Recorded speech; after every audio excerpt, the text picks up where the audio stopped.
Dem Parti rezdari sırav dikim. Ez baver dikim emi ve do rojada civinek gelek baş utıcı bikin. Naha da civina mera serkeftin dixazım. Canek dineyim xeyratın, serçavatın. Çok değerli dostlar, hepinizi saygıyla selamlıyorum. Konferansımıza hoş geldiniz. Bugün aramızda Kafkasya'dan, Rusya'dan, Federe Kürdistan bölgesinden, Avrupa'dan, Mısır'dan, dünyanın dört bir yanından ve ülkenin çeşitli kentlerinden çok değerli konuklar aramızda. Hepinize hoş geldiniz diyorum. Konferansımıza başarılar diliyorum. Bugün bu salon sadece bir konferans salonu değil, halkların buluştuğu, deneyimlerin kesiştiği, barış iradesinin ete kemiğe büründüğü bir mekandır. Konferansın hazırlanmasında emeği geçen Dış İlişkileri Komisyonumuza ve çalışan bütün arkadaşlarıma şimdiden teşekkürlerimi iletmek istiyorum. Bugün burada tesadüfen değil, dünyanın farklı yerlerindeki barış deneyimlerini paylaşmak ve Türkiye'deki çözüm sürecine uluslararası bir perspektiften katkı sunmak için bir aradayız. Dünya ve Orta Doğu büyük bir değişim içinde. Demokratik çözüm üretmeyen ülkeler kriz ve kaos içerisinden bir türlü çıkamıyor. Türkiye bu karmaşanın tam merkezinde ve 100 yılı aşkın süredir adı konulmuş bir Kürt meselesi var. Bir asır boyunca dili, kimliği, kültürü inkar edilen Kürtler bugün artık inkar edilmiyor. Ancak hakları ve hukuku ile Cumhuriyete de tam olarak dahil edilmiş değiller. Kürt meselesinin kökeninde bir halkın 100 yıldır hukuktan dışlanması var. Kürtler 100 yıldır halk olarak tanınmıyor. 100 yıldır varlıklarını kanıtlamak için, hukukları ve haklarını elde edebilmek için amansız bir mücadele yürütüyorlar. Devlet inkar ettikçe Kürtler biz varız dediler ve bin bir bedel ödeyerek bugünlere geldiler. Bu demokratik mücadele sayesinde 2025 yılı itibarıyla Türkiye'de Kürtlerin hukukla Cumhuriyete dahil edilmesi kapsamında bir süreç devam ediyor. Dünyada kargaşa, Orta Doğu'da şiddet yayılırken burada barış sürecinin yaşanıyor olması gerçekten muazzam ve kıymetli bir şeydir. Bu sürecin temel hedefi Kürtlerin özgürleşmesi ve Türkiye'nin demokratikleşmesidir. Dört ülkeye yayılan ve 50 milyonu aşan Kürtlerin sorunlarının çözümü hem Türkiye'ye hem de Orta Doğu'ya istikrar getirecektir. İşte tam da bu yüzden bölge, ülke ve insanlık için önümüzdeki 2 gün boyunca barış ve çözüm yollarını birlikte konuşacağız, birlikte tartışacağız. Sayın Öcalan sık sık devletin demokratik dönüşümünden, iktidar ilişkilerinin çözümlemesinden söz eder.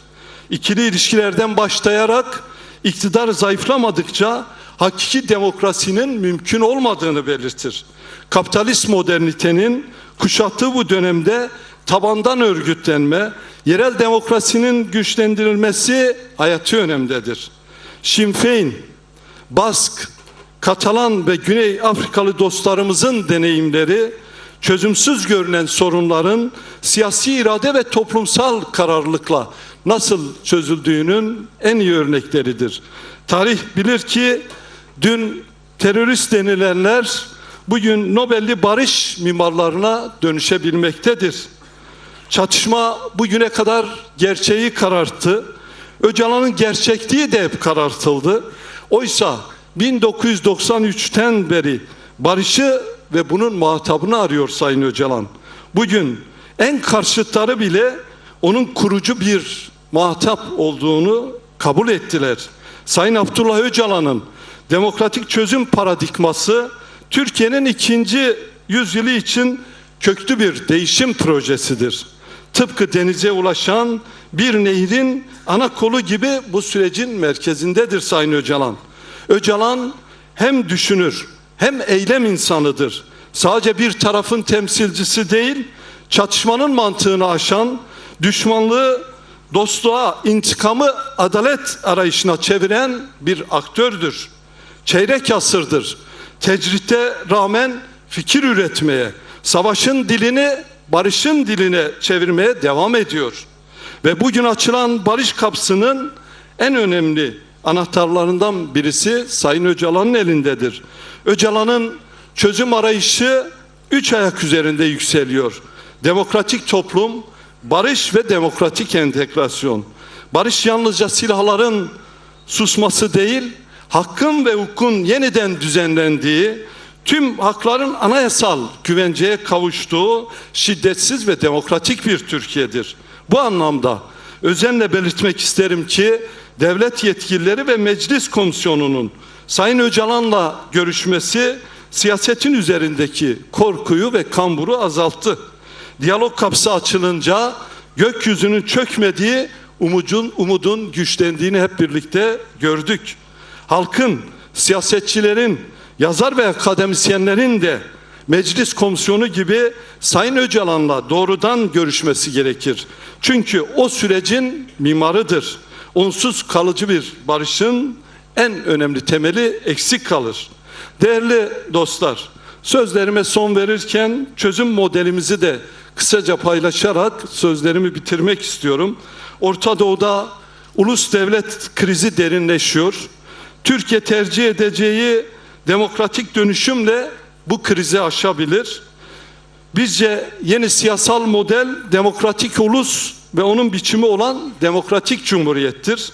Halklarını zenginlik gören, farklılıkları tehdit değil güç kaynağı sayan, merkeziyetçi değil yerinden yönetimle güçlenen, tepeden inme değil tabandan yükselen, tek tipleştirme değil çoğulculuğu anayasal güvenceye alan bir sistem. 2. yüzyılda ihtiyacımız olan tüm kimlik ve inançların eşit yurttaş olduğu, kadınların ve gençlerin özgürleştiği, refahın adil bir şekilde paylaşıldığı bir düzendir. Bu konferansın bu geleceğe önemli bir tuğla koyacağına olan inançla hepinizi saygıyla, sevgiyle selamlıyorum. Memyara serkeftin, serkeftin.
Barış ve demokratik toplum inşasıyla sosyalizmi yeniden kazanalım.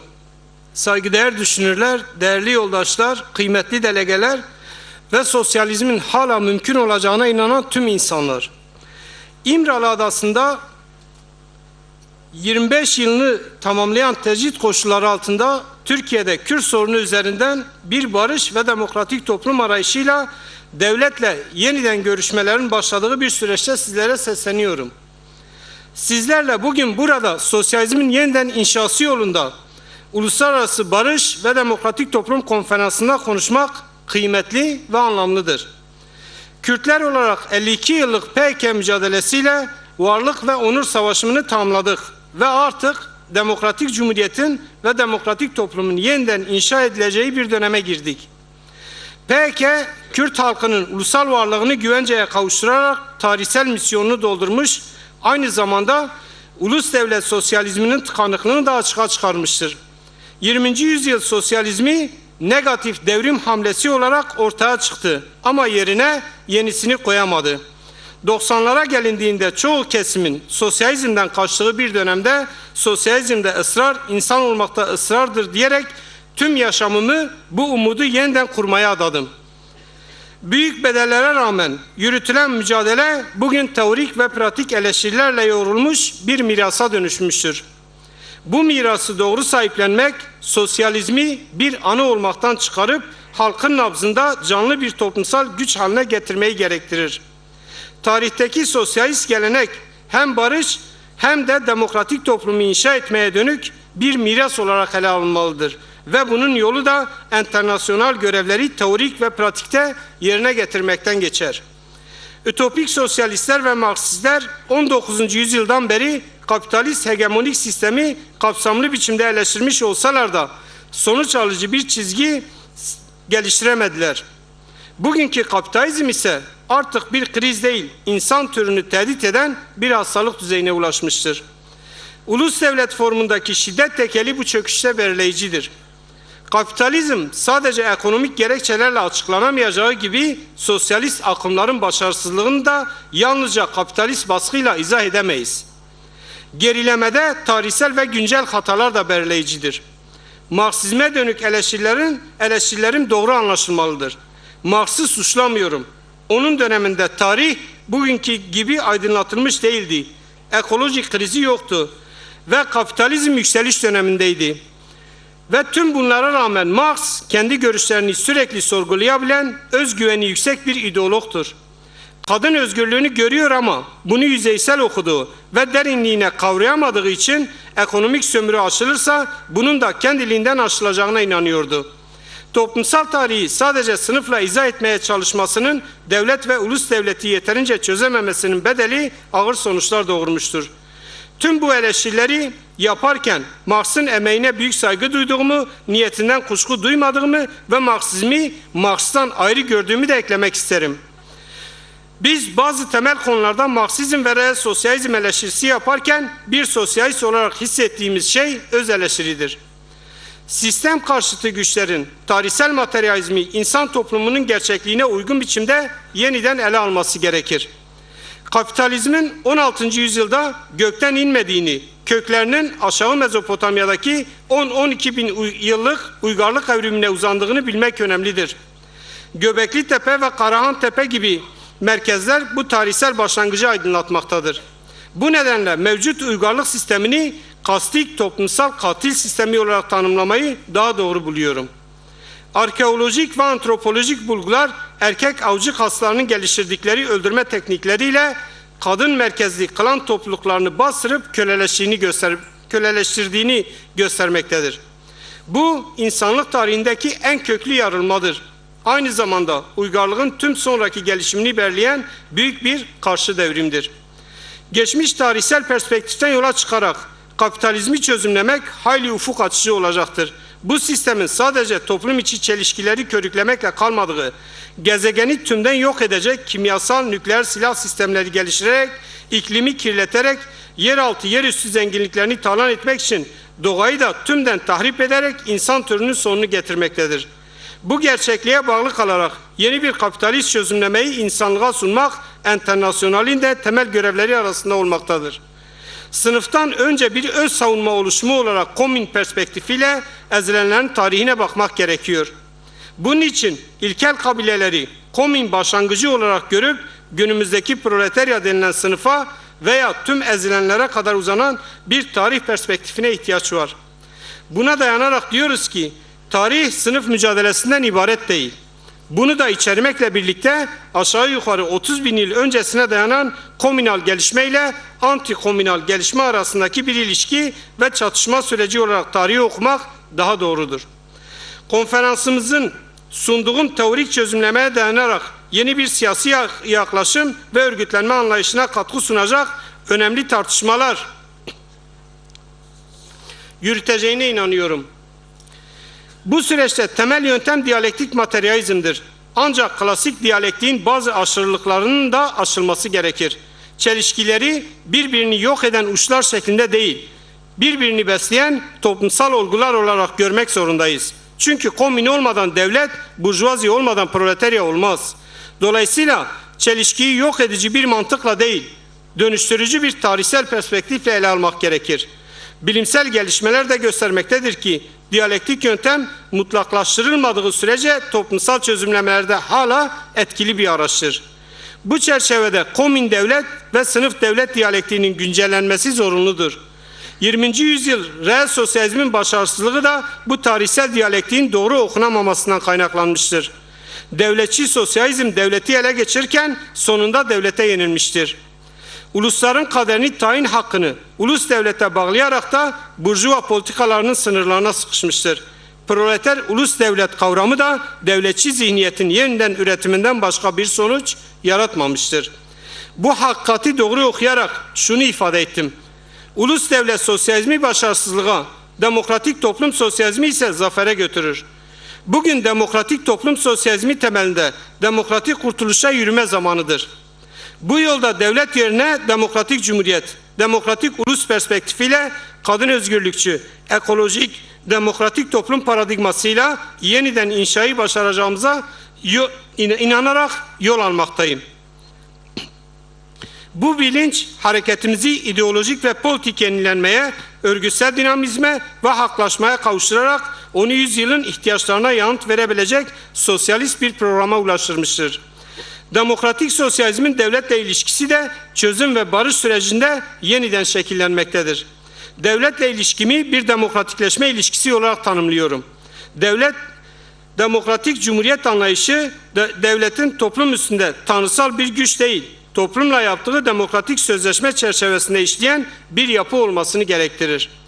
Demokratik siyaset stratejisiyle devlette değişim ve dönüşümü yaratmak, toplumu demokratik temelde yeniden inşa etmek mümkündür. Bu stratejinin hukukla temellendirilmesi ise barışın kalıcı temelini oluşturacaktır. Hukuk, devlet ile toplum arasındaki demokratik ilişkinin güvencesi ve dengeleyici mekanizması olarak şiddeti engelleyen bir çözüm aracıdır. Aynı zamanda demokratik cumhuriyetin kuruluşunu, meşruiyetini ve toplumsal düzenin yeniden inşasını kurumsallaştıran bir rol üstlenecektir. Bunun için de temel mücadele stratejisi olarak ortaya koyduğum argümanlardan biri de demokratik entegrasyon ve bunun hukuk kavramı oldu. Hukukun bireysel ve evrensel normlarla, kolektif haklarla yeniden toplum lehine yapılandırıldığı demokratik entegrasyon hukuku da 3 temel ilkeye dayanmalıdır. 1. Özgür Yurttaş Yasası. 2. Barış ve Demokratik Toplum Yasası. 3. Özgürlük yasaları. Demokratik entegrasyon hukuku hem devleti norm devletine dönüştürecek hem de toplumun kazandığı varlığı kurumsal inşaya kavuşturup özgürlüğünü başarması anlamına gelecektir. Başlattığım barış ve demokratik toplum çağrısı süreci bir diyalog sürecidir. Orta Doğu gibi karmaşık etnisiteler, dinler, mezhepler bölgesinde diyalog ve demokratik müzakere ile başarılacak çok şey vardır. Hatta anlamlı bir sosyalizmin şiddet dolu bir devrim anlayışından ziyade pozitif bir inşa ve varoluş sistematiği olarak kendini örgütlemesini, bunun da demokratik diyalog biçimde gerçekleşmesini uygun bulmaktayım. Kapsamlı ve derinliğine demokratik bir diyaloğa dayanmadan sosyalizmin inşa edilse bile kalıcı olabileceğine inanmak zordur. Lenin de kapsamlı, gelişmiş bir demokrasi olmadan sosyalizm inşa edilemez diyordu. Bu düşünce ve inançla tekrar toplantımızın başarılı geçmesini diliyor, bitmeyen yoldaşça selam ve saygılarımı sunuyorum. 26.05.2025 Abdullah Öcalan, İmralı Adası.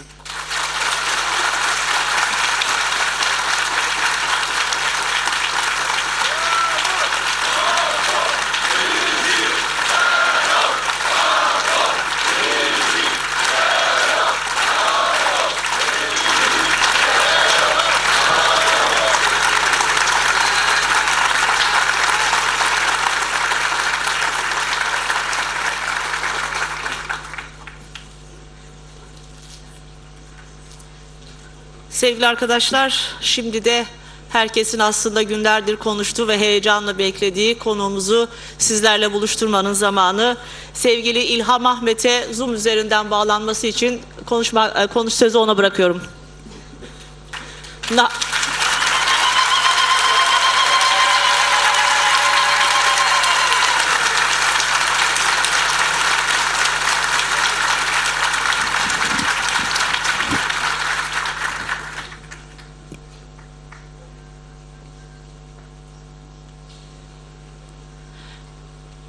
Dengemiti بله نها ماه و آخافتن یاته تو بخیراتی سرسرا سرچواتی گلک سپاس دسری دا سپاسیوا دکم جبو و خواندنا و کنفرانسا گرینگ و سلاو خوش بو همو بشتاروانان دبیجم حرمت خانیشان ددم و گلک دب یعنی وها دبیجم کو دوا درفتن کو اف کوم خبات چی بونه و اف قصا خلکی کو هاتنه گل هفته جبو کو Bu آشیتی kadar بافن kişinin katıldığı bir imkan, barış isteyen, اویا گلک گرینگ istenmesi bu çok önemlidir, çok değerli bir çalışmadır. Bu çalışmayı selamlıyorum. و کار و خبات بخوازم دزانم کو Biliniyor ki خبات کو دیبره و برنیان yürütülen bu çalışma için درباره آشیتی دا bu çalışma barış üzerinedir ve bu çok önemlidir. روجلاتان آوینده Orta Doğu'da, دنیای دا dünyada خیرانه که پرگران çok önemli bir krizden ve büyük bir ağır bir savaştan geçiliyor. Her yerde ölüm, talan, yok etme devam ediyor. Türkiye Türkiye, آشیتی تینی خوش کرد Türkiye'de ise barış tartışılıyor. گلک Bu çok önemli bir konudur. Başta Önder Abdullah Öcalan burada esas bir baş rolü oynuyor. دانا آوا کرن Bu böylesi bir imkanın açılmasında bu nedenle ona özel teşekkür ediyoruz. گران دا تجربه هری گران دا Ağır bir tecrit altında bunu gerçekleştirdi. Bu adımı başta. Bu saygı ve sevgilerimi gönderiyorum. Türkiye da burası Diğer taraftan Türkiye tarafı devlet Türkiye'de eko Jardin inisiyatif bir inisiyatif aldı. ve pengavi dest bebekine Bu adımı atmak istedi. Bu açıdan bu duruşu, bu çalışmayı da önemli bulup selamlıyorum. ve konferansı da Bu konferansta kendim hazır olmak istiyordum. Ancak görülüyor ki daha hala zihniyette, kararlaşmalarda yani mukaribin hinzedetir şevazeki baştır daha iyi bir tarzda yakın bir diyaloğu yürütmek için etu heye bir diyalog ve bütün sorunları diyalogla tartışma konusunda görülüyor ki hala engeller var. Hala bu kararlılaşmanın ısrar bir yar pengavi da bu hamle, bu adımda yürütülmesinde görüyoruz ki hala bazı engeller var. Umuyoruz ki bu engellerin ortadan kalkar. ve pengava aşitiye şevazeki mayende Bu barış adımı kalıcı bir şekilde yürütülmesini istiyoruz ve umutluyuz. Türkiye'nin geleceği için umutluyuz. Türkiye'de ileride görüşmek için umutluyuz ve daha iyi bir diyalog yürütmek için ileride görüşme umudumuz var. Kuzey ve Doğu Suriye'nin içinden geçmiş olduğu süreç, bu süreç diyebiliriz ki Suriye'nin yeniden inşa sürecidir. Suriye'de Baas rejiminin yıkımının ardından yeni bir aşamaya geçilmiştir. Suriye'nin yeniden inşa süreci, demokratik Suriye'nin inşa süreci. Diyebilirim ki zihniyette, yaklaşımlarda, ilkelerde birçok engeller halen var. Biz Kürtler olarak ve diğer bileşenler olarak, Arap, Süryan, diğer bileşenler olarak yani bu yani Suriye'nin asil bileşenleri olarak Baas rejimi döneminde bizim bütün haklarımızdan mahrum bırakıldık. Fakat şu an yeni bir Suriye'nin oluşmasının imkanları var. Demokratik bir Suriye oluşması imkanları var ki bunun içerisinde kalıcı bir barış oluşmasının imkanı var. Ortak bir yaşam için kanunlar çerçevesinde, Suriye'nin kanunları çerçevesinde bunun oluşturulmasının imkanı var. Biz şu an öyle bir süreceğiz ki bu süreçte diyaloğa ihtiyacımız var. Baas rejimi döneminde Suriye'de devrim süreci başladığında biz kendi içimizde diğer bileşenlerle Arap, Süryan, Türkmen, Ezidi, Hristiyan, diğer bileşenlerle yani bölgede yaşayan diğer bileşenlerle beraber bir sözleşme imzaladık. Bu sözleşme özerk yönetiminin kuruluş sözleşmesi. Burada eşit, huzurlu, bütün dinlere, bütün dilleri koruyan bir sözleşmeyi aramızda imzaladık. Bu toplumun çok renkleri içerisinde kadın eşitliği, kadının özgürlük koruması esastı. Bu temelde kadın ve erkek arasında bir eşitlik oluştu. Örnek olarak bugün Kuzey ve Doğu Suriye'de tüm Suriye'nin diğer parçalarında, diğer bölgelerinde savaş, soykırım varken, kültürel soykırım varken bizim bölgemizde inşa vardı. Bu da görüyoruz ki önemli bir adım olduğunu görüyoruz. En zor koşullarda geçerken bize dönük birçok saldırı varken gerçekleşti. Buna karşı bu sistem gerçekleşti. Bu sözleşme sayesinde, bu sözleşmeyle hem kendimizi koruduk, hem kendi kültürümüzü koruduk ve geliştirdik. Hem de bölgedeki bütün bileşenler kendi dillerinde okul okudular. Kendi dinlerini çok büyük bir huzur içerisinde, sözleşmenin garantisi altında dinlerini, inançlarını özgür bir şekilde yaşadılar. Bu nedenle eğer bugün Kuzey ve Doğu Suriye'de, Suriye'nin içinde eğer genel bir yıkım olmamışsa, bunda özerk yönetimin rolü esastır. Suriye'nin huzuru aslında Türkiye'nin de huzurudur. Eğer Suriye içerisinde demokratik bir cumhuriyet ya da demokratik bir sistem, demokratik bir anayasa olursa, tüm bileşenlerinin hakları garanti altına alınırsa, bu Türkiye üzerine olumlu bir etki yaratacaktır. Türkiye'de olumlu bir etki yaratacaktır. Bu düşünce, bu sistem görülüyor ki uzun süreli Önder Abdullah Öcalan'ın Suriye'de kalmasının Suriye halkı üzerinde önemli bir etki yarattı. Özellikle Kürtler üzerinde etki yarattı. Uzun yıllar Suriye'de kaldı. Birçok kişi, birçok diğer bileşenlerden kişileri gördü ve onlar fikirlerinden etkilendi. Bu nedenle eğer bu sistem bugün eğer esas bir rol oynuyorsa Suriye'nin huzuru içinde, burada esas olan bu fikir ve düşüncenin etkisidir.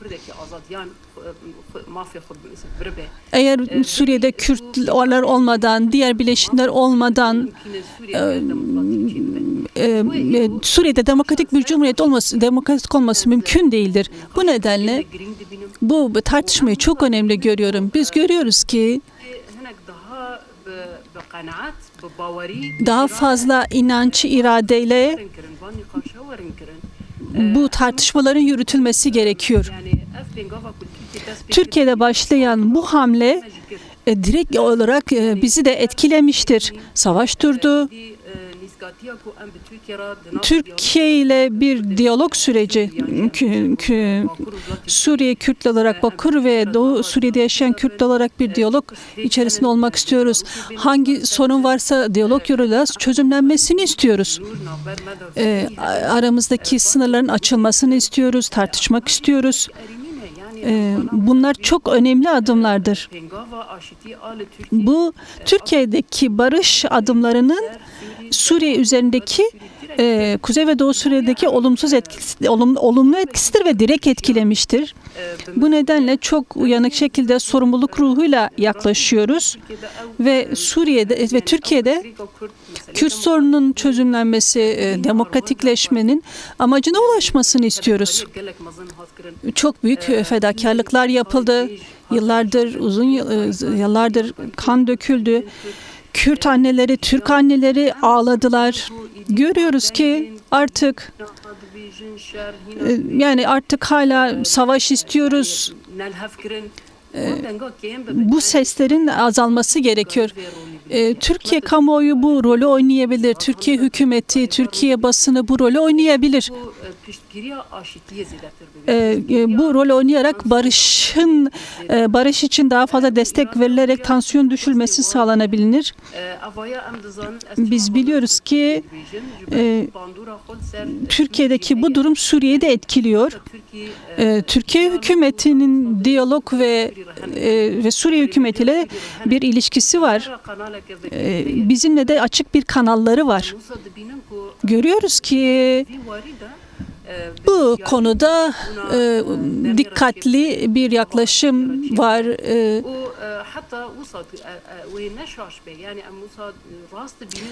Biz eğer Önder Abdullah Öcalan'ın dışarıda olması, tecrit koşullarından çıkması, hapis koşullarından çıkmasının çok daha fazla rol oynayacağını düşünüyoruz. Arkadaşlarını, kamuoyunu ikna edeceğini, Türkiye yöneticileriyle daha iyi bir diyalog içerisinde olacağına inanıyoruz.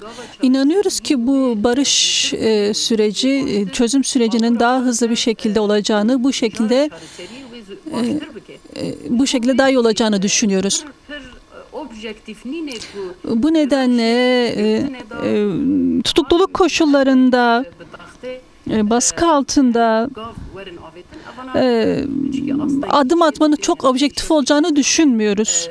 Bu zaten gelişim önünde, barışın gelişim önünde engeldir.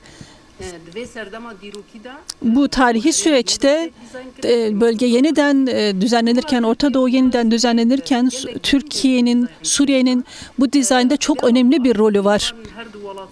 Bu her iki ülkede de barışın olması, Türkiye toplumu, Kürt toplumu içerisinde barış olması, Arap toplumu içerisinde barış olması, huzurun olması, bir çözümün gelişmesi, bir çözümü geliştirecektir, demokratikleşme gelişecektir. Bu bütün Orta Doğu'yu etkileyecektir.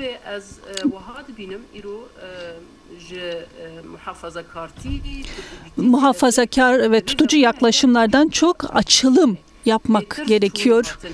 Daha fazla ilişkilenmek, daha fazla. Burada Türkiye'li yöneticileri de yanımızda görmek istiyoruz.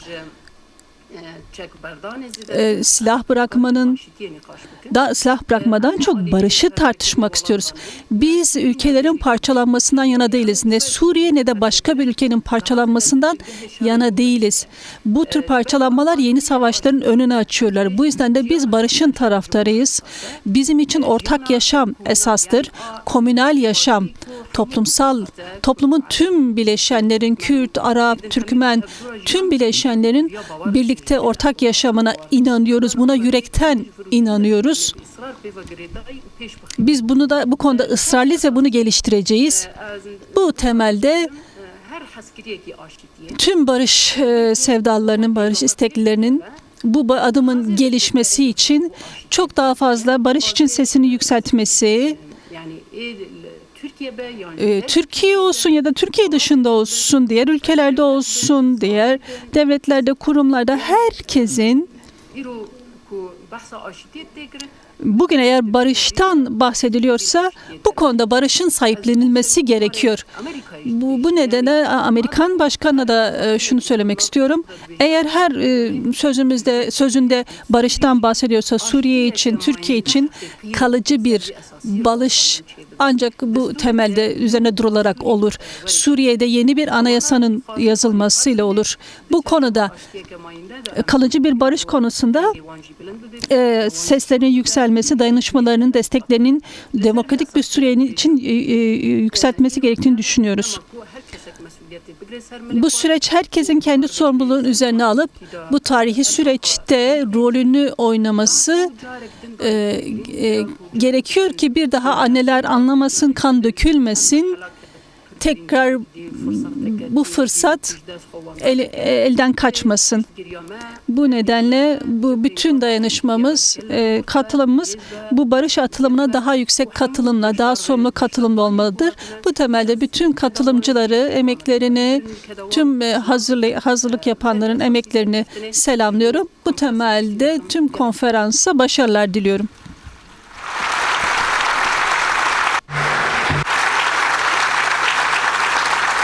Em zor spas dikir ji bo tevlîmatê em hêvîdara ku carek din em li vê salona bihev rabin rûbirû em bihevdûra vê nîqaşê berdewam bikin. Dîsa zor spas ji bo tevlîbûnatê.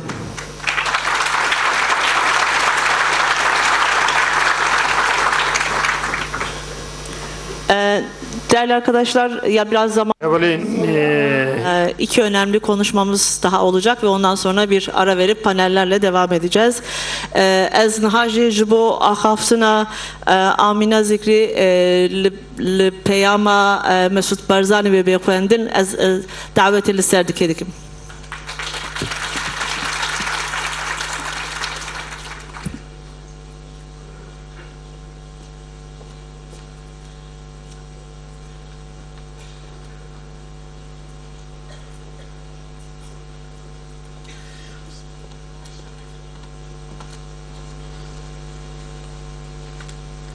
نوی یزدان دلوان پیام سروک مسعود بارزانی بو کنفرانس نیب دولتی آشتی و جواقع دموکراتیک نوی خوده مزان و دلوان برزان هفت سروکن دم پارتی برزان اندامن کنفرانسا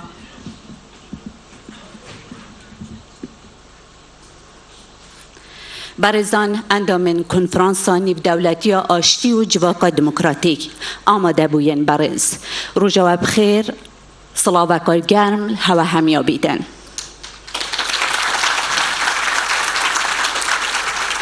لدسپیک من دوید سپاس و دستخوشین خو آراسته رکخرین به کنفرانسی بگم هیوی دارم انجام و راسپاردین کنفرانس نیب دولتی آشتی و جواقع دموکراتیک خدمت پروسا آشتی و چارەساری آریشه و پیتوین سردم و قناقینی بکد برزان دورامه و همی جهان به قناق که هستیار داد در باز بید همی آماجه دیارکرین دست پیک قانونه کد بید پر بید جی آستانگان یانجی پر بید جی دلیوه نی بو آرامی و آسایش و جیانک و سربلند و برومت و آشیانه بو گلنده بره پیتیوی همی لاین و نیان جی شاشین سردمین بوری ور بگیرن و به هناسه کانی و نرینک رون و تجیباوری و هیوی رفتار گل همی آسنگ و پیشهات نویدا بکن هر دم دیالوگ و لکده گشتن باشتر از شر و آلوزیان و دو گفتگو آشیه دا مروفایتی مفادارد بید برزان از پرج دل دستخوشی الحکومت ترکیه و برز اردوغانو برز اوجلان و همی وان برزان دکم که دلیوه بو پروسه آشتی و چارەسەری و دانوستاندن رقصاندین جلای خوبه پشتبانی هر حولکیت کم که خدمت پروسه آشتی و به حزبون برایتی و پک و جیانا گلنده برین ما بکت هیویا سرکفتن بو هوت خازم بمینند خیر و خوشیان دا سروک مسعود بارزانی شش کانون ایکیا سال 2005 ام جیب ناوی خوبی کنفرانسی پیروز دکن داخل سرکفتن بو پروسا آشتیه و بو کنفرانسی که کنفرانس که نیب دولتی آشتیه و تمنا سرکفتن بو همی آماده بویان و کنفرانسی دخوازین زور سپاس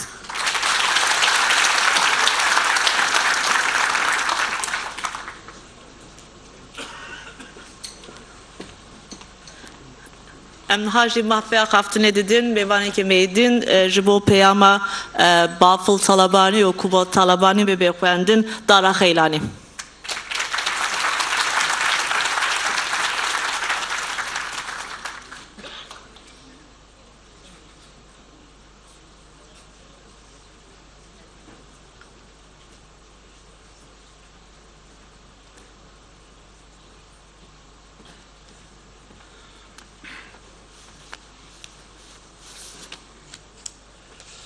Rojbaş, günaydın, good morning.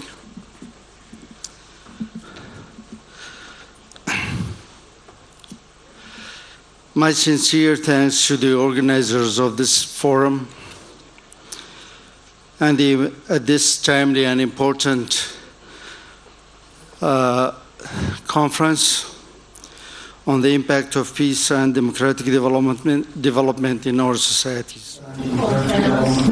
Ev konferans em hêvîdarin ku ji bo aştiyê û ji bo avakirina aştiya me piştgiriyê bike rêzdaran gelê rêzdaran aştiyê xwe bûyîne li bir ji bo min girîng e rêzûn silavê xwe pêşkêşî we dikim Ser navê alîkarê Hevserokê Herêma Kurdistanê Talebanî we silav dikim pêşiyê ji bo ku konferanseke serkeftî pêk bê em ji wara serkeftinê dixwazin hêvî dikin ku bi tenê nîqaşên watedar nekirin di heman demê de bi rastî jî gavên ku dikarin bên avêtin ji bo banga civaka demokratik hatine kirin bên avêtin serdema pêşîn de be serdema wî yekê em gelê Kurdin mixabin em salên dûr û dirêj di nav jiyaneke pevçûnî şerran dane em di herêmeka wisa de dijîn di van salên dirêjin di rojhilata navîn şer û pevçûn sirgûn kirin û tundî li ser me hat pêkanîn vana hemûyan bûn sedema wendahiyên pir mezin ev ezmûnên ku hatin jiyên em ji her kesî zêdetir û zêdetir dixwazin ku aştî pêk were jiyaneke aram pêk were herî zêde em bi wata vê yekê zanin viya dixwazin salên dûr û dirêj em di nav şer de man û me dît ku tu encamên wê tunene ji ber vê yekê jî ji bo aştiyê û ji bo aramiyê için ji bo îstikrarê em dixwazin bû wê bixebitin ji ber vê yekê jî ji bo ku li herêma me ji bo ku jiyaneke cî rêzê bê jîn em bû vê yekê dixebitin em di serê duryaneke girîngin em duryaneke girîngin ev serdemeke nû ya girîng dest pê bike ev biryarê ku bên dayîn êdin lê serdema pêşiya me de ji bo nifşên nû ew ê derfeta azadiyê biafirîne bi tenê ne ji bo Kurdan di heman demê de ji bo hemû komên etnîk û olî ew ê rê veke baweriya me ev e salên 1970 vir ve yeneke her tim baweriya wê ev ye ku me her tim gotiye ku em dixwazin çareserî me xwestiye em dixwazin bi diyalogê çareserî pêk were fikra me ser destpêkê ve ev e bi müzakereyan bi danûstandina bi nîqaşkirina mafan çareserê dibe baweriya me ev e ev rêgeza me prensîba me prensîba Mam Celal e melgor nêrînê wê ev prensîp çêkiriye ev berpirsiya me aştiyê a herdemî ji bo ku em bên derfeta hatina gelhev çê bibe ew aştiyê çêbe ev ji bo beşdarbûna demokratîk ew pêşî li beşdarbûna demokratîk al herêmê veke îro hewldaneke nû heye rêber Öcalan pêvaciyeke nû da dest pê kirin û bi xwe jî wek bi banga aştî û civaka demokratîk ev pêvaciya da dest pê kirin û xaleka pir girîng nîşanî me de li teva cîhanê Kurd pirsgirêkên pevçûnên herêmî û navnetewî divê êdin bi awayên leşkerî nab awayên diyalogê bên çareser kirin bi rêya dîplomasiyê reformên demokratîk û danûstandinên berfireh pêk bê çareserî dema wê ye û divê herkes rêz nîşanê hemû civakan ku ma bê dayîn bi awayekî wek hev em hemû bijîn û divê çareserkirina pirsgirêka Kurdan de jî ev nêzîkayî esas pê girtin têkiliyên navbera Kurda û devleta Türkiye iştkarın bu oha ben sere rast kirin jiber ve yekeji dvi ev hevldan ev per giring ve bavariye me eve bir taybeti ji tiştek hatan ha hatne kirne xabatin hevlin dem partiye devleta Türkan dve kucara yekemine edi Gorbanga avaki ciddi nezi banga açtı ucbaka demokratik dibej berve yekeji خوش کبرین می دم پارتیه دوی قاده دا رول کوانا گرینگ هیا جبروی اکیجی دوی خالده هفگرتنا ناف کردان دا همو پرچین کردان هفگرتیا نابروان دا لترکیه جبو پیکاتنا آشتیه و پاروکرنا ویزیونا به همان رنگی اوی گرینگ بین بتایبتی جشکرم آخواه دریان وکه ام روپلن ایشی بگیرن روپلن نو وکن سردمک نو بدن دست بگیرن چونا پفچونه ده ام دیالوگ اساس بگیرن و هفروبونی اساس بگیرن جبو بیکیجی دبه کریا آسایبونه بوکرن نزیکاهیه که روشه که لزگینه پدویه که لزگینه ev pek be vel heremeji açtı pek be brastici bandorun açtı per giringin hem istikrar de pekmine istikrarcı de bxora ev peşaroje miso gerbeke de perverdeyi pekhe pivanın demokratik pekhe ul navcıva kada bici beke gabak pek benci ev civak hin zedeter xort beben jberve yekeji behaviya açtı demokrasiye ecarekatın xazım ya bejim em devem jarida gaben ku devem jarida be abetin çi hevldanı ku ben kirin jibu diyalogu hemu gaba parasına sivilam parasına mafan em jare kadın jibu vam jaram pişkiriya xo beyan dekin dedan xuya kirin ev bitene hevlwesteke siyasi nine peyurakama netewiye peyurameye peyuraka dirokiye aguj nifşam bere ve despekiriye پیوراmal hemberi nifşin ku herimeke beşer bijin ne lehmu na berahmu komen kurdan da bu hesten xoşkitu bıraktı da nav hemu komen etnik u baveri da pek be em serdemeke diroki da ne dve ep bajo be wereki u berpreseri be meşandın dve halede bitene pevçun bedawi nave da heman demede em deri serdemekanu vedikin ev dve rezdariyel hemberi hev naskirna hev u jinube amadakina de Suriye bengehni en devleta de açtiye pekmine ez ve hemiyan jibuk ev konferans ev forum peş bikebe u biber bereka karin kutkarim bekirin em hevidarın Biji Kürdistan, Biji Azadi, Spas.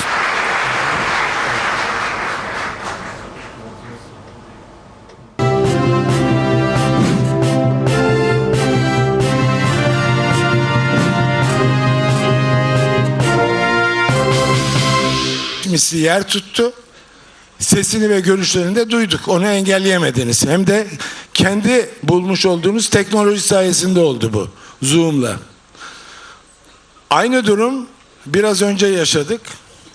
Bundan 2 hafta önce Duhok'ta aramızda konuklarda Duhok'ta birlikte olduklarımızı görüyorum. İlham Ahmet'le birlikteydik. Kendisine sordum ne zaman geliyorsun diye. Ona ve Mazlum Abdi'ye. Davet bekliyoruz dedi. Davet DEM Parti eş genel başkanı sevgili Sayın Tuncer Bakıran tarafından birkaç gün önce yapıldı zaten. İlham Ahmet'i bekliyoruz dedi. Dün DEM Parti sözcüsü Ayşegül Doğan arkadaşımız bunu vurguladı. Gel gelelim İlham Ahmet nedense bugün bürokratik bir takım engeller nedeniyle burada bulunamadı. Ama bulundu. Nasıl bulundu? Tıpkı az önce bahsettiğim durum gibi Zoom'la koca bir ekran İlham Ahmet'in 5 misli büyüklüğünde bir görüntüyle, kendisi burada olsaydı 5'te 1'i kadar yer tutacaktı buradaki görüntüsünün. Ama sesini duyduk, görüşlerini duyduk ve bütün konuşmayı dinlediniz, izlediniz hepiniz, barış vurgusu yaptı. Eğer İlham Ahmet fizik olarak burada bulunsaydı aynı konuşmayı yapacaktı. Ama bu konuşmayı burada fiziki olarak yapmasıyla Türkiye'deki süreçten daha önemlisi Suriye'deki gelişmelerin yönüne doğru çok daha olumlu bir katkı Türkiye'nin eliyle sağlanmış olacaktı. Bu bürokratik engel Türkiye'ye Suriye'de olmasını istediği, görmek istediği durumu geciktirmekten başka bir anlam taşımadı. Ama yine de barış mesajı İlham Ahmet'in ağzından ve diğer konuşmacıların da mesajlarıyla burada hepimizin gündemine geldi. Şimdi bu uluslararası konferans ki DEM Parti'nin ilk kez düzenlediği, DEM Parti adıyla bir uluslararası konferans.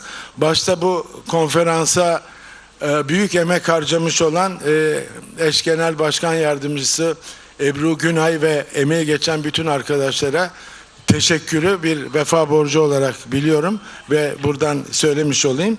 Ve konumuza geçersek bizim konumuzun başlığı toplumsal barışa yönelik perspektifler. Hiçbir barış ki içinde bulunduğumuz süreç barış kavramına ilişkin bir takım akademik kavramları beraberine getirir. Negatif barış, pozitif barış, stratejik barış, taktik barış. Fakat her ne olursa olsun barış denilen toplumsal destek ve toplumsal rıza olmadan olamaz. O bakımdan bizim şu andaki panelimizin başlığı toplumsal barışa yönelik perspektifler.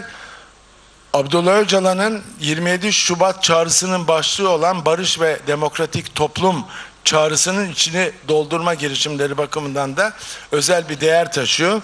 Bu çerçevede en uzaktan gelmiş olduğu için bu toplantıya, bu panelistler arasında ona pozitif ayrımcılık yaparak barışın toplumsallaştırılması üzerine başlığı altında İspanya'nın Katalunya bölgesinden Barcelona Özerk Üniversitesi'nden gelmiş olan Profesör Luis Lemkova ben söz vereceğim. Kendisinin bir özelliği bana söyledi.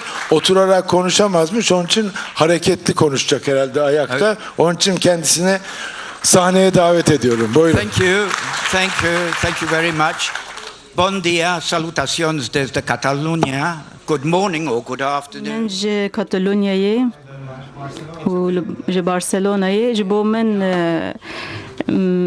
التاري وحسكرنا كزيدية از لفرم كيف خشية كزيدية كاز هاتم هبر جبو جفاكا ديمقراطيكو آشتية از لفر بكاربن باخبم. Bunda barış için konuşmak istiyorum.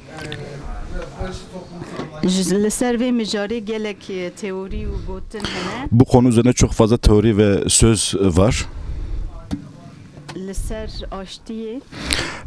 Barış üzerine.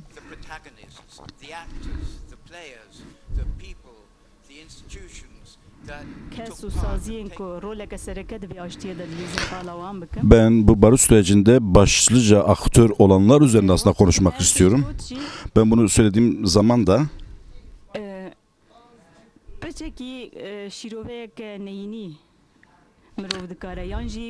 biraz da o aslında biraz da zorlukları dile getirmek istiyorum. Yani barış ve demokratik toplumun inşa sürecindeki zorluklara değinmek istiyorum.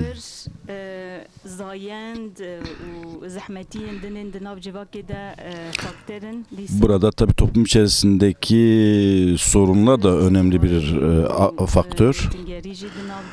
İçinde aslında sömürünün de büyük bir iktidarın ve sömürünün de büyük bir rolü var.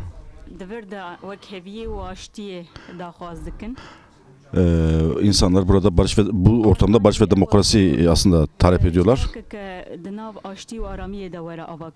Buradaki amaç aslında yeni bir toplumu barış ve savaşsız bir ortamda yaratmak isteniyor. Bu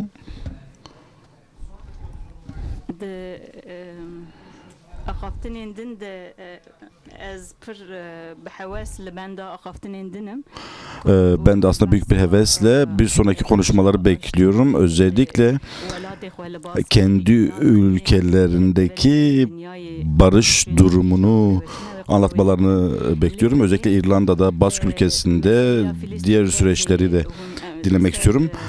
Filistin ve Gazze meselesi de aslında hepimizin gönlünde. Orada da büyük bir trajedi söz konusu, büyük bir soykırım söz konusu. Barış için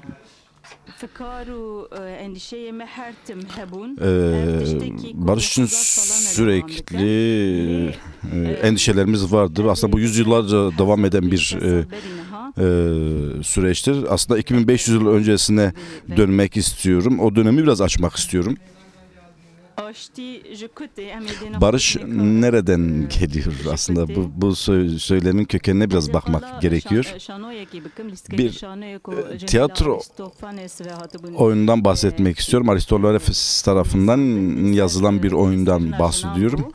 Aslında bu oyun amacı kadınların güçlenmesi üzerineydi. Bu bir filmle de etkilenmişti. Bu kolektif olarak kadınların bir savaşı nasıl durdurabileceğini ve barışı nasıl inşa edeceklerini gösteren bir filmdir.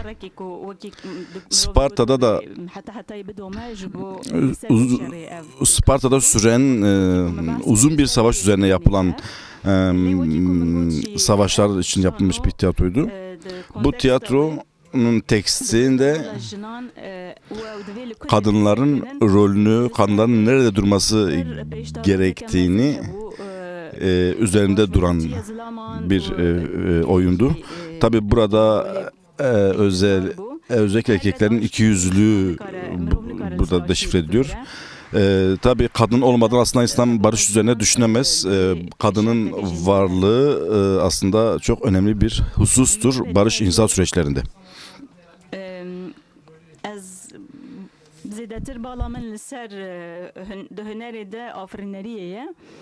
Sanata daha çok ben aslında üretim üzerine durmak istiyorum. Bu oyunun özünde bu vardı. Şu tabloyu aslında hepiniz çok iyi biliyorsunuz. Picasso'nun Guernica tablosudur. Guernica aslında bombalanmıştı. Modern savaşlarda stratejik bir bombardımandı burada yapılan. Sivil yerleşim yerleri burada hedef alınmıştı. Aslında sivil nüfus hedef alınmıştı. Aslında binlerce insan katledildi ve oranın altyapısı hedef alındı.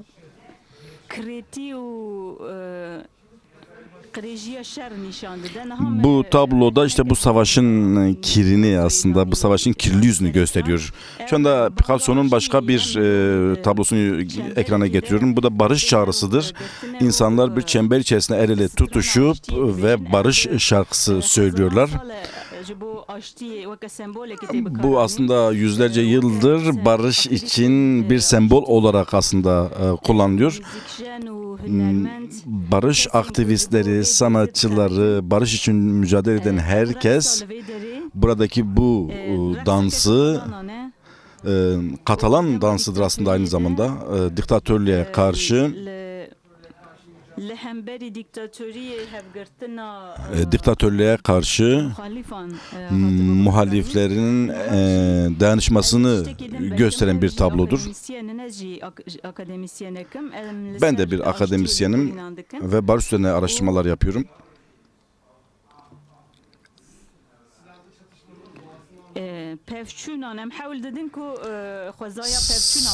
Aslında biz burada savaşın, çatışmanın kendisini anlamaya çalışıyoruz ve buna rağmen barış içerisinde bir toplum nasıl inşa edilir bunu anlamaya çalışıyoruz.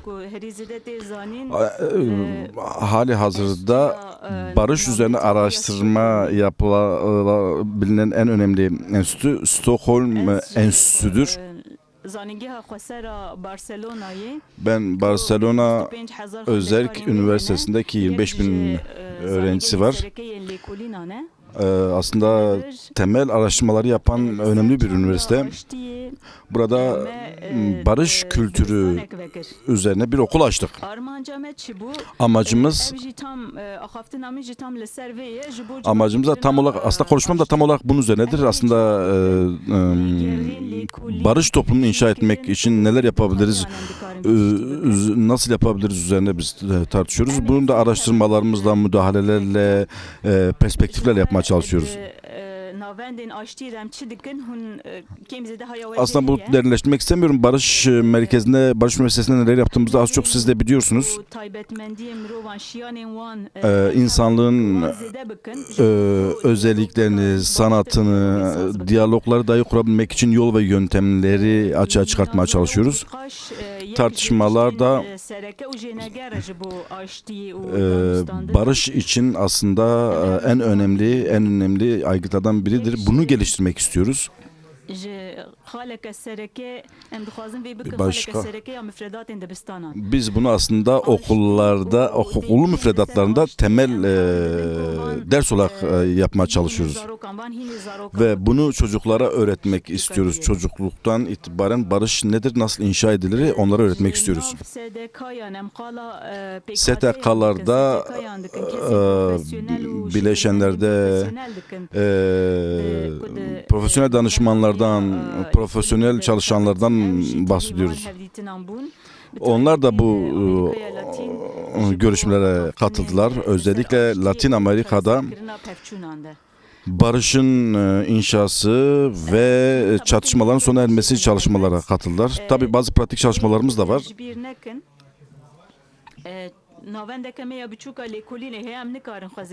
Aslında bilin küçük bir araştırma merkezimiz var.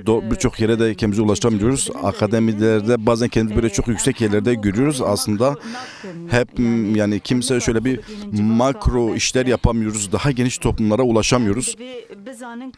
Bunu bilelim. Bu da ben durumumuzu anlamanız için söylüyorum. Bizim de yaptığımız işlerin bir sınırı var gücümüzden kaynaklı olarak. Bugün de başka bir konudan aslında da bahsetmek istiyorum. Hafızadan da bahsetmek istiyorum. Bu araştırmalarımızda hafıza üzerine de özel çalışmalar yapıyoruz. Hafıza sadece barış araştırmalarında kullanmıyoruz. Aynı zamanda yaratıcı sanatta da bunu kullanıyoruz. Burada gördüğünüz gibi iki tane değer var.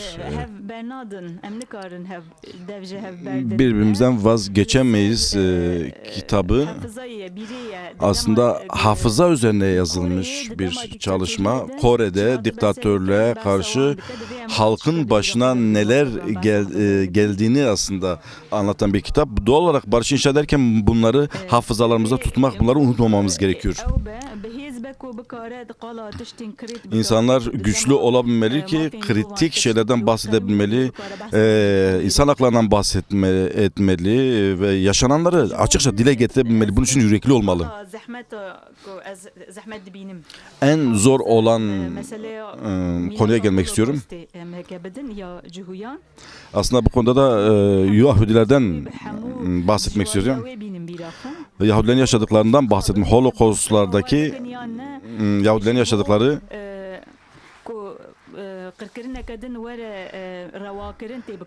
aslında yeni bir soykırım yapmak için kullanılan bir yöntemdir ki bu Gazze'de de böyle oldu.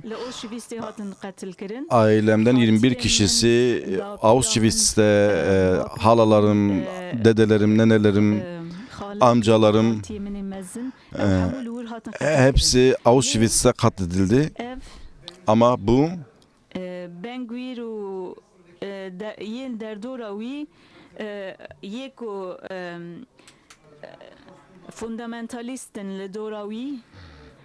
şimdi bunu bilerek İsrail'deki şu anda yapılan bu fundamentalist yaklaşımlar Filistin'de ve Gazze'de yapılan bu katliamları doğallaştırmak, normalleştirmek için kullanılıyor.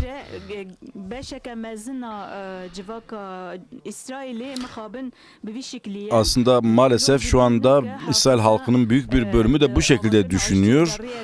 Doğal olarak burada hafızaya tekrar vurgu yapmak istiyorum. Hafıza barışı inşa etmek konusunda çok önemli bir konaktır. Bunu aslında yanlış kullanmamak gerekiyor. Şu anda İsrail'de, Gazze'de İsrail'in yaptığı tam olarak da budur.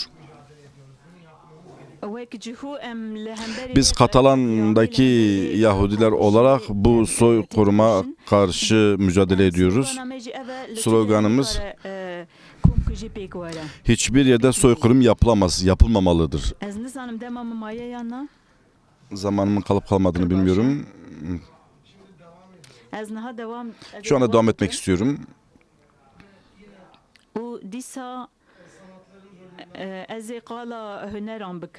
Şu anda sanattan tekrar devam etmek istiyorum. Öğretmenin rolü Vietnam Savaşı'nda da aslında bir eylemciydim. Protesto yapan eylemcilerdendim. Orada da bir seferberlik dile geldi. Özellikle Amerika'dan.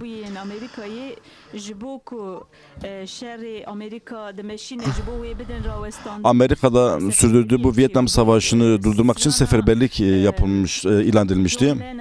John Lennon'ın bir şarkısı Barış'a Şans Ver şarkısı.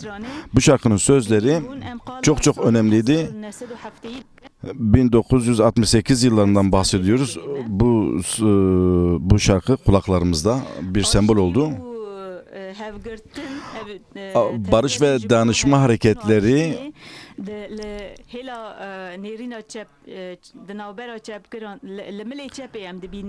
daha çok solcuların kullandığı bir jargon olarak görüyoruz. Şu anda ben tabii Filistin'den ve Gazze'den bahsetmek istiyorum. Bazen bu mücadelelerimiz başarıya ulaştı, bazen de başarıya ulaşmadı. Çoğu zaman da kaybettiğimiz durumlar da söz konusu oldu. Burada da Banksy'yi görüyoruz. Banksy aslında zırha bürünmüş bir güvercini görüyoruz. Buradaki bu çelişki, barış ve savaş arasındaki çelişki göstermek için çok güzel bir resim.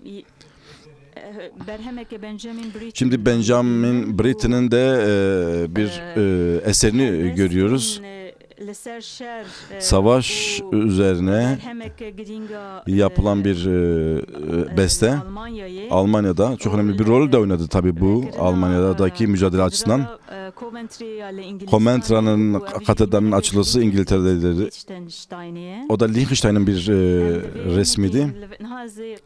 Virginia Woolf'tan da biraz bahsetmek istiyorum. Virginia Woolf tarihte ataerkil topluma karşı mücadele etti. Bunlar aslında çok temel mesajlar var onda. Yani kadın olmasa barış olmaz vurgusunu yaptı. Bunu tekrar altını çizmek istiyorum. Son olarak CND ve Emmanuel Pankhurst'tan bahsediyorum. Emmeline Pankhurst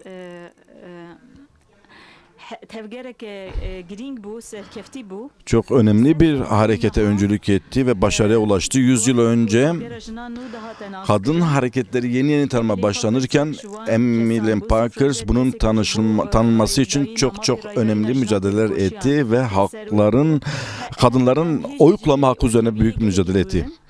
Tabii biz şu anda o aşamadan çok uzak bir noktadayız. Bu da başka bir toplumsal hareket. Birçok halk hareketi barışı inşa etmek için ortaya çıktı ve çok önemli kazanımlar elde ettiler ve silahlanmaya karşı birçok halk hareketi ortaya çıktı. Yine mayınlara karşı çok önemli hareketler vardı ve bu hareketler belli bir sonuç da aldılar. Özellikle yasaklanmış silahlara karşı bir başarı sağladılar. Bir diğeri de İngiltere'de de silahlanmaya karşı ciddi bir hareket vardı. Gördüğünüz gibi bu görüntüde her iki elini açan bir bir insan figürü var. Bunun da çok önemli bir etkisi oldu. Şimdi Nelson Mandela'dan bahsetmek istiyorum.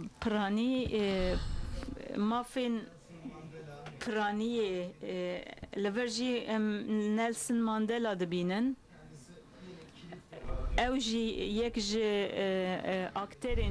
O da çok önemli bir baş aktör ve önemli bir mevzi de elde ettiği Güney Afrika'da. Şimdi son olarak da geleceğimizi düşünmeliyiz. Bu çok çok önemli.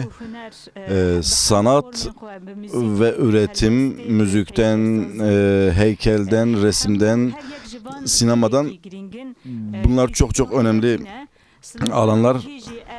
Sloganımız halen de odur.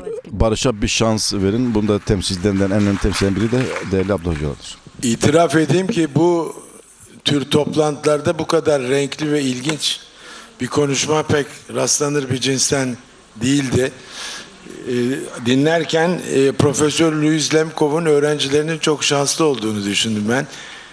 Kimse onların öğrencileri nerelerden geçtilerse şanslı öğrenciler olmalılar. Bize barış kavramıyla bu siyasetin kuru dilinden çıkarak grafik sanatlardan tiyatroya, romana, barış kavramıyla bunların ilişkisi ve bunun bırakacağı izler üzerine son derece renkli, hiç akademik olmayan, akademik gibi gözüken ve akademik olan aynı zamanda bir katkıda bulundu. Şimdi bir başka akademisyene aramızda bulunan sözü vereceğim. Doçent Doktor Arzu Yılmaz, Türkiye'de, Almanya'da çeşitli akademik çalışmalarının yanı sıra uzun yıllardır Kürdistan Bölge Yönetimi toprakları içinde güneyde, şimdi Evler Kürdistan Üniversitesi'nde, daha önce de yanılmıyorsam Doğuk Amerikan Üniversitesi'nde idi ve bölgeyi Kürdistan topraklarının merkezinden izleyerek gözlemleri ve görüşleri önemli bir zaman süresince çok dikkatle dinlenilen, önem verilen bir şahsiyet haline geldi. Kendisi Türkiye'de toplumsal barış ve kalıcı bir çözümün bölgesel ve küresel etkileri üzerinde bölgeden gelen ve kimliği üzerinden de ve akademik faaliyetlerinin de birikimiyle bir sunum yapacak. Söz Arzu Hanım'da. Çok teşekkür ederim. Ben de aslında tam da sizin kullandığınız kelimelerle Profesör Louis Levkov'dan sonra söz almanın çok beni dezavantajlı bir duruma düşürdüğünü düşündüm kendisini dinlerken. Çünkü ben de tam da böyle bu kadar renkli ve yaratıcı bir sunum hazırlamadığımı düşündüm. Sonra bunun niye böyle olduğunu düşünürken aslında üzerime çöken umutsuzluğun bunun en önemli nedeni olabileceğini düşündüm. Sonra konumuz hazır barışken ve bir yıldır barış adı altında birçok toplantıya katılırken ve bu toplantıda dahil olmak üzere barışı konuşmamıza rağmen aslında hiç kimsenin şöyle ağzının dolusu böyle gürleye gürleye barıştan bahsedememesinin de bu umutsuzluk halinin sadece bana özgü değil, aslında hepimizin üstüne sinmiş bir şey olduğunu düşündürdü bana bu şeyi dinlerken, sunumu dinlerken. Dolayısıyla da baştan söyleyeyim, benimki öyle yaratıcı, renkli ve görece uzun değil, kısa ve oldukça kuru bir sunum olacak. Bu umutsuzluğun bu kadar genel olmasının aslında sanıyorum Tülay Hanım'ın altını çizdiği o havada asılı olan 3. Dünya Savaşı, artık her ne derseniz, ya da bir küresel çatışma ihtimalinin çok yüksek görülmesi, havada asılı olmasıyla galiba çok ilgili diye düşünüyorum. İşin doğrusu iyi haber şu ki, en azından bugün sabah haberleri karıştırırken ve son bir yıldır Trump yönetimindeki Amerika'nın performansını göz önünde bulundurduğumuzda bu havada asılı olan 3. Dünya Savaşı'nın en azından bu Trump döneminde sabah açıklanan, bu nihayet açıklanan Amerikan Ulusal Güvenlik Strateji belgesinden de anlayabileceğimiz gibi En azından bu Trump döneminde bu savaşın çıkmayacağına sanıyorum. Bu belirsizlik çağında bu kısa vadeli böyle bir öngörüde bulunabileceğimiz bir metin diye okudum sabah okuduklarım, ama dediğim gibi sadece bu ortaya konulan ulusal strateji belgesi değil, Trump'ın bir yıldır gösterdiği performans da o havada asılı olan 3. Dünya Savaşı'nın iyi haber diye görece eğer adresleyebileceksek bu 3 yıl içinde olmayacağını varsayabiliriz. Ama mevzu şu ki bu 3. Dünya Savaşı 3 yıl içinde olmasa bile Orta Doğu'da sürmekte olan savaşların ya da şöyle daha kestirmeden söyleyeyim, bir İran-İsrail Savaşı'nın 2-0 ikinci raundunun olmasının kaçınılmaz olduğu bir andayız gibi görünüyor. Zira bu ulusal güvenlik belgesinde de altı çizildiği üzere o güçle barışı yapma vurgusunun, evet 3 yıl boyunca belki 3. Dünya Savaşı ya da toplu bir küresel çatışma haline öteleyebilir ve fakat o ihtimali çok daha güç yoluyla barış yapma halinin o ihtimali çok da derinleştiren bir etki yarattığında kabul etmek gerekiyor. Bunu söylememin en önemli, buna ya da söylediklerime delil olarak gösterebileceğim en önemli veri, hiç kuşkusuz Trump'ın bu bir yıl içerisinde bir ateşkes, görece bir ateşkes sağladı.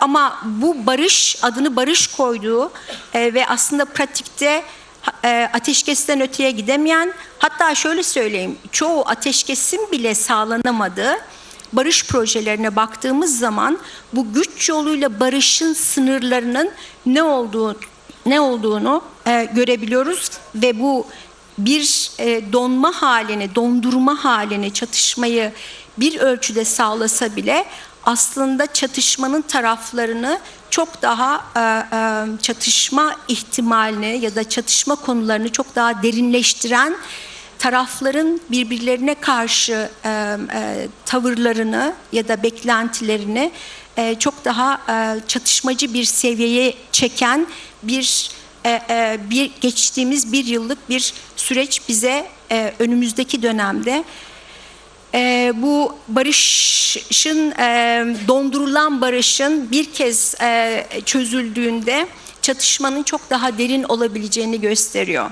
Şimdi İran meselesi bağlamında da şunun altını çizmekte fayda var. Belki çoğunuzun da dikkatini çekmiştir. Aslında işte bir Gazze'de barıştan bahsediyoruz, bir Suriye'de barıştan bahsediyoruz, bir Ukrayna-Rusya'da barıştan bahsediyoruz ama bu barış ateşkesin bile sağlanamadığı barış projelerinden bahsediyoruz. Ama öbür yanda aslında o ateşkesin sağlanabildiği tek bir vaka var, o da İran. Dikkat ederseniz İran ve İsrail ateşkesi 12 gün savaşından sonra gerçekten de bozulmadan, taraflar birbirlerine tekrar saldırmadan bugüne kadar korudu. Ama bu koruma hali bize bunun önüne geçilebileceğini değil, bilakis tarafların aslında nihayetinde bunu bir nihayete kavuşturacak şekilde bu savaşı ertelememeyi akıllarına koyduğunu ve özellikle de 2026'da Netanyahu'nun bir daha seçimin İsrail'de gündemde olduğu bir dönemde önümüzde kaçınılmaz bir çatışma olarak durduğunu hesaba katmak gerekiyor. Şimdi bu çok kısaca ve pek de iyi toparlayamadığımı düşündüğüm çerçeve içerisinde aslında diğer tüm gündemde olan barış müzakereleri, diyalog süreçleri, dediğim gibi en fazla bir ateşkesi sağlamak ve fakat bir kez bu dondurma hali çözüldüğünde savaşı daha da büyütecek dinamikleri barındırırken, bana kalırsa sadece Kürt-Türk diyaloğu ya da barışı, bunlar içerisinde güce dayalı bir ya da işte bu kendisini barışın başkanı olarak ilan eden Trump'ın güce dayalı barış yapma sürecinde istisnai bir örnek teşkil ediyor. Evet, bunu ben de bir yıldır farklı platformlarda dile getirdim. Bu barışın gündeme gelmesinin temel nedeni her iki tarafın da Orta Doğu'da yeni oluşan dinamiklere bağlı olarak karşı karşıya kaldığı stratejik zorunluluklardır. Ama biz tarafların beyanlarını esas alacak olursak bu diyaloğun gönüllülük esasına dayalı bir barış girişimi olduğunu da teslim etmek gerekiyor. Diğer tüm barış projelerini tek tek burada dinamiklerini, bunların faktörleri, aktörlerin pozisyonlarını, motivasyonlarını tahlil etmek için yeterli zamanımız yok. Ama tekrar Kürt-Türk barış girişimine ya da diyalog sürecine dönecek olursak, diğer süreçlerden farklı olarak ve onların hepsinden daha fazla feasible, yapılabilir, hayata geçirilebilir bir proje olduğunu teslim etmek gerekiyor. Şimdi bu hikaye içerisinde iki ihtimal, dediğim gibi, ya da iki ihtimal demeyelim de bu önümüzdeki dönem her ne kadar 3 yıl, ben kişisel olarak en azından bir büyük savaşı beklemiyor olsam da Orta Doğu'da İran'la İsrail arasında bir savaşın kaçınılmaz olduğu bir fotoğrafta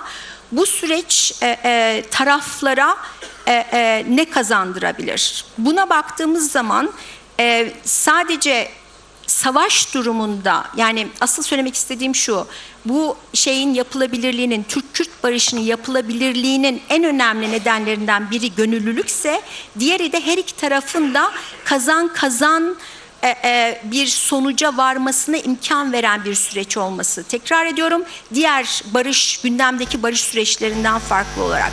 Şimdi bu haliyle bir savaş halinde nasıl bir kazan kazan sonucu olabilir?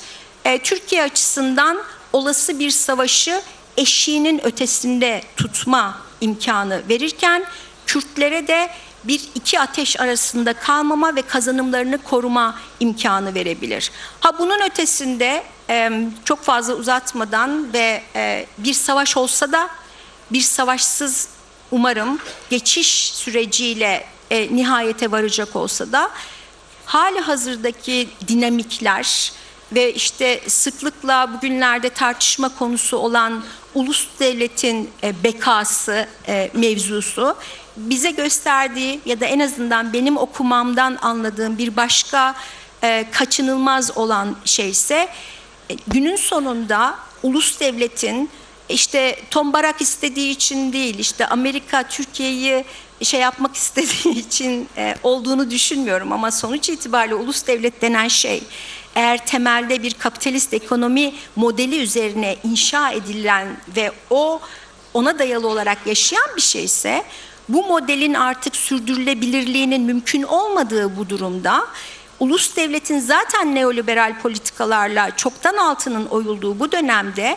ayakta kalmasının mümkün olmadığı ve hayatta kalmak için de bu içinde bulunduğumuz süreçte bir bölgeselleşmenin, yani coğrafi ve siyasi yeni bölgeler, ekonomik bölgeler üzerinden ulus devletin eskisi gibi değil ama bir çatışmaya da en hazırlıklı biçimde kendisini karşılayabilmek için bir ekonomik bölgeselleşme içerisinde kendini tanımlayabildiği ölçüde ayakta kalabileceği görülüyor. Bunu daha somut açmak icap ederse, bu yine referans, Tombar'a referans vereyim, bu Hazar'dan Doğu Akdeniz'e diye sıklıkla altını çiziyor.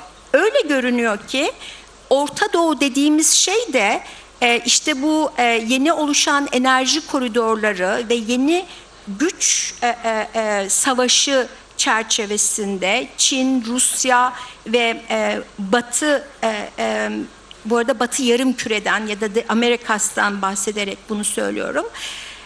Öyle görünüyor ki sonuç itibariyle bu Hazar'dan Doğu Akdeniz'e kadar sıklıkla yapılan vurgu Orta Doğu'nun Kafkasları da içine alan, Rusya ile Çin arasında bir tamponun oluşturulduğu ama aynı zamanda ki İran Savaşı'nı bir anlamda mecburi kılan da aslında bu yeni ekonomik politik bölgenin ortaya çıkması. Şimdi bu yeni ekonomik politik bölge ortaya çıktığında ve ulus devletin kendisini devam ettirmesinin zemininin kalmadığı durumda işte Abdullah Öcalan'ın o sözünü ettiği komünel demokratik entegrasyon ya da komünel sosyalizm ya da demokratik entegrasyon işte bu yeni bölgesel ekonomik ve politik yeni oluşan bölgeler çerçevesinde aslında sınırlar değişmeden ama bir ekonomik bölge çerçevesinde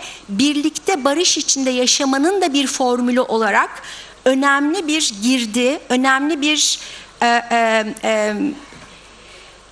zemin sunduğunu da göz önünde bulundurmak gerekiyor. Her bir söylediğimin tartışmaya açık olduğunu farkındayım. Umarım elimden geldiğince özet ve toparlayıcı olmaya çalıştım. Teşekkür ederim bu fırsatı verdiğiniz için.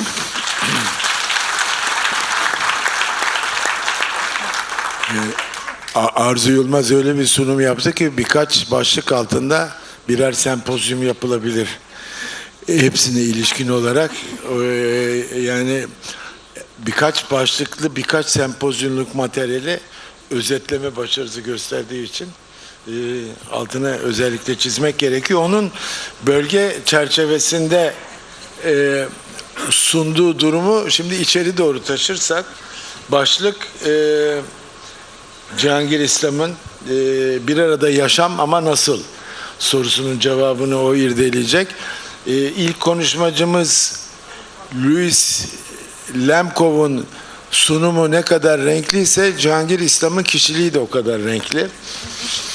Kendisi Saadet Partisi geleneğinden gelen bir siyasetçi, bir tıp doktoru, profesör. Fakat Saadet Partisi'nden sonra Cumhuriyet Halk Partisi milletvekili olarak bundan bir önceki yasama döneminde parlamentoda bulundu. Bu iki minik biyografik not zaten renkliliğine yeterince delil teşkil eder. Şimdi onun kendi birikimi ve gözünden bir arada yaşam ama nasıl sorusunun cevabını irdeleyelim. Buyurun. Çok teşekkür ederim Sayın Başkan. Esselamu Aleyküm. Rojbaş, merhaba, hello, and welcome to our honorable guests. Konuşmamı Türkçe olarak yapacağım. Öncelikle hepinize hoş geldiniz diyorum.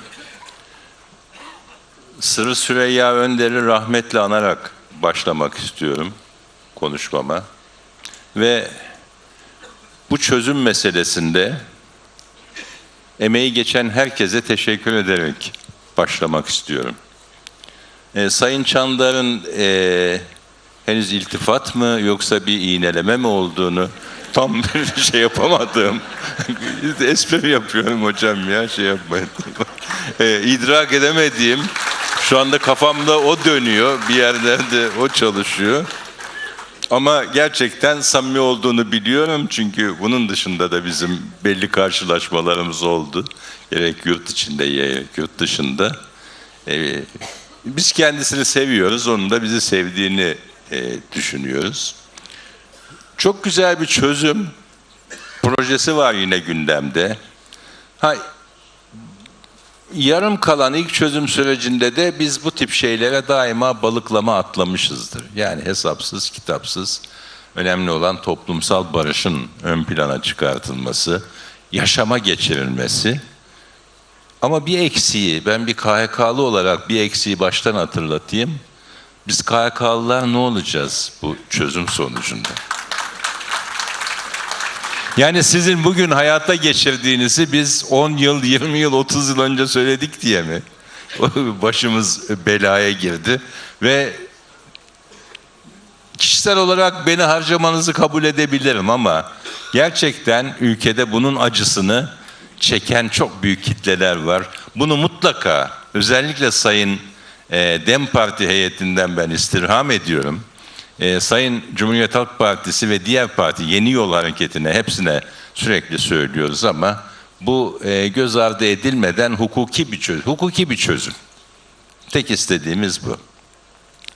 Çok değerli misafirler, bir arada yaşamak ama nasıl gibi çok geniş, 3-5 sempozyum değil, yani bir fakülte, üzerine fakülte kurulabilecek bir konu önümüze kondu. Ama olay hiç düşündüğünüz kadar komplike değil, son derece basit. Ben kişisel olarak bunları söylemekten çok hoşlanmıyorum ama bilginiz olsun diye söylüyorum. Anne tarafı Yörük, baba tarafı Boşnak, ortalama Müslüman bir aileden, yani Türkiye'deki ortalama bir Müslüman aileden geliyorum. Bir arada yaşamak bizim için olağan bir durum. Yani çocukluktan beri ötekine saygı, ötekiyle kendini eşit görmek, büyüklenmemek, kibirlenmemek, gerek evde, gerek küçük yaşta gittiğimiz dini eğitimlerde, Kur'an kurslarında, formal eğitime bunu katamayacağım çünkü formal eğitim daima bir tarafımızı pıştıkladı. Yani biraz ötekine karşı kışkırtıcı durumları da oldu. Ama doğal çevreye baktığınızda biz zaten kişisel olarak hepiniz aslında Türkiye'deki ortalama bir insan bir arada yaşamanın doğal demeyeyim de fıtri durum olduğunun idrakiyle zaten ortada. O yüzden ben bunu hani eğitimini alıp da hayatımıza geçirebileceğimiz bir şey olarak görmüyorum. Ama titizlikle belli noktaların ucundan tutmak ve olayı sadece sözde bırakmamak, bizim geleneğimizde maalesef böyle bir kötü huyumuz vardır. Mutlaka yazılı olarak hukuka da, yani hukuk şeklinde yazılı olarak hayatımıza geçirmemiz gerektiğini düşünüyorum. Ve yine özellikle Kürt meselesinde Türkiye'nin Türkiye'ye ve bölgeye baktığımda daima şunu hissettim. Bunu defalarca da yazdım veya sosyal medyada ilan ettim. Benim için Saraybosna neyse Kobane'de odur. Daha farklı bir konumda, daha farklı bir hüviyette değildir. Dünyanın, arzın her merkezi benimle öyledir ama akrabalık açısından baktığınızda benim için bu ikisinin bir farkı yoktur. O yüzden resmi, formal eğitimin daima önüme koyduğu dış Türkler meselesi, bizi de Boşnak olduğumuz halde dış Türk sayılırız biz, olsun. Biz gönüllü olarak Türklüğü kabul etmiş bir kavim diyebiliriz Boşnaklı. Ama benim aklıma daima peki dış Kürtler ve dış Araplar ne olacak meselesi gelir. Yani bugün eğer Balkanlarda bizim akrabalarımız varsa, Kafkasya'da bizim akrabalarımız varsa ki var, bu toplumun parçası olarak, bizim Orta Doğu'da da, Suriye'de, Irak'ta, Gürcistan'da, Ermenistan'da akrabalarımız veya dostlarımız var. O yüzden bu bütünlükçü bakışı hiç kaybetmemek arzusunda oldum.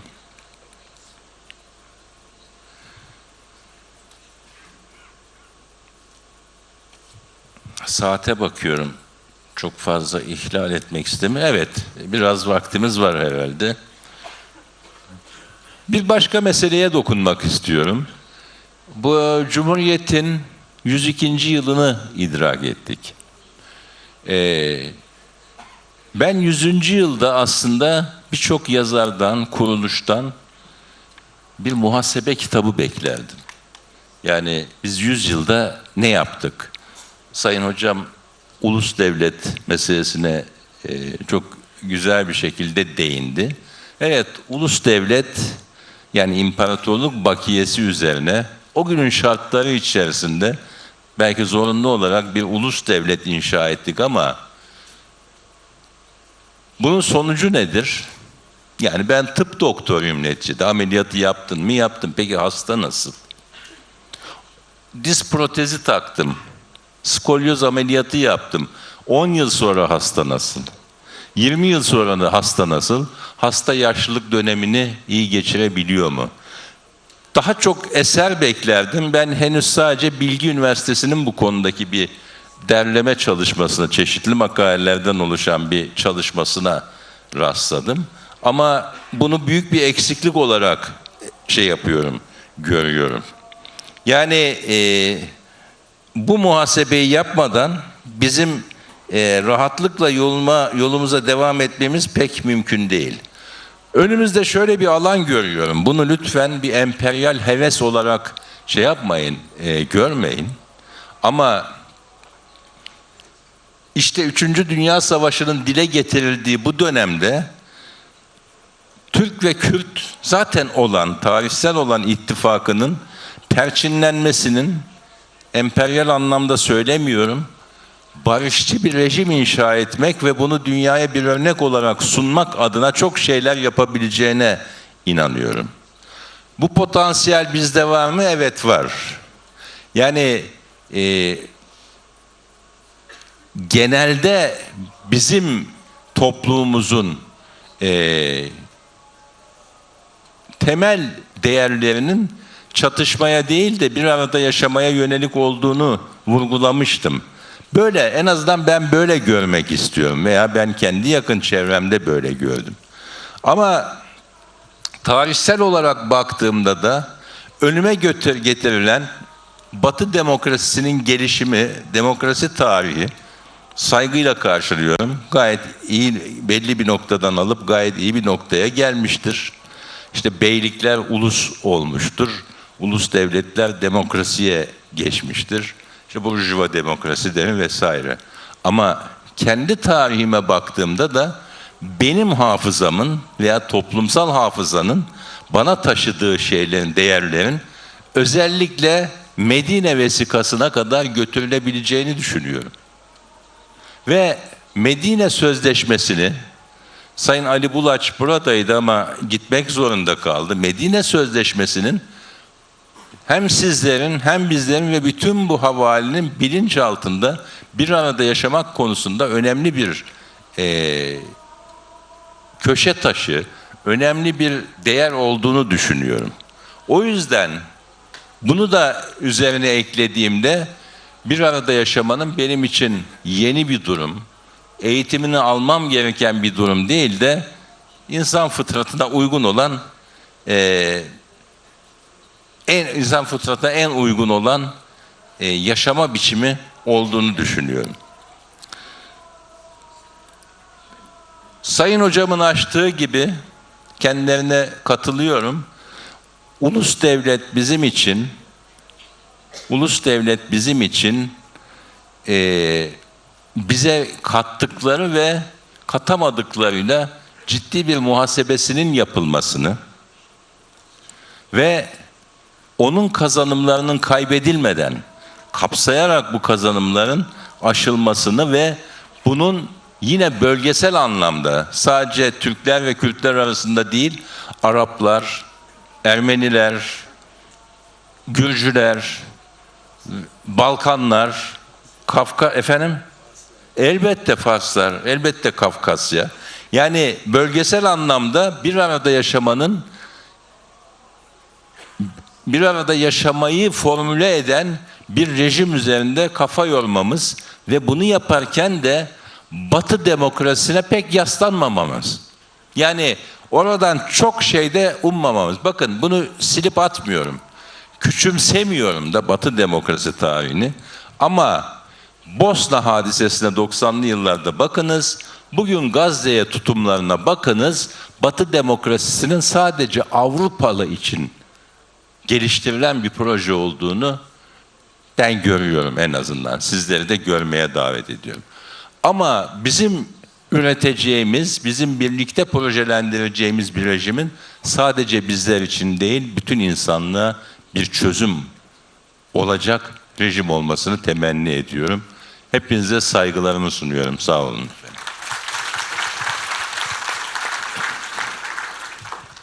Teşekkür ediyorum. Bu arada konuşmanızın başında bana ilişkin göndermeniz zaten bir sorun yok aramızda. Çünkü ben renk, zaten biz çoğulculuktan yana bir siyasi akımın ve düşüncenin sahipleri olarak renkten yanayız. O bak yani evet, güzel.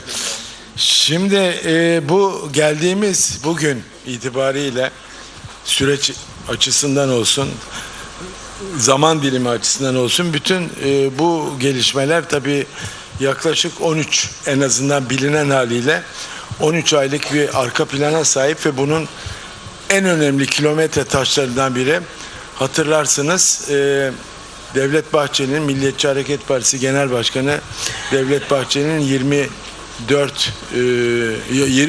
22 Ekim 2024 tarihinde partisinin grubunda yaptığı konuşmada bu sürece, o zaman süreç olduğunu da ayırdığında pek kimse değildi ama buna ivme kazandıran o konuşmasının özellikle şu bölümüydü: sözcüklere takılmayın, çünkü o sözcükler, o kavramlar artık kullanılmıyor. Onun ağzından çıkan sözcüklerle o bölümü dikkatinize getireceğim. Özgür Erol'a söz vermeden önce. Konuşmasının bir yerinde şöyle girdi söze: terörist başı işin içinde olmazsa bir şey çıkmaz diyenlere de sesleniyorum. Şayet terörist başının tecridi kaldırılırsa gelsin Türkiye Büyük Millet Meclisi DEM Parti grup toplantısında konuşsun. Terörün tamamen bittiğini ve örgütün lağvedildiğini haykırsın. Bu dirayet ve kararlılığı gösterirse umut hakkının kullanımıyla ilgili yasal düzenlemenin yapılması ve bundan yararlanmasının önü de ardına kadar açılsın. Şimdi tabii o günden bugüne bu kavramı terk etti. Kurucu önder kavramını doğru bir şekilde, olması gereken bir şekilde ve Sayın Abdullah Öcalan'ın hak ettiği biçimde kullanıyor. Artık bu kavram az önce 22 Ekim 2024 konuşmasında kullandığı kavram terk edilmiş ama umut hakkı kavramıyla birlikte çok güçlü bir ivme bu sürecin bir yapı taşı olarak yerini almış oldu. Bu toplantıda Turan Erol'un, Özgür Erol'un konuşma başlığı Kürt sorunun çözümünde ve toplumsal barışın inşasında Abdullah Öcalan'ın rolü ve umut hakkı. Merak ettim, bu umut hakkı acaba ne şekilde ifade edilebilir diye. Dijital çağda yaşıyoruz. Yapay zekaya sordum umut hakkı nedir diye. Yapay zeka en kestirmeden, bir panel gerektirmeyecek netlikte, aynen okuyacağım, şu cevabı verdi. Umut hakkı özellikle Avrupa İnsan Hakları Mahkemesi (AİHM) içtihatlarında şekillenmiş bir kavramdır ve temel olarak bir insanın geleceğe dair umudunu koruma hakkını, özellikle de ağırlaştırılmış müebbet hapis cezaları bağlamında bir gün serbest kalabilme umudunu ifade eder. Umut hakkı insan onurunun ayrılmaz bir parçası olarak kabul edilir ve bir mahkumun yaşamının geri kalanını hiçbir koşulda hapiste geçirmek zorunda kalmayacağına, serbest bırakılma ihtimalinin en azından teorik olarak var olduğuna dair bir umut taşımasını güvence altına alan bir haktır. Şimdi tabii Devlet Bahçeli'nin az önce gönderme yaptığım sözcükleri bu tanımla birleştirildiği zaman ve Avrupa İnsan Hakları Mahkemesi içtihatlarında yer almış haliyle birlikte düşünülürse, Abdullah Öcalan'ın bir gün serbest kalması gerekliliğini kendiliğinden içeren bir özellik taşıyor. Zaten o olmadan, yani Abdullah Öcalan bir gün serbest kalıp toplumun siyasi hayatında, düşünce hayatında zaten yerini aldı. Siyasi hayatında aktif biçimde serbest bir, özgür bir birey olarak yerini almadan süreç, her ne süreç ise onun başına hangi sıfatı yerleştirirsek yerleştirelim, tamamlanmış olmaz. Bu apaçık bir gerçeklik. Zaten geldiğimiz noktada da en son eksik de olsa parlamentoda kurulmuş komisyondan bir heyetin onu ziyarete gitmesinin en çarpıcı yönü Kürt sorunun bir güvenlik sorunu olarak ele alınmaktan çıkarılıp siyasi bir sorun olduğunun tescilini simgelemesi ve Abdullah Öcalan'ın da bir siyasi aktör olduğunun hem de baş aktör olduğunun altının çizilmesini simgelemesini ifade ediyor. Şimdi buradan hareketle kendisine söz vereceğim Özgür Erol 100 yılın başlarından itibaren Öcalan'ın avukatlarından biri.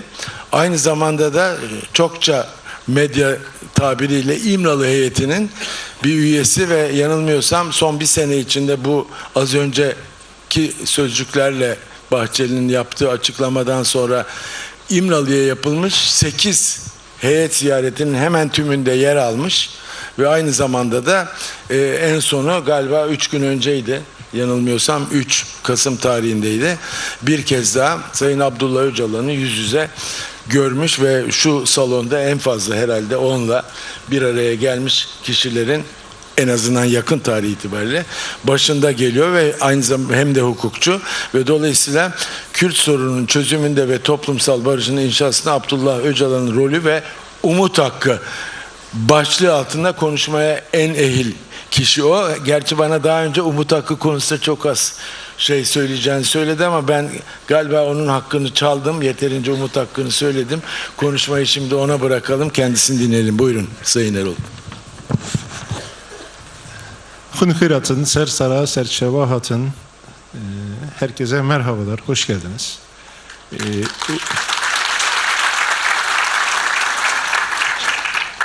Umut hakkı meselesi bundan daha iyi özetlenemezdi. Benim bu konu üzerine çok böyle lafı dolandırmama gerek yok. Esas olarak budur. Fakat ben bugün böyle bir yasal düzenleme ya da bir ahim kararı bunlara çok boğmadan bu umut hakkı ya da özgürlük ilkesi dediğimiz şeyin bize nasıl yansıdığını, nasıl yansıyacağını, bizim geleceğe umutla bakma hakkımızla olan bağlantısını biraz konuşmak isterim. Tabii burada bu bileşenin karşısında olmak ve konuşmak çok kolay bir şey değil. Bundan onur ve şeref duyuyorum. Bununla birlikte burada içinde bulunduğumuz dönemin kıymetini anlayabilmek için özellikle son 10 yılın nelere mal olduğunu da unutmamamız gerektiği kanaatindeyim. Çok ağır süreçlerden geçtik. Bir bütün olarak siyasi mücadelenin o tecrit süreciyle birlikte yoğunlaştığı bir dönem, aynı zamanda baskıların da yoğunlaştığı bir dönemdi.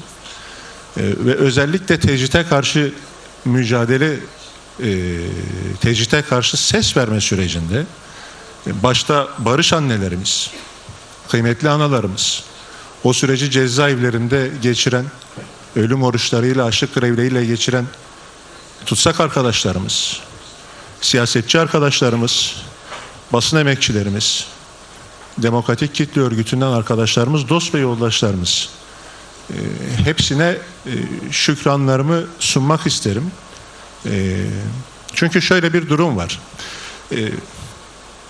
Tecrit döneminde tecrite karşı mücadele yürütülürken şimdi tıpkı bu dönem yürüyen bazı tartışmaların bir başka minvali o dönemde yürüyordu. Bir siyasi mücadelenin böyle bir konuya odaklanmasına gerek var mıdır? Gerçekten bir cezaevi ya da bir kişi bu kadar önemli midir?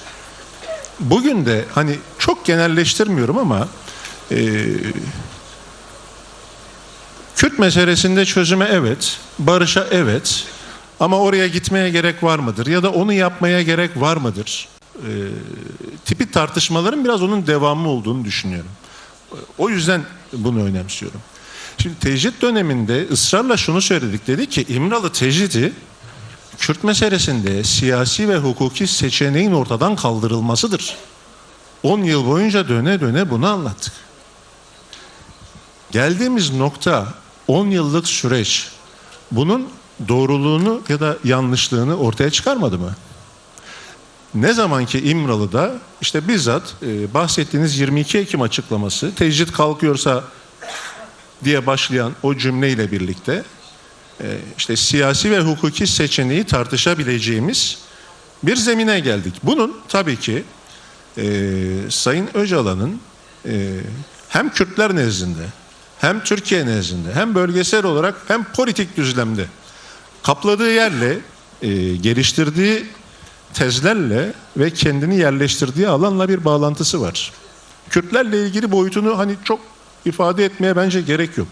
Kürt demokratizasyonunun kurucu önderidir. Bu kadar yalın bir biçimde ifade edebiliriz. Sadece son 50 yıllık Kürt isyanının eylem ve fikrinin değil, aynı zamanda o isyanın sonuçlandırılmasının, onun dönüşümünün şiddet yolları yerine siyaset ve hukuk yollarının tercih edilmesi fikrinin ve eyleminin de kurucusudur. Dolayısıyla Orta Doğu'nun genelinde bir bütün olarak Kürtlerin temsil ettiği dinamizmle Sayın Öcalan'ın geliştirdiği bu tezler ve yerleştiği bu konum arasında çok güçlü bir diyalektik bağ var. Sevgili dostlarımızdan bu bağı değerlendirme yaparken gözden kaçırmamalarını rica ediyoruz. Çünkü bu gözden kaçtığı zaman en temel noktayı tekrardan başa dönmek durumunda kalıyoruz. Tabii bu kendisini yerleştirdiği bu pozisyon sadece İmralı ile sınırlı değildi. Esasen bunu bu yıl içerisinde İmralı'da gerçekleşen görüşmelerde çok kez hayıflanarak anlattı. Yani keşke Özal dönemindeki süreci daha iyi değerlendirebilseydim. Hatta siz de o sürecin tanıklarındansınız. Devamında Erbakan, yani Cumhurbaşkanı olarak Özal'la, Başbakan olarak Erdoğan'la, Başbakan olarak Erbakan'la, Başbakan olarak Erdoğan'la ve son noktada Cumhurbaşkanı olarak Erdoğan'la 4 temel süreç geliştirmeye çalıştığını, bu süreçler eğer o dönemde doğru muhataplığa ve doğru tavırlara yerleşseydi aslında bütün bu neredeyse 30 yıla yayılan bu acıların da yaşanmayabileceğine dair bir hayıflanma içerisinde. Bunun hem eleştirisini hem öz eleştirisini geliştiriyor. Ve bugünkü süreç aslında bu bakış açısının, bu total yaklaşımın 92'den bu yana devam ede gelen sürecin bir ürünü. Ve bugünkü dönemi de, yani içinde bulunduğumuz bu süreci de temelinde tek taraflı ve kendi iradesine dayalı, öz iradesine dayalı bir süreç olarak geliştirdi. Bu bundan bir yıl önce bugün bulunduğumuz şartlarda değildik. Suriye'de bir iktidar değişimi gerçekleşmişti. Çok gergin ve çok krizli bir Orta Doğu koşulları. Aynı zamanda ülkede de son derece kısıtlayıcı bir ortamda 3 görüşme planladı. Bu 3 görüşmenin sonucunda Kürtlerin demokratik siyaset ve hukuk yoluyla mücadelesini dönüştürebileceği bir açıklamayı organize etti. Ve birinci etap bu şekilde başladı. Öncesinden son derece üzerine düşünülmüş, derinlikli planlanmış bir süreçti.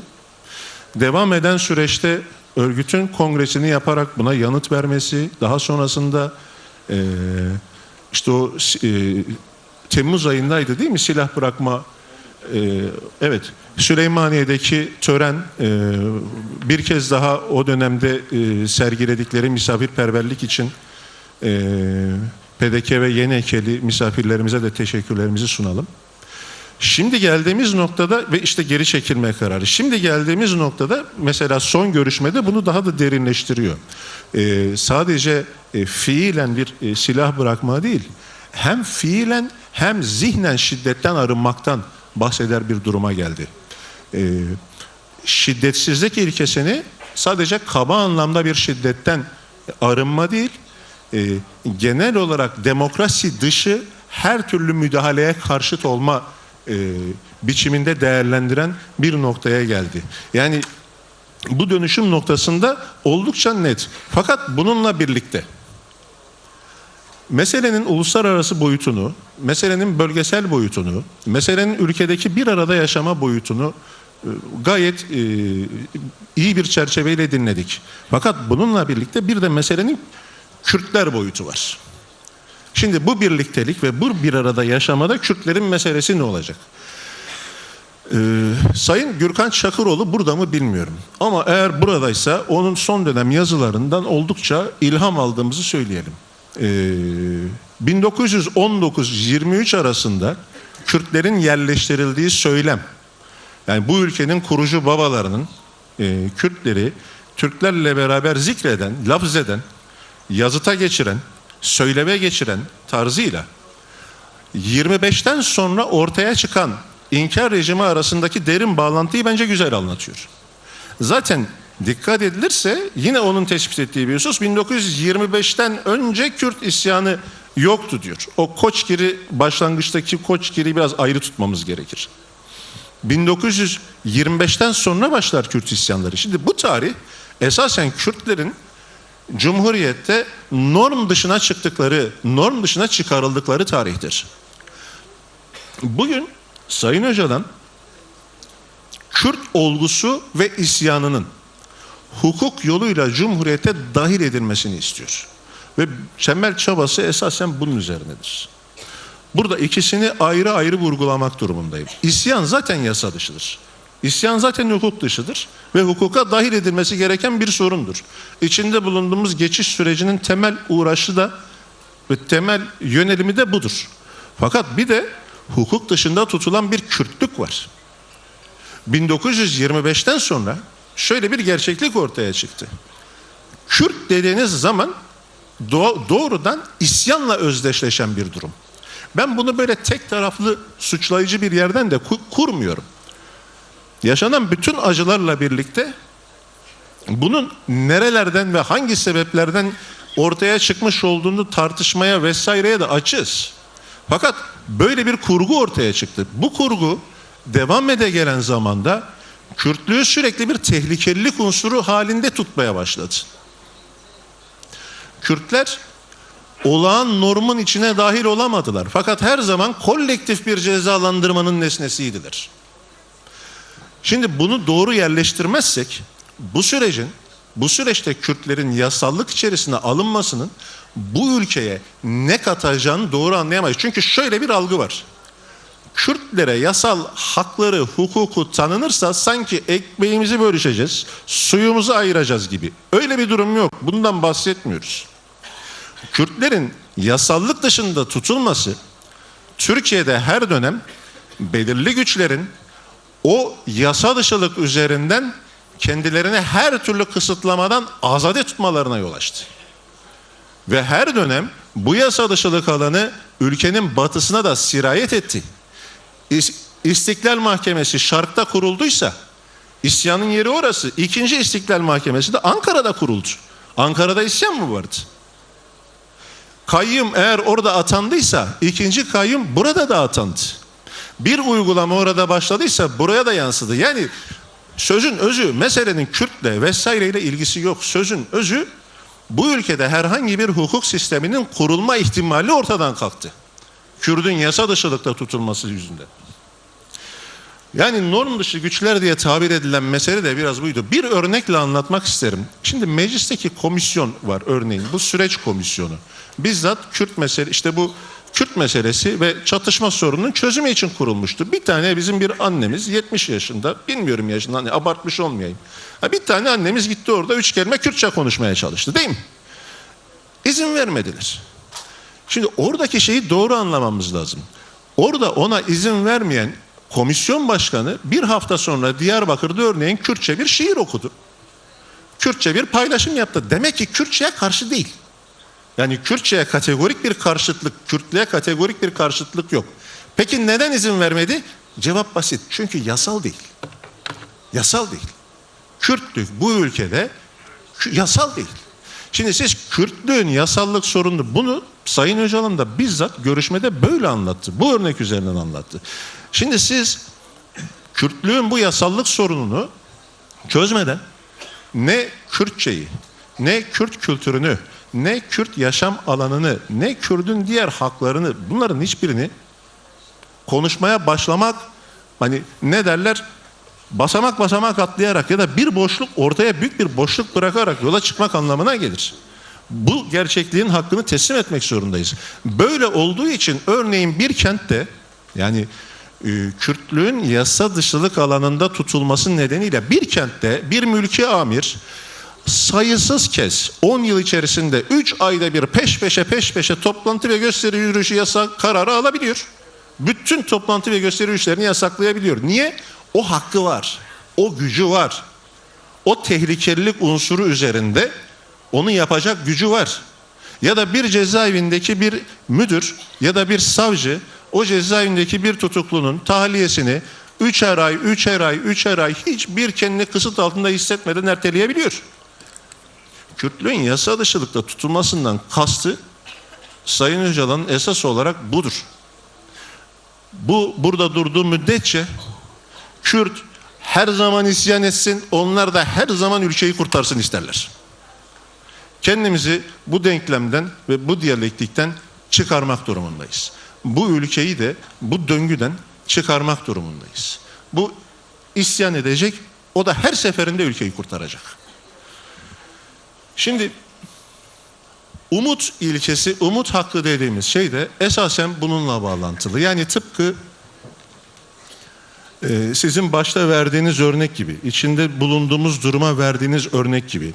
Esasen bir gerçeklik olarak burada. Siyaset olarak burada. Dinamizm olarak burada ama kendisi gelmesin. Varlığı görünmesin. Sayın Öcalan'a dönük yaklaşım da biraz bu.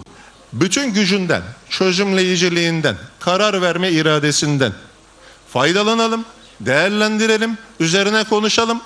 Ama o orada kalsın. Öyle olmaz. Bu Kürtlüğün o demin anlattığımız yasa dışılıkta tutulma iradesini Sayın Öcalan şahsında devam ettirme kararlılığıdır. Dolayısıyla işin en başından başlayacağız. En sorun gördüğünüz, en dokunulamaz görülen neyse onu hukukun içine dahil edilecek ve oradan bütün bir Kürt halkı onun arkasından o hukuka dahil olacaklar.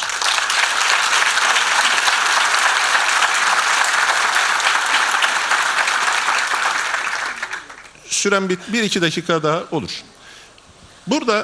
Buradaki meseleyi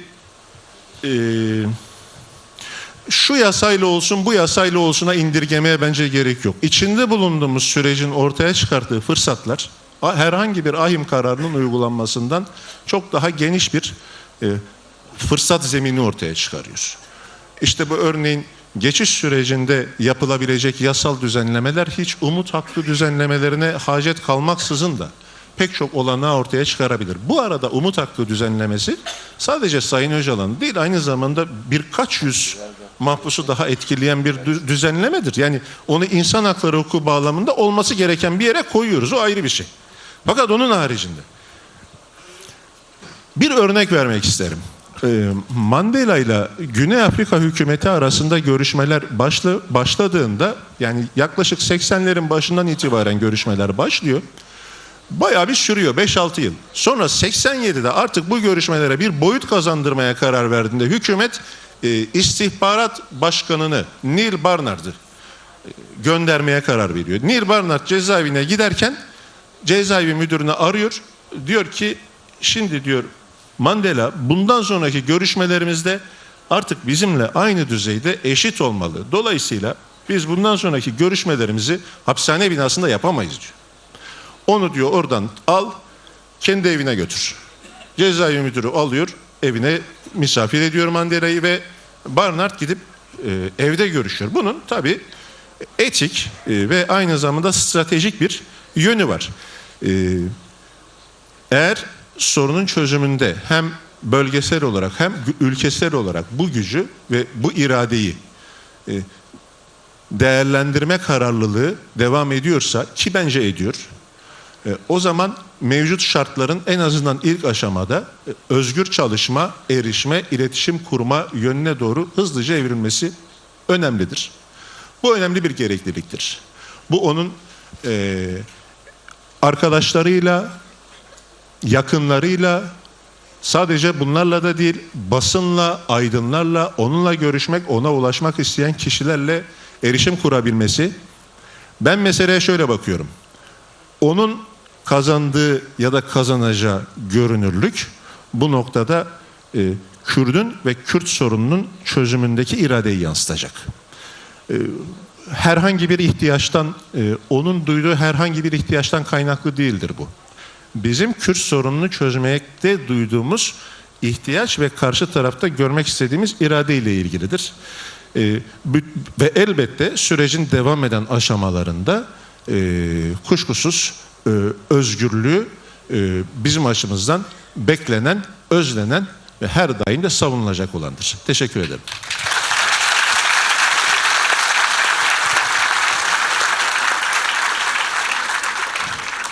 Çok çarpıcı ve öğretici müdahale sunumdan ötürü teşekkürlerimizi sunalım. Değerli hukuk insanı Özgür Erol'a birer ikişer dakika bir tur daha son olarak eklemek istediğiniz şeyler olur diye konuşmacılara söz vereceğim ama ondan önce Özgür Özel'in Özgür Özel nereden çıktı ya? Yani işte Özgür Erol. Onun sözlerinden aldığım ilhamla bir minik anekdotu anlatayım, belki onun ikinci turda, son turda söyleyeceği bir şeye de bir ipucu teşkil edebilir belki. Şimdi ben Adalet Komisyonu üyesi değilim. 2 hafta önce ya da geçen hafta, tam zamanı kestiremiyorum, Adalet Komisyonu'nun toplantısına gittim mecliste. Adalet Bakanı'na bir şey söyleme amacındaydım. Orada yakın mesafeden görürüm, söylerim diye o amaçla gittim. Öyle de oldu. Kendisiyle tanışmıyoruz. Beni görünce de çok zarif davrandı. Ayağa kalktı, işte hal hatır sordu. Ben dedim, Sayın Bakan, size bir şey söylemek için geldim. Buyurun, nedir dedi. Dedim ki, bu Selçuk Mızraklı ile ilgili durum nedir Allah aşkınıza dedim. Nedir dedi. Dedim ki, Eylül ayında, geçtiğimiz Eylül ayında 2 ay önce denetimli serbestlikten yararlanma hakkı elde etti. Ve Cezaevi Gözlem Kurulu şöyle bir gerekçeyle reddediyor dedim. 2 kere üst üste reddetti. Aynı gerekçeyle. Gerekçe şu: kurumumuzda bulunduğu süre içinde, kurumumuz yani cezaevi, kurumumuzda bulunduğu süre içinde örgüt üyesi olmadığına dair beyanda bulunmadığı için. Şimdi dedim ki, ya Sayın Bakan, böyle bir şey olabilir mi dedim. Yani bu insan, geçen dönem siz AK Parti Grup Başkan Vekiliydiniz, o da milletvekiliydi. Diyarbakır milletvekiliydi. Daha sonra Diyarbakır Büyükşehir Belediye Başkanı oldu. Seçilmiş belediye başkanı. %60 küsur oyla. Diyarbakır Tabip Odası Başkanlığı yaptı yıllar yılı. Onu tanımayan yok. Ve bütün savunması örgüt üyesi olmadığı üzerine. Örgüt üyeliğinden içeri atıyorsunuz, savunma veriyor. Diyor ki, örgüt üyesi değilim. Gizli tanıklarla filan mahkum ettiriliyor. Hiçbir delil yok.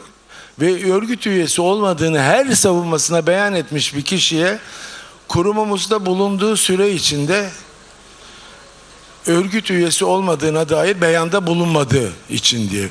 Bu cezaevi size bağlı. Bu nasıl şey dedim. Heyecanla da, merakla da bekliyorum ne cevap verecek diye. Cengiz Bey dedi, işte şimdi süreç var dedi. Dedi örgüt lağvedildi. Hallolur o iş. Benim nutkum tutuldu, kala kaldım. Yani bunu söyleyen herhangi bir cezaevi müdürü değil. Adalet Bakanı. İnşallah çözülür bu süreçle, madem örgütle lağvedildi dedik, ama hala içeride kalmaya devam ediyor dedim. Öyle ayrıldık.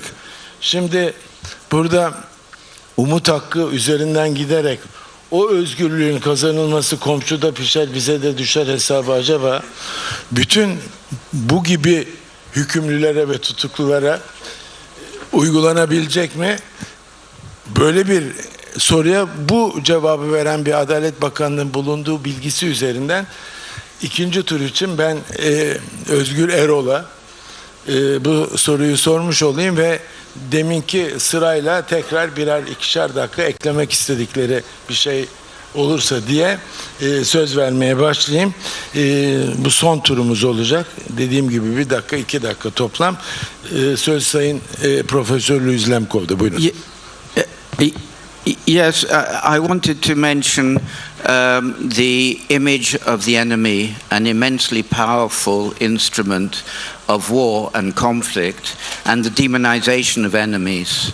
And this has been widely used, so the demonization involves talking about lawyers who are defending, who are defense lawyers, accusing them of being terrorists. Just like... Parizler her tim Avukatlar sürekli terörist olarak gösteriliyorlar.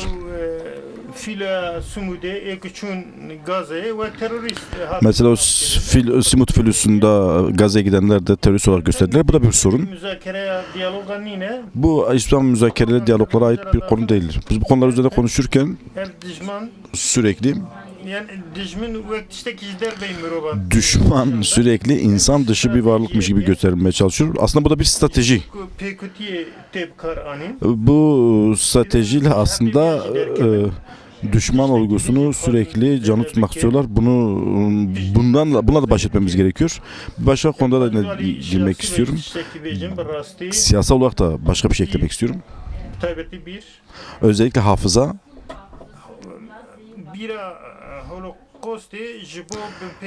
Holocaust hafızası şu anda Gazze'yi yok etmek için kullanılıyor. Bu Avrupa'nın bu duruşu aslında kabul edilmez. Buna karşı kendimizi örgütlemeliyiz. Bu durumda gerçekten kafalarda çok karışıklıklar var. Bunu netleştirmemiz, sadeleştirmemiz gerekiyor. Üzerinden söylediklerimi daha tamamlamak isterim. İşte o yasa meselesi, yasaya dahil edilmesi ya da normun içine alınması, ulus devlet yani bunun ulus devletti zaten bunun. Hani o normu belirleyen ulus devletti. Şimdi mesele bu ulus devlet hala devam etmekteyken nasıl yasaya dahil edilecek? O zaman o ulus devlet o norm dışına ettiği haliyle kalabilecek mi? Zaten mesele de orada. Ve ne kadar becerebildim bilmiyorum ama benim de aslında söylemek istediğim buydu. Bu yönüyle de çok zamanlı. Çünkü zaten ulus devletin Kürt-Türk meselesinden dolayı değil, küresel yapısal nedenlere dayalı olarak zayıfladığı ve buna şey yapabilecek, hani bu karşı karşıya olduğu zorlukları aşmak için bir bölgeselleşmenin mecburi olduğu ve hayata geçmekte olduğu bir dönemde hem iyi bir zamanlama hem de o bölgeselleşmeye aşağıdan yukarı bir meşruiyet ve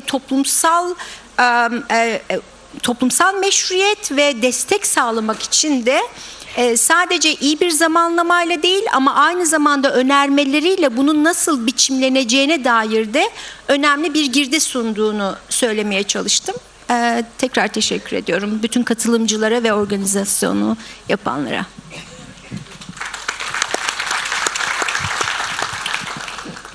Çok teşekkür ederim. Tabii Sayın Çandar'ın anlattıkları şey yapmadı. Yani hiçbirimizi şaşırtmadı. Bunun milyonlarca örneğini getirmek gerçekten mümkün. Şu anda sıkıntı şu. AK Parti ilk zamanlar bilgiyi gerçekten tabandan devşirip onun üzerine bir takım sentezler bina etmeye çalışıyordu. Ama uzun zamandır yukarıdan verilen bir aksiyomatik bir cümle, bir anlamda aşamayacağız bir cümle, altındaki bütün danışman ve siyasi ekibi dogmatik davranışa zorluyor. Yani saçmalamalarının nedeni genelde buna şey yapıyor, dayanıyor. İki konuda ben hepimizi dikkatli olmaya çağırıyorum. Hepimiz görüyoruz bir fitne ekolü bu çözümü parçalamak, dinamitlemek üzere faaliyete geçmiş. Doğru, buna aşılıyız, hepimiz tedbirliyiz. Bunun dozu şiddetlenebilir, daha provokatif bir takım olaylar yaşayabiliriz.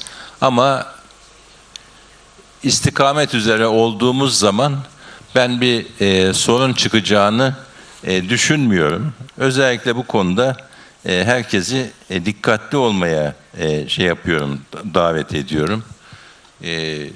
Söyleyeceğim bu kadar. Çok teşekkür ederim. Evet. Neden? Çünkü örgüte dayalı olarak verilen suçlar PKK'nin sınıfa seçtiğine göre meselesiz kalmıştır. Dolayısıyla hepsinin usul olmaları lazım. Verilen cezalar da meselesiz kalmıştır. Ben hukukçuyum, avukatım. Yıllarca baro başkanlığı yaptım. Bu gerekçeyi bunu işlememiz lazım yani. Evet, buyurun. Evet. Ya bu kolay bir süreç değil. Henüz 1. yıldayız. Benzer deneyimlerin ki hiç benzemiyoruz, onu da söyleyeyim. Atipik. Kendi şartlarında ilerleyen bir süreç var. Benzer deneyimlerin 7 yıl, 8 yıl, 10 yıl gibi süreçlere yayıldığını unutmamalıyız. Bu anlamda ben Cihangir Hocama katılıyorum. O pozitif üslubu devam ede gelen ve devam edecek olan süreci gözeterek değerlendirmek durumundayız. Atipik halimiz tarihsel ve sosyolojik özelliklerimizden geliyor. Kürtlerin de Türklerin de. Geçmiş ezberlerimiz bu tarihselliğe dayanıyor. Dolayısıyla mevcut yapı içerisinde henüz özellikle siyasetin fikren ve zihnen böylesi bir sürece hazırlıklı olduğunu söyleyemeyiz. Cengiz Hoca'nın bahsettiği yaklaşımlar biraz oradan kaynaklanıyor. Bunun üzerine kafa yormuş, bu bir süreçtir. Ben de bir yetkili bir devlet yöneticisiyim. Buna nasıl yaklaşmam gerekir gibi fikri ya da zihni bir hazırlık yok demek ki. Fakat gelişebilir. Bunu hesaba katmalıyız. Bundan kendimizi de sorumlu görmeliyiz. Meselenin diğer boyutunda da bu bahsettiğimiz atipik gerçekliğimiz bu ülkede rigid, agite edici kavramlar vesaireye biraz daha dikkatli ve özenli olmamıza yol açıyor. Dolayısıyla şimdiki süreç özellikle geçiş dönemine odaklanmamız gerektiği kanaatindeyim. Bu dönemin barış yasasına, geçiş dönemi yasasına odaklanmamız gerektiği kanaatindeyim. Yani bunun sürecin bir %50'sini oluşturabileceğini düşünüyorum. Onunla birlikte kuşkusuz devam edecek. Bitişik adımlar halinde devam eden bir süreç. Arzu Hoca'nın sorduğu meseleye her iki tarafın da geliştirdiği çözüm önerileri var. Bunu belki çok açıklıkla dile getirmiyorlar ama mesela Kürt tarafı o konuda daha entegrasyon diyor. Demokratik entegrasyon diye bunu aslında ifade ediyor yani. O mevcut devlet yapısı içerisinde bunun nasıl yerleştirilebileceğine dair tezler var. Bunlar bütünlüğü %100 mutabakat var mıdır? Olmaz. Belki ileride de olmayacak. %50 olacak, %40 olacak ama önemli olan şu aşamada bu yolda ilerlememiz. Bazıları diyor ya, bir yıl içerisinde ne oldu? Bir yıldır bir kişinin burnu kanamadı. Bakın bundan daha kıymetli bir şey yoktur. Ben bunu böyle bir totoloji olsun diye söylemiyorum. Ama bu da bir realitedir. Bir yıldır bu ülkede bu sağlanabildi. Bunu sürdürmek hepimiz için hayırlıdır. Teşekkür ederim. Şimdi kapatmadan önce bir konuşmacımız daha vardı, bulunamadı burada. Barış'ın inşasına kadın katılım başlığı altında Tevekkül Karman, Yemenli, Nobel Barış Ödülü sahibiydi. Kendisini yıllar öncesinde Türkiye'de gelmişti, tanımıştım ama o yok, aramızda bulunmuyor. Fakat bir başka Nobel Barış Ödüllü Oleksandra Matvichuk, Ukraynalı. Kendisinin videolu mesajını dinleyeceğiz ve panel bitmiş oluyor. Ondan sonra araya giriyoruz. Oleksandra Matvichuk, Ukrayna Nobel Barış Ödülü sahibi.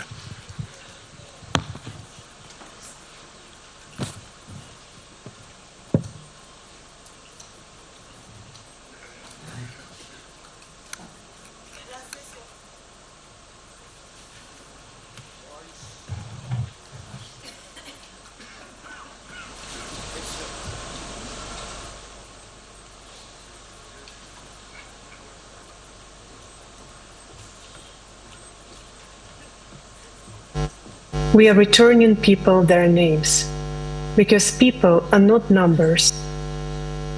My name is Alexandra Matvichuk. I'm a human rights lawyer. It's a pity that I can't be with you today, but I'm in Syria in solidarity with it. I'm documenting war crimes in this war which Russia has launched against Ukraine for 12 years. While this war turns people into the numbers, what we are literally doing, we are returning people their names, because people are not numbers and life of each person matters. We have in our database more than 91,000 episodes of war crimes, and among these episodes, there are a lot of crimes against women and children. But let me assure you that women in Ukraine are not just victims of Russian aggression. Women are fighters of freedom and human dignity. I know enormous amount of fantastic women in different fields of society. Women take political decisions. Women coordinate civil initiatives. Women document war crimes. Women are in the far front of this battle for freedom and human dignity, because bravery has no gender. And my main message today, we need more women in peace-building process. Ukraine is a bright example. Recent months, we heard a lot about natural minerals, Russia's territorial claims, geopolitical interests, but we didn't hear about people. And it's not okay. We still have no idea what will be with more than 20,000 Ukrainian children separated with their families and illegally deported to Russia. What will be with thousands and thousands illegally detained civilians subjected to horrible torture and sexual abuse in Russian prisons? What will be with people in Russian occupation in general? We speak about millions of people who live in gray zone without any tools how to defend their rights, their freedom, their property, their life, their children, their beloved ones. And Russian occupation, it's not just changing one state flag to another. Russian occupation means enforced disappearances, torture, rape, denial of your identity, forcible adoption of your own children, filtration camps, and mass graves. We must return human dimension into politics. Without human dimension, we will never find a path to sustainable peace. And in order to do it, we must ensure the role of women in peace building. Big men with power had led to devaluation of the word peace. But peace means the freedom to live without fear of violence and have a long-term perspective.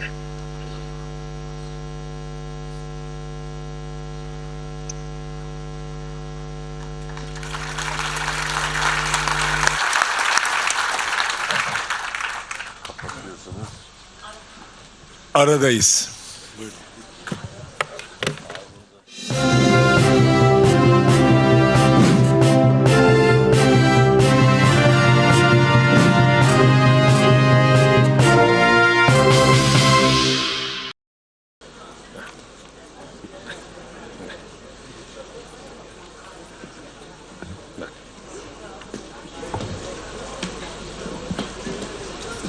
درسته گلک بلندی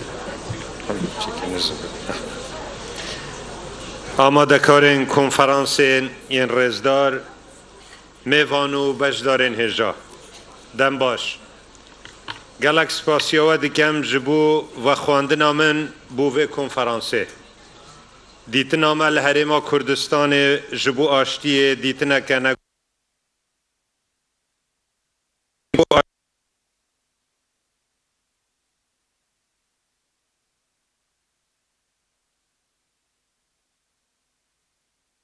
قبول کردن هفدو دیتنا خالن هفبش دناورا جداهیان ده تندی و هفرکی غینی ویرانکاری و پارلمانی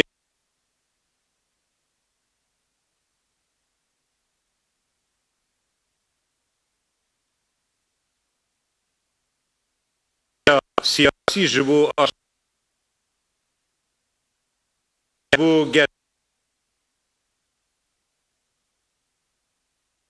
که گرنگامه استراتژیکه ترکیه ولاته که گرنگ و جیرانگامه استراتژیکه آرامی و پیشکفتنا ترکیه باندوره که راست راست لسر آرامی عراق و حرم کردستان و تواهی ناوچه هیا ترکیه ده آشتی دا بهزتره و دکاره رولک مزانتر لناوچه بلیزه سالن چوی ما به همو آوایی پشتوانی آشتیه کرد و قناغ نشان دا که دیالوگ دکاره دستکفتن مزن جبو همو آلیان بینه ایرو جی همو پشتوانی خواه جبو سرخستنا آشتیه نشان دادن حرم کردستان وکی هرتم ده فاکتورا آرامیه به لناوچه بجدارن قدرگران به واجو یک وها گرنگ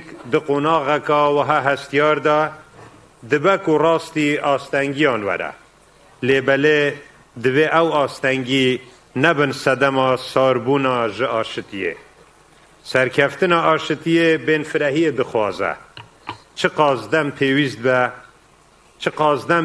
پیویست به دوی کو بردوامی هبه لور دخوازم دستخوشی الجناب سروک اردوغان وکم جبو رولا گرنگو دیتناویا ویرکانو جبو وبوناویا لهمبر آشتیه او گاوکا دیروکیو کو اراده کا سیاسی بهز ویرکی قربانیدان و جان برپرسیاریتی دخوازه هر واسه هم دستخوشی البرز سروک اوجالان و برز دولت باحچلی و همو کسایتی و آلیان دکن کو پروش آشتی نو کار دکن جبو آشتی و پیگوژیانه کار دکن جبو کو آشتی و پیگوژیان سر کبه همو اوین کو دزانن پیش روش تنه لسر بنگه ها آشتی و آرامیت آوا کرن داویه ده هیویا سرکفتن جبو کنفرانس آوا دخوازم گلک سپاس نیچیروان بارزانی سروک حرم کردستان 6 بفرانبار سال 2025 ببینن خیر و خوشی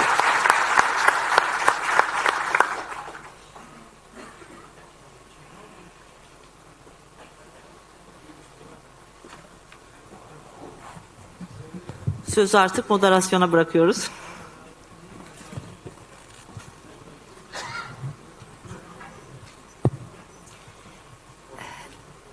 Merhaba. Hepinizi hem misafirlerimizi hem bu konferansa gelip dinleyerek katılarak bu sürecin daha iyi bir şekilde ilerlemesine katkı sunma arzusu taşıyan herkesi sizleri saygıyla, sevgiyle selamlıyorum.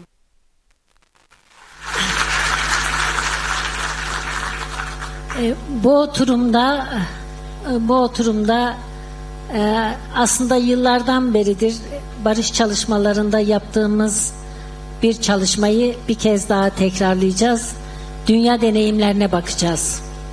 Çünkü bu sorunu sadece biz yaşamıyoruz.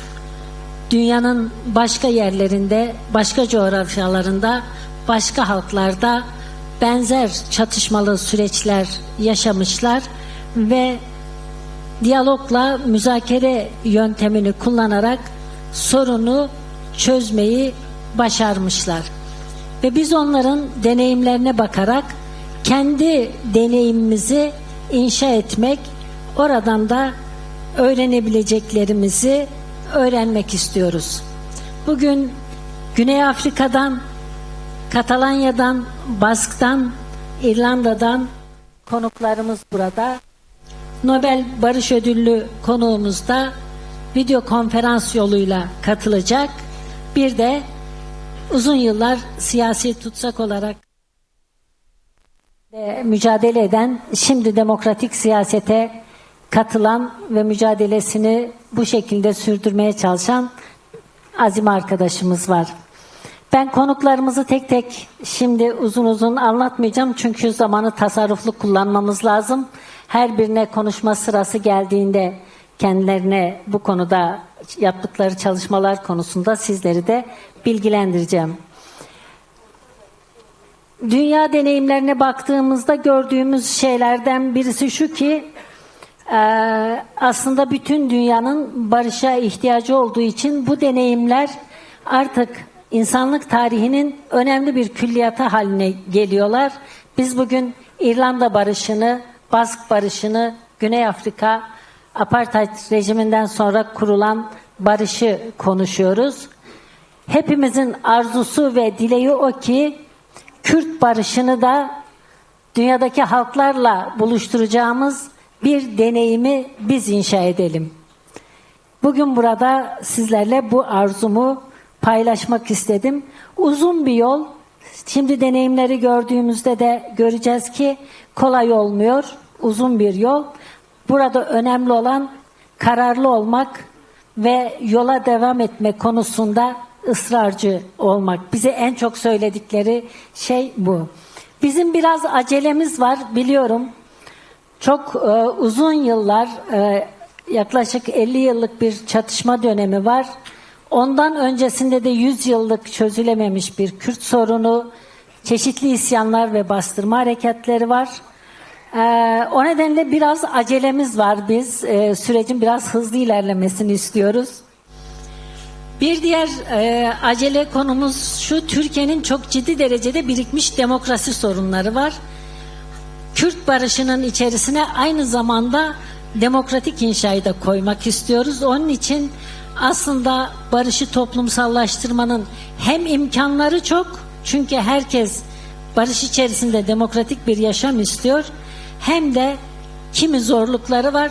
Çünkü bu sürecin içerisinde herkes kendi sorununun da acilen çözülmesini istiyor.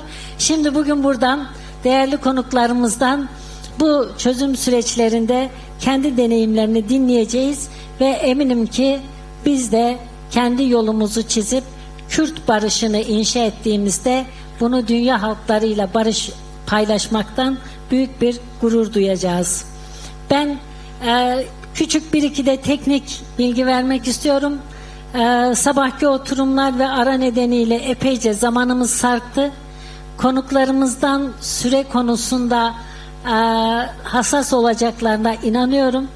Mümkünse 15 dakikada sunumlarını tamamlarlarsa daha sürecin hızlı gideceğine inanıyorum.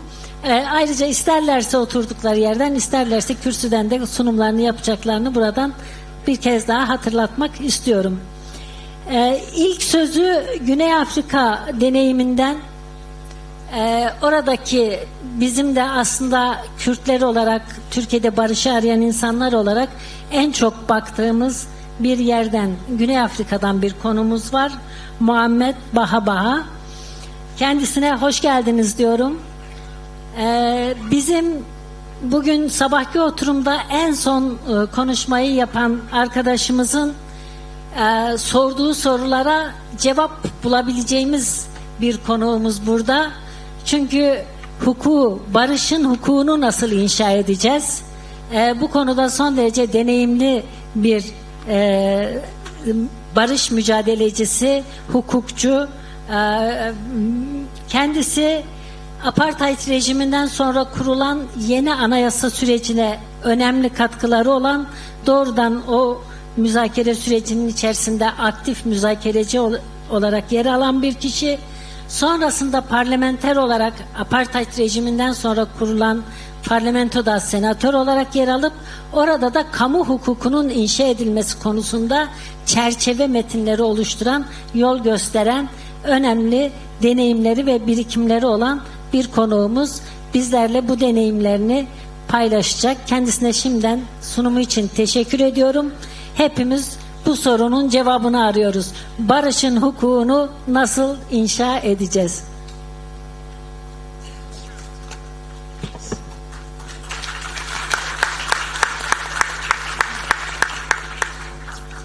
distinguished guests, friends, ladies and gentlemen, Assalamu alaikum, good afternoon.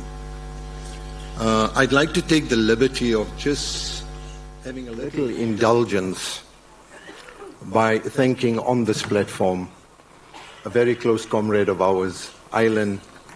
Never do you guys ever let us down, Duncan. Thank you for supporting us on the ICT. د دوزا me de her tim piştgiriya me kiriye ez spasiya wê dikim ku piştgiriya wê berdewamiye ji bo doza me.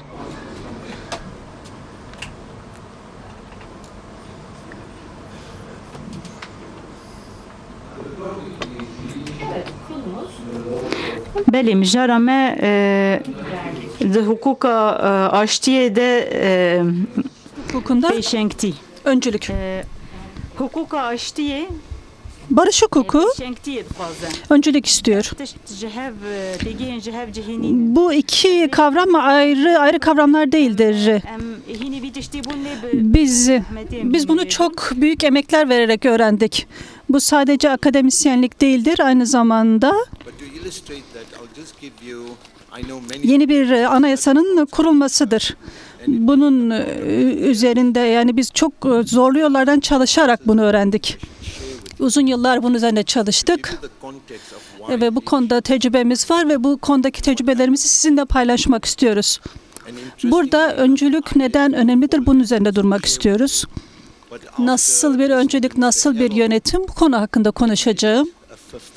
4 deneme var.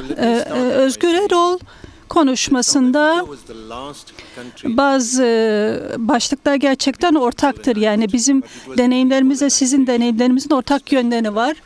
Güney Afrika'da kolonizasyon vardı, sömürgecilik vardı.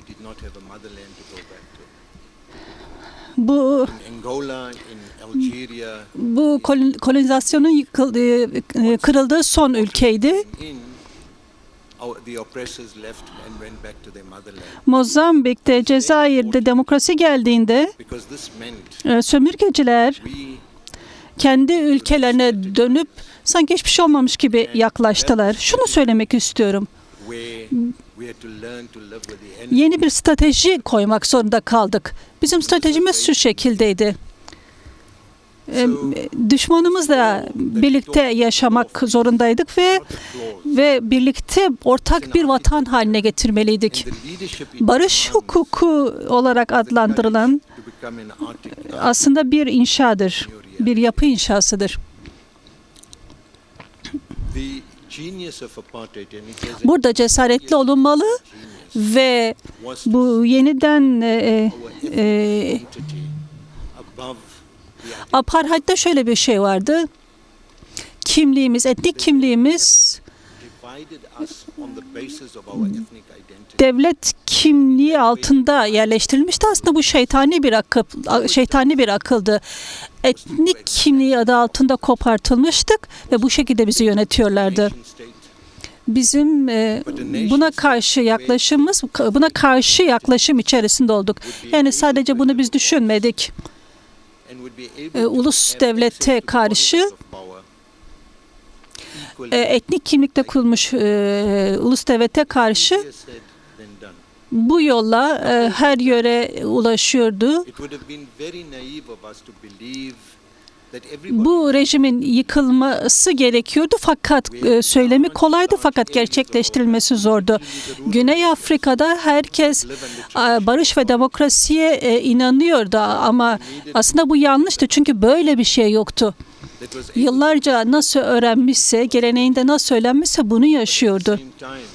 Ama bir yeni anayasa ile hem halkın içerisinde halkın değerlerine, geleneklerine saygılı, aynı zamanda kimliğe saygılı olması. Bu da çok zor bir şeydi. Hem bu süreçte böyle zor, yavaş yavaş ilerleyen bir süreçti. Ben de Müslüman bir evde büyümüştüm. Bizim geleneğimizde çok evlilik vardı. Bu normal olarak görünüyordu.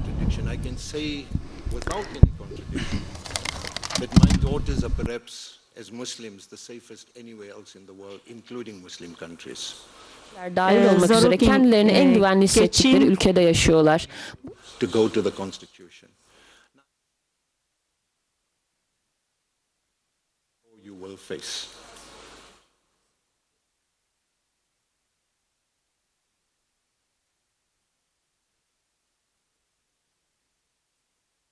The notion of a state.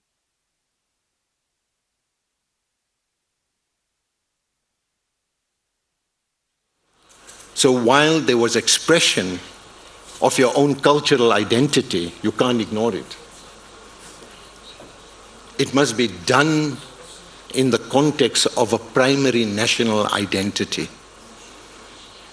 a South African identity. So I may be Zulu or Muslim or Indian or whatever it is, but my primary identity was being South African.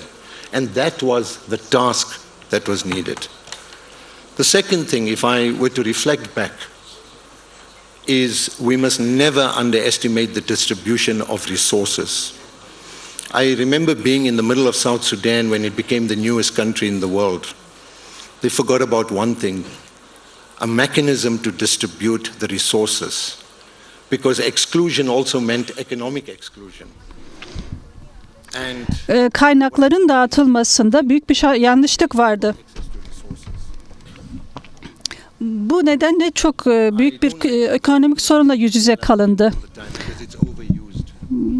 Bazı kaynaklar yoğun bir şekilde kullanılıyordu.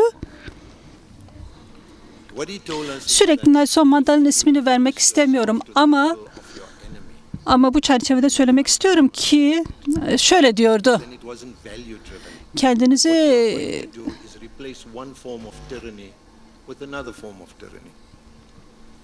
You needed to build a state that protected its citizens from the abuse of power. And that you had to build a constitutional state. Bir iktidardan, bir baskı zulümden bir başka şeye geçilmemesi gerekiyor. Güç yanlış şekilde kullanılmamalı. Böyle bir devlet kurmalıyız demişti. Eğer bir sözünü daha söyleyecek olursam,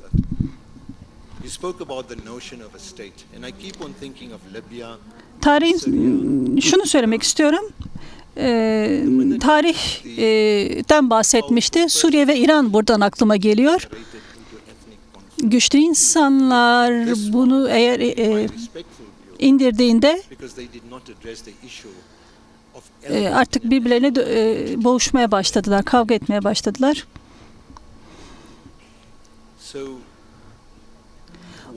Ulusal bir kimliğin, etnik kimliğin öne çıkartılması, oluşturulması gerekiyor dendi. İkinci olarak da, ikinci bir başlık olarak da intikam peşinde olunmaması gerekiyor.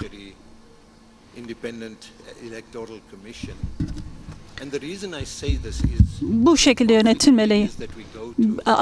Tarafsız bir adaletle olması gerekiyor. Bunu niye söylüyorum? Çünkü çatışmanın olduğu, savaşın olduğu yerlerde bakıyoruz ki çok hızlı çözüme gidilmek isteniliyor.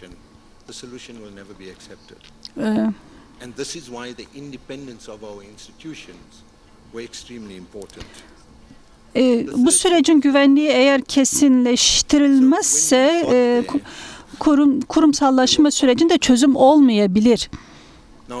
Burada hukukun üstünlüğünün göz önünde bulundurulması gerekiyor. Buraya gelinceye kadar bazı kanunlar vardı. Bu çerçevede pazarlıklar, tartışmalar vardı. Hem de hukukun dışında da vardı.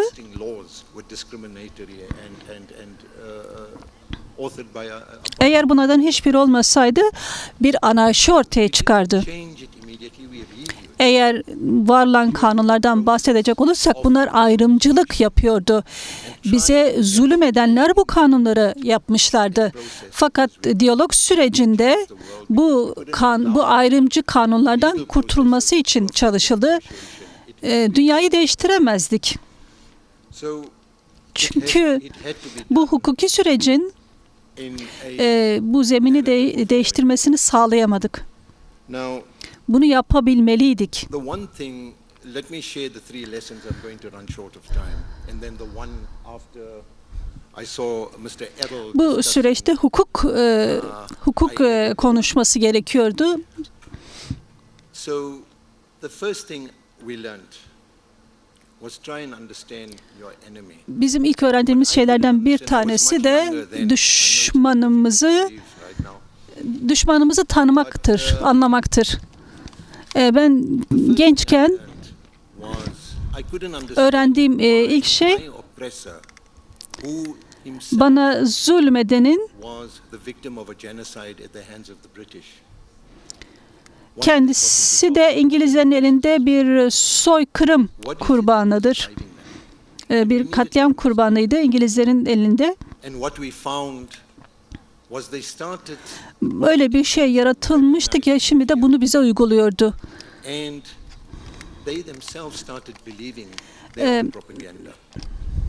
Black people are savage. We are only driven by sexual impulses. That's what they said. And we needed to understand this. But when we scratched the surface, we found that there was a fear that they didn't want to go back to the genocide and the oppression that they suffered under the British. But we also learned another lesson in the negotiations itself, that our enemy is not homogeneous. Amongst them öğrendik. Yani düşman homojen değildir. Aralarında da bazı kişiler, farklı kişiler vardı. Yani düşmanın içinde de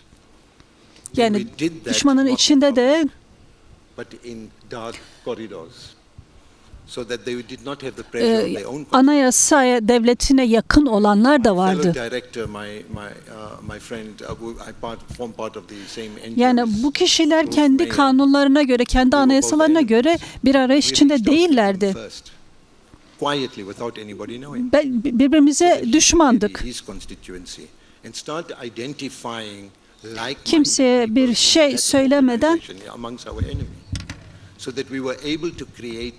a strong center. And once you create a strong center, my friend from Northern Ireland would also agree with me on this one, that we both had our lunatic fringes, people who didn't want to listen. We needed to bring them on board. And once you created a strong center, you were able to bring the extremities in because they didn't want to lose out on the process. Güçlü bir merkez oluşturacaksak Let me just go to the next one. Perhaps the most difficult task çevresindekileri de yanımıza çekmemiz gerekiyordu. Aslında en zoru olan buydu.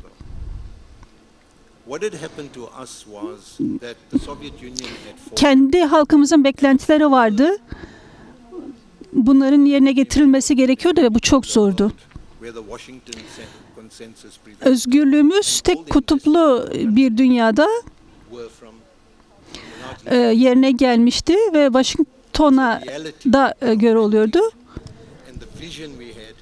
Tüm para vesaire Amerika'dan geliyordur. Gerçek buydu.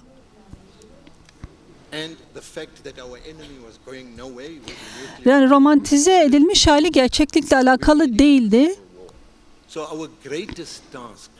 Burada en önemli görevimiz de halkımızın yanına gidip onların beklentilerini öğrenip ki tekrar söylediğim gibi o zaman ben çok gençtim ve gençken bunları öğrendim.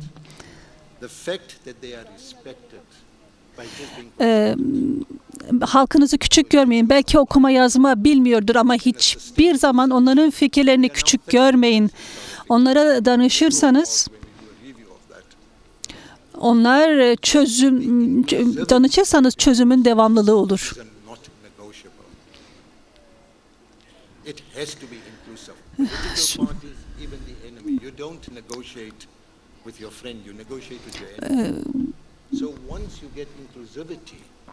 hem tüm arkadaşlarınızla, tüm çevrelerinizde bu ilişkilerle kurulmasıyla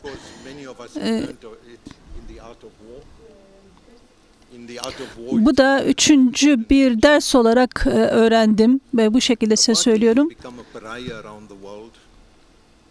But we didn't want to humiliate the enemy in front of their constituency.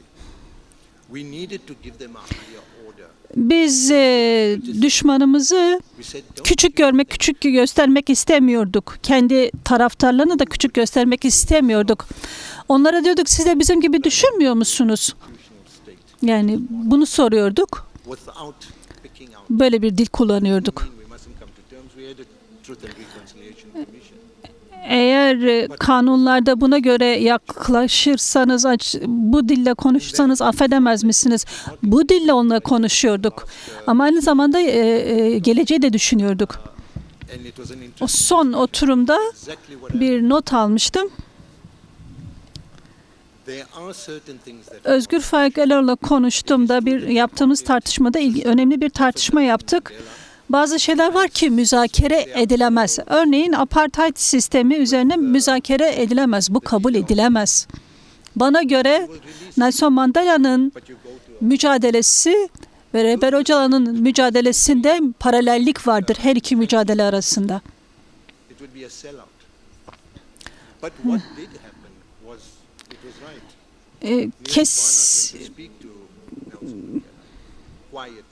So the value of back channel discussions can never be underestimated.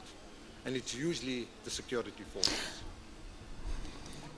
They also try to make trouble by saying Mandela sold. Tartışma perde arkasında yapılan, kapı arkasında yapılan tartışmalar asla küçük görülmemelidir. Bazıları Mandela bizim davamızı sattı dediler. Böyle bir şey söylemek istediler. Ancak eğer sizin değerleriniz güçlüyse siz de güçlüsünüzdür. Eğer Nelson Mandela bizim davamızı sattı dediğinde, böyle söylendiğinde, ki parti başkanı da böyle söylüyordu, onlar görüşmelere başladılar. Bu zamanla değişti. Son bir anekdot söylemek istiyorum. Son oturumda bağlamak da istiyorum. Terörist listesinden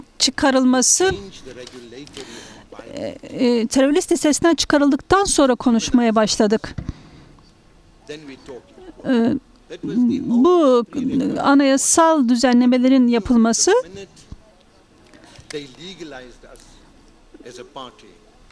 every conflict has a tipping point. That was the tipping point. They couldn't reverse from that because they legalized us. So that, judging from that conversation, I'm not here to prescribe, but it sounds so familiar. It sounds so familiar. But I'd like to just end off with 2 points. One is, whatever the processes are, if you want sustainability, make it transparent. Don't let it be a boys' club in a smoke-full room, and you think you're talking on behalf of people. You're going to get into big trouble, and you'll be back into the same cycle. So if that's a lesson I'd like to share with you. And then we also learned from other constitutions. In negotiations, sometimes things look very bleak. I'm sure in Ireland you never thought you'll see through it. The Good Friday Agreement is something you dreamt of. But history provides windows of opportunity unexpectedly. That's when you have to be ready. In the bleakest of moments, that thing will come and you have to be ready. You can't be caught with your pants down. Excuse the expression, sorry. And then let me end off by a lesson I learned from the fathers of the Indian Constitution. When we were busy writing ours in 95, fortunately, there were few authors of the Indian Constitution. They happen to be males, that's why I'm calling them fathers. They shared one lesson with us. They said, if you want to go back to South Africa, go back with this. One is you have a free press. 2, you have an independent judiciary. And 3, you never give up on hope. Because that will come. As long as your cause is value-driven and not filled with retribution. That is the law of peace. And that prevails. Let me end off on that note. Thank you very much.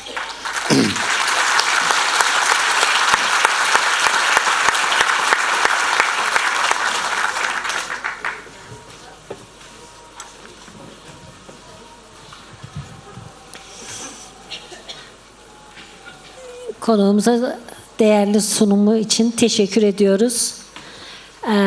Gerçekten kendimizi bir parça bu hikayenin içinde gördük diyebilirim. Hem liderliğin rolü konusunda hem barış ve demokrasinin ne kadar birbirine bağlı olduğu konusunda hem de demokrasiyi inşa ederken bir hukuksal güvence konusunun ne kadar önemli olduğu konusunda bize önemli şeyler söyledi. Yasallık ve özgürce tartışma ortamının sorunları çözme konusunda ne kadar kritik bir rolü olduğunu dinledik.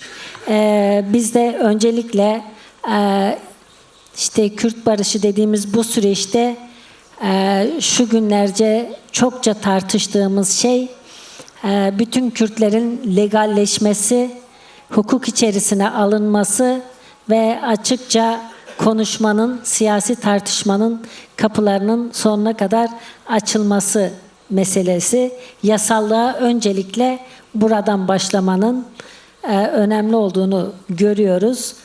Kendisine bir kez daha sunumu için çok teşekkür ediyorum. İkinci konuğumuz bize İrlanda barış sürecine dair bir sunum yapacak. Declan Kearney.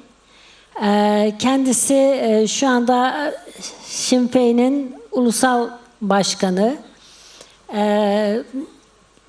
İrlanda çözüm sürecinde bizim belki de bugüne en çok ihtiyaç duyduğumuz bir konuda bizimle deneyimlerini paylaşırsa seviniriz.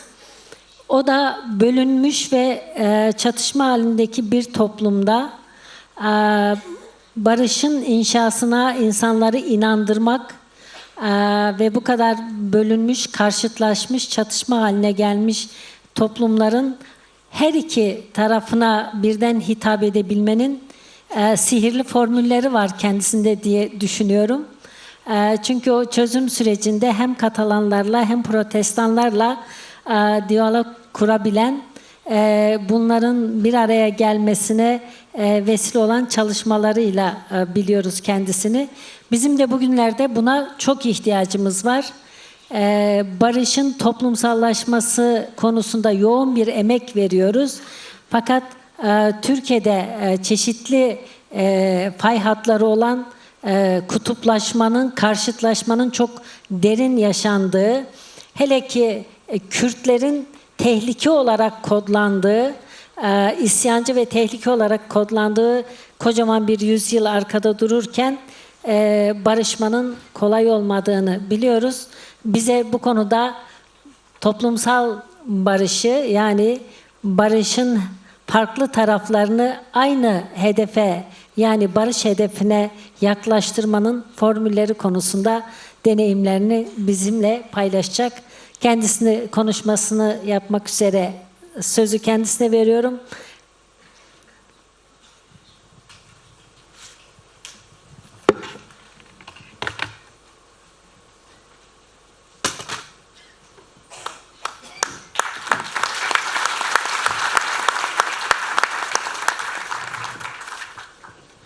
Spas.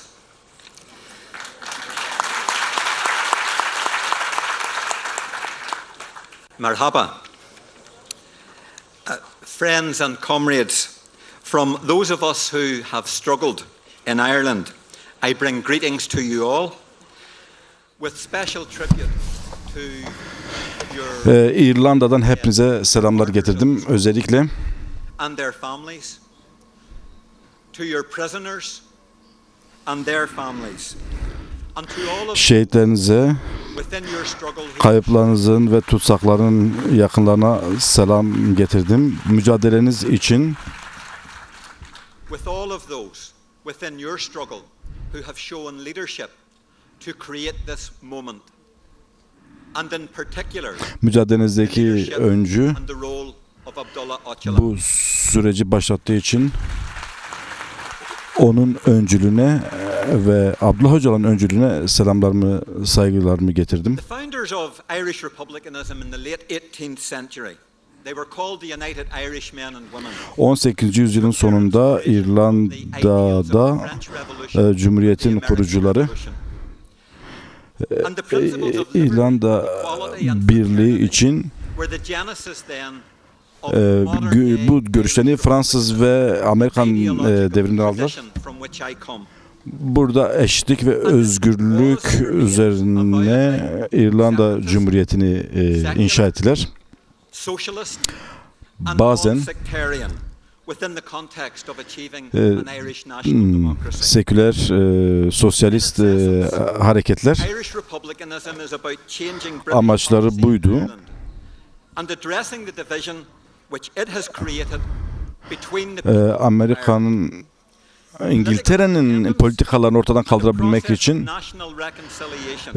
İrlanda'nın ikiye bölünmesi. Bağımsızlık National reconciliation. ve ulusal barış süreci bu ideolojinin temelini oluşturan şeydir. Ve bu hedefler Every single generation since Birleşik İrlandalıların 1798'deki isyanından beri her neslin peşinde olduğu bir şey oldu. Çoğunlukla silahlı mücadele yoluyla.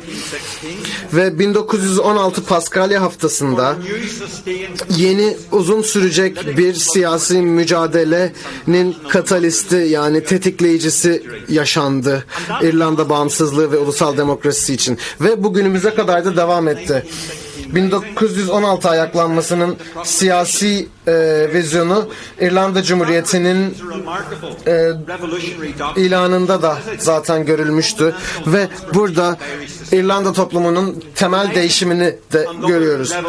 Ayaklanma ve diğer devrimci ayaklanmalar 20. yüzyılın başındaki mesela Alman devrimi, Rus devrimi bunlar the historic question about how society toplumun nasıl düzenlenmesi, organize olması gerektiği sorusunu ön plana getirdi.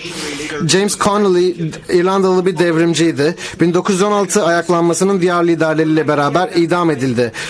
Bu kendisi ulusal özgürlük mücadeleleri ve toplumsal dönüşüm arasındaki bağı tespit etmişti ve tayin etmişti. Bu da İrlanda Cumhuriyeti'nin ilanında zaten sağlam bir şekilde oturmuştu. Ve bu değerler şu an Sinn Féin'in yani benim partimin ve İrlanda toplumunu değiştirme hevesimizin temelini oluşturuyor. Aynı zamanda biz enternasyonalist olmaktan gurur duyan bir partiyiz ve eşitlerden oluşan İrlanda, eşitlerden oluşan bir dünyanın başarılması için kilit önem taşımaktadır diyoruz.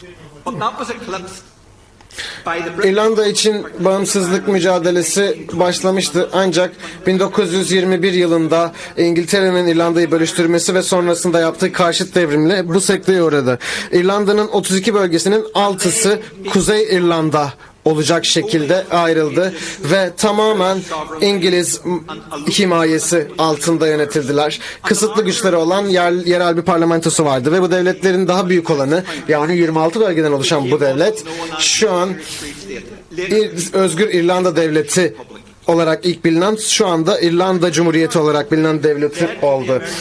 Ve bu ülkenin bölünmesi iki muhafazakar devletin oluşumuna yol açtı kuzeyde ve güneyde ve İngiliz sömürgeciliğinin de İrlanda'da devam etmesiyle sonuçlandı. İrlanda'nın kuzeyi, ben burada yaşıyorum, tek partili bir devlete dönüştü. Bu devlet Katolik vatandaşlarının ve bu ulusalcı ve cumhuriyetçi fikirleri paylaşan insanların ekonomik ve politikal ayrımcılığa uğradığı, apartheid'e uğradığı bir düzendi. Oy verme, seçme seçilme hakları, barınma ve istihdam ve erişim konusunda da ayrımcılık zaten bunun temelinde yatıyordu. İrlandalı kültürel sözler, tabirler ve ulusalcı siyasi gelenek baskılandı. Kalıcı bir güvenlik rejimi baskıcı bir mevzuatla birlikte uygulandı. Ve sistemik politik ve ekonomik eşitsizlikler ve Kuzey Devleti'nin adaletsizlikleri devam etmekte olan İrlanda'daki siyasi çatışmanın temelini hazırladı. Bir demokratik sivil haklar kampanyası vardı 60'ların sonunda ve bu tek partili devletin paramiliter yapısı tarafından baskılandı. Bunun doğrudan bir sonucu olarak da sürekli olarak silahlı olan bir grup, bir silahlı mücadele IRA öncülüğünde başladı. 1969-70'te başladı ve 2005'te sonlanana kadar bu silahlı mücadele devam etti. Bu süreçte Kuzey Devlet çok ciddi bir militarizasyon yaşadı. Yerel paramiliter polislerin yanı sıra İngiliz ordusu, yüksek güvenlikli askeri üsler, kalıcı gözetleme tuvaleri ve sürekli olarak hava gözetlemesi uygulandı. İngiliz devleti aynı zamanda idam taburları da görevlendirdi. Yargı ve ceza kanunu sistemleri de İngiltere'nin koordine karşıt devrim stratejilerinin bir parçası olarak kullanıldı ve bütün işgalin bütün rakiplerine karşı kullanıldı. 1981 yılı boyunca 10 cumhuriyetçi savaş mahkumu, H-Block şehitleri, Bobby Sands MP liderliğinde Long Kesh hapishanesinde açlık grevinde hayatını kaybetti. Ve Paskalya ayaklanmasına paralel bir şekilde bu ölüm orucu şehitlerinin ölümü İrlanda'da ulusal demokrasi ve birliği sağlama mücadelesindeki en yeni trajedi olmuştu. 1981 yılındaki açlık grevi de pek çok yeni nesilden siyasi aktivistin IRA'ya katılmasına neden oldu ve pek çok diğeri de Sinn Féin partisine katılmaya başladı modern İrlanda'da. IRA'nın kırsal ve şehir gerilla mücadelesi İngiltere'ye karşı devam ederken 70'lerde, 80'lerde ve 90'larda askeri olarak bir açmaza ulaştılar günün sonunda. 80'lerin sonunda iki çok önemli faktör şekillendi. Birincisi Sinn Féin liderliği bir dizi ulusal stratejik hedef formüle etti. Bu siyasi strateji cumhuriyetçi mücadelenin gelişimi ve yönelimi için bir referans çerçevesi haline geldi. Bu hedefler Sinn Féin'in siyasi stratejisine bugün de rehberlik etmeye devam ediyor. Bu birincil ve nihai amaçlara ve halk desteğini en üst düzeye çıkarmaya ve siyasi gücü inşa etmeye yönelik bir dizi stratejik hedefe dayanmaktadır. İkinci olarak parti liderliği ciddi bir şekilde barış stratejisini geliştirmeye odaklanmaya başladı. Silahlı mücadele kullanımına bir alternatif olarak barışçıl ve demokratik yollarla ulusal kendi kaderini tayin etme ve yeniden birleşme potansiyelini soruşturmaya başladılar ve 87'de barış senaryosunun yayınlanmasına yol açtı silahlı mücadeleye bir alternatif olarak. Silahlı mücadeleyle geçen o onlarca yıl boyunca ve Muhammed'in de biraz önce yorum yaptığı konuya değiniyorum burada. Cumhuriyetçilerin liderliği ve Britanya Devleti ve çeşitli hükümetler arasında her zaman bir arka kanal iletişim hattı oldu. Bu dönemde arka kanal aktifti. Şu an anlatmakta olduğum dönemde. İrlanda hükümeti ve Kuzey İrlanda'daki anayasal ulusalcı parti olan SDLP ile özel bir süreç başlatıldı. Bu Sinn Féin ve SDLP liderlikleri arasında önemli bir siyasi fikir birliğine yol açtı. Kuzey İrlanda'da. Ve bu fikir birliği dönemin İrlanda hükümeti tarafından da onaylandı. Bu adımlar 90'larda İrlanda barış sürecine gidecek olan ilk yapı taşlarını oluşturdu. ABD'nin jeostratejik önemini ve Kuzey Amerika'daki İrlanda kökenli Amerika topluluğunun büyüklüğünü de takdir eden Sinn Féin, İrlanda diasporasıyla önemli bir stratejik angajman başlattı. Bu çalışma Bill Clinton'ın başkanlık kampanyasının da ortaya çıkmasıyla önemli bir ivme kazandı. İrlandalı Amerikalı liderler Clinton'ın kampanyasıyla bir ilişki kurmak için Sinn Féin ile birlikte çalıştılar ve 1980'de bu böyle oldu 93'te ve Başkan Clinton seçildiği zaman yönetimi İrlanda'da barışın sağlanmasını bir dış politika önceliği olarak belirledi. Bu unsurların bir araya gelmesi, İrlanda'daki Cumhuriyetçi destek tabanı içindeki önemli çalışma ve tartışmalarla da birleştiği zaman IRA liderliğini Ağustos 94'te tek taraflı ateşkes ilan etmeye ikna eden siyasi ve diplomatik koşulları yarattı. Bu bir dönüm noktasıydı. IRA kararı yalnızca Sinn Féin ve İrlanda'daki diğer uluslararası alandaki diğerlerinin kalıcı demokratik bir barış sürecinin geliştirilmesine öncelik vermeyi taahhüt etmesi temelinde alınmıştır. ABD yönetimi ve İrlanda hükümetinin olumlu angajmanına rağmen o dönemdeki Britanya muhafazakar hükümeti kötü niyetle hareket etti. IRA'nın tek taraflı girişimini bir zayıflık olarak yorumladı. Ateşkes de bunun bir sonucu olarak Şubat 1996'da sona erdi. Ancak ABD'nin devam eden katılımı, yeni bir İrlanda hükümetinin ve daha da önemlisi Tony Blair liderliğindeki Britanya İşçi Partisi yönetiminin seçilmesiyle yeni bir bağlam oluştu.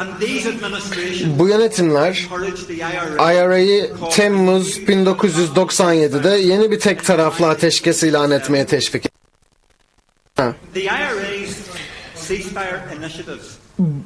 Bu ateşkes girişimleri küçümsenmemeli bu dönemde. Bu tek taraflı girişimler yeni fırsatlara yol açtı. İkinci ateşkes, Sinn Féin dahil olmak üzere çok partili görüşmelere yol açan siyasi bir yolu da açtı. Bu da Nisan 1998'de Hayırlı Cuma Anlaşması, Good Friday Agreement ile sonuçlandı. Bu Birleşmiş Milletler'e kayıtlı uluslararası bir anlaşma. Hem Britanya hükümeti hem de İrlanda hükümeti anlaşmanın uygulamasından müşterek garantörler ve sorumlular. Bu da günümüze kadar devam etmekte. Uluslararası etkinin barış sürecinin başarılı bir şekilde başlamasına katkıda bulunan olumlu bir stratejik rolü de oldu. Sinn Féin liderliği Afrika Ulusal Kongresi deneyiminden ve 1994'ten itibaren Güney Afrika'daki çok partili müzakerelerden ve siyasi geçişten büyük ölçüde yararlandı. Ve Başkan Nelson Mandela ve Thabo Mbeki yönetimindeki ANC hükümeti 2000'lerin ortalarına kadar İrlanda barış sürecine yardım etmeye devam etti. Hayırlı Cuma Anlaşması kurulduktan sonra Avrupa Birliği de sürece ve sonuçlarına siyasi, ekonomik ve finansal destek sağlamada oldukça önemli bir rol oynadı. Bugün sevgili arkadaşlar, İrlanda barış ve siyasi süreçleri İrlanda'daki en önemli projedir. Her ikisi de hala devam etmekte olan bir çalışma. 27 yıldır hala bitirmiş değiliz işimizi ve tamamen yeni bir siyasi bağlam oluşturdu ama bu sonuçta siyasi rolümüzü paylaşma ve bölgesel hükümet kurumları aracılığıyla siyasi gücün paylaşılmasına dayanan yeni bir siyasi bağlam oluşturuldu. Anlaşma çatışma çözümünü ve yeni başlayan barış sürecini yerleştirmeyi amaçlayan bir ilkeler ve siyasi mimari çerçevesini temsil etmektedir.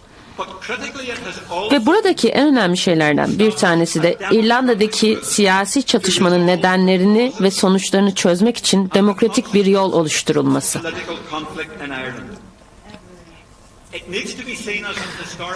Muhalifler arasında tarihi bir uzlaşmaydı ve bağlayıcı bir uluslararası anlaşma olarak uygulanmasını sağlamak için hem İngiliz hem İrlanda hükümetlerine uluslararası bir sorumluluk verdi.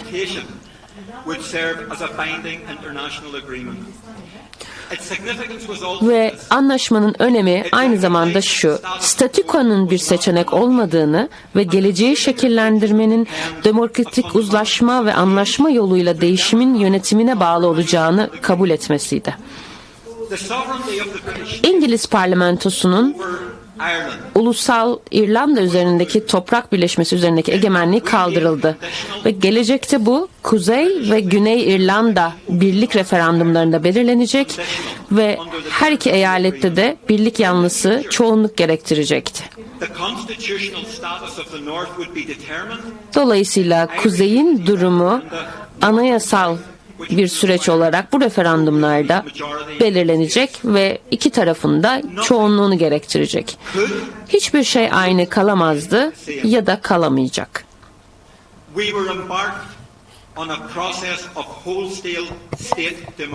Bizler demokratikleşme, demokratik reform ve değişimin yeni ölçütleri olarak eşit muamele, saygı eşitliği, tüm siyasi ve kültürel geleneklere karşılıklı saygının yanı sıra rakip anayasal özlemler yani İngiltere Birliği'ye destek ya da İrlanda'nın bağımsızlığına destek belirlendi.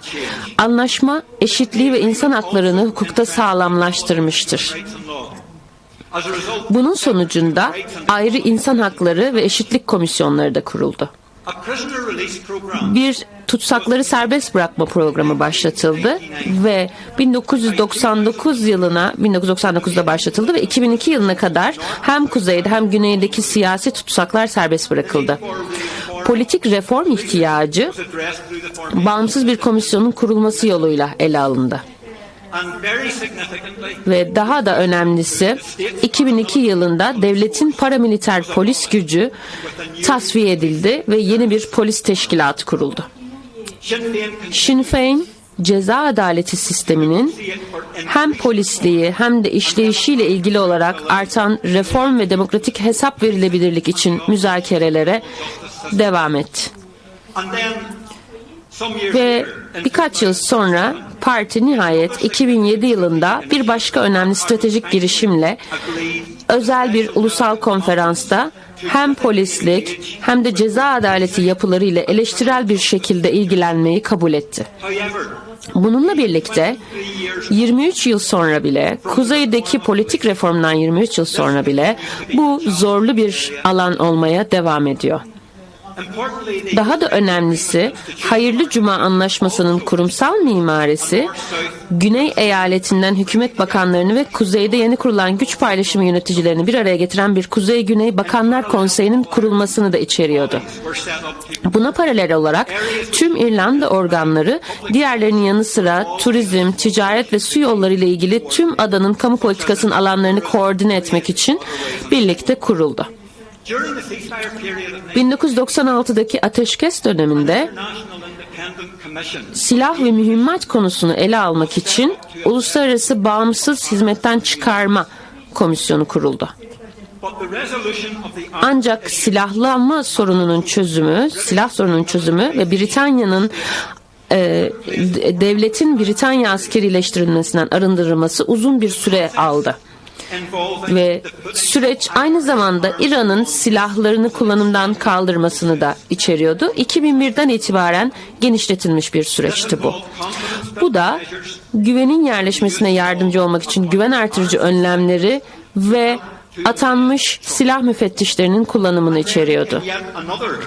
Bir başka kritik girişimle, stratejik girişimle de İRA, Temmuz 2005'te silahlı mücadelenin sona erdiğini resmen ilan etti.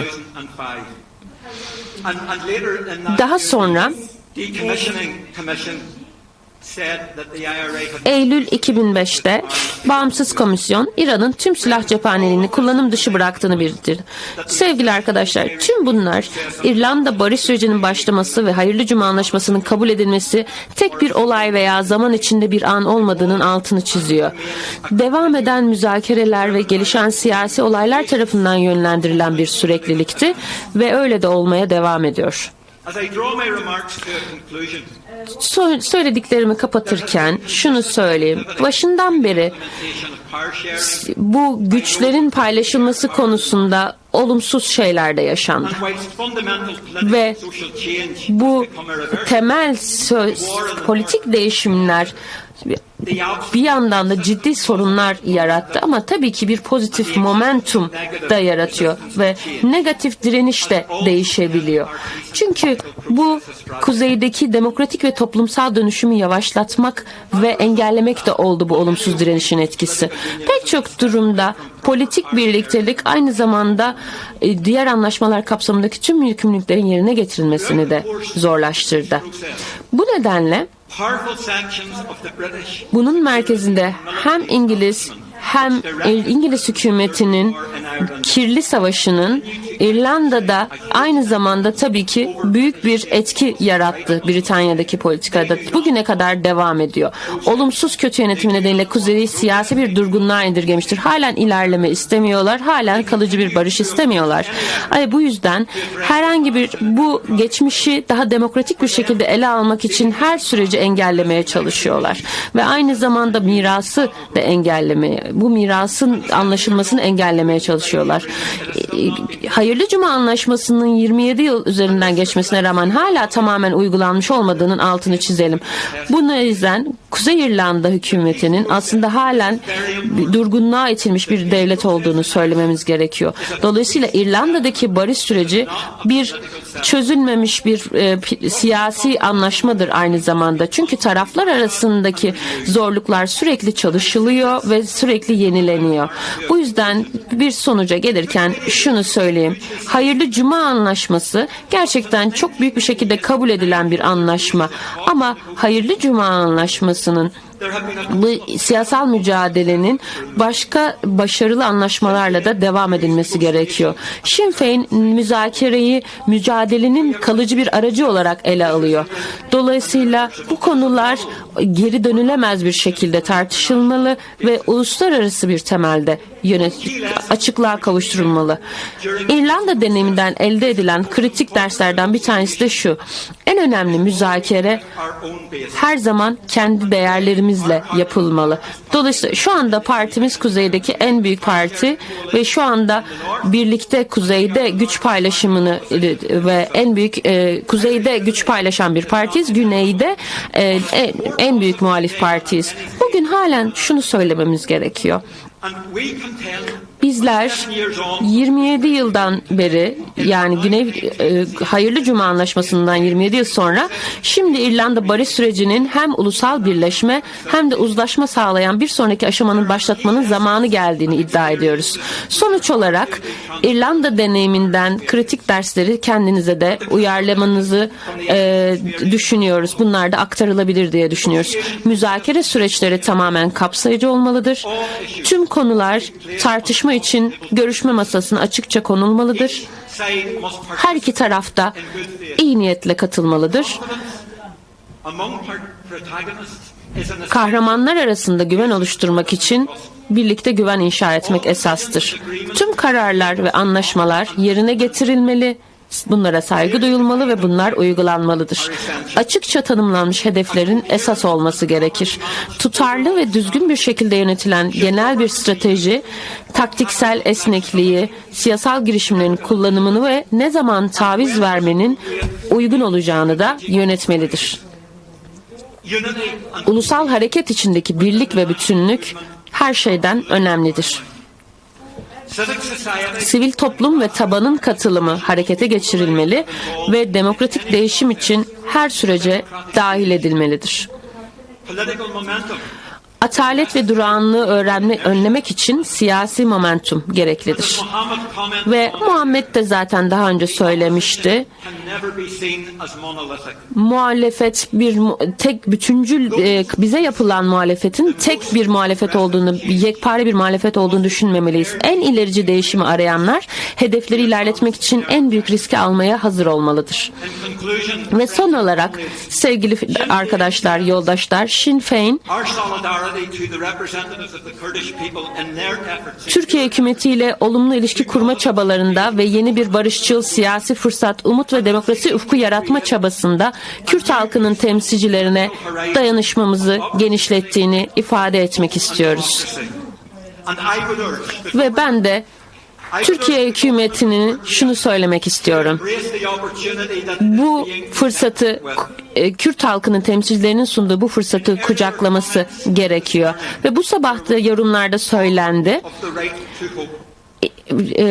Umut hakkından bahsedildi. Ben umut hakkının inanıyorum ama aynı zamanda umut iradesinden de bahsetmemiz gerekiyor diye düşünüyorum. Çünkü böylece umudu yaşanılabilir kılabiliriz diye düşünüyorum.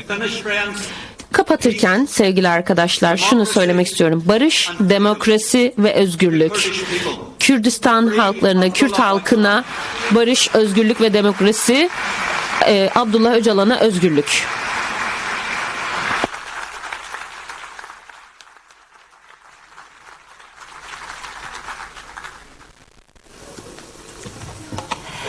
Evet, bu değerli sunumlar için kendisine çok teşekkür ediyoruz. Bize aslında toplumsal barış mücadelesinin bitmez tükenmez bir mücadele olduğunu, bir anlık bir konu olmadığını, bir anlaşmayla da bitmediğini anlattı. Bu hikaye bize bunu söyledi. 27 yıldan beri devam ediyor. Çünkü tüm eşitlik ve demokratik hakların geri kazanılma süreci o kadar kolay olmuyor. Ama çok güzel bir söz söyledi. Bence hepimiz için çok geçerli olan bir söz. Müzakereyi mücadelenin bir yöntemi olarak sürekli kılmak. Mücadeleden vazgeçmemek ama mücadeleyi müzakere yöntemiyle sürdürme konusunda kararlı olmak toplumsal barışı inşada sanırım önemli bir motto, bir slogan diyebiliriz. Şimdi de sözü Katalonya'dan gelen konuğumuza vermek istiyorum. Katalonya hepimizin bildiği gibi İspanya'nın özel bölgelerinden birisi ve anayasal haklarını kullandılar. 2017'de bir referandum yaparak bağımsızlık referandumu yaptılar. Maalesef merkezi hükümet bunu kabul etmediği için bizdeki kayyum sürecine benzer bir süreç yaşadılar. Siyasi temsilciler ya tutuklandı ya ülkeyi terk etmek zorunda kaldı. Fakat 2020'den bu yana biz bir müzakere yöntemiyle bu siyasi krizi çözme çabalarını da biliyoruz. Konuğumuz değerli Pere Aragnes bize bu müzakere sürecini, siyasi krizleri müzakereyle çözme süreci konusunda kendi deneyimlerini paylaşacak. Şimdi sözü kendisine bırakıyorum.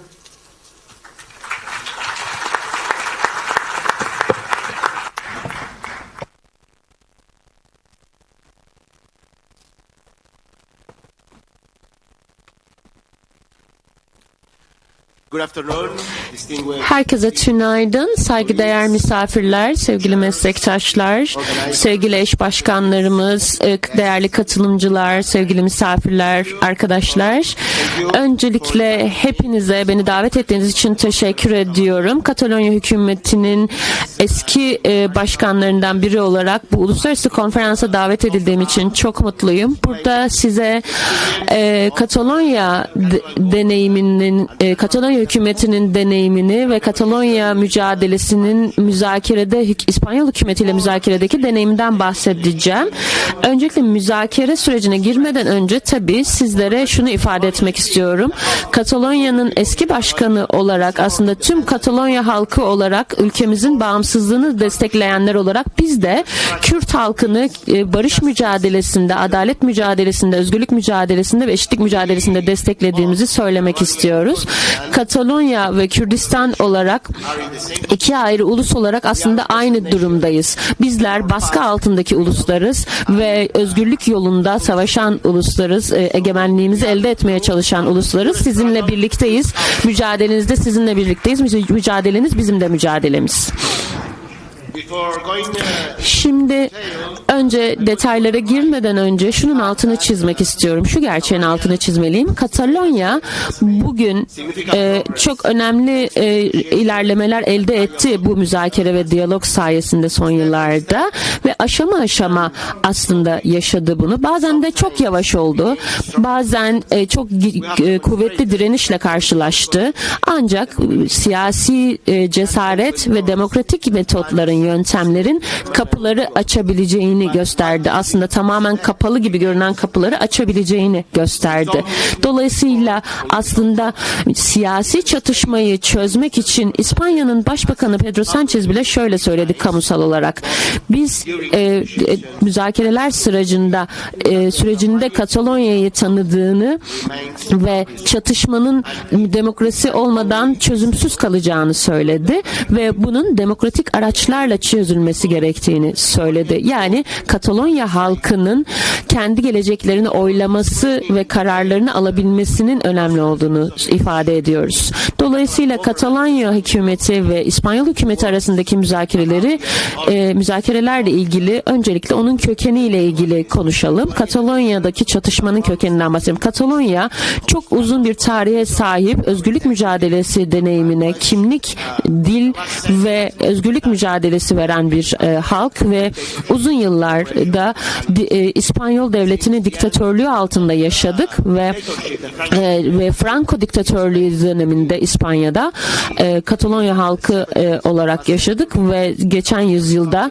Katalonya gerçekten daha sonra özerkliğine kavuştu. Ancak bu merkezsizleştirme süreci daha sonra bizim özerklik mücadelemizde belli reformlara yol açtı ve daha sonra bu bir anlaşmayla sonuçlandı. İspanyol parlamentosunda onaylanan bir anlaşmayla sonuçlandı ve burada İspanya hükümetinin özellikle ultramilliyetçi sağ kanat hükümetinin şekillendirdiği bir anayasayla bizleri bir anayasal krize sürükledi ve bu noktada konumlar değişti ve bu noktada 2017 yılında bir referanduma yol açtı. Bağımsızlık referandumu yapıldı ve bu referandum Katalonya hükümeti tarafından kabul edildi. Katalonya hükümeti tarafından organize edilmişti zaten. İspanyol hükümetinin tepkisi ise, İspanyol polisinin tepkisi ise şöyle oldu. Öncelikle özerkliğin askıya alınması oldu. Katalonya'nın özerkliği askıya alındı. Daha sonra da baskının başlangıcı öncelikle özellikle liderlerimize yönelik, aktivistlerimize yönelik baskı başladı ve ülkemizin bağımsızlığına yönelik baskılar başladı. Ve hükümetimiz o dönemde hükümetimizin liderliği ya hapsedildi ya da sürgüne gönderildi. Parlamentomuzun sözcüsü Carla Fuencarral mesela tutsak edildi ve sivil toplum örgütlerinin liderleri de aynı zamanda hapsedildi ve çok sayıda yargı soruşturması belediye başkanlarımıza, aktivistlerimize ve kamu görevlilerine sadece işlerini yaptıkları için soruşturmalar açıldı referandum sırasında. Görev alanlara soruşturmalar açıldı ve 2019 yılında İspanya Yüksek Mahkemesi liderlerin serbest bırakılması ve liderleri kınadığını belirtti ve hepsini maksimum 15 yıla varan cezalarla cezalandırılmasını talep etti liderlerimizin ve bundan sonra da Katalonya'da çok büyük eylemler yapıldı. ve polisle büyük çatışmalar yaşandı. Ve aslında bir kriz anında da aslında fırsatlar ortaya çıktı. Bazen fırsatlar tam da onların çok da en hazırlı olmadığınız anlarda ortaya çıkabiliyor. Onları yönetmek için en hazırlıksız olduğunuz anlarda ortaya çıkabiliyor ama fırsatlar açığa çıkmıştı. İspanya'da Sosyalist Parti ve Esquerra Republicana ve solcu cumhuriyetçiler ve bağımsızlığı destekleyen partiler Katalonya'da büyük eylemler örgütlediler ve biz onlarla birlikte bir müzakere süreci başlatmaya karar verdik siyasi çözüm bulmak için. Dolayısıyla 2019 Kasım'ında resmi olarak İspanyol hükümetiyle konuşmaya başladık ve çok net hatırlıyorum şu konuşmamı. Pedro Sanchez'le İspanya Başbakanı ile şöyle bir konuşmamız oldu. Kamuya açık olmayan bir toplantıda Aralık 2019'da ve ona dedim ki ben Katalonya'nın tam bağımsızlığını savunuyorum ve biliyorum siz bu konumu reddedeceksiniz ama şunu da biliyorum ki siz bir siyasi çözüm istiyorsunuz. Hangi çözümün nihayetinde bu süreçte galip geleceğini bilmiyoruz ama sonuçta birlikte bu süreci başlatma ve bir müzakere sürecini başlatacağız ve böylece bir çözüme, demokratik ve siyasi bir çözüme erişeceğimizi umuyorum. Böylece İspanyol ve Katalan halkı arasındaki çatışmayı çözebileceğimizi düşünüyorum. Bir ay sonra Esquerra Republicana ve bağımsızlıkçı sol kanat hükümet ve sol kanat partiler ve Sosyalist Parti bugünlerde bu arada halen rol oynuyorlar İspanyol hükümetinde. Bir anlaşmaya varıldı ve bu anlaşmada öncelikle siyasi çatışmanın varlığını kabul etti. İkincisi bu çatışmayı çözmek için müzakerenin gerektiğini kabul etti ve bir başka önemli şey de bir başka ileri adım da şu oldu. Nihai çözümün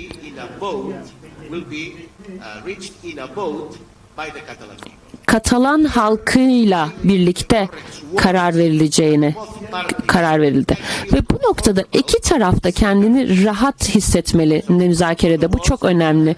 Dolayısıyla öneri kendi kaderini tayin hakkı referandumuydu ama bu konumu reddettiler. Dolayısıyla burada aslında belki de bir aynı gemide olarak buna Katalonya halkı olarak karar vermek de, demokratik çözüme karar vermek de önemliydi. Dolayısıyla müzakere sürecine başladık. Öncelikle bu anlaşmanın uygulanmasını tartışmaya başladık. Ama bir ikileme de düştük. Yani hem müzakere sürecinde ilerlemek açık uçlu bir şekilde ancak İspanyol hükümeti bir siyasi çözüm istiyordu ama aynı zamanda halkımızın yaşadığı mağduriyeti de aşmak istiyorduk.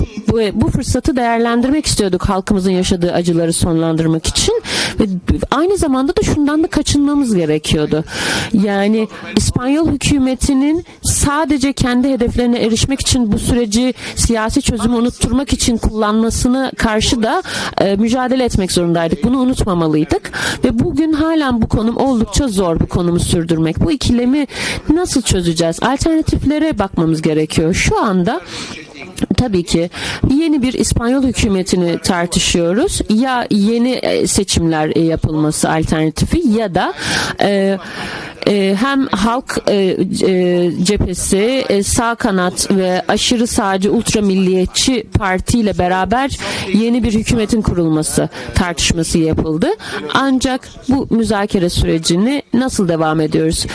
Şubat 2020'de müzakere masası ilk defa resmi toplantısını yaptı kamuya açık bir şekilde ve bizim için önemli olan şey bu toplantı ile ilgili şuydu. Öncelikle kamusal olarak görülmek önemliydi. Çünkü bu aslında Katalan hükümetinin meşru bir aktör olarak kendi Katalan halkının çıkarlarını savunan resmi ve meşru bir aktör olarak tanınmasını kanıtlayan bir toplantıydı bu.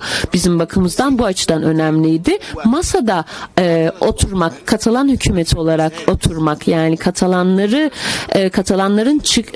halkının, Katalan yurttaşlarının haklarını savunan bir hükümet olarak orada oturmak önemliydi. Dolayısıyla arka kanallarda tabii ki önemliydi. Sonuçta farklı partilerden kişiler de arka kanallardan bu süreci işletmeye çalışıyorlardı.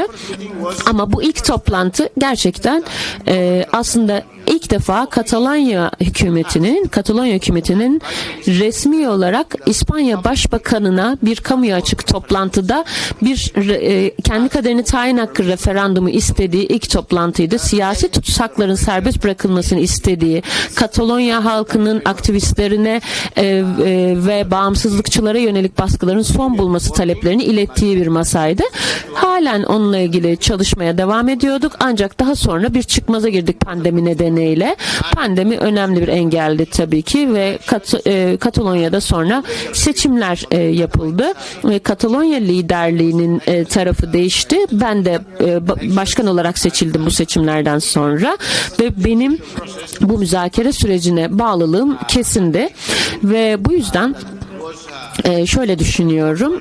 Bu da aynı zamanda iki taraf arasında güven inşa etmek de gerekiyordu müzakerelere katılarak. Bu o zamandan beri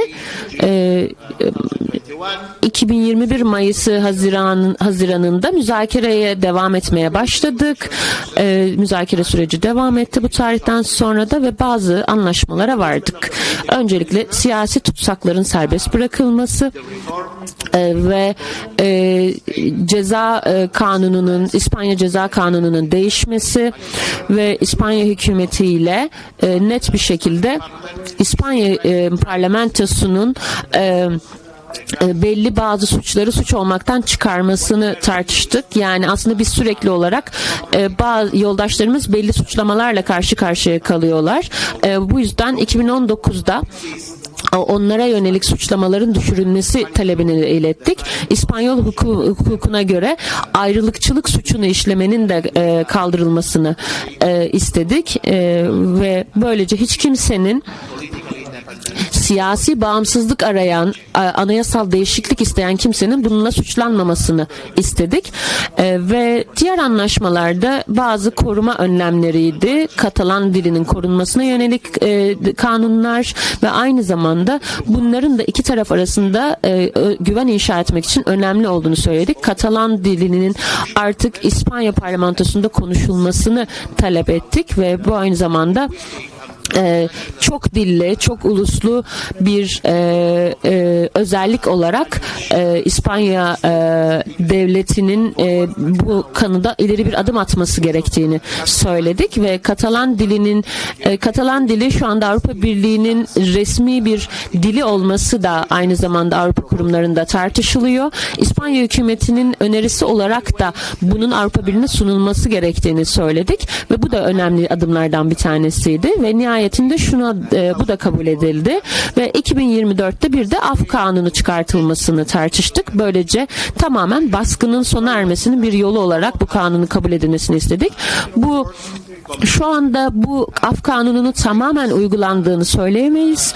Çünkü bu da bize şunu hatırlatıyor. Aynı zamanda tabii ki mesela öncelikle Carles Puigdemont'un, Katalonya'nın eski başkanının serbest bırakılması, Esquerra Republicana'nın liderlerinin serbest bırakılmasını ve tamamen bir politik aktör olarak, siyasi aktör olarak sürece katılması talebimizi de içeriyor. Hem de bir ofisten aslında bu durumun üstesinden gelmesini af kanunuyla istiyoruz diye talep ettik. Ve aynı zamanda anayasal reformları da talep ettik ve bu noktada şunu gördük. Şunun da altını çizmem gerekiyor. Başlangıçta söylemiştim zaten. siyasi çatışmanın merkezinde aslında Katalan halkının kendi geleceklerine karar verme ve İspanyol hükümetini konumunu reddetmesine dayanıyordu. Bu durum halen çözülmüş değil. Nihayetinde halen önümüzde yürüyecek uzun bir yol var. Özellikle bu siyasi çözümü bulma konusunda ve son birkaç düşüncemi daha söyleyeyim. Müzakere sürecimizde öğrendiğimiz dersler, çıkardığımız dersler, bunların ilki uzun dönemli bir vizyona ihtiyacımız var. Yürüdüğümüz yol uzun bir yol. Yani tarihe dayanan, yüzlerce yıllık geçmişi olan bir çatışma öyle bir günde çözülebilecek bir şey değil. 24 saatte, bir haftada, bir yılda çözebileceğiniz bir şey değil. Zamana ihtiyacımız var. Ve siyasette zaman taahhüt demektir.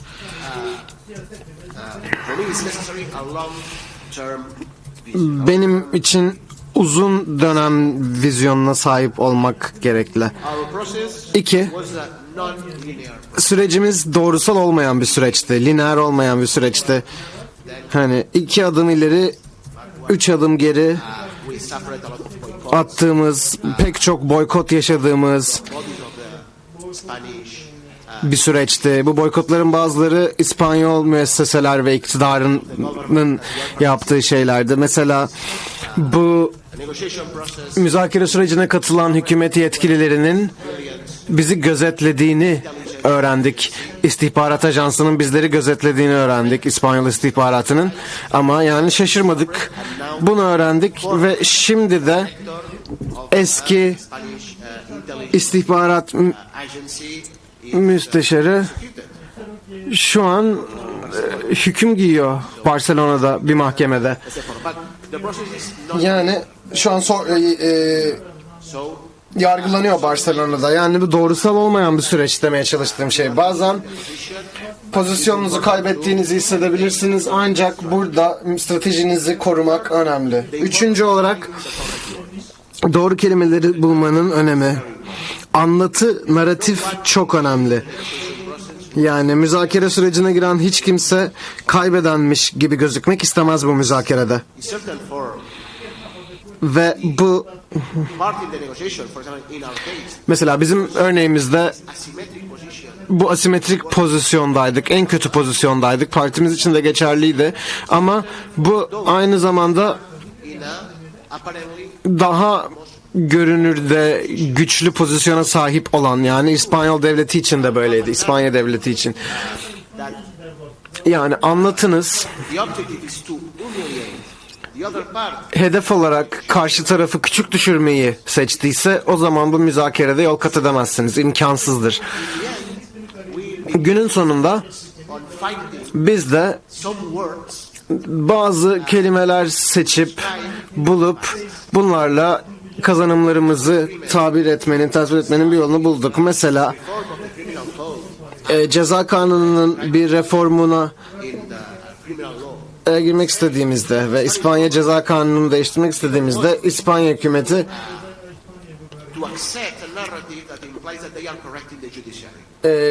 yargıyı düzeltmekte olduğumuz gibi bir anlatıyı kabul etmediler, istemediler bunu.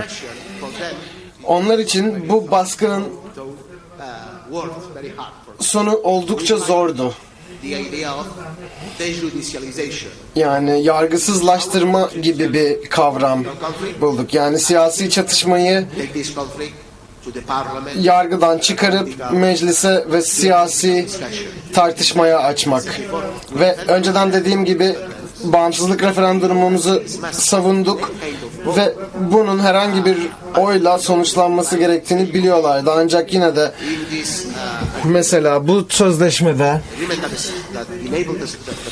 yani bu sürecin başlamasını mümkün kılan sözleşmede, anlaşmada kendi kaderini tayin referandumunu şimdi kabul etmeniz gerekiyordu. Bunu da kabul etmektiler, imkansızdı. Dolayısıyla Katalonya'daki çözüm için halk oyunu kullandık. Yani doğru kelimeleri bulup bu kelimelerle iki tarafında bu müzakerede yol kat etmesini sağlamamız gerekiyor. Bir müzakere sürecine girdiğiniz zaman kendinizi değiştiriyorsunuz. İspanyol hükümeti siyasi anlatıları bakımından bugün 5 yıl öncekiyle aynı değil. Ve biz de değiliz. Biz de aynı değiliz 5 yıl öncekiyle. Anlatı bakımından. Ya benim için bu en kapsayıcı olan bu kelimeleri bulmak çok önemliydi. 4. Bu süreçte çokça oyun bozan ve inatçı kişiyle karşılaşacaksınız.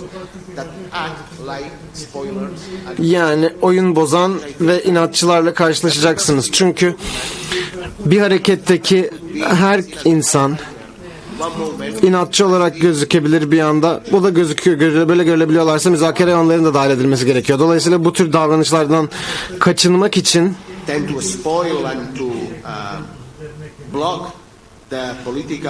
ve siyasi müzakerelerin önünü kesen bu şeylerden kurtulmak için bu çok önemli. Bazen bunu yapmak çok zor da oluyor.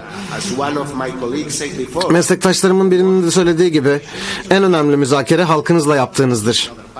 Diğer taraflı değil. Anlaşmanın taslağı çıktıktan sonra destek kitlenize gelip bunu başardık demeniz gerekiyor. Halkı bunun aşamalı bir yol olduğu gerçeğine hazırlamanız gerekiyor. En azından ben böyle gördüm, böyle yaşadım. Son olarak liderlik ve kapsayıcılık. Liderlik çok önemli. Çünkü bazen elinize bir fırsat geçer ve bu çok kısa bir süre için bu fırsat burada durur. Mesela İspanya hükümeti, bu Sosyalist Parti bu noktada parlamentoda oylaydı ve biz de bu fırsatı yakalayıp müzakere sürecine başladık. Yani müzakere sürecini başlatmalarının sebebi siyasi çıkarlarıydı. Bunu biliyorum ama önemli olan şey niyetleri değil. Önemli olan şey sonuçlar. Sonuç olarak da şu an bir af yasamız var. Liderlik çok önemli. Dolayısıyla mesela bir yıl önce veya birkaç ay önce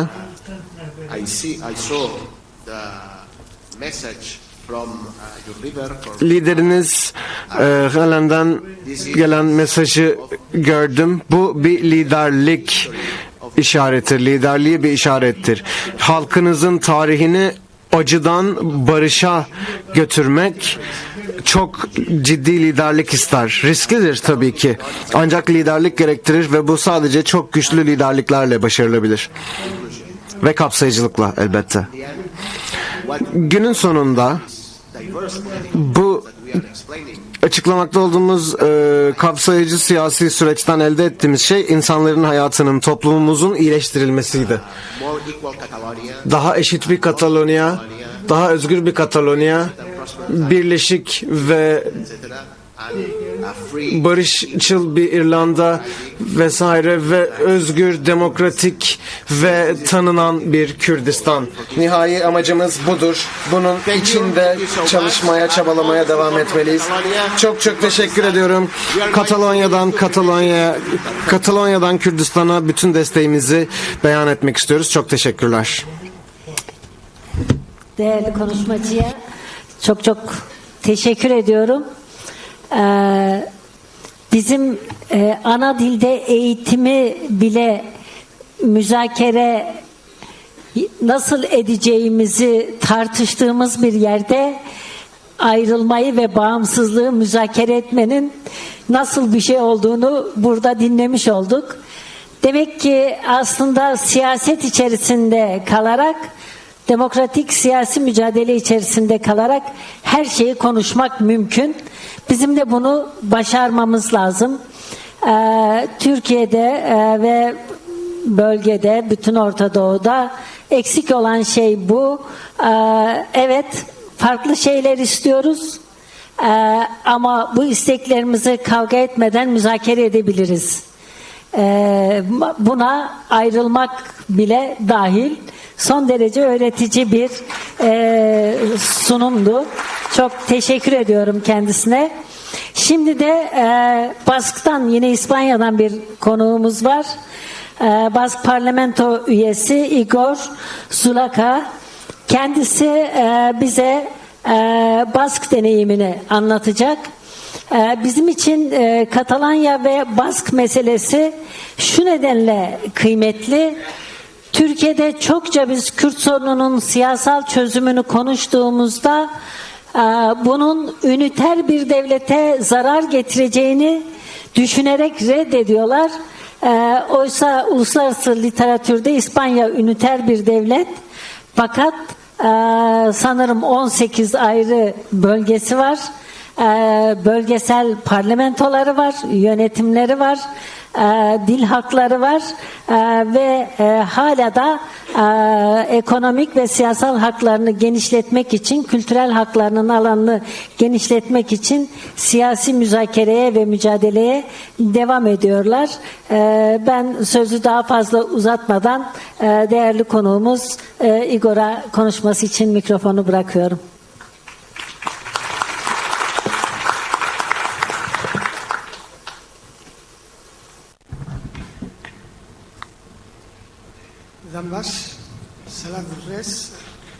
Merhaba, selamlar, saygılar. Raçaleon Baskçası bunun. Burada olmak benim için çok büyük bir zevk. Bask parlamentosundan geliyorum. Müdahalemi kısaltmaya karar verdim. Dolayısıyla kağıdıma bakıp bazılarını çıkartacağım. O yüzden idare edin beni. Mümkün olduğunca kısa tutmaya çalışıyorum bunu. İnsanlar yorulmaya başladı, ayrılmaya başladılar salondan. Şimdi sizlere öncelikle 11 Temmuz'da silahsızlaşma süreci, silah bırakma süreci başladığında burada olmaktan büyük bir gurur duyuyorum ve tarihte önemli bir yer tuttuğunu biliyorum ve umutlarınıza, korkularınızla, durumunuzla empati yapabildiğimi hissediyorum ve karşı karşıya olduğunuz belirsizliği de anlıyorum. Umarım beni anlarsınız. Sorunlarımızın çoğu birbirine benzer ama yani hepsini çözebileceğimiz tek bir çözüm yok. Declan da bunu çok iyi anlayacaktır. Bütün süreçleri çözebileceğimiz öyle tek bir süreç yok ama fikirlerimiz var. Kullanışlıysa bu fikirleri kullanabiliriz, çünkü değilse de bunları bırakırız. Çünkü en iyi yol budur. Güney Afrika'dan öğrendik, İrlanda'dan ders çıkardık, sizden ders çıkardık, halklarımızdan ders çıkardık ve bütün bu bilgilerden faydalanmaya çalışıyoruz. Çünkü buradaki hepimizin amacı benzer bir amaç. Toplumlarımızın barış içerisinde yaşamasını istiyoruz ve mümkün olduğunca demokratik olmasını istiyoruz. Bask topraklarından geliyorum ben. Burası Avrupa'nın güneyinde 16. yüzyıldan beri bölünmüş olan bir ulus. Bu sizin anlayabileceğiniz bir şeydir diye düşünüyorum. Çok uzun bir siyasi süreç yaşandı. 16. yüzyıldan beri savaşlar, çatışmalar yaşandı ve geçtiğimiz 50 yıl içerisinde bir silahlı çatışma sürecinden geçtik. Bu süreci 3 kez müzakereyle çözmeye çalıştık ancak işe yaramadı. Çünkü sadece silahlı örgüt müzakere masasındaydı. Bu hiç iyi bir fikir değildi ilk seferinde. İkincisinde de biz sadece Bask siyasi partileri arasında konuştuk. Başka teknik zorluklar vardı ama yani yine bu yol işe yaramadı. Üçüncüsü de 2005-2007 arasında oldu. Geçmiş hatalarımızdan öğrendik. Bir teknik konular için, bir siyasi konular için iki yaklaşımımız oldu. Bu da işe yaramadı. Bu da bizi çok komplike bir durumun içinde bıraktı. Size anlatmak istediğim süreç bu. Belirtmeliyim ki hiçbir süreç daha sonlanmadı. Mesela süreçten bahsederken ve işte 10 Ekim 2009'da başladık falan dediğimiz zaman bu sürecin bittiği anlamına gelmiyor. Süreçler devam ediyor. Belki atamadığımız adımlar olmuştur, kaçırdığımız adımlar olmuştur. Mesela burada işler sonuçlanmadı. 2007'de süreç yine çöktü ve çok kara bir yerdeydik stratejik olarak. Bir karar almamız gerekiyordu ve bu kararı aldık. Bu karar da kendimizi değiştirmekti. Böylelikle çatışmanın yapısı da değişebilirdi. Ve bunu söylemek yapmaktan daha kolay tabii ki. Anlıyorum ki sizler de benzer bir aşamadan geçiyorsunuz. Ancak buradan biz anladık ki burada bir fırsat vardı. Çatışmanın dinamiğini değiştirmek için. İspanya devletinin bazı müesseseleri bizi boykot etmeye çalıştı. Liderlerimizi tutuklayıp onları hapse atarak bunu yaptılar. Ve bugünkü ilk dersim bu olacak. Yani süreciniz mümkün olduğunca iyi gidecekse, ben bunun gerektiğini söylemiyorum ama işler iyi gidecekse liderlerin doğru topluluklarla buluşalması önemli. Onlarla tanışmak isteyen herkesle tanışabilmeleri önemli. Dolayısıyla işlerin nasıl gittiğini gerçekten anlayabilirler. Ve Abdullah Öcalan'da aynı şeyin kesinlikle geçerli olduğunu düşünüyorum. Bazen biz bunu anlattığımız zaman insanlar bakıyor da siz bunu tek taraflı yapmışsınız ama hayır öyle değildi. Biz dedik ki bu oyunu oynayacağız. Koşulları değiştirelim ki insanlar da oyunlarını değiştirmek zorunda kalsın idi planımız. Ama yani bunu bazen tek başınıza yapmak istemeyebilirsiniz. Kimse bütün sorunları tek başına değiştirip çözemez. Yani diğerleriyle konuşmamız lazım, iletişim kurmamız lazım ve bu diğerlerinin de kendi rollerini yerine getirmesi gerek. Ve bizim durumumuzda da böyle oldu. Tek taraflı başlattığımız bir süreçti bu. Ardından bir anlaşmaya varıldı.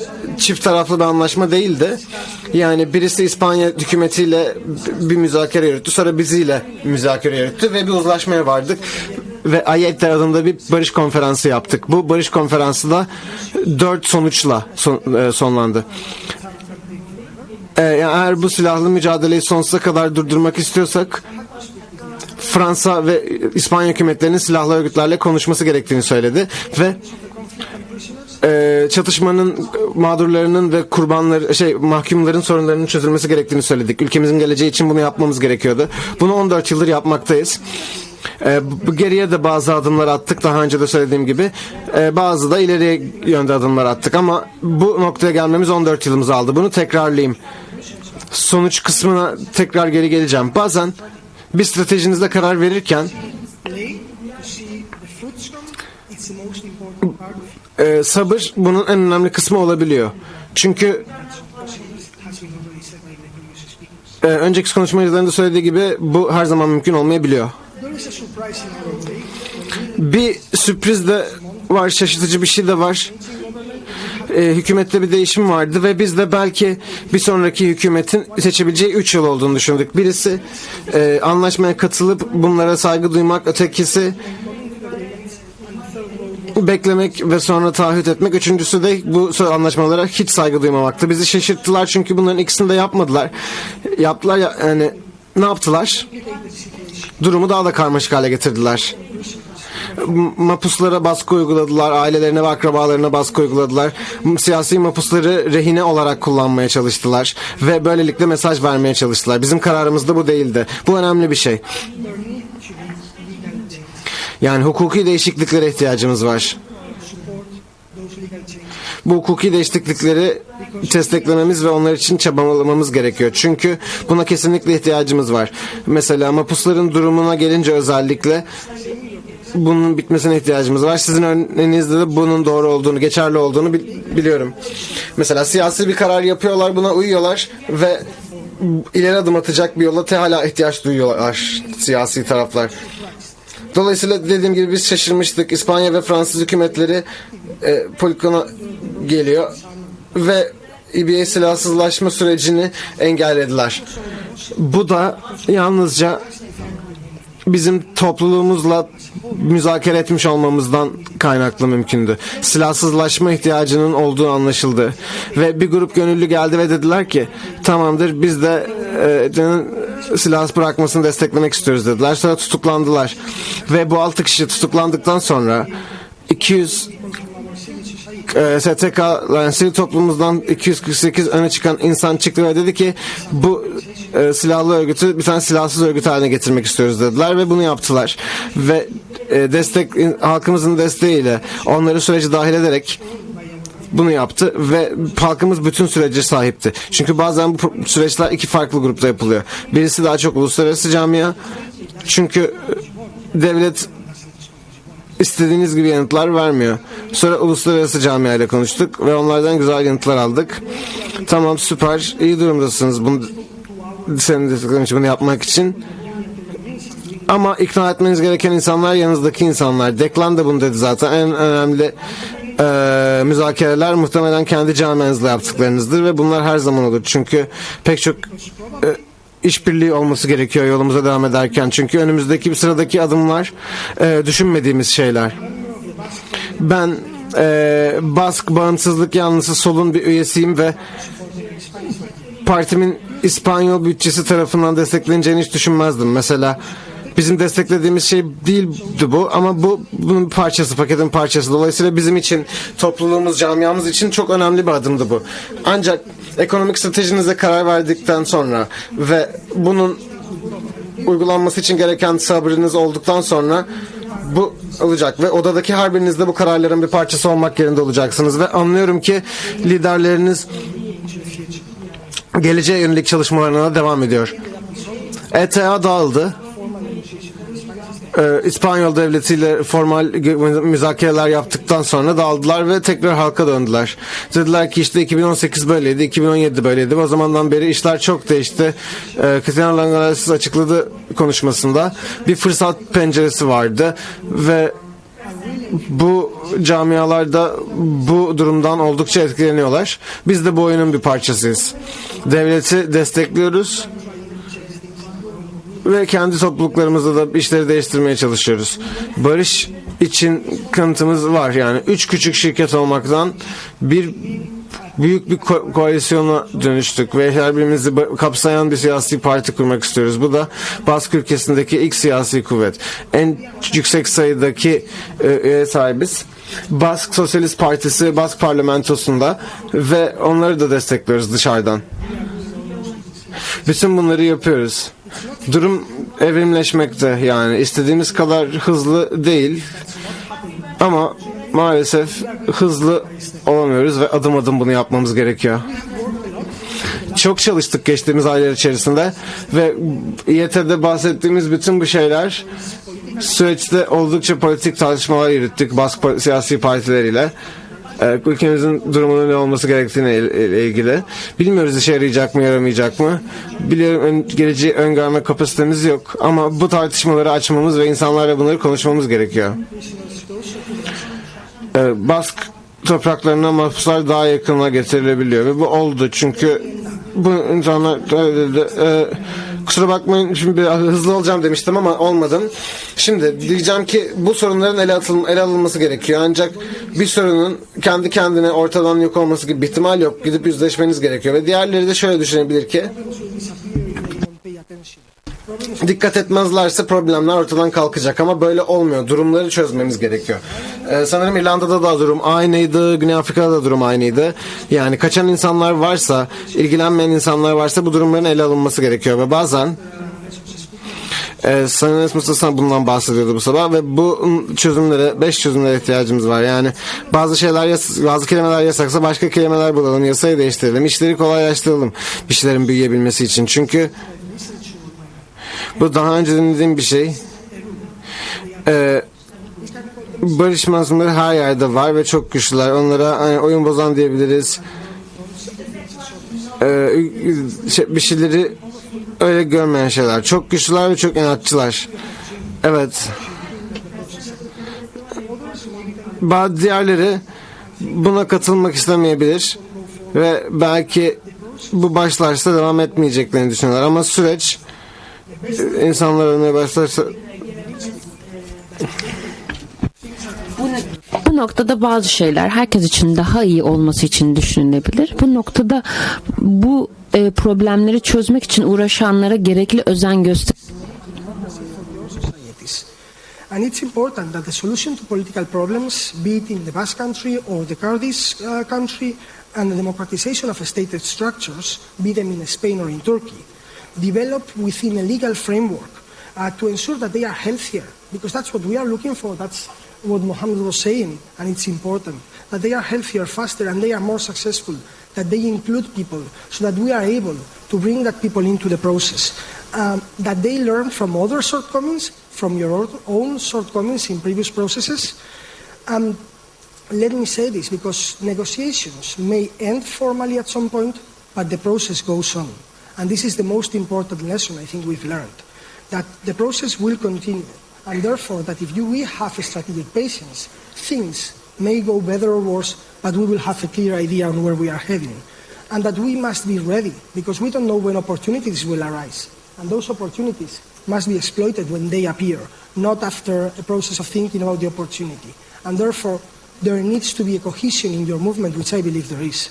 There needs to be a group of leadership who's able to take brave decisions when they are needed. And I cannot end without speaking about peace and democracy as something that is worthy, something that is morally right for everyone. It is essential that this is achieved according to international law. We cannot invent things out of international law, or we may, but gerekiyor.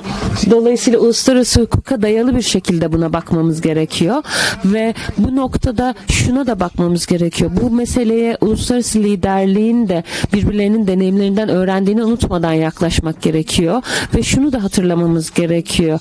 Bunda mümkün olduğu kadar çok konuşmak gerekiyor ve bu fırsatı şu şekilde ortak ve herkes için ortak yaşamı savunma amacından geçtiğini söylemek gerekiyor. Ve bu noktada herkesin bundan yararlanacağını, herkesin yararına olduğunu hatırlatmak gerekiyor. Başarısızlık da ortaya çıkabilir bazen ama bu başarısızlık sadece onu savunanlar tarafından bedeli ödenecek bir şey olmayacak. Tüm toplumun bedelini ödeyeceği bir şey olacak. Bu noktada şunun tekrar altına çizmeliyim. Abdullah Öcalan'ın bu sürece katılması ihtiyacı yeniden çok önemli. Kendisi serbest bırakılmalı. Çünkü bu süreç için en önemli rolü o oynayacak. Bu noktada siyasi hayata katılımı olmadan bu süreci devam edemeyiz, o rehine tutulduğu sürece. Dolayısıyla Türk hükümeti çok hızlı bir şekilde bu alandaki hukuki adımları atmak zorundadır. Bu yüzden şunu söylememe de izin verin. Şu anda kimsenin, herkes bir korkular yaşıyor olabilir. Kim yaşamıyor ki? Ama sonuçta şunu da hatırlamamız gerekiyor. Şu anda rehine tutulan ya da sürgünde olan ya da hayatını kaybedenleri unutmamamız gerekiyor. Kürdistan için mücadele eden kimseyi unutmamamız gerekiyor. Onlar daha iyi bir gelecek hak ediyorlar. Halkımız daha iyi bir gelecek hak ediyor. Bu yüzden bu noktada daha fazla mücadele gerekiyor ve bu noktada kendi devletlerimizden bunu istiyoruz. Kendi devletlerimizin de bu deneyimlerden öğrenmesini görmemiz gerekiyor. Çünkü bu noktada artık bir fırsatımız var barışı desteklemek için. Kürdistan'da ve bölgede barışı desteklemek için toplumlarımızın hak ettiği barışı ve demokrasiyi elde etmek için mücadeleye devam etmemiz gerekiyor. Toplumlarımız bunu hak ediyor. Teşekkürler.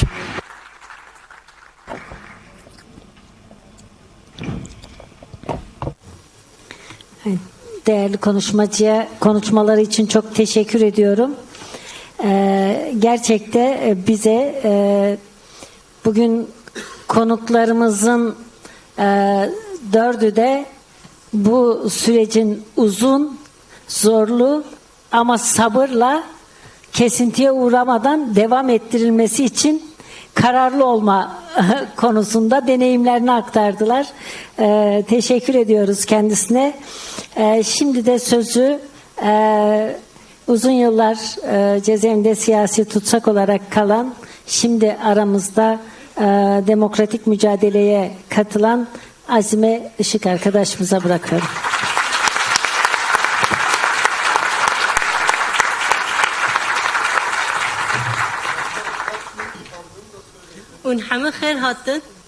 Hepiniz hoş geldiniz. Selamlar.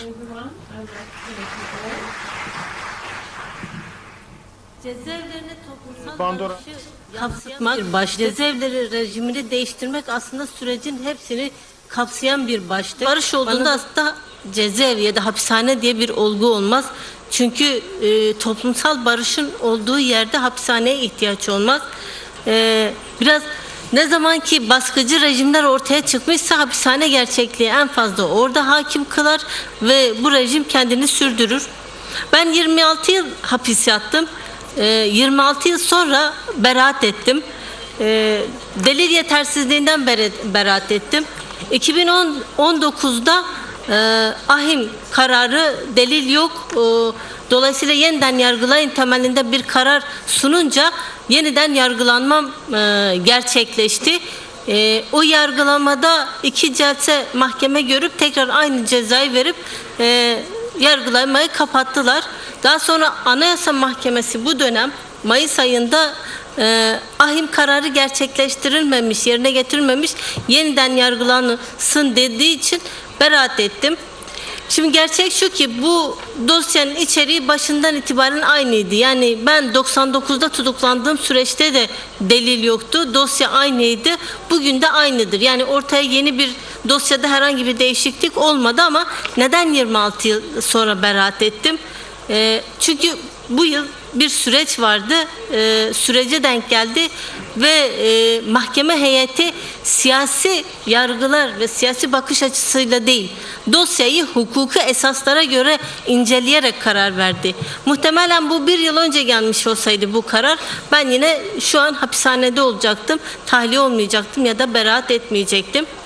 Yani benim durumumda da açığa çıkan bir durum, yani hukuk başından itibaren toplumun hak ve hukukunu, adaleti sağlamak yerine devleti korumak, devlet esasını ya da mevcut hükümetleri ya da rejimi korumaya dayalı kendini konumlandırmışsa orada hukuk aslında toplumsal barışa değil, daha çok baskıcı rejimlere hizmet ediyordur anlamına gelecek. Bugün hapishanede benim gibi suçsuz yere yatan birçok arkadaşım var. Yani mahkemede adil yargılanmamış ya da dosyasında herhangi deliller mevcut değil ama 30 yıldır ya da daha uzun süre ya da daha kısa süre yatan arkadaşlar var. Bugün 3000'den fazla mahkum var. Siyasi, sadece PKK dosyasından yargılanan 3000'den fazla siyasi tutsak var cezaevinde ki bu sayı son tahliyelerle biraz daha düştü. 2000'e yakın siyasi tutsak yakın süreçte tahliye oldu. O yüzden şu an 3000'in üzerinde tutsak var. Yani dolayısıyla da önümüzdeki süreçte toplumsal barıştan söz edeceksek ya da toplumsal geri dönüşümün hapishanelere ya da cezaevlerine yansımasından bahsedeceksek en başından hukukun adalet kıstasını esas alması, adalet kıstasından da kastettiği devleti ya da rejimi değil, aslında hak ve hukuku ya da hukuk esaslarını benimsemesi olması gerektiğini söyleyebilirim. Son 10 yılda Türkiye'de gerçekleşen bir diğer olgu da Türkiye'de birçok kampüs hapishanesi açıldı. Bu kampüs hapishaneleri şehir içinde hapishane şehirleri kuruldu aslında. Şimdi 3-4 tane hapishanenin etrafında lojmanlar kuruluyor, tabur kuruluyor, bir hastane kuruluyor, onun dışında fırın kuruluyor, banka kuruluyor vesaire ve şehrin içinde bir duvarlar ve tel örgülerin içerisinde yeni bir şehir icat ediliyor da inşa ediliyor.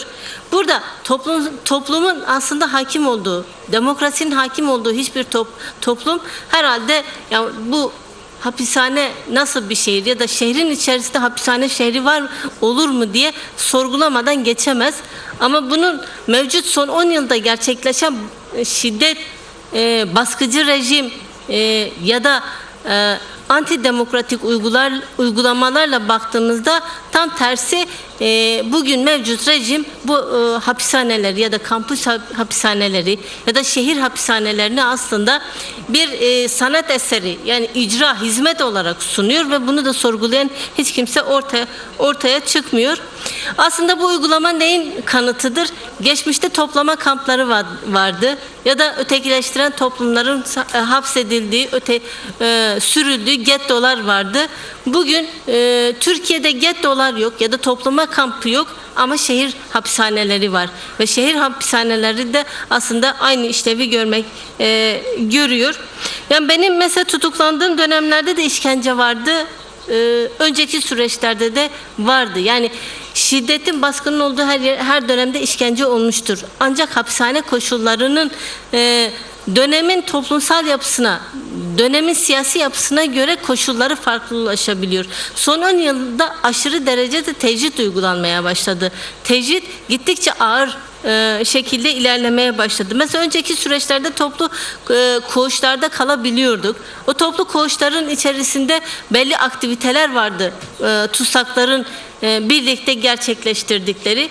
Bu belli bir sosyalleşme ya da ilişki zeminini oluşturabiliyordu. Ya da bugünkü başlıkla dersek belki ne kadar gerçekçi olabilir hapishanede bilmiyorum ama bir toplumsallaşma zemini sunabiliyordu. İdareyle, personelle bir ilişki, bir diyalog mevcuttu. Ama bugün bu yok. Bugün mutlak tecrit var. Her yerde kameralar var. Personelle konuşulamıyor. İdareyle hiçbir ilişki yok. Mahkumun tusan hiçbir hakkı yok. Talep kabul edilmiyor. Böylesi bir tecrit söz konusu. Şeyi belirtebilirim. Yani tecrit Türkiye'de ilk dönemlerde aslında İmralı Adası ile gerçekleştirildi. Sayın Abdullah Öcalan Türkiye'ye getirildikten sonra, esir alındıktan sonra İmralı Adası'na tek başına esir tutuldu ve orada kişiye özel bir ada hapishanesi icat edildi. O kişiye özel ada hapishanesinde yüksek güvenlikli politikalar uygulandı ve bu çok fazla sorgulanmadı. Meşru olarak görüldü. Çünkü orada tırnak içinde işte terörist başı ya da bilmem şey vardı ve bu sorgulanmadı, tartışılmadı. Daha sonraki süreçte yüksek güvenlikli hapishaneler bugün aslında bütün birçok cezaevine yayıldı, hapishaneye yayıldı. Temel bir uygulama haline dönüştü. Mesela o dönem işte avukat görüşü yok, aile görüşü yok, mektuplar verilmiyor, tek başına tutuluyor, televizyonu bile yok, sadece bir kanal radyo var ve bunlar güvenlik nedeniyle meşrulaştırılmamış olsaydı bugün kuyu tüpü denilen yüksek güvenlikli tek kişilik hapishaneler olmayacaktı. Önce tek başına tutuldu yıllarca. Yani 20 yıldan fazla, 27 yıldır tek başına bir adada tutuldu. Son 1-2 yıldır yanında arkadaşlar var. 10 yıldır arkadaşlar yanına gitti. Haftada 1 saat görüş hakkı tanınıyor. Sohbet hakkı tanıyordu o yanına giden arkadaşlarla. Bunun ötesinde yine olağanüstü bir güvenlik sistemi uygulanıyor. Olağanüstü bir tecrit uygulanıyor. Aynı sistem bugün yüksek güvenlikli hapishanelerin hepsinde uygulanmaya başladı.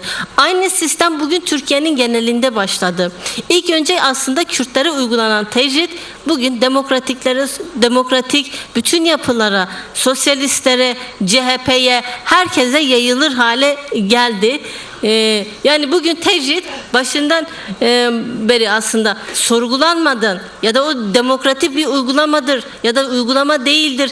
Bunun zeminleri, bunun hukuku tartışılmadığı zaman birilerine işte teröristtir, buna meşrudur, diğerine belki bize gelmez dediğimiz zaman bugün herkes terörist ilan edildi ve herkes de aslında aynı muameleye Türkiye'de maruz kalır hale geldi. O açıdan aslında hapishanelerin durumu başından da belirttiğim gibi hapishanede yaşanan gerçeklik bugün toplumun hepsinde yaşanır hale geldi. Yani hapishaneler mevcut hükümetlerin ya da rejimlerin aynasıdır aslında, onu belirtebiliriz. Yani son dönem açısından, hapishaneler açısından bir diğer noktada ben biraz uzadığı için kısa tutmaya çalışıyorum, yapmaya çalışıyorum ama belirtmek istediğim diğer bir olgu da demin hapishaneler toplama kampıdır demiştim. Kürtlerin çoğunluğu şu anda hapishanelerde. Ben dışarı çıktıktan sonra doğup büyüdüğüm şehre gittim ya da diğer bulunduğum yani en azından şehirleri gezmeye başladım ve şunu fark ettim ki yani Kürtlerin %90'ı şu an hapishanede. Adli tutukların yani çoğunluğu, ezici çoğunluğu Kürt. Siyasi tutukların ezici çoğunluğu Kürt. Yani dolayısıyla baktığında belki Kürtler yani toplama kampına götürülmedi, gettolara konulmadı ama Kürtler Türkiye'nin ötekisi olarak şu an hapishanelerde. En çok da bu dönem mesela çocuk tutsaklar çok fazla. Hem adli tutuklar açısından hem de siyasi tutuklar arasında çocuk tutsak sayısı oldukça fazla. İHD, ÖHD bazı kurumlardan aslında veri toplamak istedim. Şu an size bazı rakamlarla gelmeyi istedim ama değişken rakamlar olduğu için çok spekülasyon da yaratmak istemedim ama dönüp bakarsanız, yani bir inceleme yapılırsa bu vahim durum ortaya çıkar. Tecritin bir diğer yönü de şudur aslında: hapishaneler çok fazla incelenmiyor, araştırılmıyor. Yani o dört duvar arasında ne gerçekleşiyor, nasıl geliştiriliyor? Mesela Türkiye'de sosyologlar, psikologlar bunu çok fazla incelemiyor, araştırmıyor. Yani orada nasıl bir yaşam var, orada nasıl bir politika var, nasıl bir uygulama var? Bunu değil. Orada hapishanelerde sosyologlar var, psikologlar da var. Ama hapishanede şu an mevcut sosyolog ve psikologların oynadığı rol, yani devletin uyguladığı ya da rejimin uyguladığı baskıcı politikalara karşı mahkumların iradesi nasıl kırılabilir? Bunu zeminini araştırmaktır. Evet, ben şeye girmek istemedim. Biraz hapishane teorilerine girmek istemedim. Arkadaşlar kendi deneyimlerini paylaştılar. Bu deneyimlerin en önemli parçasından, yani bölümünden biri de hapishane gerçekliğidir. Ve her biri kendi deneyiminde aslında tutsak aileleri, kendi tutsaklarında gerçekliği biliyorlar. Yani o açıdan da ben o teorilere girmek istemedim. Ama şu bir gerçek ki tecrit politikaları çok fazla incelenmiyor ve saklanıyor. Buna meyleden ya da bunu incelemek için kendine dert eden yapılar da yok bugün açısından. Belki hapishane gerçekliğini ya da tecrit gerçekliğini çok daha iyi çözümleyebilirsek Türkiye'deki rejimin de farklı boyutlarını da değerlendirebiliriz. Son süreçlerde 30 yıllık arkadaşlar çok tahliye olmaya başladı. 30 yıl cezaevinde yatıp da tahliye olan insanlar var ve bu büyük bir sayı. 2000'e yakın insandan bahsediyoruz. Bunun süreçle bağlantısı yok. Buna dönük spekülasyonlar da gerçekleştirildi ama süreçle alakalı değil. Yani bir yumuşama ya da bir müzakere sonucu tahliye olan insanlar değildir. Türkiye'de kendi yasasına göre siyasi tutsaklar 4'te 3 yatıyor. Dolayısıyla da normal müebbet, ağırlaştırılmış müebbetin dışında normal müebbet alan insanın yatarı 36'dan 30 yıla iniyor. 2020 yılında 30 yıllıkların tahliye olma durumu gündeme geleceği zaman denetimli serbestlik yasası çıkarıldı. Denetimli serbestlik yasasında aslında bu 4'te 3 yatar ortadan kaldırıldı ve mahkumların, tutsakların serbest kalma inisiyatifi cezaevi idarelerine bırakıldı. Cezaevi idaresinde sosyolog var, psikolog var, imam var, teknisyen var. Bunların hepsi bir kurul oluşturuyor ve bu kurulda şunu soruyor: her mahkuma sorulan soru, kıstas, iyi hali olup olmama kıstası, pişmanlık duyuyor musun? PKK terör örgütü diyor musun? Bu soruya cevap verdiğinde tahliye oluyorsun, onların istediği gibi. Cevap vermediğinde 30 yıl, 32 yıl, 34 yıl, 35 yıldır yatan insanlar var şu anda cezaevinde. İyi halli olup olmamanın kıstası budur. Buna göre bir muamele uygulanıyor. 30 yıl az bir süre değil. Bir ömürdür. Ve 30 yıl hapishanede geçirmek yani aslında büyük bir direniş geleneği de yaratıyor. Bizim tarihimiz açısından da değerlendirdiğinde bilmiyorum. Yani en azından incelediğim kadarıyla bu kadar uzun süre yatan ve bu kadar kitlesel tutsak sayısı yok sanırım diğer deneyimlerde. Yani varsa da ben en azından hakim değilim arkadaşlar, özür dilerim. Yani bu önemli bir deneyim, incelenmesi gereken bir deneyimdir. 30 yıl her türlü politikaya, her türlü uygulamaya rağmen direnebilmek, kendi iradesini, kendi bilincini, kendi örgüsel yaşamını yani koruyabilmek, dayanışmasını koruyabilmek, direnebilmek önemlidir. Şimdi bu 30 yıldan sonra insanlar tahliye oluyor. Bu bambaşka bir deneyim gerçekliğini ortaya çıkarıyor. Şimdi bu insanlar 19-20 yaşında hapishanelere girdiler. 50'li yaşlarında tahliye oldular. Yani hiçbir şey eskisi gibi değil. Ben 26 yıl sonra doğup büyüdüğüm şehre girdim. Çocukluğuma ait hiçbir anı bulamadım. Doğup büyüdüğüm mahallenin bana ait, anılarıma ait hiçbir şey yoktu. O mahalle yoktu. Doğup büyüdüğüm ev yoktu.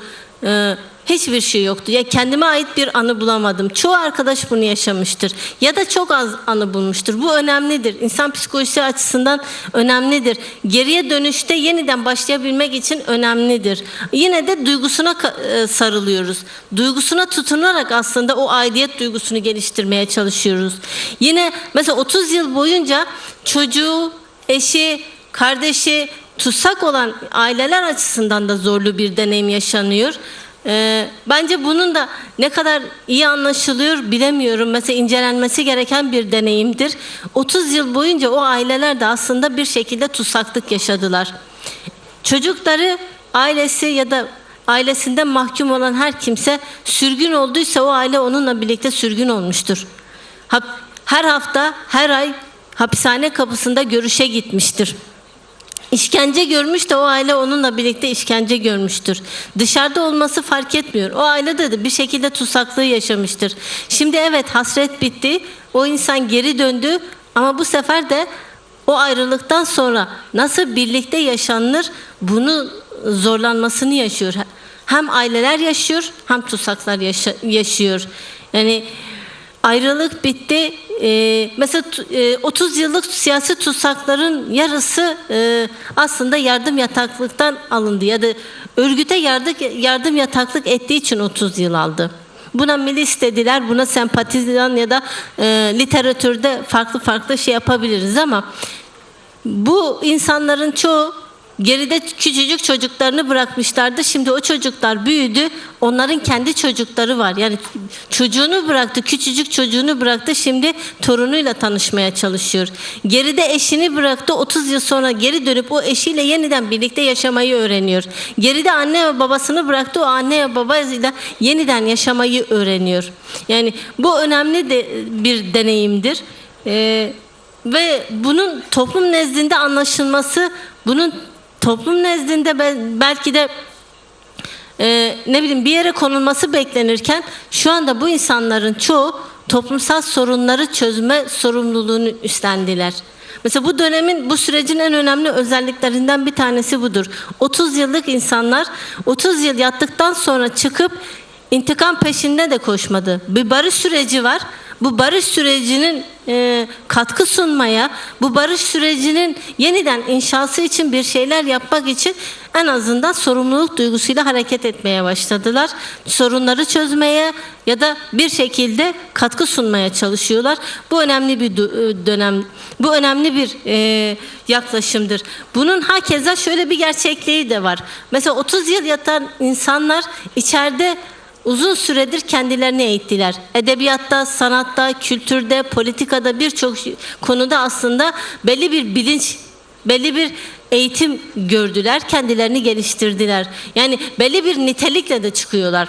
Yani bu anlamıyla 30 yılı da boşa harcamış ya da boşuna geçmiş bir süreç değildir. Şimdi bu niteliğin de yeniden toplumsal yaşama kanalize edilmesi, toplumsal yaşamda değerlendirilmesi gerekiyor. Şimdi bunun bir yanı belki de Kürt halkıdır. Bunu nasıl, kendi çocuklarını nasıl yeniden değerlendirecek, yeniden buluşacak, yeniden onlarla birlikte yaşamayı öğrenecek. Bu önemli bir deneyimdir. Ama bunun bir sorumluluğu da yine devlete, Türkiye halkına düşüyor. Yani bu insanlar deneyimli, birikimli. Bunu nasıl değerlendireceksin? Nereye koyacaksın? Belki bu günkü tartışmalarda ya da bu 2 günlük tartışmalarda buna da en azından sorular sorulması ya da cevapların verilmesi gerektiğini düşünüyorum ben. Ben yine önemli noktalardan bir tanesi de kadınların hapishanede yaşadığı deneyimler olduğunu düşünüyorum. Şimdi her birimiz 17, 18, 19 yaşlarında biraz özgürlük arayışıyla belki özgürlük hareketine katıldı ya da belki özgürlük için bir şeyler yapmaya çalışırken erkenden tutuklandık. 30 yıl boyunca cezaevinde. Yani evinde kapatılma gerçekliğiyle, evinde tutsaklık gerçekliğiyle yaşayan kadın özgürlük için bir adım atmışken daha ilk adımında tutsak düştü.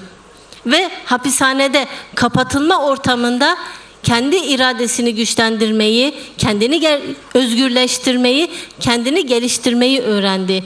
Yani aslında kadın açısından yani iki misli bir zorluğu yaşıyordu. Belki 3 misli zorluğu yaşıyordu. Çünkü hem işkence gerçekliğiyle karşılaştı, hem kapatılma gerçekliğiyle karşılaştı, hem de bütün bu gerçekliğin içerisinde kendisini, iradesini, bilincini özgürleştirme gerçekliğiyle yüz yüze kaldı.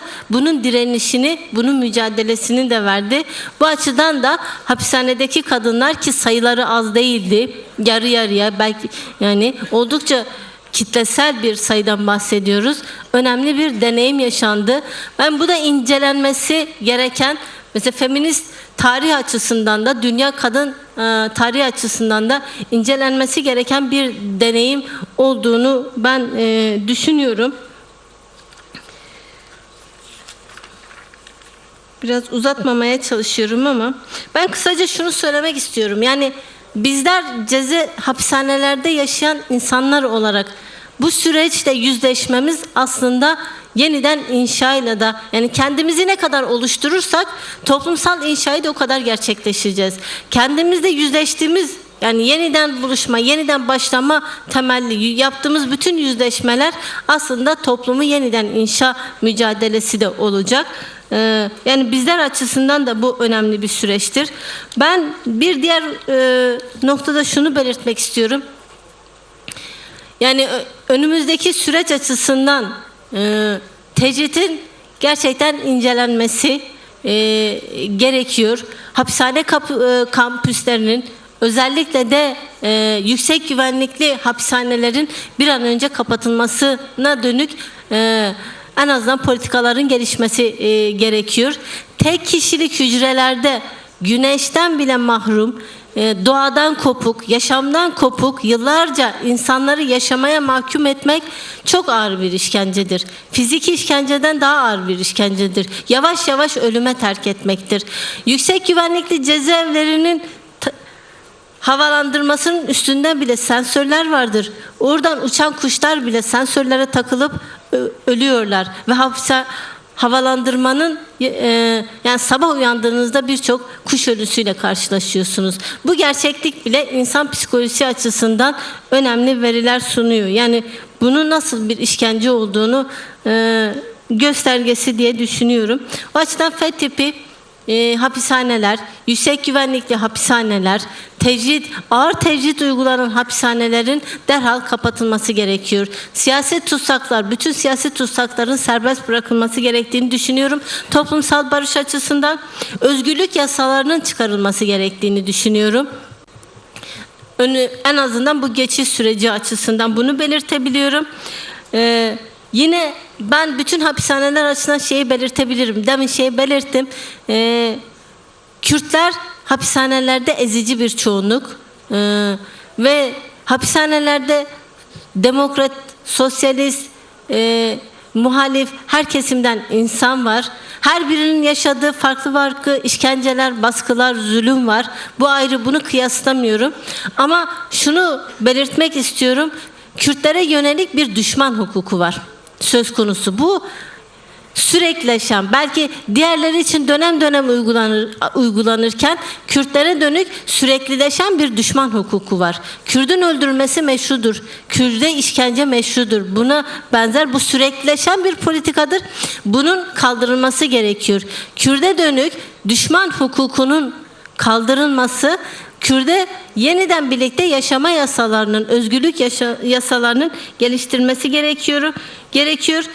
Ve bu süreç içerisinde peyderpey tahliye olmuş ya da tahliye olacak bütün hapishanedeki tutsakların yaşama deneyimlerine ve yeteneklerine göre yeniden kanalize edilmesi gerektiğini düşünüyorum. Kısa uzatmadan bu kadar belirteceğim. Hepinizi tekrardan selamlıyorum arkadaşlar.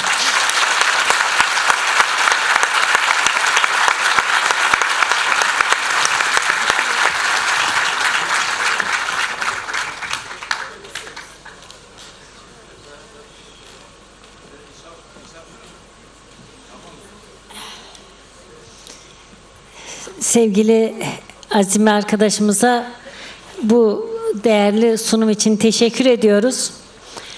Benim için bugün bu oturum biraz farklı bir deneyim oldu.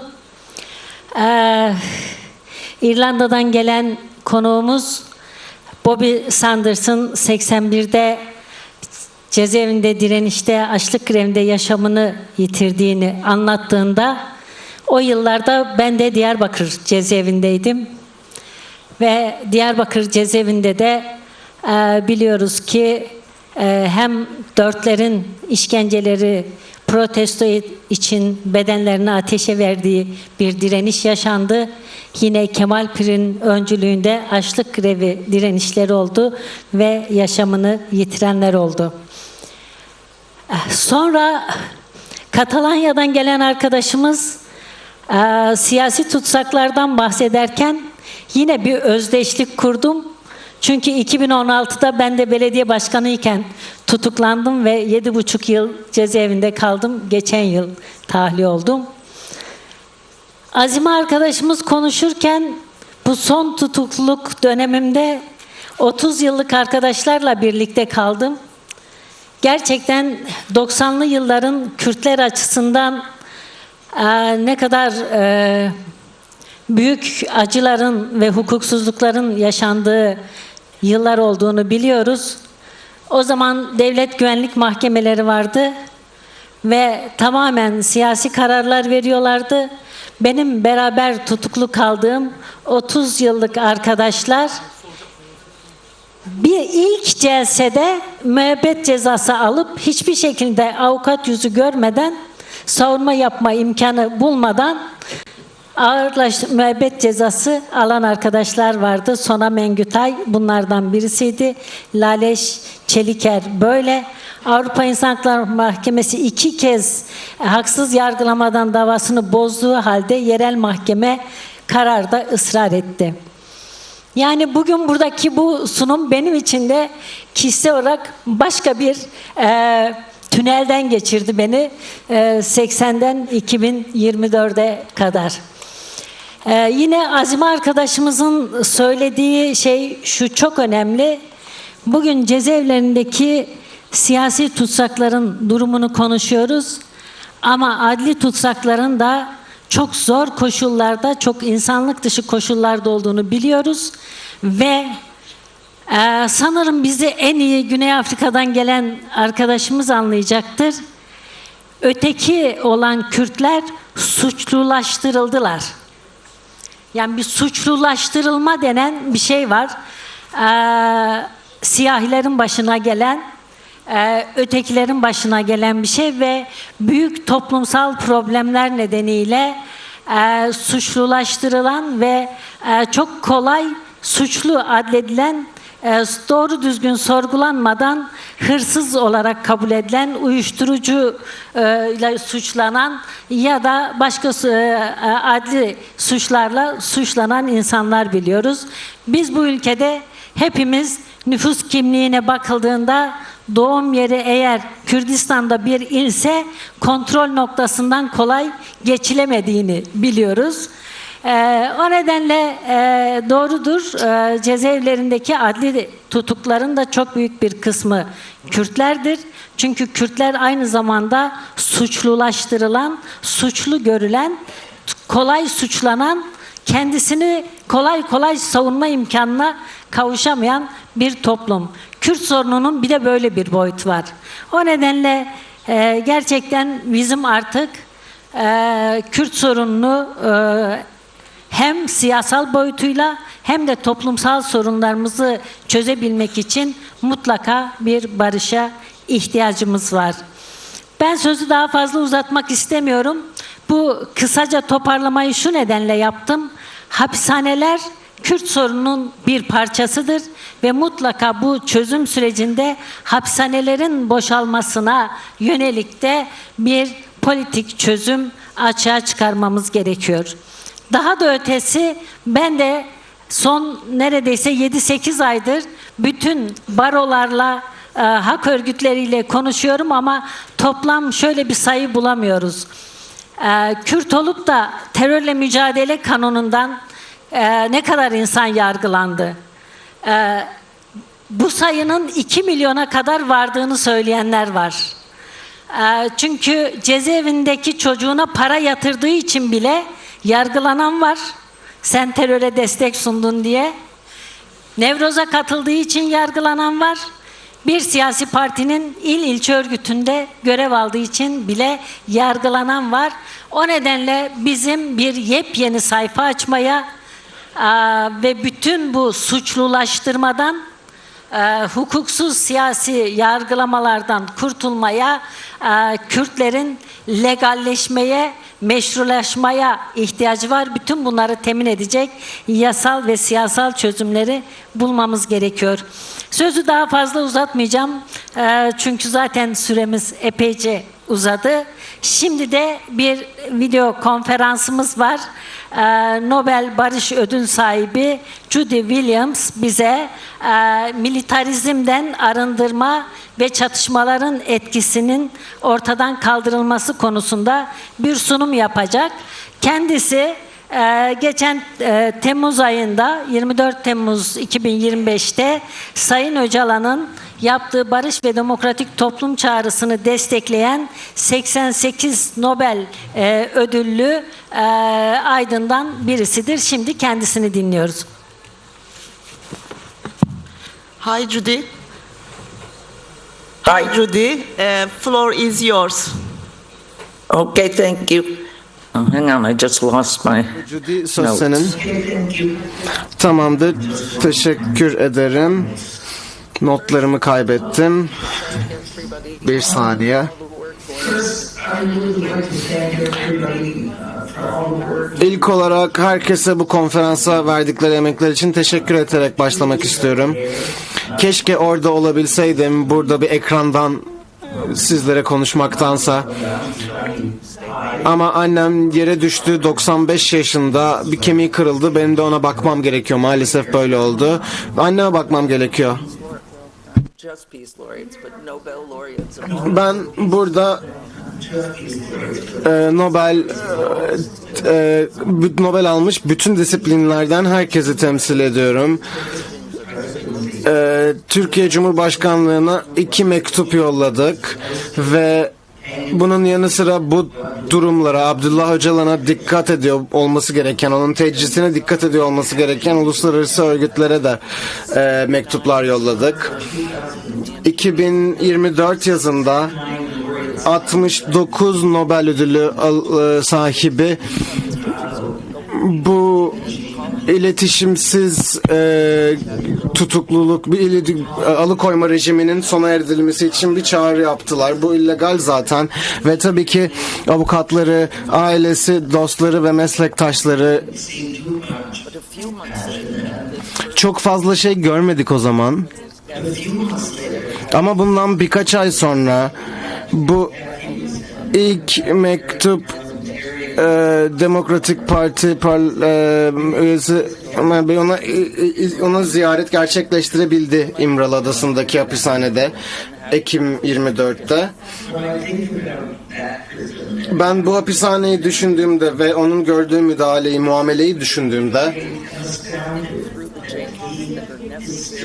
hala kendisinin gerekli olan değişimleri düşünebilmesi ve böylelikle gerçek barışın ve demokratik bir toplumun inşasının nasıl yapılabileceğine kafa yorması beni çok etkiledi. Cesareti ve ideallerine olan inancı, sorgulamaya devam etmesi, sürekli olarak değişime devam etmesi ve Kürt hakları ve özelliği için demokratik ve politik bir süreçle mücadele etmesi. Ve tabii ki pek çoğumuzun daha önce de belirttiği gibi kendisi bize Nelson Mandela'yı da hatırlatıyor. Nelson Mandela da biraz daha şiddet içeren bir çerçevede başladı. Yine hapse girdi ve demokrasiye giden başka bir yolun savunuculuğunu yaptı. Ve biz de daha fazla değişiklik de görmeyi umuyoruz. İnsanlar buna dikkat edip Türkiye devletine baskı uygulamaya devam ettikçe ve yani sözde bu durumlarla ilgilenmesi gereken uluslararası kurum ve kuruluşlara da bu baskı yapıldıkça, yani haklarının desteklenmesi için. Bu zor bir mesele. Anladığım kadarıyla bazı diğer konuşmacılarda bazı zorluklardan bahsetti. Yani esnek olmaya ve değişmeye hazırlıklı olmamız gerektiğinden bahsettiler. Oldukça mantıklı ve gördüğümüz gibi Sayın Öcalan'ın Şubat ayındaki çağrısı ve o zaman atmış olduğu adımlar devasa bir cesaret göstergesi. Özellikle de kendisinin avukatlarıyla görüşebilmesi vesaire gibi çağrılar bile düzgün yanıtlanmadı ve Türk hükümeti de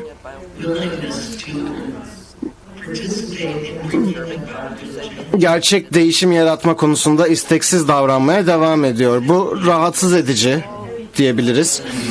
Ama pek çok ülkede de durumun böyle olduğunu biliyoruz. Çağrısı kardeşlik ve barış çağrısı.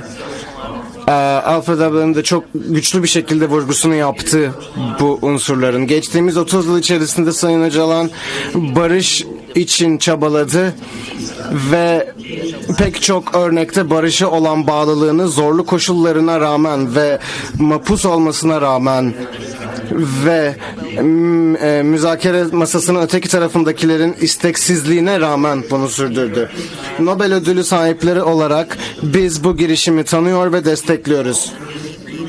Ve serbest bırakılması için çağrı yapıyoruz. Kendisi Kürt halkının lideridir ve özgür olması gerekir. Umut edebilmesi gerekir ve bu harekete ve bu halka yardım edebilmesi ve başka bir Türkiye için, başka bir demokrasi çerçevesi ve işbirliği çerçevesi için farklı insanlar ve halklar arasında bunun yapılabilmesi ve bölgenin geri kalanına bir sembol olabilmesi için bunun yapılması gerekiyor. Değişimin mümkün olduğu mesajını bölgeye verebilmek için. Barışçıl değişim ütopik bir hayal değil. Ancak bunun olabilmesi için de tabii ki buraya dahil olan herkesin de değişebilmesi, esnek olabilmesi ve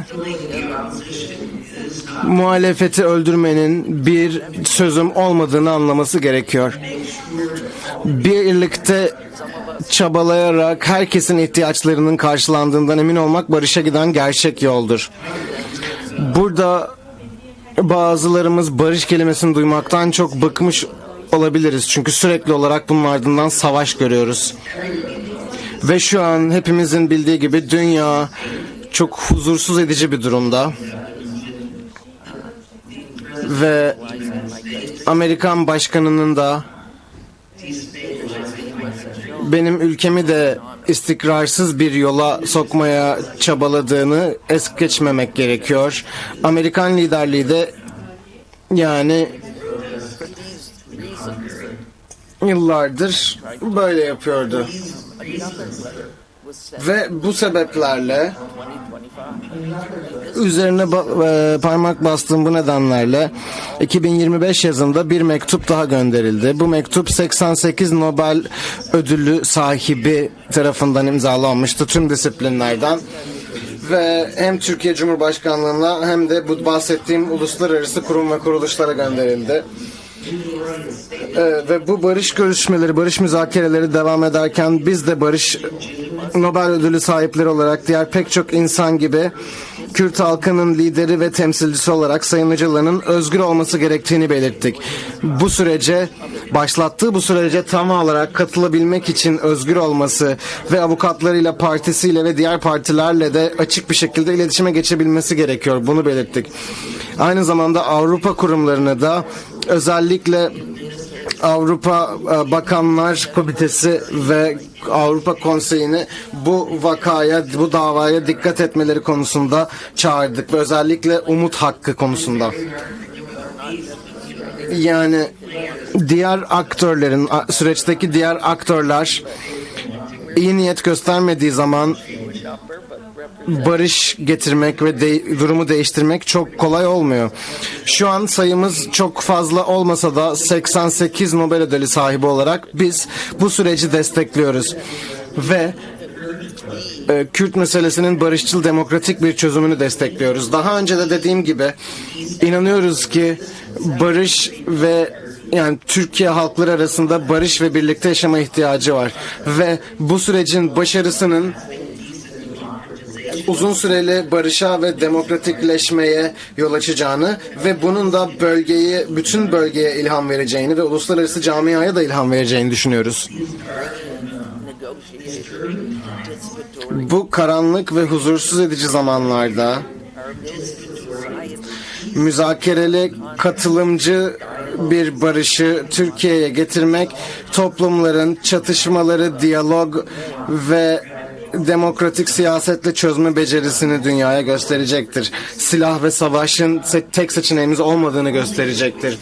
Sayın Öcalan sadece barış için bir ses değil, kendisi aynı zamanda barışı doğrudan uygulayan birisi. Ve bu dünyamızda çok önemli. Çünkü biliyoruz ki herkes barış diyor ama herkes savaşıyor. Yani 100 yıldan uzun süredir aralarında savaşan bir halkın barış ihtimalini konuşabilmesi için bu ihtimale inanabilmeniz gerekiyor. Buna inanmıyorsanız nasıl müzakere edebilirsiniz ki? Nasıl diyalog kurup yeni ilkeler kurabilirsiniz ki? Herkesin katılımını nasıl sağlayabilirsiniz ki topluma? Ekolojik sistemin korunması, iklim değişikliği, demokratik konfederalizm ve birlikte yaşam sadece Kürt halkına değil, demokratik bir Orta Doğu için herkese bir çözüm sunuyor. Değişim yaratmak cesaret ister. Barış lafta kolaydır. Ama lafta kalıyorsa bunun zaten bir anlamı yoktur. Anlamlı bir şekilde bunu gerçekleştirmek için bir şey yapmıyorsanız hem Türkiye hem dünya için geçerli bu. Ve son olarak söylemek istiyorum ki Türkiye'de sizlerle olacağımı düşünüyordum. Annem maalesef sakatlandı.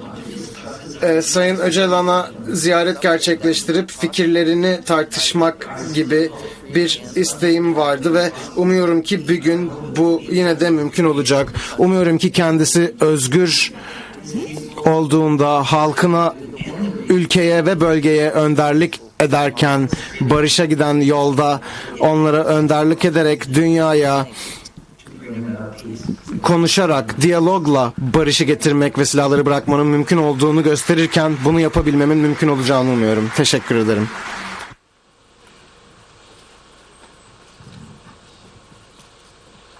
Arkadaşlar teşekkür edin. Beni duymayacak çünkü. Duyacak seni. Duyacak mı? Tamam.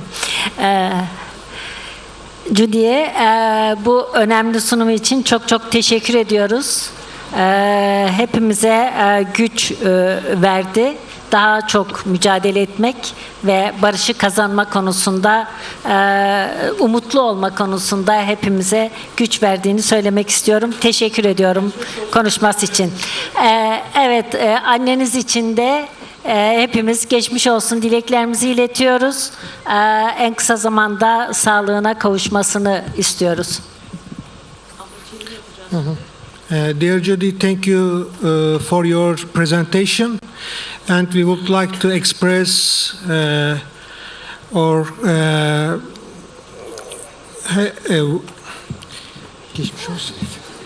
Anneniz için de geçmiş olsun dileklerimizi iletmek istiyoruz. For your mother, we are sorry and wish recovery. Thank you. Anything? Başka mesaj var mı? Okay Judy, thank you so much. Çok teşekkürler Judy, katılımın ve katkıların için. Sağ olun. Umarım ki tekrar görüşürüz. Arkadaşlar herkes sabırsızlıkla bitmesini ilan etmemi bekliyor. Bitiriyorum. Özgürsünüz. Çok akademik gelebilecek bir başlık var önümüzde. Çok akademik ve teorik gibi görünebilir. Ama son derece yakıcı, güncel bir politik meseleyi konuşacağız.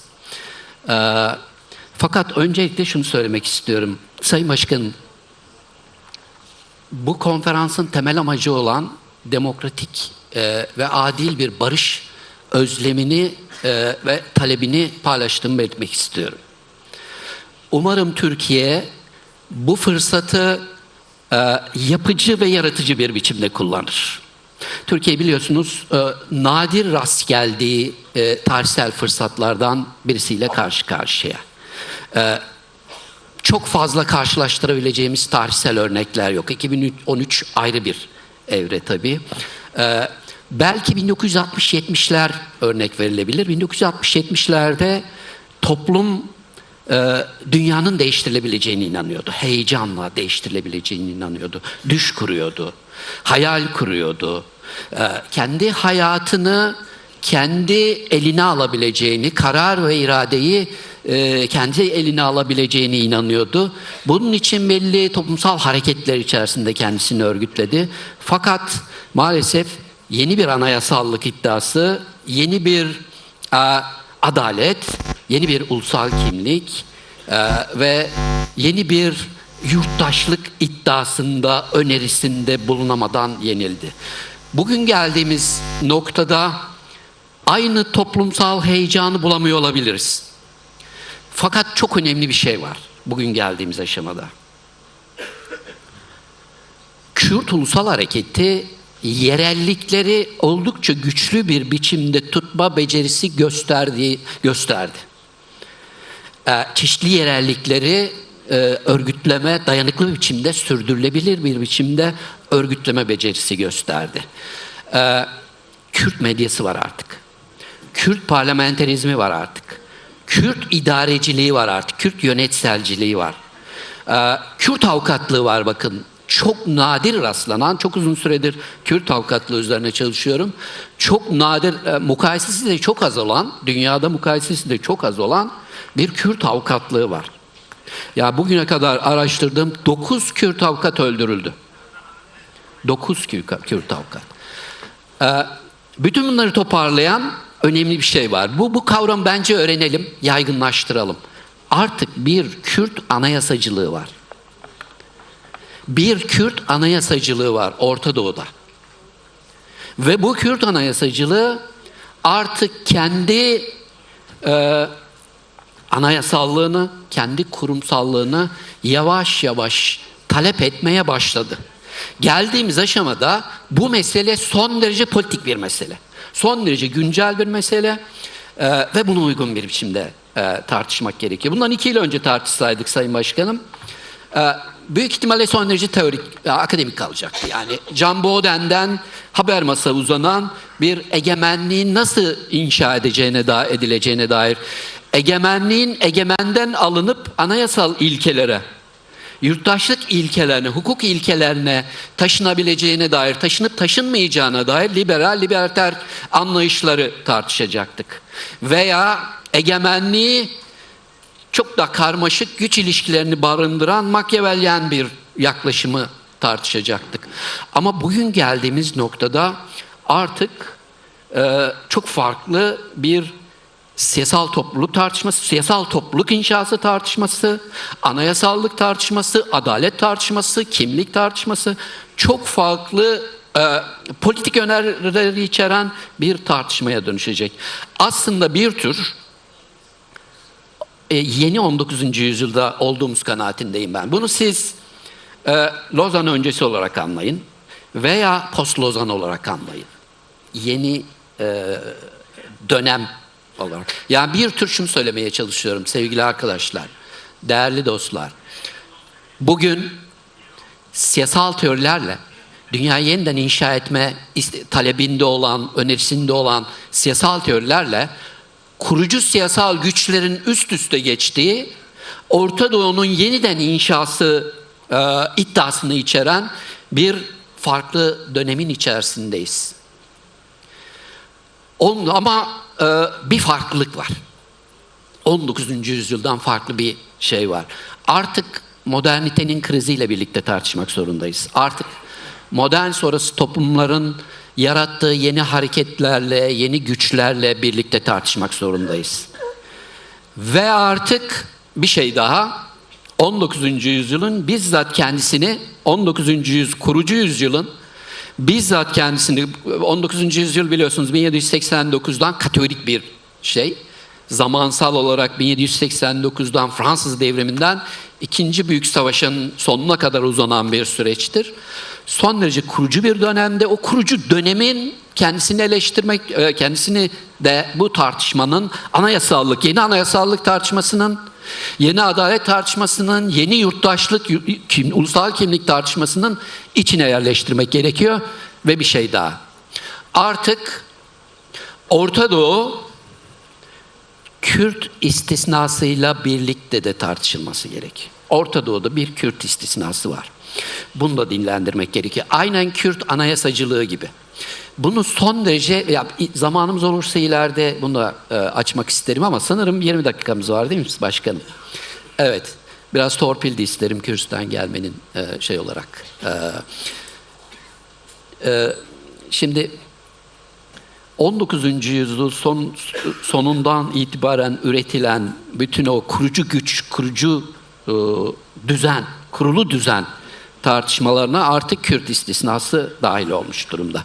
Orta Doğu'da belki tek istisna denilebilir ama bir istisna vardı. 18. yüzyıldan 20. yüzyıla kadar üretilmeye çalışılan, inşa edilmeye çalışılan bir istisna vardı. Lübnan istisnası.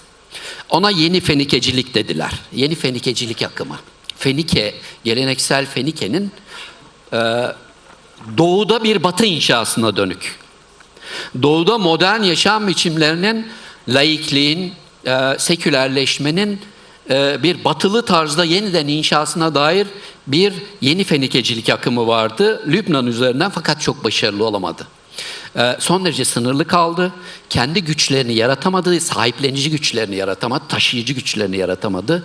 Bu nedenle son derece zayıf kaldı. Ama artık Orta Doğu'da bir Kürt istisnası var. Orta Doğu yeniden inşa edilirken, post-Lozan döneminde yeniden inşa edilirken, yeni bir 19. yüzyılda Orta Doğu yeniden tartışılırken artık bir Kürt istisnası var. Ve bu Kürt istisnası geçen yüzyıl kaybettiği fırsatları yeniden talep ediyor ve yeniden tartışmaya açıyor. Şimdi bu girişten sonra, bu girişi uzatmış olabilirim, sizi biraz yormuş olabilirim. Bu girişten sonra iki başlıkta ilerlemek istiyorum. Birinci başlığım, nasıl bir miras aldık? 19. yüzyıldan nasıl bir miras aldık? Bize nasıl bir anayasallık önerisi getirdiler? Nasıl bir yurttaşlık önerisi getirdiler? Nasıl bir toplumsal adalet önerisi getirdiler? Bunun üzerinde durmak istiyorum. İkinci başlıkta da ya yeni toplumsal sözleşme dediğimiz şey, yeni anayasa ve yeni anayasacılık teorileri dediğimiz şey, anayasacılık hareketleri ve anayasa teorileri, kamu hukuku teorileri dediğimiz şey bağlamında Türkiye üzerine ne söylenebiliriz? Başlangıç olarak neler söyleyebiliriz? Söyleyecek çok şey var ama tabii ayrıntılara girmeden mümkün olduğu kadar hızlı hareket etmeye çalışacağım.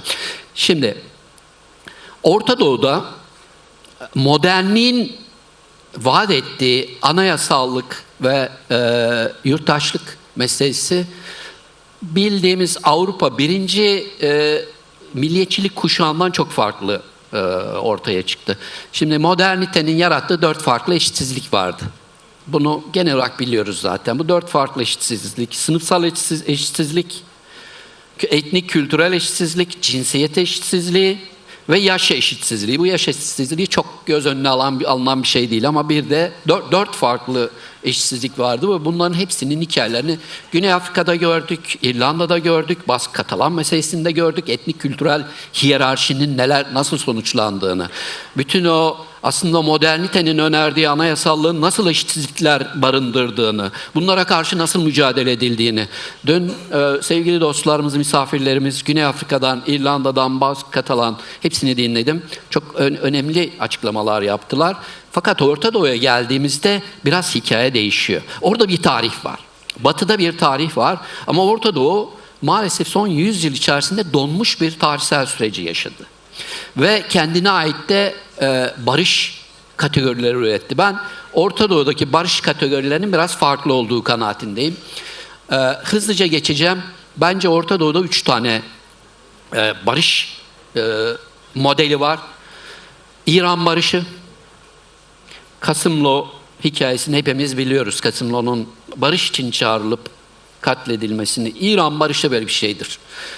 Kadı Muhammed bu konuda çok uyarılarda bulunmuştur. 2, İsrail barışı. 88'deki o görüşme, Oslo görüşmesi, arkasından Oslo Anlaşması'ndan sonra bugün geldiğimiz aşamayı görüyoruz değil mi? Soykırım, apartheid tartışmalarına uzanan süreci ve Türk barışı. Bu üç barış birbirine çok benziyor. Bu üç barış aynı zamanda kendi anayasallıklarını, kendi anayasallık anlayışını, kendi adalet anlayışını, kendi yurttaşlık anlayışını da ortaya koyuyor. Bu yurttaşlık anlayışları neydi? Ya birkaç tane şey söyleyebilirim. Bu modern yurttaşlık ve anayasa, özgür yurttaş, eşit yurttaş anlayışını Orta Doğu'ya taşıma iddiasında bulunan 2 belki 3 Pehleviciliği de sayarsak, eski klasik Pehleviciliği de sayarsak 3 farklı yaklaşım vardı. Pehleviciliği kenara koyalım, klasik Pehleviciliği, çünkü şimdiki Pehlevicilik Kürtler bir halktır demeye başladı. Önceden Kürtler Farsça konuşamayan bir halktır diyorlardı. Ama şimdi Baas ve Kemalizm var. Orta Doğu'ya anayasacılığı, anayasallığı ve yurttaşlığı taşıma iddiasında bulunan Baas ve Kemalizm. Bunların anayasallık düşüncesine bakın. Örneğin Türkiye'de 24 Anayasasından çok geçmeden Takrir-i Sükun Kanunu çıkmıştır. Türkiye anayasallık anlayışında daima ikili hukukla kendini inşa etmiştir. Daima ikili hukuk. Türkiye'ye üniter devlet diyoruz ya, aslında Türkiye hiçbir zaman üniter devlet olmadı. Türkiye daima farklı eyalet sistemlerinin hukuksallaştırıldığı, negatif eyalet sistemlerinin hukuksallaştırıldığı, siyasal alanın coğrafi bir biçimde bölündüğü, örneğin Dersim için iç koloni derler. Sıkı yönetimler ve olağanüstü halleri şöyle bir göz önüne alırsanız %70'idir Cumhuriyet tarihinin. %70'inde tarihi Türkiye Cumhuriyeti kendi tarihinin %70'inde ikili hukukla yönetilmiştir. Biz Türkiye'nin tek bir hukukla yönetilmesi gerektiğini uzun yıllardır söyledik, söylüyorduk. Ama 16 Temmuz'dan sonra gerçekten tek bir hukuk oldu. Ama bu defa da terörle mücadele yasası gerçek yasa haline geldi. Artık 82 Anayasası yok. Türkiye anayasallık anlamında ikili hukukla, iki farklı hukukla, bir anayasa, 2 Takrir-i Sükun Kanunu veya terörle mücadele yasasıyla kendi anayasallığını, kendi anayasallık anlayışını ortaya koymuştur. Bu ikili hukuk toplumu sürekli bölen, toplumla topluluk arasında sürekli bölen, aynen İrlanda'daki gibi. İrlanda'da 10 nolu 1970'teki 10 nolu kararnameden sonra toplum ve topluluk ayrımı son derece belirginleşmişti. Orada da apartheid iddiaları vardı 1970'te 10 nolu kararname sonrası. O ciddi ayrımlarla, daha doğrusu farklı hukuk uygulamalarıyla karşı karşıya kalmıştık. Dolayısıyla Türkiye anayasallığı daima kendisini iki farklı, sürekli ayrımcı, sürekli hiyerarşik, toplumsal hiyerarşi, kültürel, etnik kültürel hiyerarşi, Aleviliği de içeren etnik ve inansal hiyerarşiyle kendisini yeniden inşa ede gelmiştir. Peki ulusal kimlik? Ulusal kimlik anlayışını da aslında 3 aşağı 5 yukarı biliyoruz. Türklük ile, Türk etnisitesine dahil olmak ile vatandaşlık haklarına sahip olmak üst üste geçirilmiştir. 66. madde, bugünkü 66. madde çok bir anayasal hakka sahip olabilmek için Türklüğü şart koşar. Bakın, İran'da bir Kürt hem Kürt olabilir hem İranlı olabilir. Azerbaycan'da bir Kürt hem Kürt olabilir hem Azerbaycanlı olabilir. Ama Türkiye'de bir Kürt hem Türkiye'li olamaz. Türk olmak zorundadır. Ulusal kimlik şeyi. Bütün bunları demokratik bir çerçeveleme içinde sunmaya çalışan neydi o? Ünlü ne mutlu Türk'üm diyene sözü. Çok demokratik ve içerici olduğu iddiası. Bu son derece yanlıştır. Hatta faşizandır ne mutlu Türk'üm diyene. Çünkü siyasal haklar yerine, hukuksal haklar yerine etnik sadakati öne alır.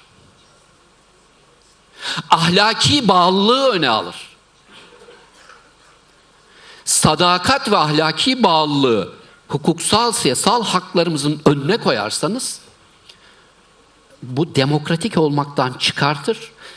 Kürdü daima kendi olmaması üzerine asla doyurulamaz bir Türklük arzusuyla sınava tabi tutmuş olursunuz. Son derece faşizan bir ulusal kimlik anlayışı. Şimdi bunun ötesinde bunlar modern, aynı şey bağızçılık için de geçerli. Bakın Kemalizm modern anayasallığı, yurttaşlığı doğuya getirme, doğuda gerçek bir batıya rağmen batıcılık inşa etme iddiasıyla gelmekle beraber gerçekte bir uygarlaştırıcı barbarlık iddiasıyla beraber geldi. Benzer bir durum bağızçılık için de geçerli. Bağızçılık da gerçekte bir Arap milliyetçiliği üzerinden kendini inşa ede geldi. Bunun üzerine, bu tabii kurucu kimlikler de var bunun üzerine. Şiilik ve Sünnilik üzerinden kurucu kimlikler. Bu kurucu kimlikler 1000 yıllık daha köklere dayanıyor ve bugüne kadar modern tüm kurucu güçlerin tarihsel kimliklerini taşıyan, tarihsel geleneklerini taşıyan, reflekslerini taşıyan sonuçlar da doğurmuştur. Örneğin çok ilginç, biz Alevi bir Cumhurbaşkanının olduğunu düşünüyorduk Suriye'de. Fakat gerçekte Bağızçıların çıkardığı 1950 Anayasası, Esad'ın çıkardığı 1973 Anayasası birkaç şeyi içeriyordu. 1. Cumhurbaşkanının Müslüman olması şart. 2. Yasama faaliyetinde İslami esasların temel alınması. Bağızçı anayasaların maddeleri bunlar. 1950 Anayasası, 1973 Anayasası. Birini Bağız yaptı, ikincisini Esad yaptı. Ve her ikisi de Alevi Esad, Şam müftüsünden Esad Müslümandır diye fetva almak durumunda kaldı.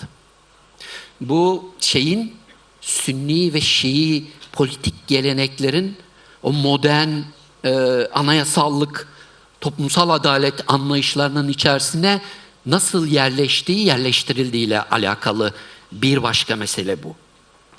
Şimdi bütün bu gelenekler Orta Doğu'da kendine ait bir anayasallık geleneği, kendine ait bir toplumsal adalet geleneği, kendine ait bir yurttaşlık geleneği yarattı ve daima hiyerarşilerle inşa etti kendini. Modernlikteki o 4 hiyerarşi var ya, o 4 cinsiyet hiyerarşisi, etnik kültürel inançsal hiyerarşi, sınıfsal hiyerarşi, yaş hiyerarşisi, bütün bunları son derece daha katı bir biçimde ve anlaşmaya da barış ve müzakereye de çok müsaade etmeyen bir gelenek içerisinde yeniden yarattı. Bu 3 farklı barış anlayışını da beraberinde getirdi. Türk barışı, İsrail barışı ve İran barışı.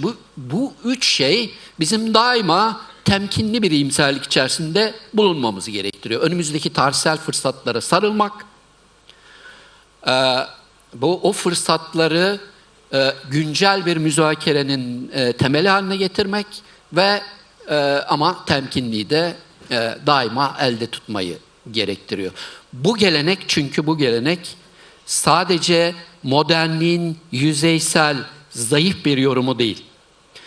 geleneksel kurucu güçlerin reflekslerini, kurucu kimliklerin reflekslerini de devralan ve kendi dışındaki Kürtlere, Alevilere ilkel ve sapkın olarak etiketleyen ve bunu yapısallaştıran barış önerilerinde dahi bu içgüdüsel zihinlerindeki hiyerarşiyi dışa vurabilen bir gelenekle karşı karşıyayız. Bunu bir görelim. Böyle bir anayasallık, böyle bir yurttaşlık ve böyle bir ulusal kimlik geleneğiyle karşı karşıyayız. Peki buna karşı neleri, hangi başlangıç noktalarına işaret edebiliriz? Neleri tartışabiliriz, neler üzerinde durabiliriz? Bir defa Türkiye ahali meselelerini kolaylıkla askerileştiren, ahali meselesini, ahalinin temsili meselesini, haklar meselesini kolaylıkla askerileştiren bir gelenekten geliyor. Yunanları denize döktük örneğin. Şimdi Yunan askeri işgaliyle Yunan ahali sorununu üst üste geçirirseniz, ya Yunan ordusunu denize döktüğünüzü söyleyebilirsiniz. Bu bile aslında ayıptır.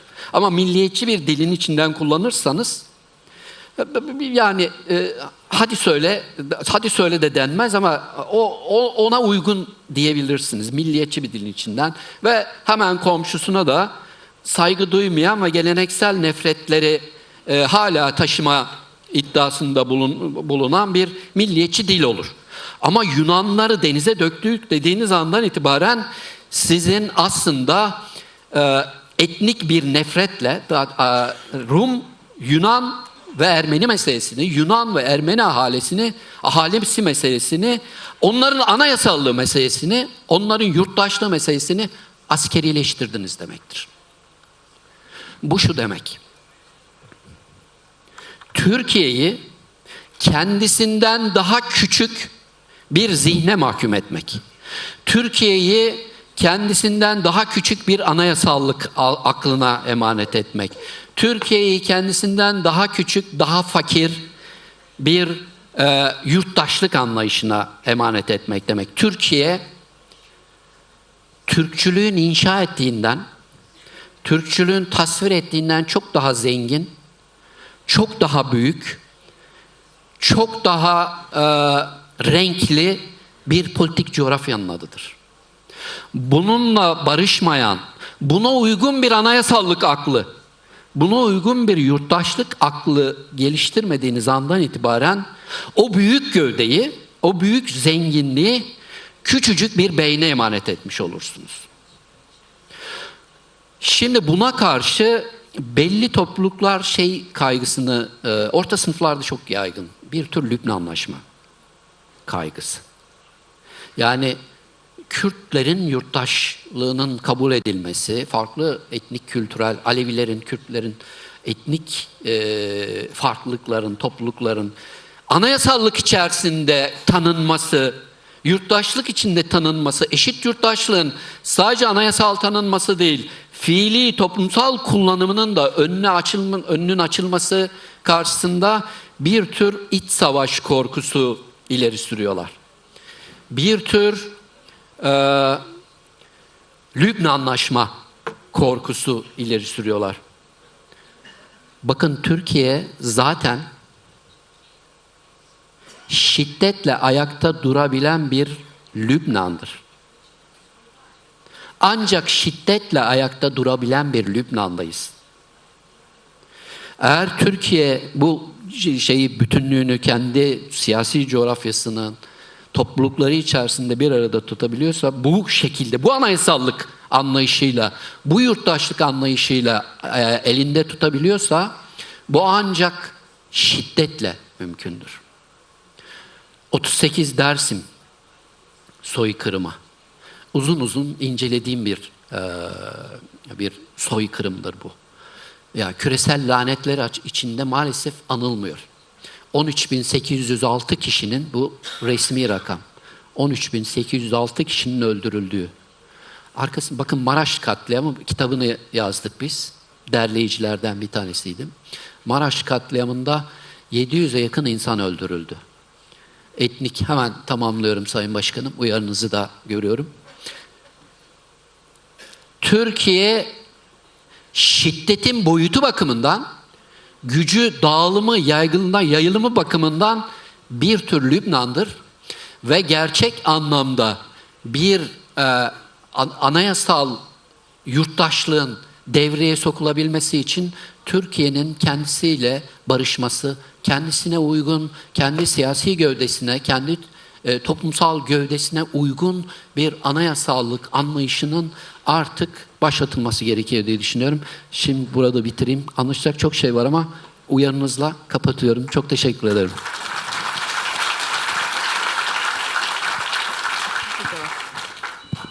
Ben teşekkür ediyorum. Uyarmayı çok sevmiyorum ama biraz zaman sorunumuz var. Gerçekten önemli ve yeni ufuk açan bir tartışmaydı. Değerlendirmeleriniz Türkiye'de özellikle anayasayı tartışma çok güncel bir mesele olarak önümüzde duruyor.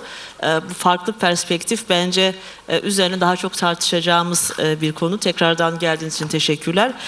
Şimdi tabii ben sizden hemen sonra tekrardan sözü Mısırlı bir konuğumuza vereceğiz. Kendisi Muhammed Refat.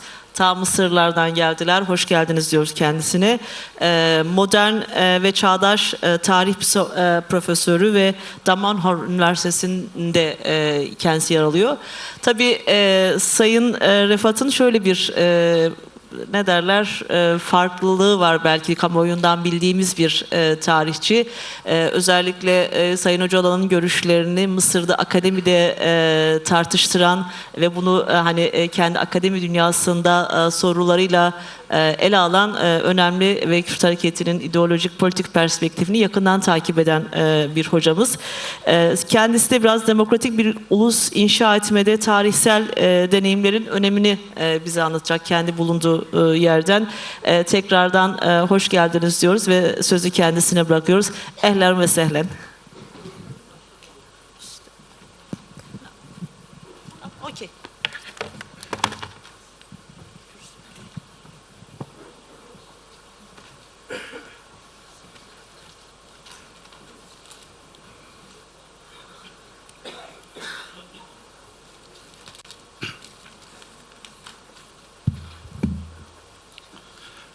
مرحبا. في البداية أتقدم بالشكر إلى حزب المساواة وديمقراطية الشعوب ديم بارتي على دعوتي للاشتراك في هذا المؤتمر الدولي عن السلام والمجتمع الديمقراطي وتحية خاصة إلى المناضل والمفكر السيد عبد الله أوجلان.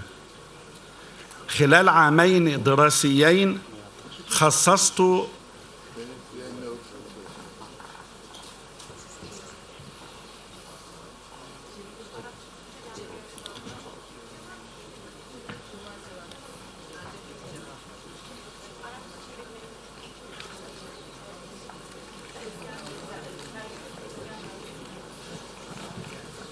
Çeviride ses yok galiba arkadaşlar. Bir bakabilir misiniz?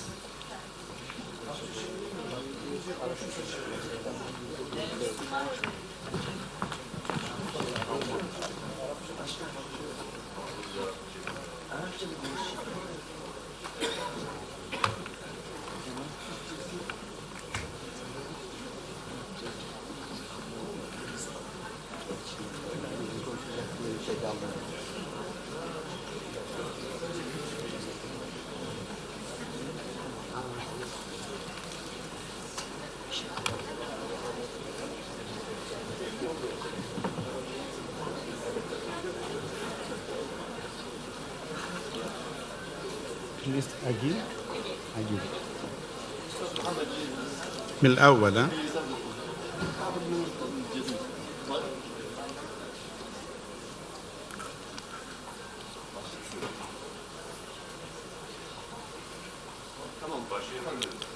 سوري.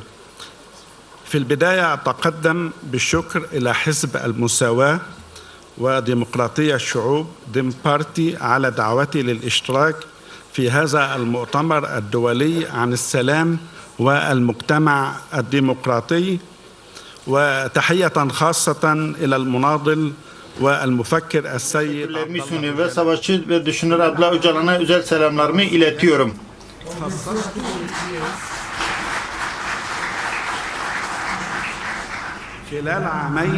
İki akademik yıl boyunca Damanhuri Üniversitesi Tarih Bölümünde Kürt meselesine bir ders ayırdım. Geçen dönemde Öcalan'ın 27 Şubat 25 tarihinde ayarladığı ve Türk-Kürt ilişkilerindeki krizi çözmede niteliksel bir değişim teşkil eden barış ve demokratik toplum çağrısı üzerine bir ders açtım. الذي أطلقه السيد أوجلان في 27 فبراير 2025 الذي يعد نقلة نوعية لحل أزمة العلاقات التركية الكردية. Yaklaşık 500 öğrenci Öcalan'ın çağrısı ve Kürdistan İşçi Partisi hakkında sınava tabi tutuldu.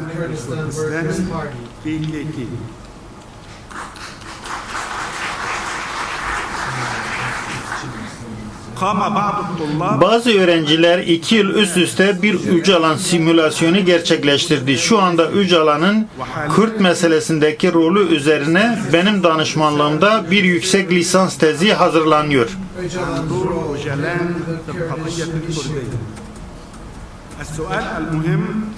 Önemli soru şudur. Tarihsel coğrafya bize Kürtler ve Kürdistan hakkında demokratik bir toplum zorunluluğuna doğru giden uzun ve dikenli yolda ne öğretiyor?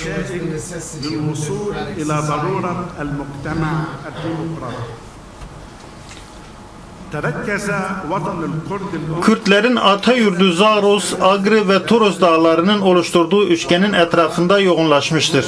Kürtler Orta Doğu'nun yerli halkları arasında sayılırlar.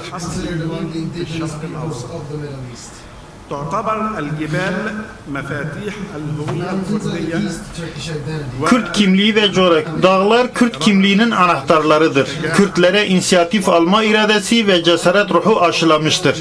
Teslimiyet veya uysallıktan ziyade isyan ve devrimle tanınmışlardır. Milattan önce 5. yüzyılın ortalarında Med İmparatorluğu'nun yıkılmasından bu yana Kürtler genel siyasi şemsiyelerini kaybetmiş ve Kürdistan bölgesel ve uluslararası güçler arasında bir çatışma arenası haline gelmiştir.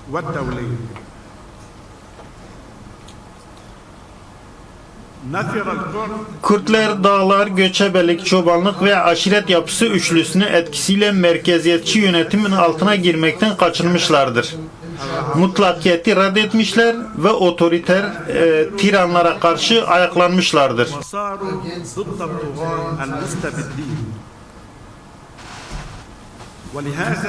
Jiberve bu nedenle Kürt siyasi oluşumları kısa ömürlü olmuş, siyasi parçalanmışlık hakim olmuş ve dağ feodalizmi baskın çıkmıştır. Kürtler merkeziyetçi, yayılmacı, emperyal bir zihniyete sahip değillerdi. Dolayısıyla saldıranlardan çok savunanlar olmuşlardır.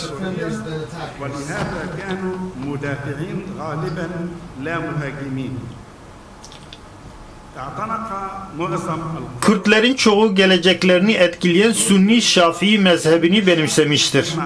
Orta Çağ döneminde 2. Abbasi dönemi sırasında Kürt hanedanları tarafından yönetilen bağımsız ve yarı bağımsız emirlikler ortaya çıkmıştır.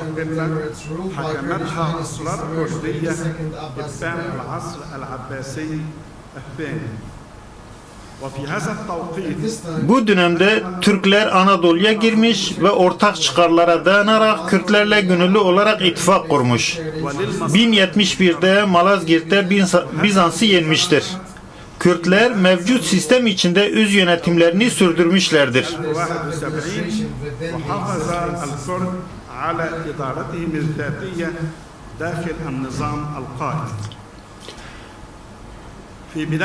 Modern çağın başında Kürtler Osmanlı Türkleriyle ittifak kurmuş ve 1514'te Çaldıran'da Persleri yenmiştir. Bu ittifak sayesinde güç dengesi Osmanlı Devleti lehine değişmiştir. Sünni Türkler ve Kürtler Anadolu'yu Osmanlılaştırmayı başarmıştır.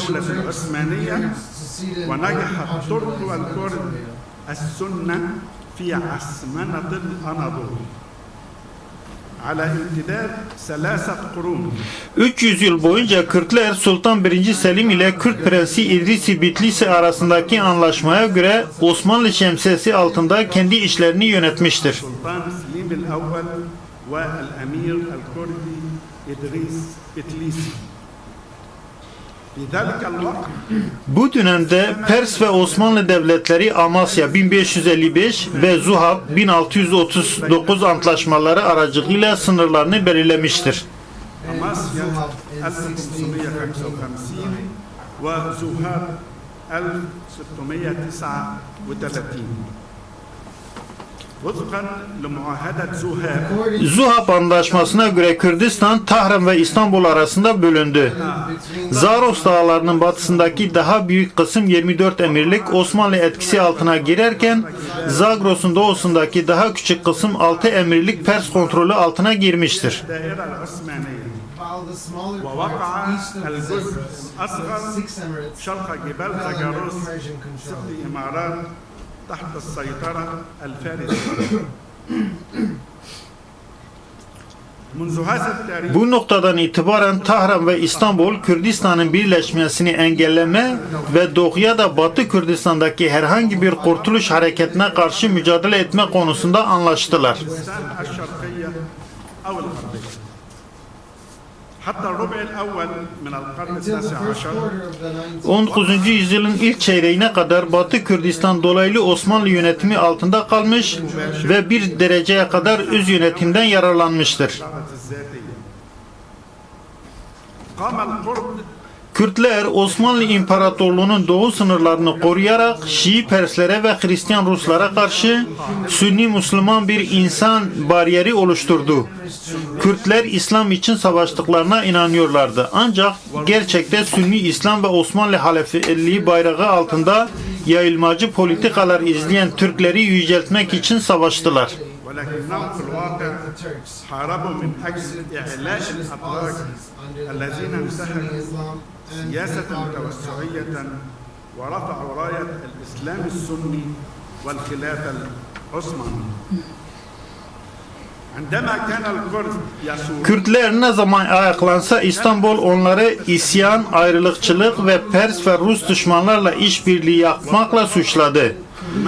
Osmanlılar Kürtlerin dini duygularını sömürerek onları sultan halifeye tabi kıldı. مشاعر الكرد الدينية لإخضاعهم إلى السلطان الخليفي. وخلال القرن التاسع 19. yüzyıl boyunca Osmanlı İmparatorluğu güçlü bir ordu, ulaşım ve iletişim araçları, fotoğrafçılık ve güvenlik teşkilatları ile casus ağları kurarak sınırlar ve nüfus üzerinde doğrudan kontrol sağlamaya çalıştı. الاتصالات والفوتوغرافيا تكوين أجهزة أمنية وشبكة مخابرات وجواسيس. تميز القرن التاسع عشر 19. yüzyıl milliyetçilikler yüzyılı ve aynı zamanda Osmanlı tarihinin en kanlı yüzyılı olarak damgasını vurdu. Şüphesiz şiddet ve kan dökme ulus devletlerin ortaya çıkışının özellikleridir. والدموية من سمات نشوء الدول القومية. اصطدمت مركزا Osmanlı Devleti'nin merkeziyetçiliği ve militarizasyonu Kürt prenslerinin hırslarıyla çatıştı. Batı Kürdistan'ı doğrudan işgal etmek için Osmanlılar Süleymaniye'deki Baban Ravanduz'daki Soran, Ahmediye'deki Behdinan, Cizre'deki Botan, Musul'daki Abdülcelil ve diğer emirlikleri ortadan kaldırmak zorunda kaldı. بوتان في الجزيرة عبد الجليل والموصل. أرادت الدولة العثمانية Osmanlı Devleti Kürt emirlikleri kapısı aracılığıyla Rusya ve Perslerin iç işlerine karışmasını engellemeyi ve aynı zamanda Balkanlar, Yunanistan ve Mısır'da yaşananların tekrarını önlemek için bir Kürt devleti fikrini beşiğinde boğmayı amaçladı. نشوء دولة كردية من المهد حتى تتجنب ما حدث في البلقان واليونان ومصر. Dörtlü İstanbul, Londra ve Tahran, Saint Petersburg, Orta Doğu'daki güç dengesinin bozulmaması için bağımsız, özgür ve güçlü bir Kürt devletinin ortaya çıkmasına izin verilmemesi konusunda anlaştı.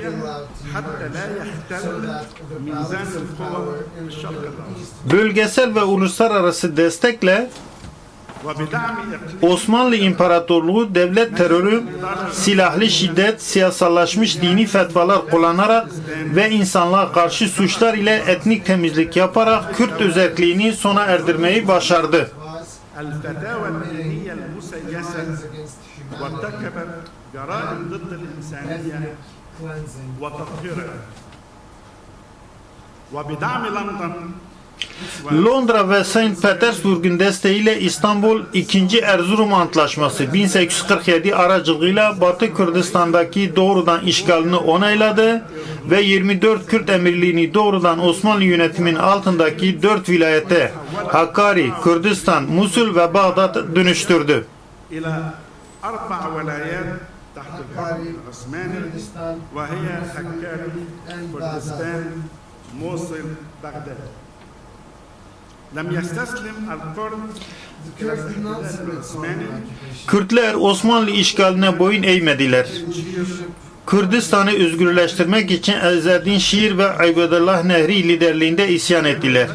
Ancak bu Kürt ayaklanmaları bölgesel ve uluslararası güçlerin ittifakları nedeniyle başarısız oldu. Bu güçler 1878 Berlin Konferansı'nda Ermeni meselesinde yaptıkları gibi Kürt sorununu benimsemediler. Kürdistan pahasına Osmanlı-Rus-Pers sınırlarını yeniden çizdiler. الروسية على حساب كردستان. ورغم فشل ثورات 19. yüzyıl devrimlerinin başarısızlığına rağmen Kürtler Pers, Şii ve Osmanlı Sünni otoriterliği ortasında Kürt ulusal kimliğinin tohumlarını ekmeyi başardılar. الفارسي الشيعي والعثماني السني. خلال الحرب العالمية الأولى Birinci Dünya Savaşı sırasında batılı güçler Anadolu'yu işgal etti. Kürtler Malazgirt ve Çaldıran'da Türklerle ittifak kurdukları gibi Sivas ve Erzurum kongrelerinde 1921 üçüncü kez onlarla ittifak kurarak Anadolu'yu özgürleştirmeyi ve hem Türk hem de Kürt ulusları için bir cumhuriyet kurmayı amaçladılar. تحرير الحمصون وتأسيس جمهورية واحدة للأمتين التركية والكردية. وطبقا لآراء Öcalan'a göre Türk-Kürt ittifakı siyasi bir birlikten çok sosyolojik ve stratejik bir birlik ve ortak bir kaderdir. استراتيجيا ومصيرا مشتركا أكثر منه تحالف سياسي. ما بعد تسويات لوزان 1923 Lozan Antlaşması'ndan sonra Kemalist milliyetçi Türkiye Kürt halklarını inkar etti ve onlara öz yönetim hakkı tanımadı. Eşitlik temelinde birlikte yaşamak yerine modern Türkiye ulus devlet modelini benimsedi.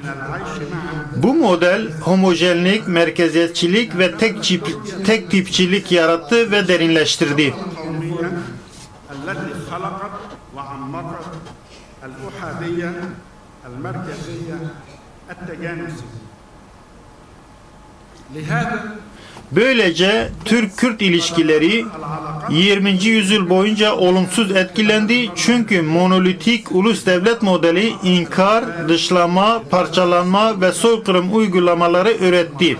الإنكار والإقصاء والتكفير والإبادة. ويعاني الشرق الأوسط من أزمة خطيرة Orta Doğu Kürt katılımının eksikliği nedeniyle ciddi bir krizden muzdariptir ve Öcalan'a göre çözüm demokratik toplum kavramının pratik ifadesi olan öz yönetim yoluyla onların katılımında yatmaktadır. وهي الشكل العملي لمفهوم المجتمع الديمقراطي. Thank you very much. Spas.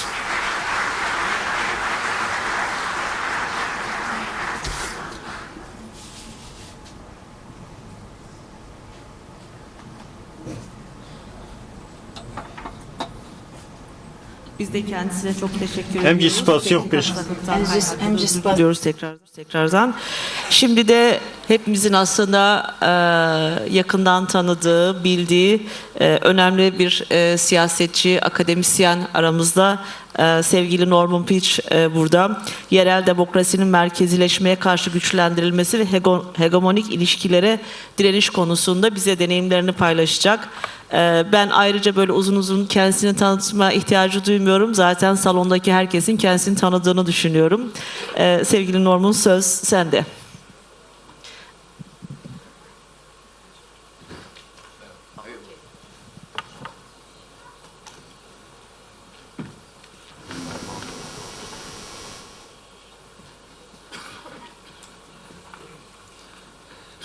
Merhaba.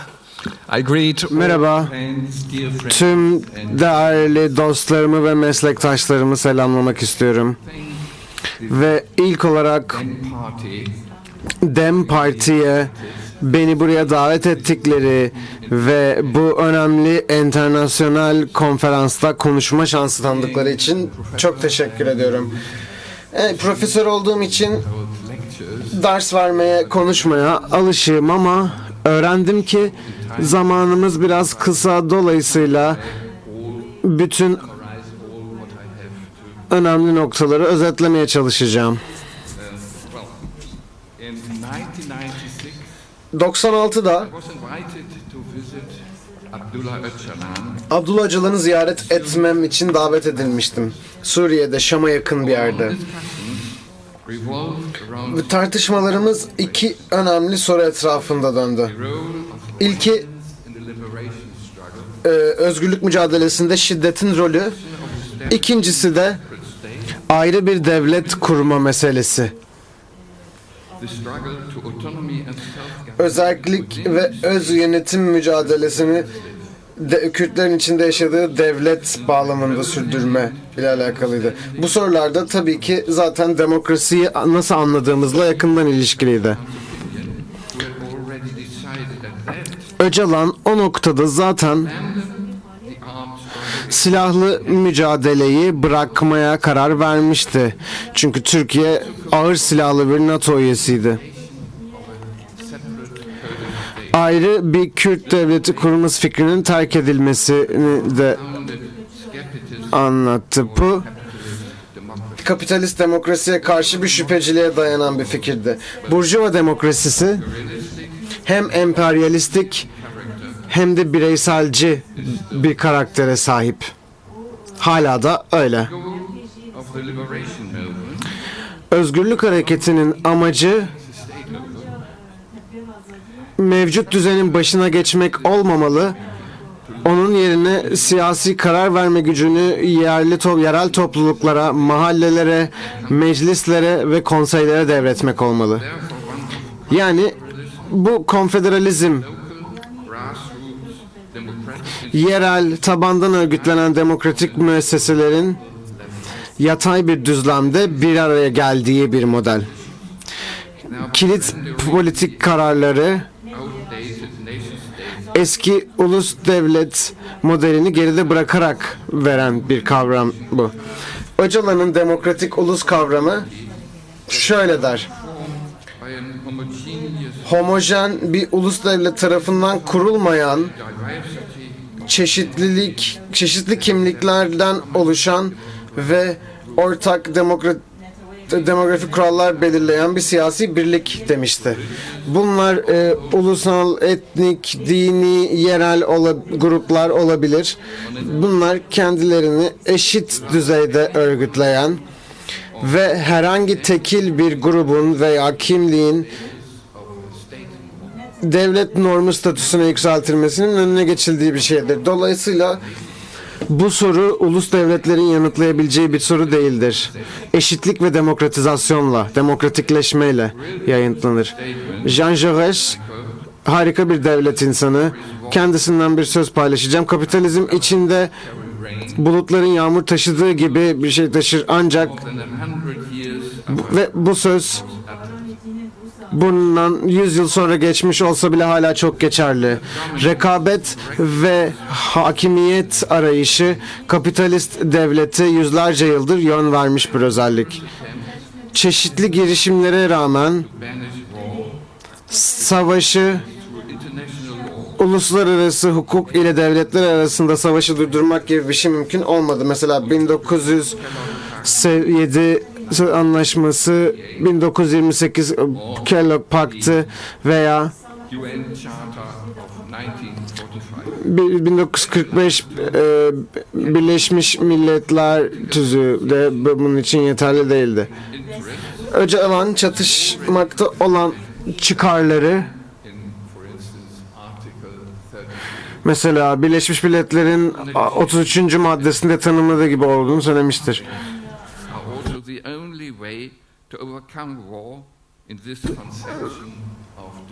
Ve demokrasi kavramını bu şekilde ele aldığımız zaman savaşın açılmasının tek yolunun bu olduğunu da görüyoruz. Uluslararası hukukçunun gözünden bakıldığı zaman kendi kaderini tayin hakkı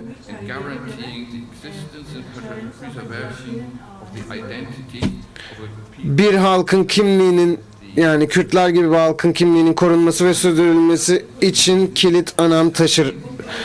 Kendi kaderini tayin hakkı çok kısa bir şekilde bahsedilen bir şey Birleşmiş Milletler'in tüzüğünde. Eşitlik ilkesiyle birlikte madde 1 paragraf 2'de geçen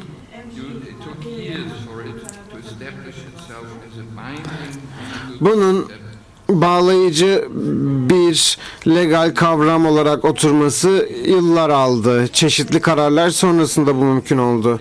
Son olarak 1966 yılında Birleşmiş Milletler Genel Kurulu hem insan hakları içinde bunu yerleştirdi. Vereyim. Ve birinci maddede şunu söyledi. Ekonomik ve Sosyal ve Kültürel Haklar Sözleşmesi'nin 1. maddesinde temel olarak bunlar tanımlandı. Şöyle tanımlayayım. Tüm insanlar kendi kaderini tayin hakkına sahiptir ve bu nedenle özgür bir şekilde kendi siyasi konumlarına karar verebilir.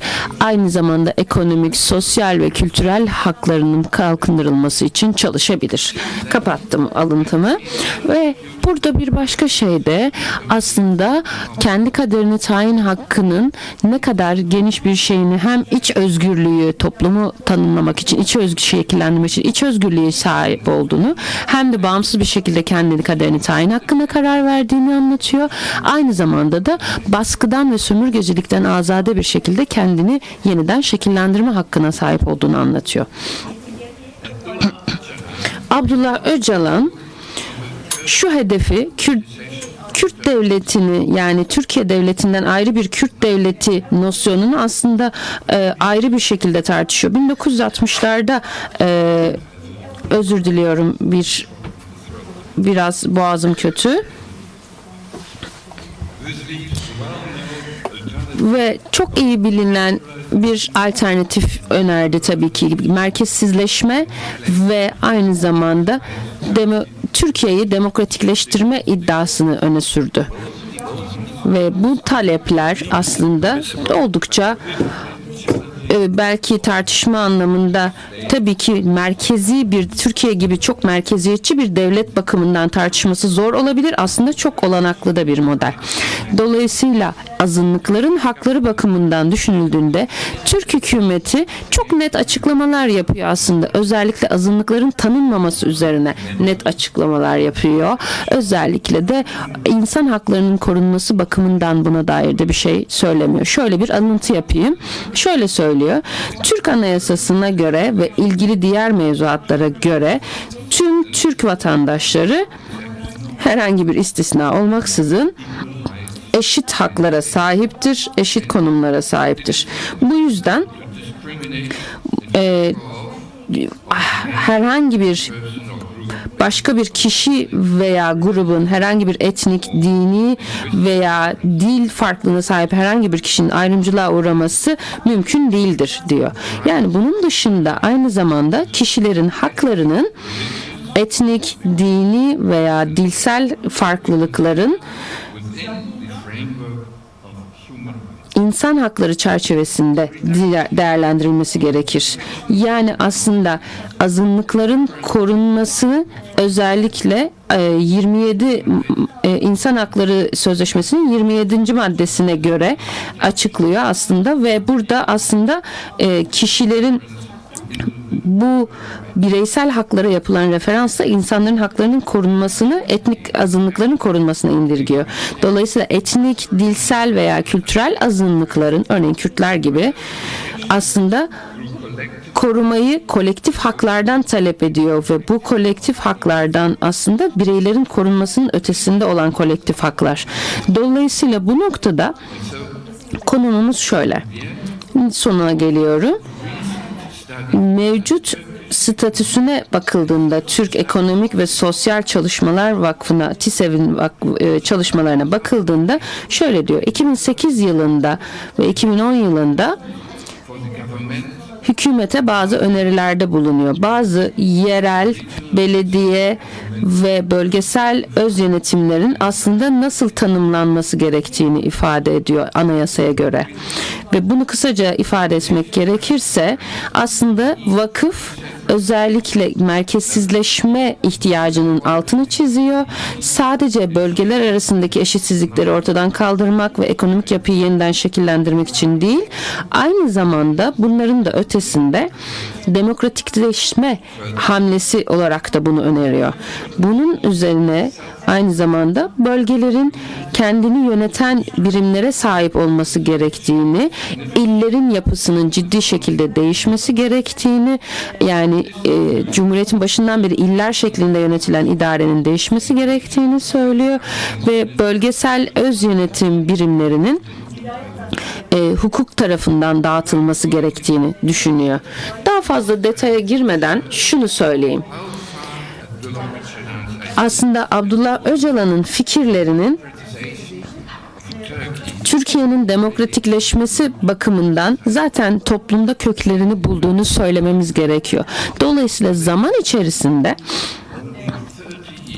30 yıl içinde aslında tartışma tamamen değişti.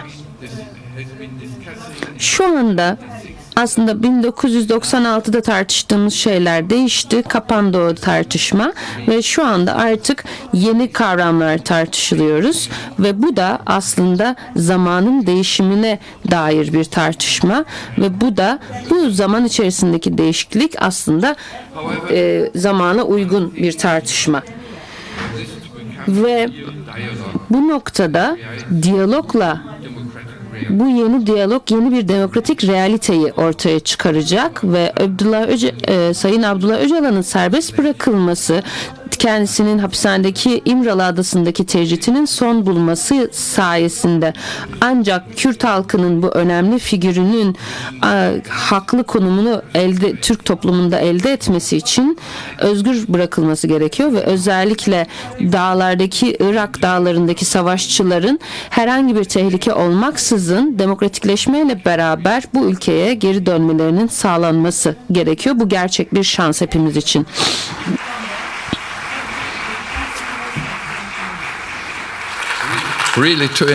Evet, şimdi sona doğru geliyorum. Şimdi kişisel de bir not vereceğim. Ben Almanyalıyım.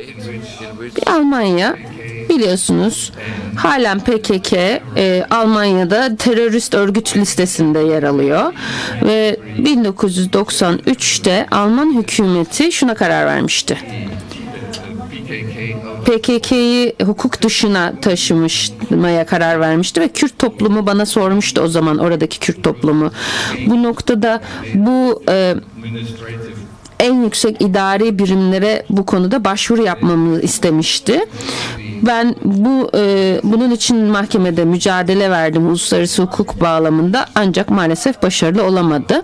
O zamandan bu zamana 30 yıl zaman geçti ve PKK Türkiye'de ve pek çok Avrupa devletinde bir terör örgütü olarak nitelendiriliyor. Ve bu gerçek bir skandal. Bu yüzden Bu mevzuatların ortadan kaldırılması için savaşmak zorundayız. Bu bizim sorumluluğumuz, görevimiz ve Almanya bu noktada aslında sadece bir kişi olarak değil, aynı zamanda bir sivil toplum olarak da, partiler olarak da, siyasi partiler olarak da, politikacılar olarak da bu tür gerçekten bu tür mevzuatları, bu tür kararları protesto etmemiz ve Kürt davası için daha fazla mücadele etmemiz gerekiyor. Ve tekrar Hamburg'a dönerken, Almanya'nın kuzeyine dönerken gerçekten şunu söyleyeyim. Buradaki tüm tartışmalardan çok büyük ilhamlar aldım. Tüm ülkelerden, farklı hareketlerden kişileri dinleyerek çok motive oldum. Tekrar çok teşekkürler.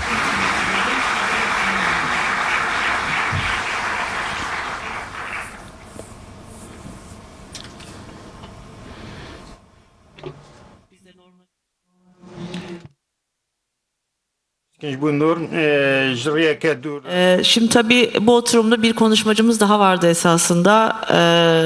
Belçikalı milletvekili yol arkadaşımız George Dallegema, yalnız son anda yaşanan bir başka özel sebepten kaynaklı konferansa gelemedi ve sizlere selam ve sevgilerini iletti. Dolayısıyla ben şimdi onu atlayarak bu oturumdaki son konuşmayı sevgili gazeteci Nadire Mater'e vereceğim. Tam da aslında basının barış sürecinin inşasında medyanın dilini ve hakikate katkısını tartıştığımız, öneminin farkında olduğumuz bir zamanda sözü sevgili Nadire'ye bırakıyorum. İstersen.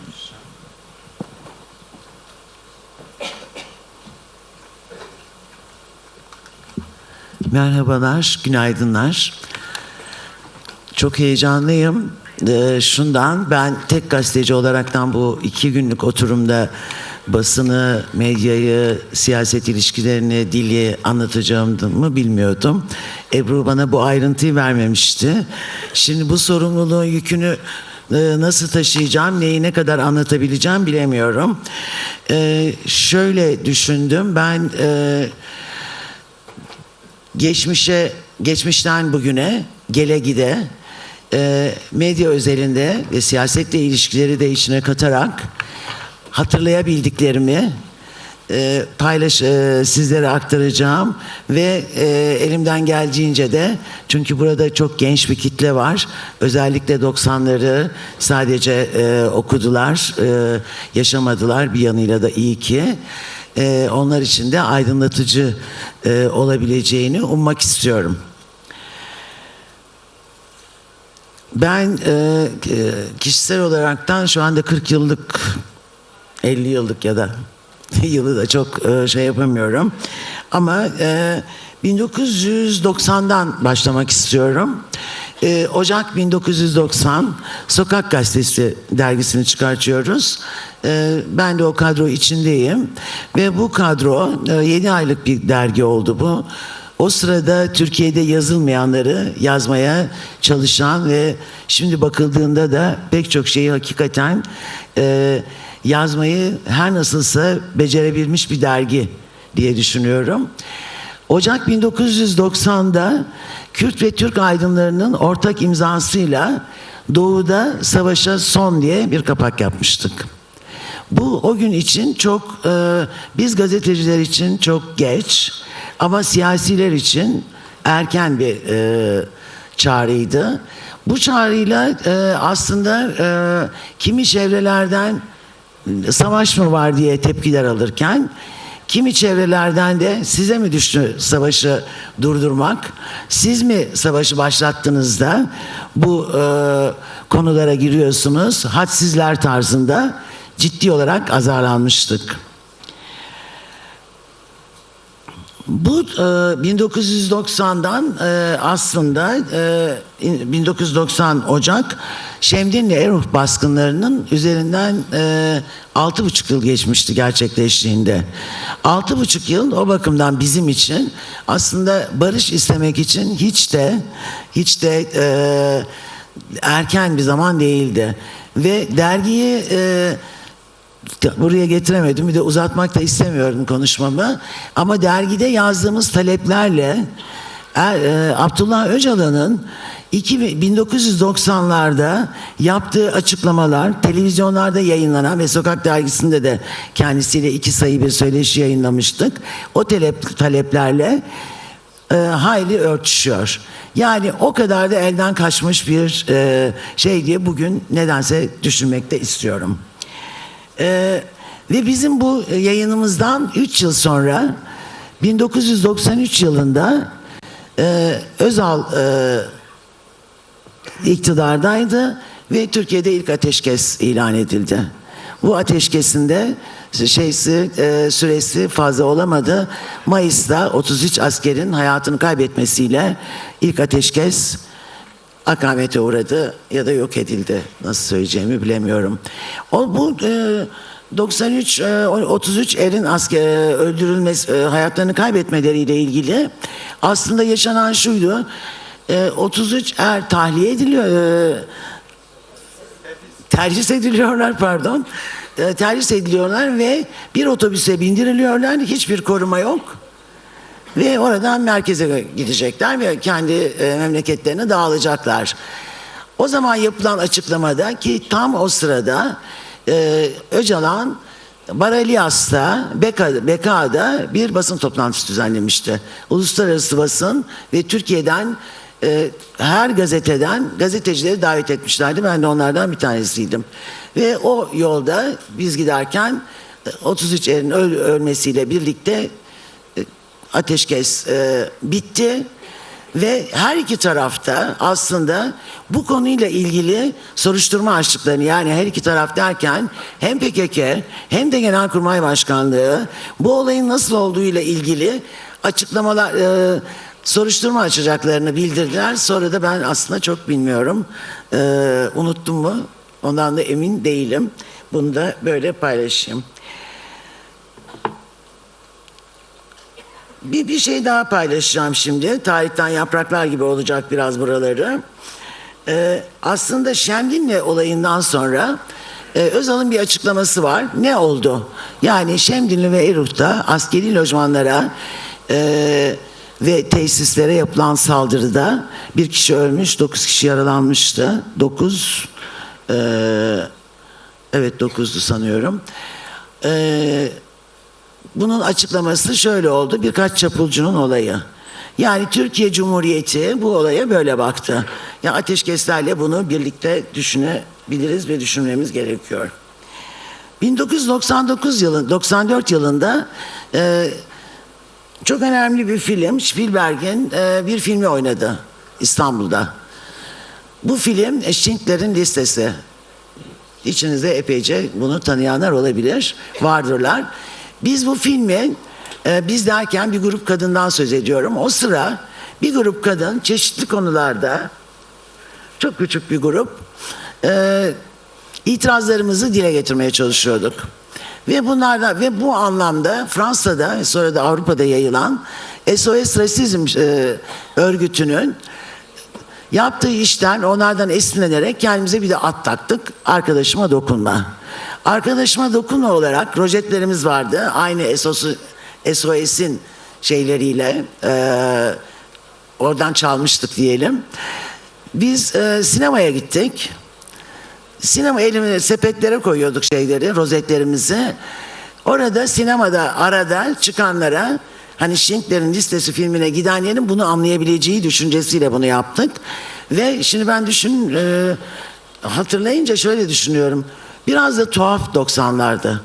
Yani şöyle, sinemaya gittik, sinema müdürüyle konuşup arada rozetlerimizi ve bildirimizi dağıtacağımızı söyledik. Sinema müdürü de bize buna izin verdi. Beyoğlu Fitaş Sineması. Kim olduğunu hatırlamıyorum müdürün. Ve bu biz tabii çıktılar, herkes çok ağlamış, gözler dolu, sigara içiliyor o sırada. Sigaralarını içiyor insanlar, yaklaştık. İşte biz ırkçılığa, milliyetçiliğe, ayrımcılığa hayır, savaşa hayır diye bildirimizi verdik. Arkadaşıma dokunmayın diye rozetleri de takacağız. Ve o sinemadan biz kendimizin dışlarına nasıl attık bilemiyorum. Çünkü bize verilen cevap şuydu. Pardon, Türkiye'de ırkçılık mı var? Savaş mı var?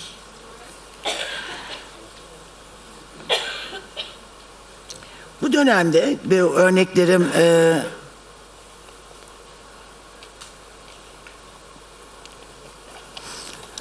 pardon, biraz karışık. 1990'larda tabii Özgür Gündem Gazetesi ile yayına başladı. Özgür Gündem Gazetesi hayatlarını kaybeden, öldürülen arkadaşlarımızı, meslektaşlarımızı da buradan anmak istiyorum. Selamlamak istiyorum onları. Yeni bir soluktu ve çok yeni bir şeydi. Yani Kürdistan bir nevi İstanbul'a taşınmıştı. Bu da çok anlamlıydı ama çok kabul edilebilecek bir şey değildi. Ve olan aslında Kürdistan'da muhabir olarak çalışan arkadaşlara, onların hayatları, öldürüldüler, hapsedildiler. Gazeteciliği bırakmak zorunda kaldılar ve Özgür Gündem'de şimdilerde söylenince çok tuhafınıza gidebilir ama yer yer beyazlı, bu bir Demokrat Parti döneminde böyle bir şey yaşanmıştı. Gazetenin kimi haberleri çekildi, matbaadan alınıyor ve oralar beyaz çıkıyordu. Böyle bir gazete. Bu biz meslektaşlarımızı kaybettiğimiz zaman saati iyi mi? Okey. Meslektaşlarımızı kaybedince İstanbul'da tabii ki tepkimizi dillendirmek istedik. Bu tepki de aslında şöyle olacaktı. Cağaloğlu'nda, bilenler biliyor, Gazeteciler Cemiyeti İran Konsolosluğu'nun karşısında valiliğe kadar kısa bir yürüyüş, bu kadar. Fakat bu yürüyüşler çok az gazetecinin katılmasıyla oldu. Biz gazeteci cinayetlerine, gazeteci öldürmelerine yeterince sahip çıkamadık. Sahip çıkamadık daha doğrusu. Ama 1996 yılında Metin Göktepe'nin öldürülmesiyle birlikte aslında şöyle bir durum ortaya çıktı. Evet, İstanbul'a da geliyor ve 1992 Nevroz'unda Metin öldürülmüştü. Dolayısıyla biraz daha cinayetlere karşı bir tavır gelişmeye başladı.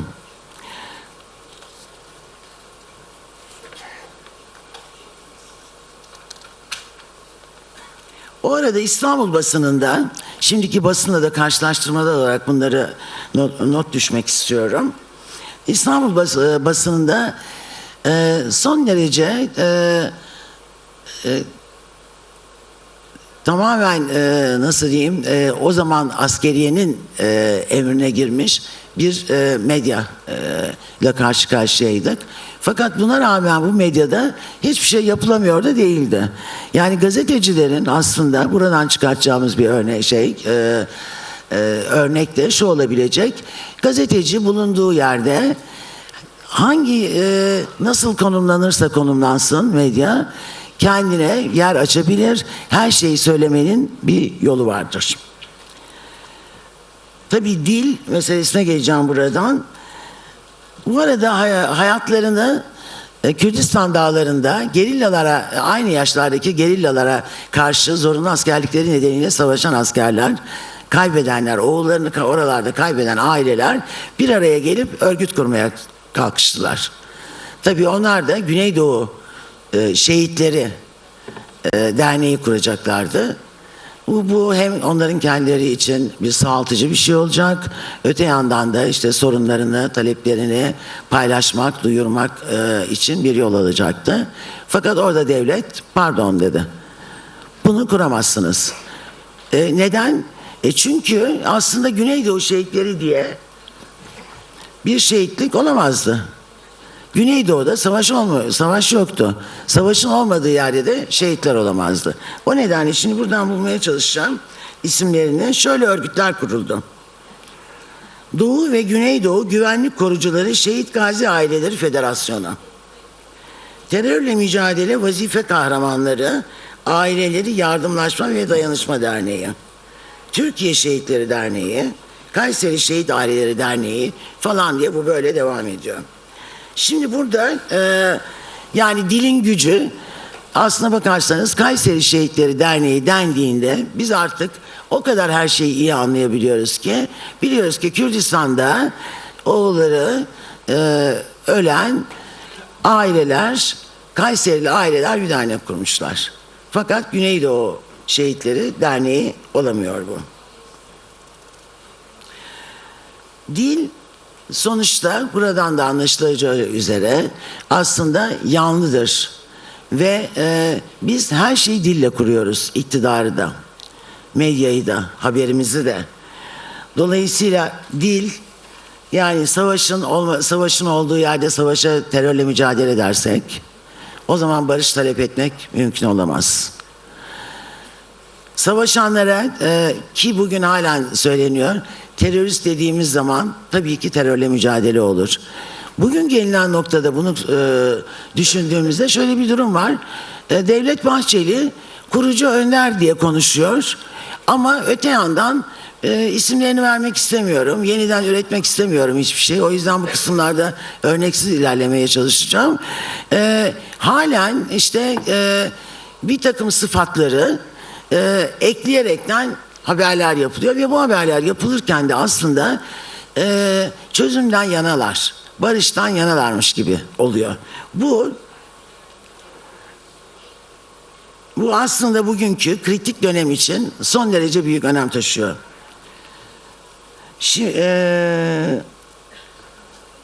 Şu anda pardon, 2002 yılında Türkiye'deki ifade özgürlüğü ihlalleri ve basının, medyanın üzerindeki baskıları gündemine getiren Sınır Tanımayan Gazeteciler Örgütü, dünyanın 38 ülkesindeki cumhurbaşkanları, başbakanlar, askeri yetkililer ve paramiliterler ifade özgürlüğünün önünde engelleyen paramiliterlerin resimlerini Paris'te çeşitli garlara, yere fotoğraflarını koydu. Bu fotoğraflarda Türkiye'ye düşen de Kıvrıkoğlu orada yer aldı. Dönemin Genelkurmay Başkanı. Dönemin Genelkurmay Başkanı'nın o kocaman 200 metrekare falandı galiba, şimdi tam hatırlayamıyorum. Yani Parisliler sabah kalktıklarında işlerine giderken Kıvrıkoğlu'nun üstüne basa basa metrolarına bindiler. Bu böyle olunca da Ecevit'in açıklamaları var. Başbakan kendisi o sırada. Fransa'ya nota çektiler. Öyle diyorlar değil mi? Ve dedikleri şey şu: çok ayıp ettiniz. Sınır tanımayan gazeteciler için de dava açtılar. Bunu yapamazsınız diye. Ve bunun aslında Türkiye'ye dönüşü şu oldu. O sırada ben Sınır Tanımayan Gazeteciler temsilciliğinden yeni ayrılmıştım. Ama bunu herkes de o kadar bilmek zorunda değil. Benim yerime meslektaşım, çok sevgili meslektaşım Erol Önderoğlu gelmişti. Ve biz ikimiz inanılmaz bir linçle şey yaptık. Bizim sınır tanımayan gazetecileri nasıl yönettiğimiz, yönlendirdiğimiz üzerinden.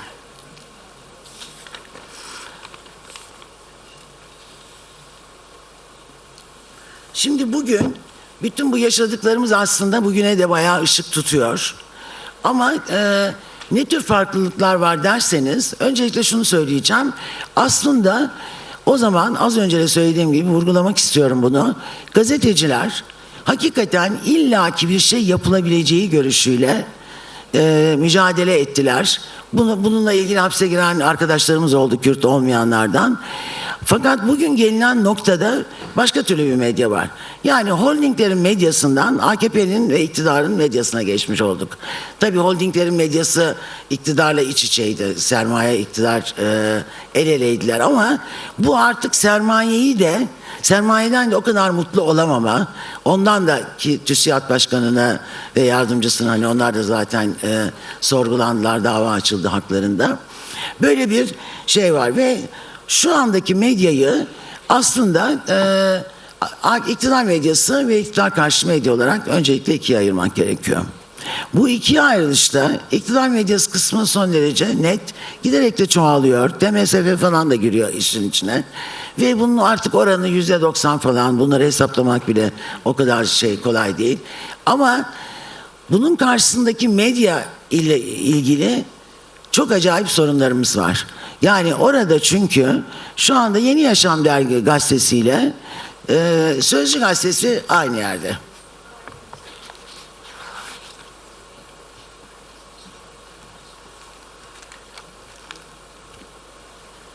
Böyle olunca sadece iktidar karşıtlığı değil başka şeyler de devreye giriyor.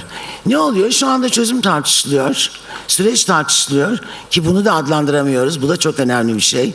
Yani adı konmamış bir şeye tartışıyoruz. Fakat işte komisyon çalışmaları var, başka gelişmeler var. Dolayısıyla artık bunlara çok fazla takmadan ilerlemeye çalışıyoruz. Yani buralardan sorun çıkmasın diye düşünülüyor. Gazeteci olarak bunu söylüyorum.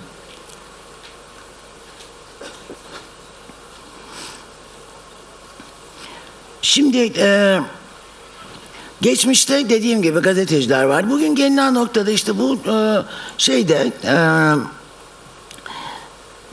karşı medyada ki onun da büyükçe bir bölümü herhangi bir milli durum olduğunda tamamen onlar da değişiyorlar. Dolayısıyla geriye çok az bir medya kalıyor. Yani güç odaklarından bağımsız medya çok az. Bunun zaten yürütülmesi de çok az. Ama yanı sıra gazeteciler de umutsuzluk içinde, belirsizlik içinde ve giderekten nerede çalışıyorlarsa çalışsınlar, istisnalar bir yana, artık yapılması gerektiği gibi haber yapmakta da o kadar hevesli değiller. Bir heves kırıklığı içinde ve bunun yani haberin mücadelesini vermek, haberle ilgili tartışmak yaratılan sansür ve otosansür ortamında o kadar da kolay bir şey olmuyor. O nedenle de kenara çekilmek, işsiz kalmak, hapse düşmek, yargılanmak pek çok şey var, alternatif var. Şimdi tam da burada özellikle televizyonlarda ana akım medyanın, AKP medyasının ve diğerlerinin büyük bir bölümünün aslında çözüm sürecinde pozitif sanki yayın yapıyormuşçasına sürekli bir kışkırtma, provoke etme durumunda oluyorlar. Bu konuda tabii ki başka gazetecilerle, yani bu söylediğimi aslında şöyle anlamanızı rica ediyorum. Bu söylediğimden hiçbir gazeteci muaf değil. Yani sağında, solunda, özgürlükçü nasıl adlandıracaksak adlandıralım. Okuduğumuz bütün yayınlar için bu tür şeyler, niyetler söz konusu ve bunlara dikkat edilmeksizin haber yapılıyor. Ve aynı zamanda da habere olan ilgi, heves kırıldığı için, riskleri ve tehditleri çok fazla olduğu için gazeteciler yani sessiz kalmayı ya da problem yaratmayacak haberleri yapmaya devam ediyorlar. Ama televizyonlardaki bu kışkırtıcı ortam siyasileri de çok etkiliyor. Bu kışkırtmalara herkes bu tuzağa düşebiliyor. Bundan da kimse muaf değil. Düşüldüğü zaman da ve siyasiler de düşüyorlar. Bugünkü tartışmalarda bütün siyasi sözcüleri hepsini dahil ederek bunu söylemek istiyorum. Bu kırılgan ortamda dille ilgili ciddi bir özensizlik olduğunu iddia etmeye çalışıyorum şu anda. Ve bu özensizlik aslında medya açısından, yani medyanın özellikle televizyonlardan yaratılan bir kışkırtma havasının tezgahına düşülüyor. Bunun yapılmaması gerekiyor çünkü aslında her şeyin haber yazılmasında olduğu gibi siyasetçilerin açıklamaları ve birbirleriyle olan soru cevap polemik, yani nasıl diyeceksek, bütün bunları yapmanın yolları var ve bunu çok sakin bir dille de yapmak mümkün. Ama yükselen sesler, saldırgan beden dilleri, dilin başka türlü kurulması, bütün bunlar bu ortamı zedeliyor diye düşünüyorum. Ve bu konuda da her birimize çok görev düştüğünü düşünmeye de devam ediyorum. Evet. Ebru Hanım. Bitti mi? Peki. Ben neyse ikinci şeyde kalanlara devam edeyim. Peki. Teşekkür ediyorum. Şimdi bir tur daha döneceğiz ama ben öncesi bizimle şu an hani davet ettiğimiz ama gelemeyen bazı misafirlerin, bazı yol arkadaşlarımızın video mesajları var. Onları yayınlayacağız. Ama ben sevgili Nadire konuşurken aklıma geldi ve buradan anmadan yani söylemeden geçmek istemiyorum. Özgür Basın'ın emekçilerinden Hüseyin Aykol, Hüseyin hocamız maalesef ki hastanede bir yaşam mücadelesi veriyor. Bu nedenle bugün aramızda değil ve bir an önce sağlığına kavuşması ve aramıza dönmesi dileğiyle ifade ediyoruz. Hüseyin Aykol cezaevlerinde bizim sesimizdi ve Özgür Basın geleneğin gelişmesinde yıllardır emek veren önemli bir emektarımızdı. Kendisine buradan sevgilerimizi gönderiyoruz tekrardan.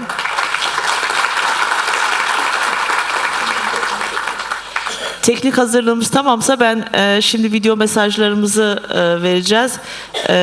İsimlerini arkadaşlar hazırlık yapıncaya kadar video mesajların gönderen dostlarımızın isimlerini paylaşmak istiyorum.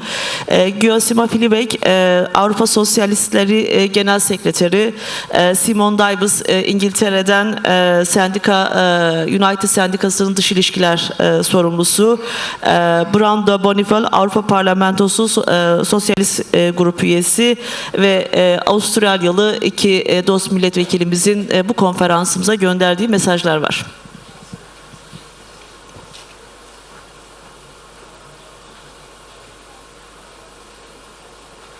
Ses yok arkadaşlar.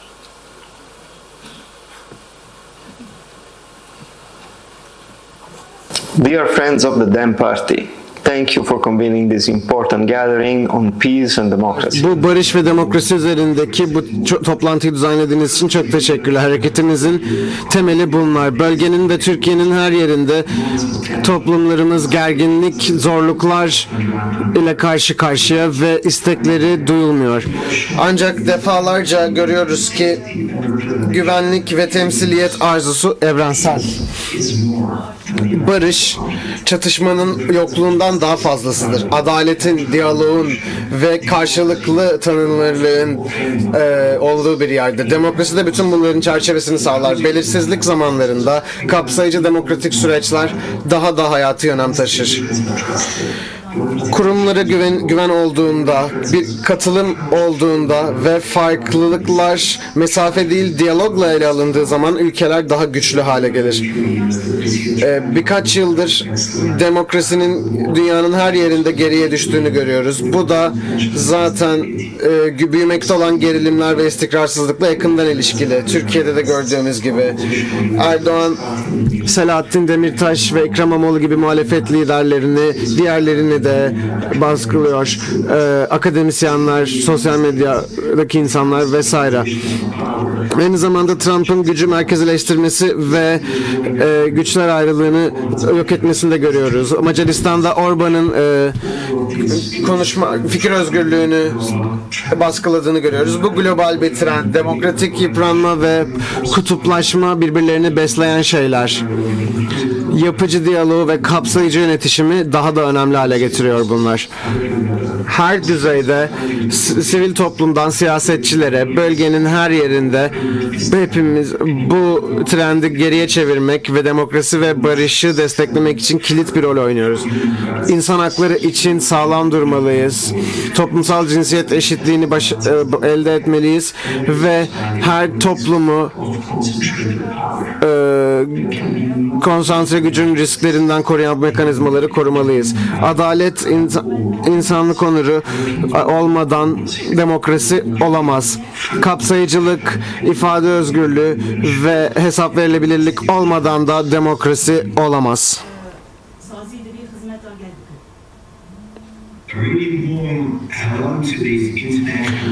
Bu Uluslararası Barış ve Demokratik Toplum Konferansı'na selamlarımı gönderiyorum. Ben Simon Dubbings, United Union yani İngiltere'deki en büyük sendikalardan birisinde görev alıyorum. 1.2 milyon üyemiz var. Aynı zamanda İngiltere Ticaret Sendikası Öğrenci Özgürlük Kampanyası'nın eş başkanıyım.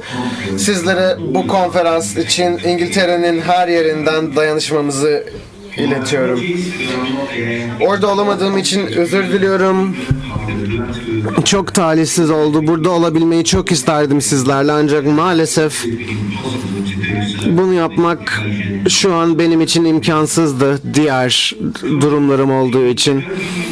Değerli meslektaşlar, İngiltere'de sendikacılık hareketinin uzun bir geçmişi var. Zulüm görmüş insanlarla dayanışmaya dayalı bir geçmiş. Genel sekreterlerimizden birisi Jones yıllar önce İspanya'da bir gönüllüydü ve ilk Franco'nun faşist rejimine karşı cumhuriyetçi güçlerle omuz omuza savaştı. Güney Afrika'daki kardeşlerimizle de dayanışma içerisindeyiz. O apartheid rejimiyle karşı mücadele ederlerken de öyleydik. Aynı zamanda İrlanda'daki barış sürecinde de kilit bir rol oynadık. Bunun yanı sıra Kolombiya'daki barış sürecini destekledik ve en yakında Gazze'deki soykırıma ve İsrail apartheidine karşı mücadelelerinde Filistinli kardeşlerimizle omuz omuza durduk. Yani günün sonunda Kürtlerle ve Türkiye'deki ve Orta Doğu'daki siyasi hareketlerle de dayanışma içerisindeyiz. IŞİD'in kötülüğüne son getiren ve bölgede barışa ve adalete yol açan bir yol arayışındayız. Dolayısıyla 2016'daki Öcalan'ı özgürletilme kampanyasında da böyleydi. Biliyoruz ki hareketiniz bizimkiyle aynı değerleri paylaşıyor. Barış, demokrasi, kapsayıcılık, hoşgörü, kadın hakları, işçi hakları ve çevreye ve gezegene saygı. Biliyoruz ki hareketiniz bu hedefleri başarmak için en korkunç baskılara rağmen mücadelesine devam etti. Sayın Öcalan'ın serbest bırakılması çağrısını destekliyoruz. Çünkü bizim tarihimizden de anladığımız gibi barış yalnızca iki tarafta zulüm ve şiddetin işe yaramayacağını tanıdığı ve anladığı zaman işe yarar. Ancak böylelikle gerçek uzun süreli barışa yol açacak girişimlerde bulunulabilir. Geçtiğimiz 10 küsur yılda Sayın Öcalan'ın özgürlüğü ve Türkiye'deki durumla ve bölgedeki durumla ilgili çok fazla tartışma yürüttük. Çok fazla karar aldık. Hem benim sendikamda, diğer sendikalarda ve konfederasyonumuzda. Kendi dayanışma delegasyonumuzu da örgütledik ve Sayın Öcalan'ı İmralı Adası'nda ziyaret etmek için yapılan bütün girişimleri destekledik ve bu insanlık dışı tecrit koşullarının sonlandırılması için de elimizden geleni yaptık. Aynı zamanda bu kampanyayı uluslararası olarak genişletmek ve değişikliği getirmek için maksimum baskı uygulamak için de elimizden geleni yaptık. Bu geçtiğimiz yıllarda imkansız bir hayal gibi gözüküyordu. Dolayısıyla biz de bu yılın başında bu yeni gelişmeye başladığı zaman, bu yeni inisiyatif başladığı zaman şoka uğradık, şaşırdık.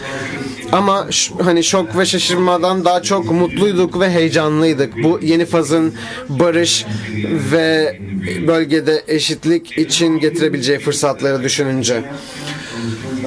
27 Şubat'taki Öcalan'ın açıklamaları önemli bir mihenk taşı görevi gördü. Türkiye ve Orta Doğu'nun ileri gidebilmesi için önemli bir fırsatı temsil ediyordu. Bu özel kongreler, silahların bırakılması ve askerlerin geri çekilmesinin ardından ki kimse hiç şüphe duymamalı ki Sayın Öcalan'ın barış çağrısı ciddi ve samimidir ve atılan adımlar net ve gerçek adımlardır. Ancak ayrıca net bir şekilde görüyoruz ki bu net adımların da Türkiye Devleti'nin de net adımlarla yaklaşması gereken bir şeydir.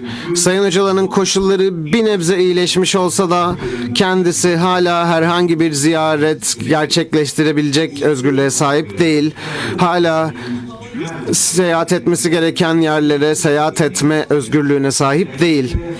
Ve hala herkesin ona ihtiyaç duyduğu rolü oynamak özgürlüğüne de sahip değil. Barış ve hesaplaşma ancak bu rolü oynamasıyla olabilir. Aynı zamanda anlıyoruz ki gerekli olan kural ve anayasa değişiklikleri hala üzerinde ortak kanıya varılmış, kabul edilmiş şeyler değil. Ve aynı zamanda anlıyoruz ki ciddi bir zulüm ve askeri aktivite var ve bunların kesinlikle durdurulması gerekiyor. Aynı zamanda anlıyoruz ki hala internasyonel camianın herhangi bir barış sürecini desteklemek için rolünün de önünün kesildiğini görüyoruz. Bunun da değişmesi gerekiyor. O yüzden sözlerimi şöyle tamamlamak istiyorum sayın meslektaşlar. Sayın Öcalan'ın başlattığı adımları selamlıyoruz ve bu zorlu ilk hareketleri yapmak için gereken cesareti de selamlıyoruz. DEM Parti'nin sonsuz çabalarını ve diğer tüm politik aktörlerin çabalarını selamlıyoruz. Sizler sayesinde bu süreç buraya gelebildi. Türkiye ve bölgenin geri kalanı şu an kritik bir anda, bir dört yolda diyebiliriz. Bu dört yolun açıldığı bir yol, bu yol barışa ve hesaplaşmaya gidiyor. Diğer yol ise daha fazla kana, acıya ve sefalete yol açar. Dolayısıyla hepimizin, Türk devleti de dahil olmak üzere herkesin barışa giden yola devam etme kararı vermesi hayati önem taşıyor. Türk devletinin bu anı iki elle kucaklamasını, cesur olmasını, gereken adımları atmasını istiyoruz ve onlara bu çağrıyı yapıyoruz. Uluslararası camianın da sizlere bu yolculukta mümkün olduğunca yardım etmesinin önünü kesmemelerini istiyoruz. Bu yol boyunca size olan desteğimiz sağlamlığıyla devam edecek. Yanınızda olmaya ve dayanışma göstermeye devam edeceğiz ve hiç ara vermeden, durmadan Sayın Öcalan'ın mutlak ve kesin özgürlüğünün çağrısını yapmaya devam edeceğiz. Umuyorum ki kişisel olarak da, fiziksel olarak da gelip sizi ziyaret edebileceğim ve hatta umuyorum ki İngiltere'den bir delegasyon getirip Türkiye'yi ziyaret edeceğiz ve hatta Sayın Öcalan'ı da İmralı Adası'nda ziyaret edebilmeyi umuyoruz. Umudumuzun söndürülmesine kesinlikle izin vermeyeceğiz. Umut hakkımıza sarılmaya devam edeceğiz ve sizleri bu yolculuğunuzda desteklemeye sonuna kadar devam edeceğiz. Sizlere kongreniz için en iyi dileklerimizi iletiyor. Çok teşekkür ediyoruz. My name is Brando Benifei. I'm a member of European Parliament. Avrupa Parlamentosu üyesiyim. Bu konferansa davet edilmek benim için büyük bir onur. Bütün meslektaşlarım sizler için, Türkiye'deki demokrasi ve özgürlük mücadelesi için bu kongreye katılmak çok güzel. Ben Kobani davasında birkaç yıl önce uluslararası gözlemciydim ve biliyorum ki sizin mücadeleniz özgürlük ve demokrasi mücadelesi ve çok açık bir şekilde söylemek istiyorum ki Abdullah Öcalan'ın barış ve günümüzün durumu aşılması yönündeki çağrısını sonuna kadar destekliyorum ve özgürlüğünü talep etmeye devam etmemiz gerektiğini düşünüyorum. Gerçek barışa ve insan haklarına, çoğulculuğa, çeşitliliğe dayalı bir demokrasiye ulaşmak için bunun gerekli olduğunu inanıyorum. Türkiye ve bölgenin geri kalanı ve azınlıkların çıkarları için çalışmamız gerekiyor, Kürtler gibi. Dolayısıyla DEM Parti'ye bu konferans için çok teşekkür etmek istiyorum. Burada çok çeşitli deneyimler ağırlıyorsunuz dünyanın her yerinden ama burada net söyleyeceğimiz şey tek. Demokrasi ve barış istiyoruz ve Türkiye'de bugünün durumunun aşılmasını istiyoruz ve Türkiye'nin özgür bir geleceği için mücadele edeceğiz. Sizlerle birlikteyiz, sizlerle mücadele ediyoruz bu özgürlük mücadelesinde. Çok teşekkür ediyorum. Mücadeleye birlikte devam edelim. Merhaba, ben Jamie Parker. Sydney, Avustralya'dan geliyorum. Eski milletvekiliyim, belediye başkanıyım ve mahalle konsey üyesiyim. buradaki Avustralya'daki partimizden bugünkü bütün katılımcılara selamlarımızı iletmek istiyorum. Aynı zamanda bu etkinliğin önemini tanımak ve bu barış sürecinin önemini vurgulamak istiyorum. Avustralya çok uzak bir yerde olsa dahi sizin tartışmakta olduğunuz değerler buradaki herkesin canı yürekten hissettiği değerler. Şu an bu barış sürecinde kaydedilen ilerlemeyi de tebrik etmek istiyorum. Kürt hareketindeki herkesi bu başarı için tebrik edip Türkiye'nin de Abdullah Öcalan'ın geleceğin barışçıl toplumunun bir parçası olabilmesi yönünde ilerlemesini istiyorum. Ve Abdullah Öcalan'da da gördüğümüz gibi avukatlarla konuşabilme, Kürt hareketindeki insanlarla konuşabilme hakkı, Abdullah Öcalan gibi önemli bir oyuncunun böyle bir sürece tamamen katılabilerek sürecin olumlu sonuçlanabileceğini sağlamasından emin olmak için önemli.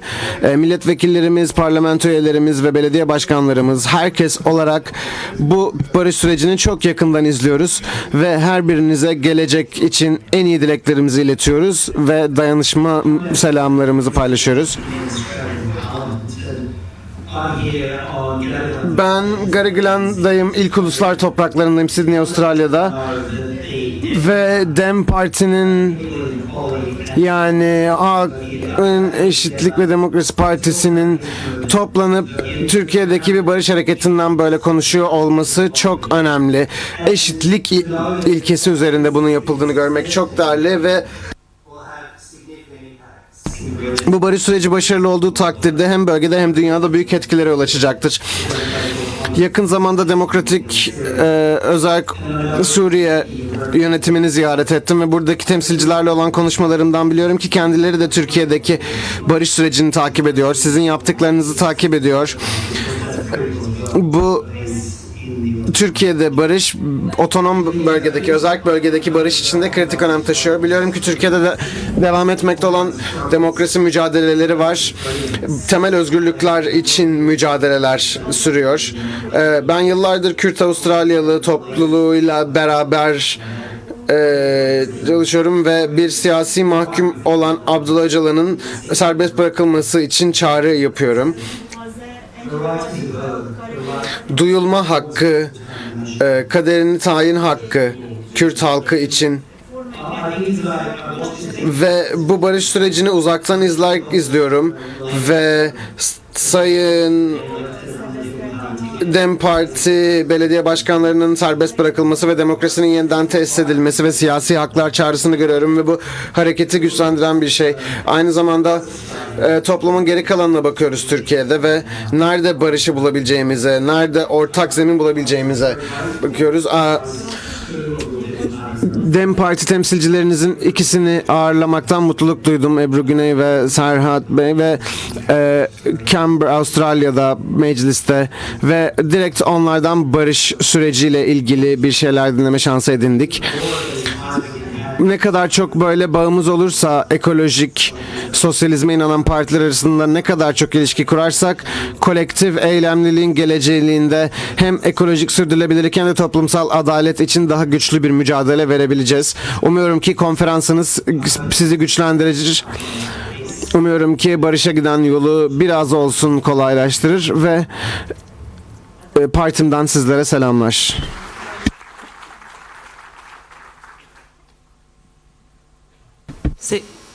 Artık son tur diyelim. Böyle her birinize yine konuşma sırasıyla 3'er dakikalık son sözleri söylemek için, son eklemelerinizi yapmak için süre veriyorum. Hocam sizden başlıyoruz.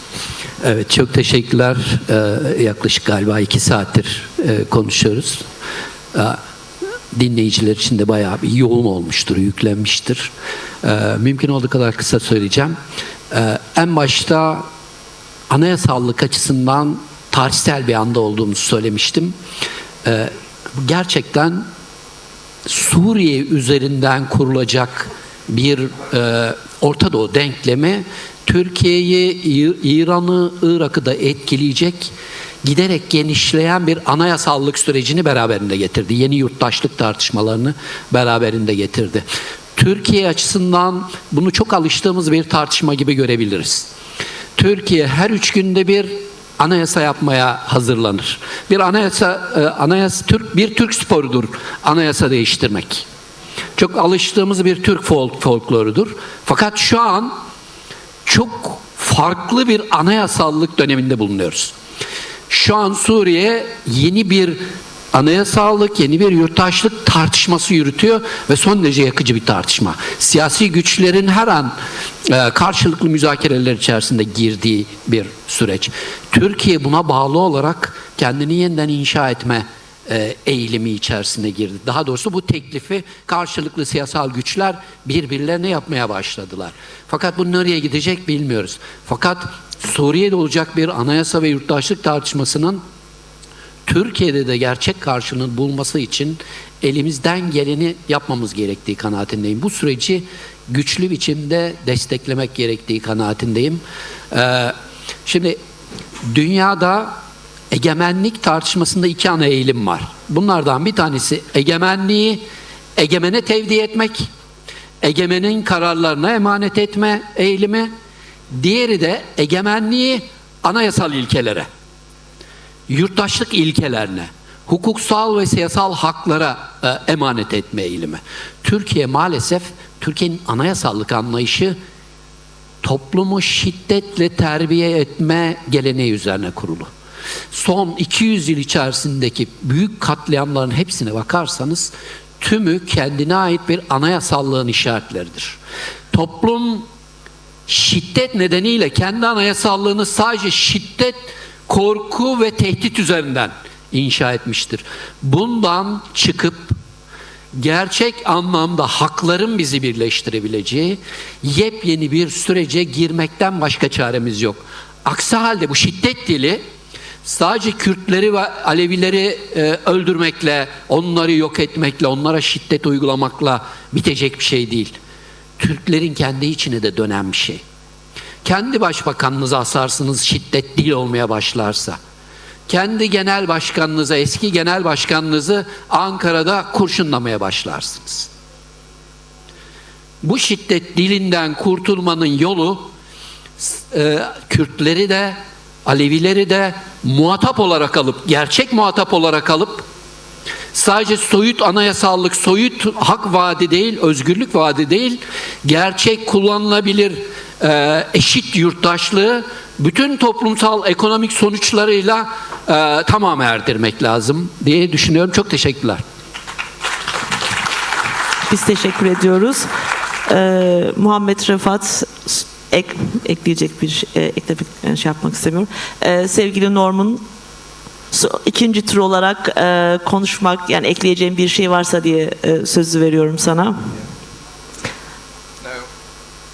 Mikrofonu verebilirim. Yeah.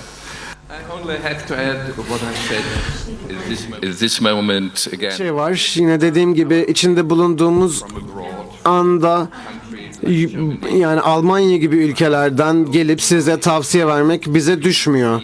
Yani Kürt halkının nasıl özgürleşeceği konusunda size nasihat vermek bize düşmez. Bu sizin işiniz. Bizim işimiz bunu Almanya'da yapmak.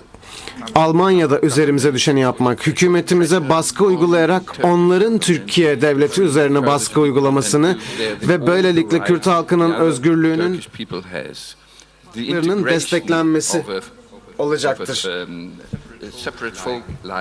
Yani Kürt halkı gibi bir halkın özgürlüğü ve ülkedeki diğer tüm vatandaşlarla eşit haklara sahip olmaları hayati önem taşıyor. Bizim görevimiz de bunun için Almanya'da mücadele vermek. Biz de bunu yerine getireceğiz ve sizin mücadelenizi böyle destekleyeceğiz. Bizim ne yapabileceğimizin tavsiyesini de bize siz vereceksiniz.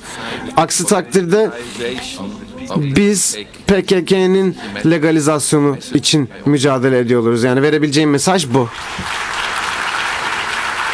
Teşekkürler. Sevgili Nadia, söz sende.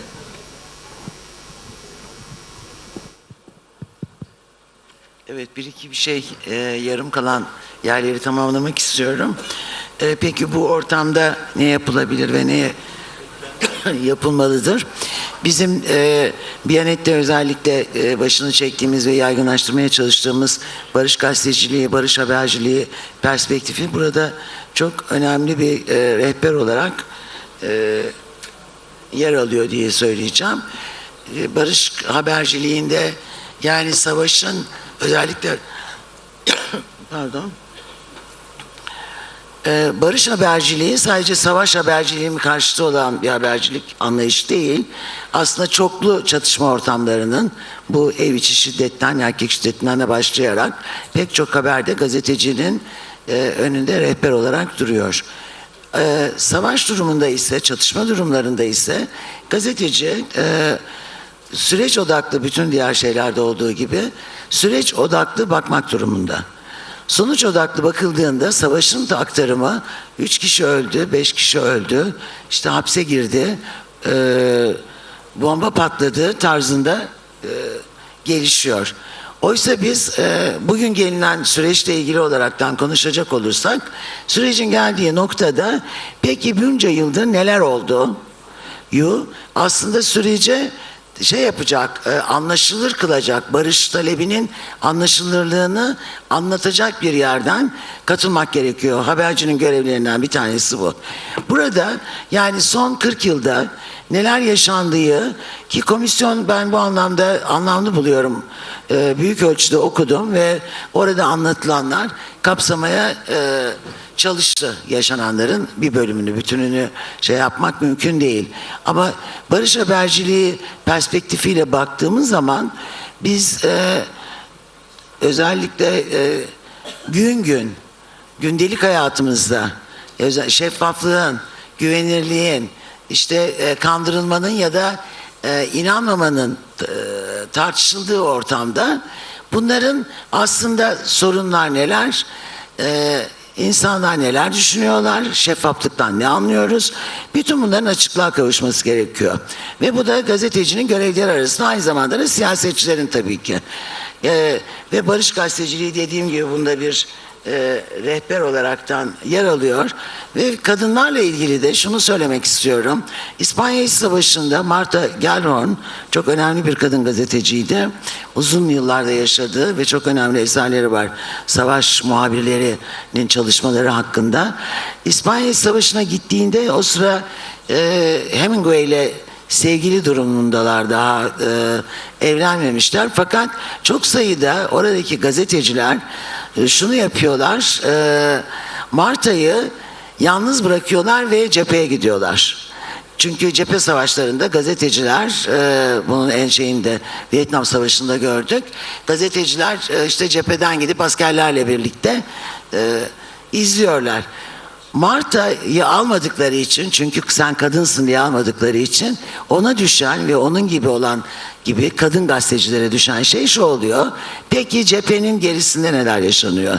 Dolayısıyla bugün aslında savaşı sadece ölenler, hapsedilenler, halen hapiste bulunanlar değil, yanı sıra aslında bütün bir toplumu, Kürtleri, Kürt olmayanları, herkesi nasıl etkiledi? Bugünlere nasıl geldik? Bütün bunları anlatmak için gazetecilerin önünde çok fazla konu var. Ve yapılan tartışmalara böyle bir yerden karışmak ve siyasetçilerin de aslında yine aynı şekilde buradan hikayelerini kurmaları beklenir diye düşünüyorum. Çünkü aslında barış çok büyük bir hikaye ve bu büyük hikaye sadece barış demekle olmuyor. Yani tek sözcüğe mahkum olamayız. Onun içinin doldurulması gerekiyor. Burada da gazetecilerin ve siyasetçilerin hayati bir önemi var ve bu görevi de sorumluluğu da üstlenmek durumundayız. Teşekkür ediyorum. Biz teşekkür ediyoruz. Biraz uzun bir oturum oldu ama gerçekten verimli ve önemli tartışmalardı. Sonuçta barışı inşa ederken anayasadan bağımsız değerlendiremeyiz. Barışı inşa ederken hakikatin sözü gazeteciliğin dilinden asla en önemli yerlerden bir tanesi. Elbette ki uluslararası dayanışma ve yerel demokrasi, bu işin tarihsel background'ı elbette ki bizler açısından da önemli. Atılabilse ve Sayın Öcalan'ın doğrudan toplumla konuşabilmesinin imkanları yaratılabilse, O zaman eminim ki Türkiye'de kaygılı ve öfkeli herkes için tatmin edici cevaplar da ortaya çıkacaktır. Gereksiz spekülasyonlara da zemin sunulmamış olacaktır. Orta Doğu'nun onlarca yıldır bir savaş merkezine çevrildiği, halkların birbirine düşman edildiği, halkların ortak yaşam iradesinin parçalandığı bir dönemde demokratik çözüm ve barışçıl diyalog arayışı hepimiz için çok kıymetlidir. Silahlardan, baskılardan, korkulardan beslenen düzenin karşısına sözü, iradeyi, müzakereyi ve halkların kardeşliğini koymanın zamanı çoktan gelmiştir, geçmektedir. Türkiye'de artık inkarlarla, ötekileştirilmeyle veya ayrımcı politikalarla değil, demokrasiyle, hukukla ve toplumsal barışla ortak yaşam iradesinin en güçlü şekilde yaşatıldığı yer olarak anılması gerekmektedir. Bunun yolu ise gerçeklerle cesurca yüzleşmekten, geçmişin acılarını unutmadan ama bu travmalara teslim de olmadan halkların ortak geleceğini birlikte kurma iradesini göstermekten geçer. Son olarak şunu söylemek istiyorum. Hepimiz için barış mümkündür, demokrasi mümkündür, birlikte eşit ve özgür bir yaşam mümkündür. Unutmayın ki bu bir parçalanma, bölünme süreci değil. Zaten paramparça olmuş halkların onurlu birliğini sağlayacak tarihi bir süreçtir. Buna inanmaktan hiç vazgeçmeyelim, bunun için mücadele edelim. Hepinize saygı ve sevgiyle selamlıyorum. Konferansta emeği geçen herkesi kutluyor, teşekkürlerimi iletiyorum. Selahattin Demirtaş, Edirne Cezaevi.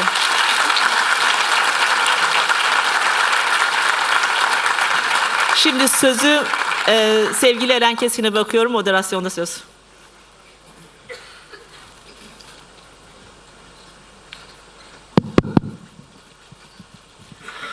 Hepiniz hoş geldiniz tekrar. Bugün konferansımızın 2. günü. Bizim konu başlığımız özgürlük, barış ve gelecek perspektifleri. Konuşmacılarımıza söz vermeden önce geleceği kurabilmek için geçmişi de biraz hatırlamamız gerekiyor. Bunu belirterek kısaca başlamak istiyorum. Barış özellikle Kürt halkı için çok büyülü bir sözcük. Bizler insan hakları savunucuları olarak tabii ki 100 yıla öncesine dayanan bu büyük meselenin, bu uluslararası Kürdistan meselesinin kendi coğrafyamızdaki yaşanan boyutunu çok yakından yaşamış insanlarız. Bugün filmlerde görseniz bu kadarı olmaz diyebileceğiniz acılara tanıklık ettik. Yerlerde sürüklenen ölü bedenler, uzuvları kesilmiş cenazeler, girdiğimiz otopsiler, kaybettiğimiz büyüklerimiz, arkadaşlarımız, gözaltında kayıplar, o kadar çok büyük acı var ki. Ama bütün bunlara rağmen Kürt halkının bu kadar acıya rağmen barışı bu kadar içini doldurarak bu kadar büyülü bir sözcük haline getirmesi bence çok heyecanlı. Bu coğrafyaya heyecan vermesi gerekiyor. Ama bu coğrafya yeterli derecede heyecanlanmıyor. Bence sorun burada. Çünkü bu coğrafyada kendilerini iktidar, muhalefet, sağcı, solcu, liberal istisnaları ayırarak söylüyorum tabii ki olarak tanımlayanların çoğu aynı iddiatçı kaynaktan besleniyor. Aynı Türk ve Sünni Müslüman resmi kimliğini kabul etmiş, resmi ideoloji kabul etmiş, soykırımları tartışmaktan kaçınan, büyük acıları tartışmaktan kaçınan bir insan kitlesi var. Sadece devlet değil, toplumla böyle ne yazık ki. Bu coğrafyada bir %20 var. Biatsız bir %20. İçinde Kürt hareketi var, kadın hareketi var, LGBT artı hareketi var, bazı sosyalist hareketler var ve bir kısım sendika hareketi var. Bir kısım diyorum. Çünkü eğer bugün coğrafyada başarabilirsek gerçekten bu barışı, en çok o bugün sesi çok çıkmayan işçi sınıfı kazanacak aslında. En çok onlar kazanacaklar. Yeterince el veriliyor mu bu sürece? Bunun tartışmasını da bence yapmak gerekiyor. O nedenle bu konferans son derece önemli. Biz kendi üzerimize düşeni ne kadar yapabiliyoruz? Barışı toplumsallaştırmak adına biz ne yapıyoruz? Bunu konuşmak gerekiyor. Bu çok önemli. Bence bu sürecin En önemli yanlarından biri, kişisel olarak büyük bir duygumdur bu, Kürtlerin kendi iç barış ve birlikleridir. Bu sürecin buna da hizmet edeceğine olan inancım nedeniyle çok destekliyorum. Şimdi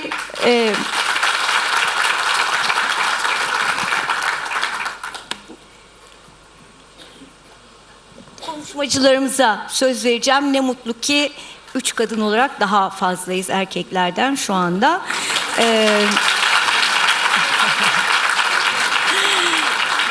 İlk sözü benim de aslında ilk defa burada tanıştık ama çok iyi bildiğim ve sevdiğim Narin Nadirova'ya vereceğim. Eski Sovyet Kürtleri ve sınırların anlamsızlığı üzerine konuşacak. Buyurun.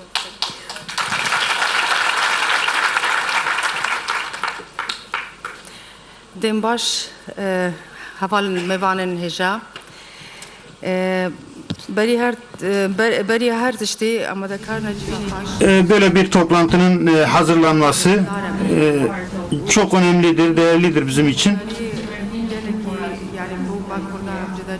Biz Kürtler için önemli bir ihtiyaçtı. Bizim demokrasiye ihtiyacımız var. Bundan dolayı da emeği geçen herkese teşekkürlerimi sunuyorum. Selamlarımı iletiyorum. Sağ olsunlar.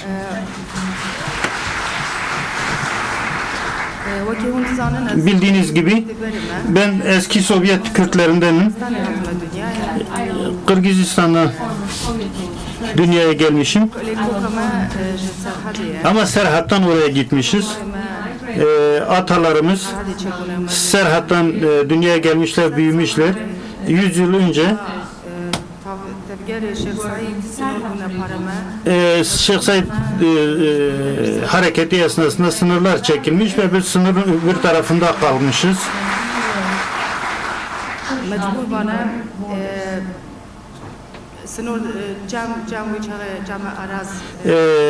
Aras Nehri o zaman sınırdı. Onu geçip Kafkasya tarafına geçiyor atalarımız. Sürgünlük çok kötü bir durumdur. Birçok zorluğu var, acısı var. Doğrudur, aramızda sınırlar vardı o zaman. Fiziki sınırlar. Ama gönlümüz sürekli bu taraftaydı. Atalarımızın topraklarının arasının öbür tarafındaydı. 1937 yılına kadar da o şekildeydi. 37'den sonra birçok Kafkasya Kürtleri Stalin'in fermanıyla sürgün edildi Orta Asya'ya doğru. O dönemde bizim yani bizim büyüklerimizin bize anlattıkları bir gecede hepsini trenlere bindirip neyiniz varsa sadece 24 saat neyiniz varsa hazırlanacaksınız, yarın sabah yola çıkacaksınız denildi onlara. O insanlar ama hazırlıklarını yapıp o şekilde sürgüne gönderiliyorlar Orta Asya çöllerine. Bunlardan birisi de babam Nadir Nadirov'du.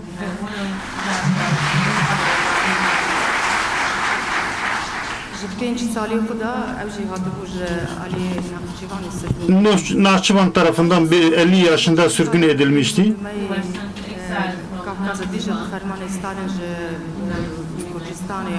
Yine 44'te Ahıska bölgesine Gürcistan'dan Kürtler sürgün edilmişti Stalin emriyle.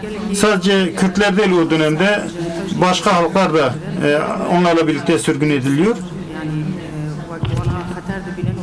Sınır tarafı üzerindeki o toplulukları tehlike olarak görüp o şekilde Orta Asya'ya sürüyorlar. Orada çekilen zorluklar yani Orta Asya'ya geçmeden önce Ermenistan'dan, Yerivan'daki durumdan bahsetmek istiyorum. Ermenistan'da yaşayanlar Kürt yani Sovyet döneminde Kafkas Kürtlerinin merkezi durumundadır orası. Aynı zamanda daha sonra dünyadaki Kürtlerin merkezine gibi bir şey oluyorlar. Çünkü gazeteler yayınlanıyor, radyo yayını başlıyor. Ya burada Erivan Radyosu'nu bilmeyen kimse yok. Yani Erivan bir anlamda Kürt kültürünün merkezi haline geliyor. 90'lı yıllara kadar bu şekilde zaten devam ediyor. Ve o yıllarda Sovyetlerin dağılmasıyla birlikte yeni bir sürgün dalgası başlıyor. O zorluklar, birçok hikayeler var ailelerin hayatıyla ilgili.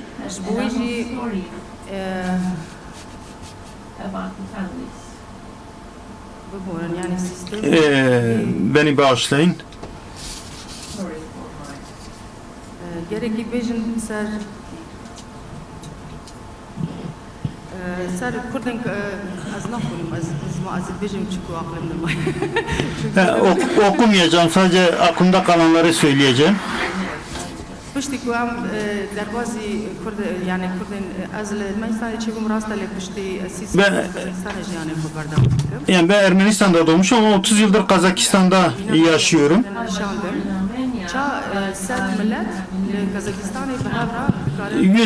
Halk Kazakistan'da nasıl birlikte yaşayabiliyor onu örnek vermek istiyorum. Birçok arkadaş soruyor yani sen yani bir Kürt olarak Kazakistan'da yaşıyorum soruyor. Kazakistan'da 91'de bağımsız olunca Nuristan'ın bir emri vardı. Sürgün olarak oraya gelen halklar, milletler, orada yaşayanlar herkes kendi ulusal kimliğini yaşamak hakkına sahipti. Yani o şekilde kendi haklarını savunabilsinler. 30 yıldan fazladır. Kazakistan Halklar Asamblesi var ve kendi işlerini yapıyor. Kürtlerin kimliği tanınıyor orada. Ya ben bu hiç problem olduğunu görmedim Kazakistan'da bu durumun. Bundan dolayı bunlar çok önemlidir. Özellikle acı çekmiş Kürtler, Serhat bölgesinden sürgün gidenler sürekli ülke hasreti çekiyorlar, yaşıyorlar.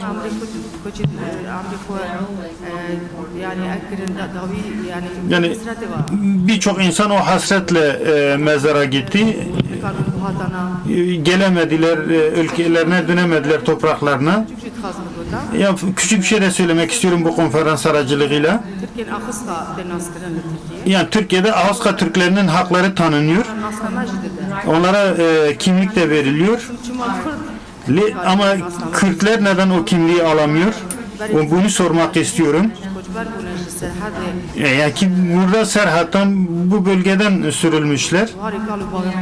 Kendi atalarının topraklarına dönemiyorlar. Niye oraya dönüp o kimliği alamıyorlar? Benim söyleyeceklerim bunlardır. Teşekkür ediyorum. Umarım bu platform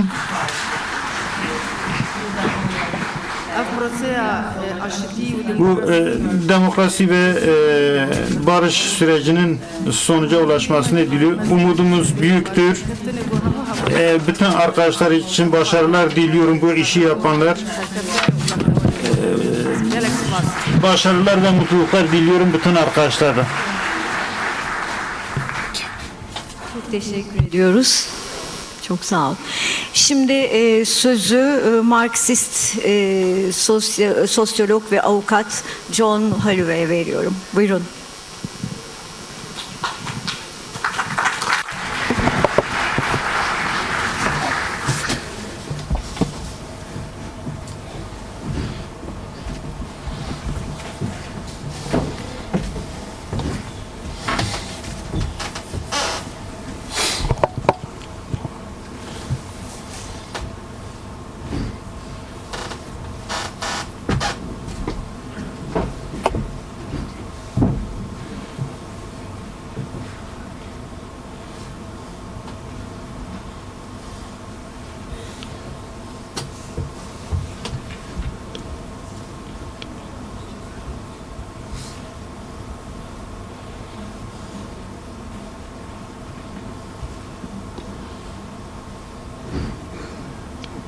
Hello.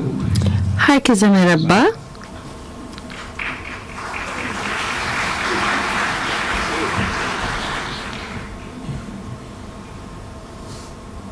It's a joy to be here.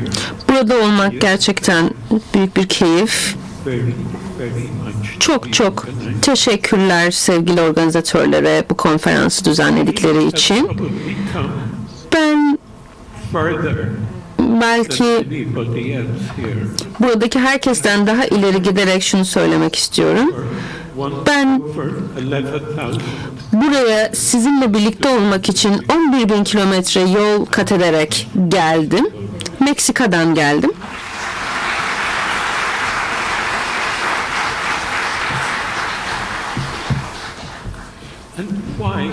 Peki neden? Neden bu kadar uzaktan geldim? Çok uzaktan geldim. Çünkü buraya karanlıkta parlayan bir ışık çekti beni. Bu o kadar parlak ve güçlü yansıyan bir ışıktı ki 11.000 kilometre öteden görünüyordu. Öcalan'ın ve Kürt Özgürlük Hareketi'nin ışığı.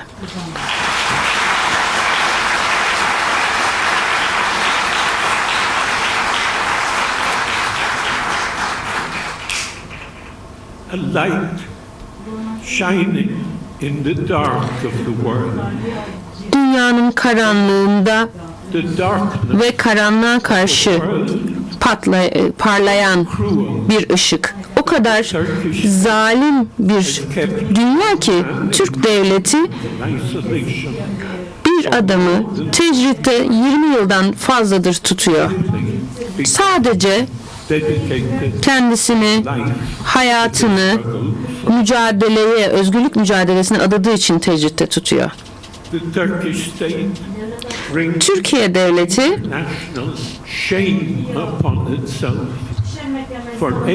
Öcalan hapis tutulduğu sürece her gün aslında kendine uluslararası bir ayıp işlediğini söylemem gerekiyor. Yani bu dünya öyle zalim bir dünya ki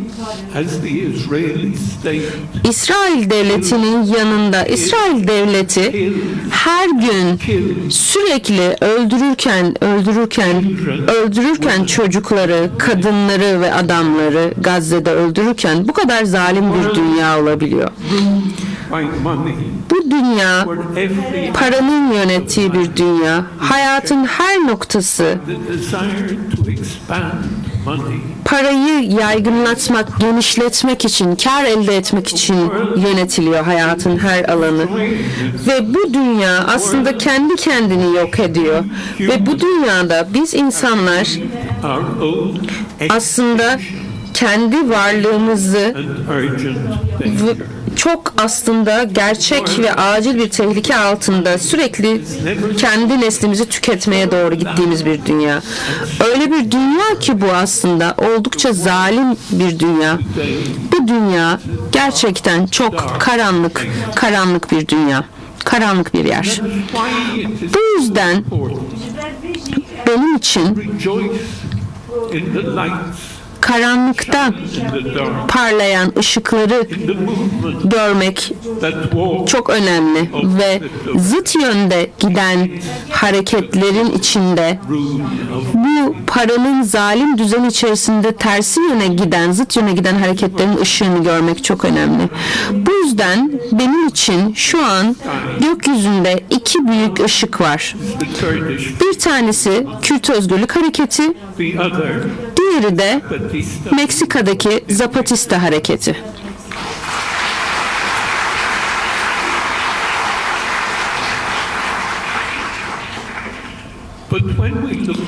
Ama daha yakından baktığımızda görüyoruz ki aynı yönde giden belki de milyonlarca grup ya da binlerce grup var. Hepimiz karanlıkta bir ışık yaratmaya çalışıyoruz. Hepimiz bu dünyayı geri almaya çabalıyoruz. Dünyamızı, bizim dünyamızı bu katil para düzeninden geri kazanmaya çalışıyoruz çok da geç olmadan.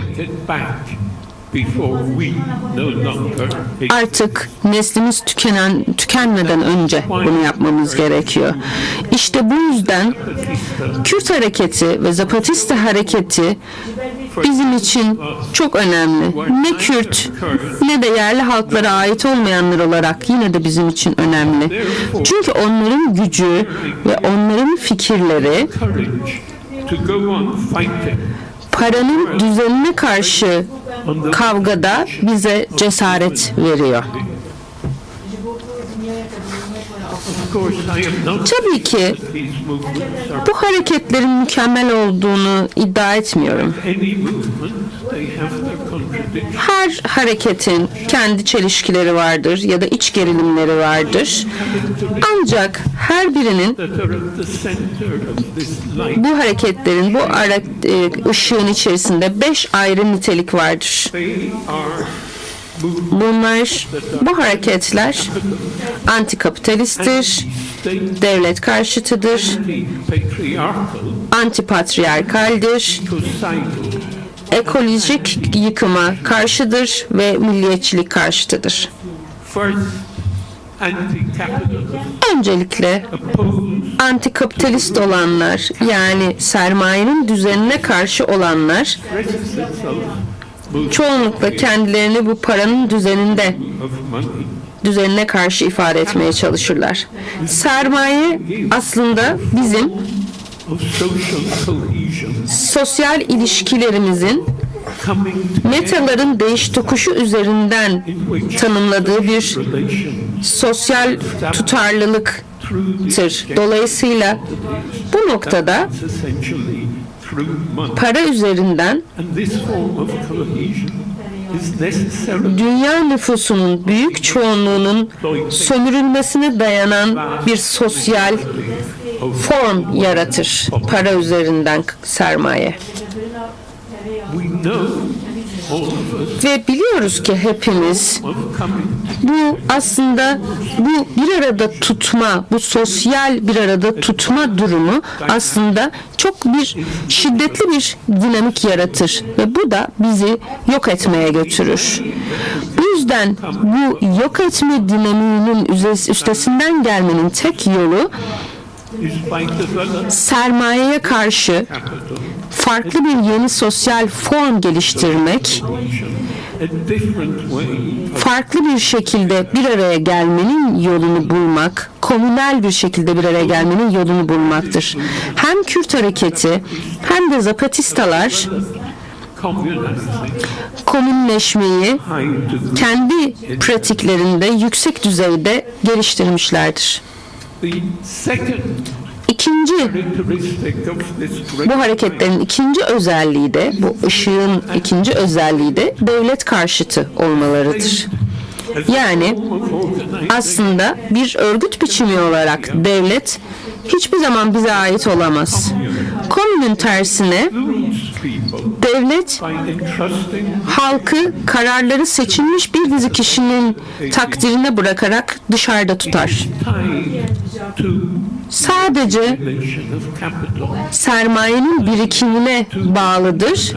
Sadece sistemin yeniden üretimine bağlıdır. Bizi yeniden tüketen bu sistemin üretimine bağlıdır. Bu yüzden dolayısıyla devlet, yani herhangi bir devlet en geniş biçimde ırkçıdır. Çünkü sadece vatandaşları arasında ayrımcılık yaratmaya dayalıdır. Ne kadar kötü muamele ederse etsin, dünyanın geri kalanından onları ayırt etmeye çalışır ve onları bir grubun başka bir grubu öldürebileceği üzerinden devam eder.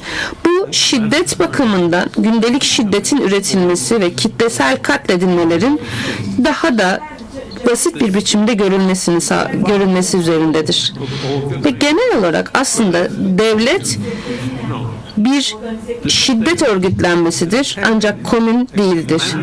Devlet anlatır, emir verir. Ama komün bir tartışma, uzlaşma ve belli bir çıkarımda birleşme yeridir.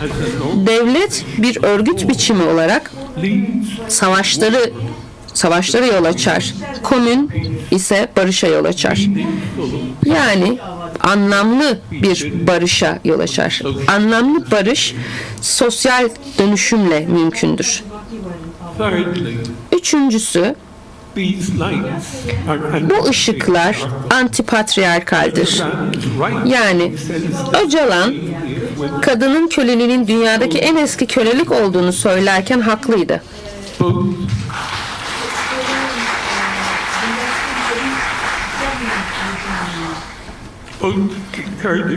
Hem Kürt Özgürlük Hareketi hem de Zapatistalar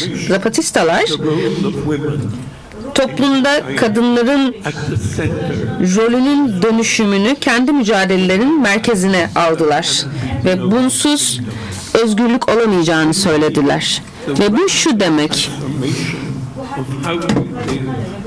birlikte yaşamamızın ve birbirimizle ilişki kurmamızda çok radikal bir dönüşüm gerekiyor demek. Aynı zamanda halkların, kişilerin saygınlığının karşılıklı tanınması anlamına geliyor. Dördüncüsü, bu ışıklar ekolojik yıkıma karşıdır. Çünkü kapitalizm tamamen ekokırımcıdır ve tüm yaşam biçimlerinin tüketilmesi ve sömürülmesine dayalıdır ve doğanın sömürülmesine dayalıdır. Bizim refahımız ve yaşam biçimimiz için en gerekli olan doğanın sömürülmesine dayalısıdır. Dolayısıyla bu noktada bizler de doğayla uyumlu bir ilişki kurmak ve doğayla ilişkimizi yeniden kurmak zorundayız. Ve beşincisi, milliyetçilik karşıtı olmaları. Bu önemli çünkü milliyetçilik gündelik kapitalist baskının en şiddetli biçimidir ve kişilerin daha iyi bir dünya için mücadelesini kırmak için kullanılan güçtür. Hem Zapatistalar hem de Kürt Özgürlük Hareketi kendi milliyetçilik karşıtı konumlarını iddia ettiler. Zapatistalar halen kendilerini Zapatista Ulusal Kurtuluş Ordusu olarak tanımlıyorlar. Ancak ulusal kurtuluş fikrini çok uzun zaman önce terk ettiler. Ve şunu dediler: İnsanlık için mücadele küreseldir. İnsanlık için mücadele her yerde, her zaman yapılmalıdır. Ve Öcalan da oldukça güzel bir şekilde, gerçekten iyi bir şekilde özgürlük sosyolojisinde bu reddiyeyi söyler. Herhangi bir biçimde kimlikçi politikaların terk edilmesi gerektiğini söyler. Şöyle der: gerçek anlamda bir özgürlük aynı zamanda biz ve başkaları arasındaki transandantal varoluştur. So this for me, bu benim için bu karanlık zamanlardaki gökyüzündeki ışık. Beni buraya getiren şey buydu. 11.000 kilometreden fazla yol geldim.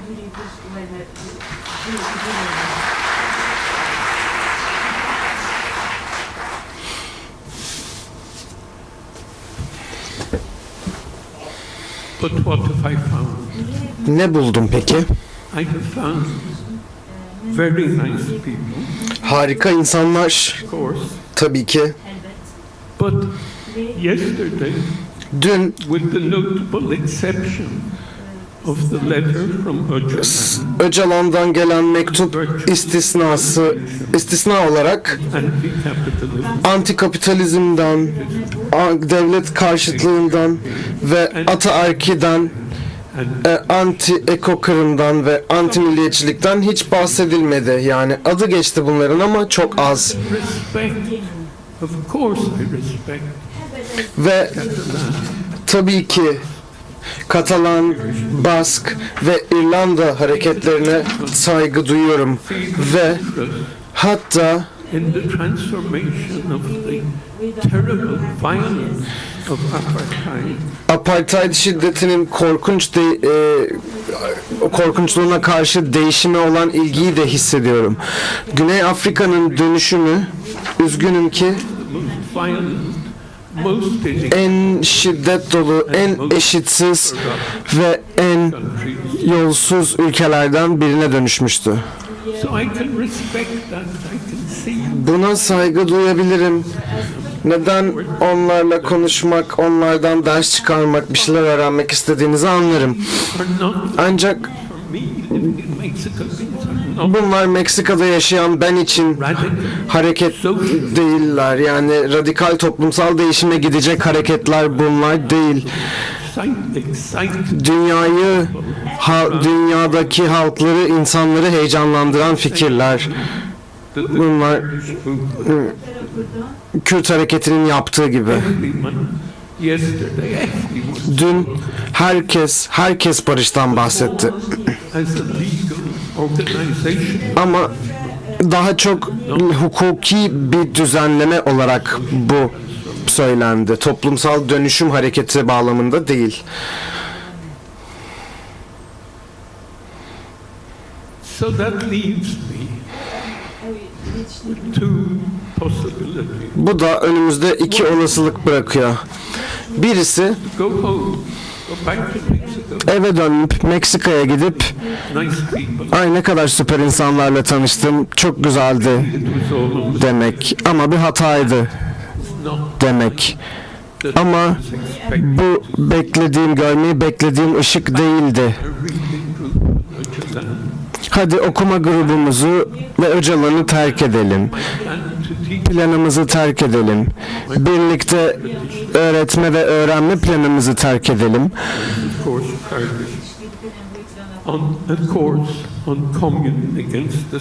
Ve devlete karşı Kürtleri ve ayrılıkçıları. Bu bir olasılık. Ama ben bunu yapamam. Ben bunu yapamam. Çünkü okuduklarım ve duyduklarım, Rojava ile ilgili okuduklarım, duyduklarım, Öcalan'la ilgili okuduklarım, duyduklarım, benim Kürt Sosyal Bilimler Akademisi'ne olan dahiliyetim Eindhoven, Hollanda'daki. Bütün bunlar bana zaten bunu yapma gibi bir seçenek bırakmıyor. This great light is still there. Bu ışık hala orada. And the other possibility. Diğer olasılık ise, yani bir olasılık aman hataydı, aman yoruldum, neyse demek. Diğer olasılık ise To reveal my true identity. gerçek kimliğimi ortaya çıkarmak. My true identity. Benim gerçek kimliğim, I am not. You probably think I'm a professor. yani ben düşündüğünüz kişi değilim. Profesör olduğumu düşünüyorsunuz muhtemelen ama aslında hayır, ben bir vaftiz annesiyim. Ya da sihirli bir penin yani.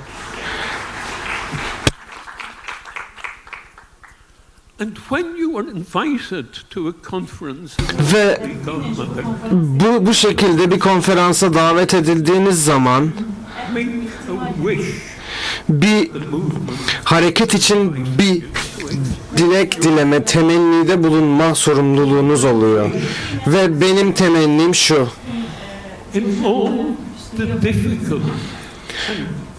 tüm bu zorlu, detaylı ve önemli müzakerelerinizde Türkiye devletiyle yaptığınız, ki ben bunları sonuna kadar destekliyorum, temenni ediyorum ki radikalliğinizi yitirmeyin. Hiçbir zaman ne kadar özel olduğunuzu unutmayın. Bizler için Meksika'da, Latin Amerika'da, dünyanın her yerinde yaşayan bizler için Kürt hareketi çok özel bir hareket ve özel bir ışık saçan, aydınlık saçan özel bir hareket. Bunu asla unutmayın.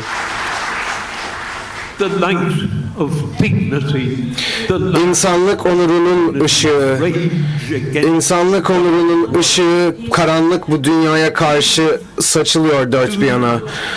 O yüzden lütfen bunu unutmayın. Ne kadar harika olduğunuzu asla unutmayın. Dünya halklarının sizlere baktığını ve sizlerde umut aradığını sakın unutmayın.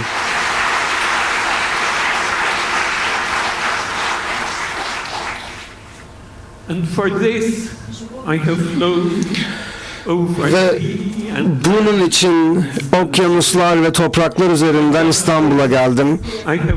Bu amaç için geldim İstanbul'a. Size Öcalan ve özgürlüğüne olan sonsuz desteğimi belirtmek için geldim. Kürt Özgürlük Hareketi için.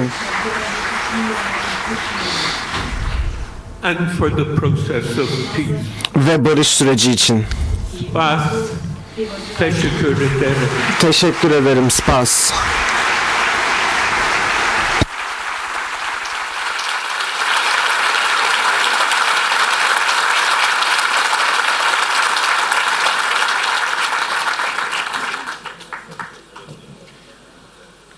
Evet, bu etkili konuşma için çok teşekkür ediyoruz kendisine.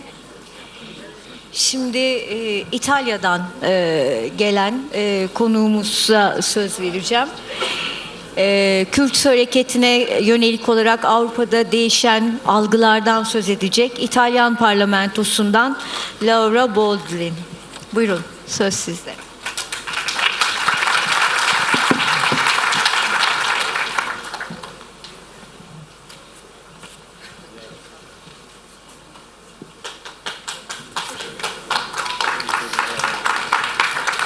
Thank you. Teşekkürler. Teşekkürler. Çok kalabalığız. 2 günlük bu panellerden, konuşmalardan sonra hala bu kadar kalabalık olmamız bir mucize. Farklı farklı kuşaklardan insanlar. Çok sayıda genç kadın ve erkek var burada. İtalya'da böyle olmuyor maalesef. Bu çok iyi işaret. Bu kadar fazla insanın, farklı nesillerden, kuşaklardan, farklı insanların bu 2 gün burada toplandığını görmek. Burada olmaktan çok mutluyum sizlerle. Bunu sadece Kürt halkının meselelerini konuşmak bağlamında söylemiyorum. Aynı zamanda değerlerimiz, yani sizin partinizi karakterize eden değerler bağlamında söylüyorum. Okudum ki evrensel insan hakları savunuculuğu yapıyorsunuz parti programınızda. Toplumsal cinsiyet savunuculuğu. Buna ihtiyacımız var. Militarizme karşı gelmek çok hayati önem taşıyan bir şey. Emeğin yanında, toplumsal adaletin yanında, barış ve demokrasinin yanında durmak. Bunların hepsi benim siyaset çalışmalarıma da ilham veren değerler. Dolayısıyla burada ait olduğum yerde hissediyorum sizlerle birlikte. Bu oturumun başlığı özgürlük, barış ve geleceğe dair perspektifler. Ve sevgili dostlar, mevcut internasyonel durum kesinlikle olabildiğine olumsuz. Çatışmalar artmaya devam ediyor. Mağdurların büyük çoğu sivil, yaşlılar, kadınlar ve çocuklar. Açlık bir silah olarak kullanılıyor, silahlaştırılıyor İsrail tarafından ve bunu Gazze'de görüyoruz, Sudan'da görüyoruz, dünyanın farklı yerlerinde görüyoruz. Öldürülmekte olan gazeteci sayısı da artmakta. Çünkü işlenen suçlara şahit oldukları için öldürülüyorlar. İnsan hakları cezasız kalarak ayaklar altına alınıyor ve bu haklara saygı duyulmadığı sürece ne barış olur ne demokrasi. Dünyanın neresinde olursanız olun. Gazze'nin yıkımı ve Filistin halkının yaşadığı soykırım bizlere güçlünün hukuku işlediği zaman yaşanan korkunçlukları hepimize gösteriyor. Bunun yanı sıra yeni bir nükleer silah tehdidiyle de karşı karşıyayız. Unutmayalım ki dünyada 12.000'den fazla nükleer savaş başlığı var. Bu tüm yaşam formlarını ortadan kaldırmak için fazlasıyla yeter de artar bir miktar. Ulusal bütçelerde askeri harcamalara yapılan ayrılan bütçe ayrıyor ve bunlar eğitimden, sağlıktan ve istihdamdan kesilerek aktarılıyor. Geçtiğimiz yıllarda maalesef liberal, milliyetçi ve üstünlükçü politikaların hüküm sürmeye başladığını gördük pek çok ülkede. Başlıca ABD olmak üzere. Ki ABD zaten tarihsel olarak kendini dünyaya demokrasi ve özgürlük fikirlerinin neferi savunucusu olarak tanıtmıştı. Daha önce hiçbir zaman dünyayı geçtiğimiz 10 yıllarda yol veren politikalar bu kadar zorlu olmamıştı. Daha önce hiç özgürlük ve barış bu kadar tehlikede olmamıştı. Ancak bunlar bizi korkutmamalı. Tam aksi. Bu içinde bulunduğumuz anın ağırlığı da göz önünde bulundurularak eyleme geçmeli ve direnmeliyiz. Zaten birçoğumuz bunu yapmaktayız.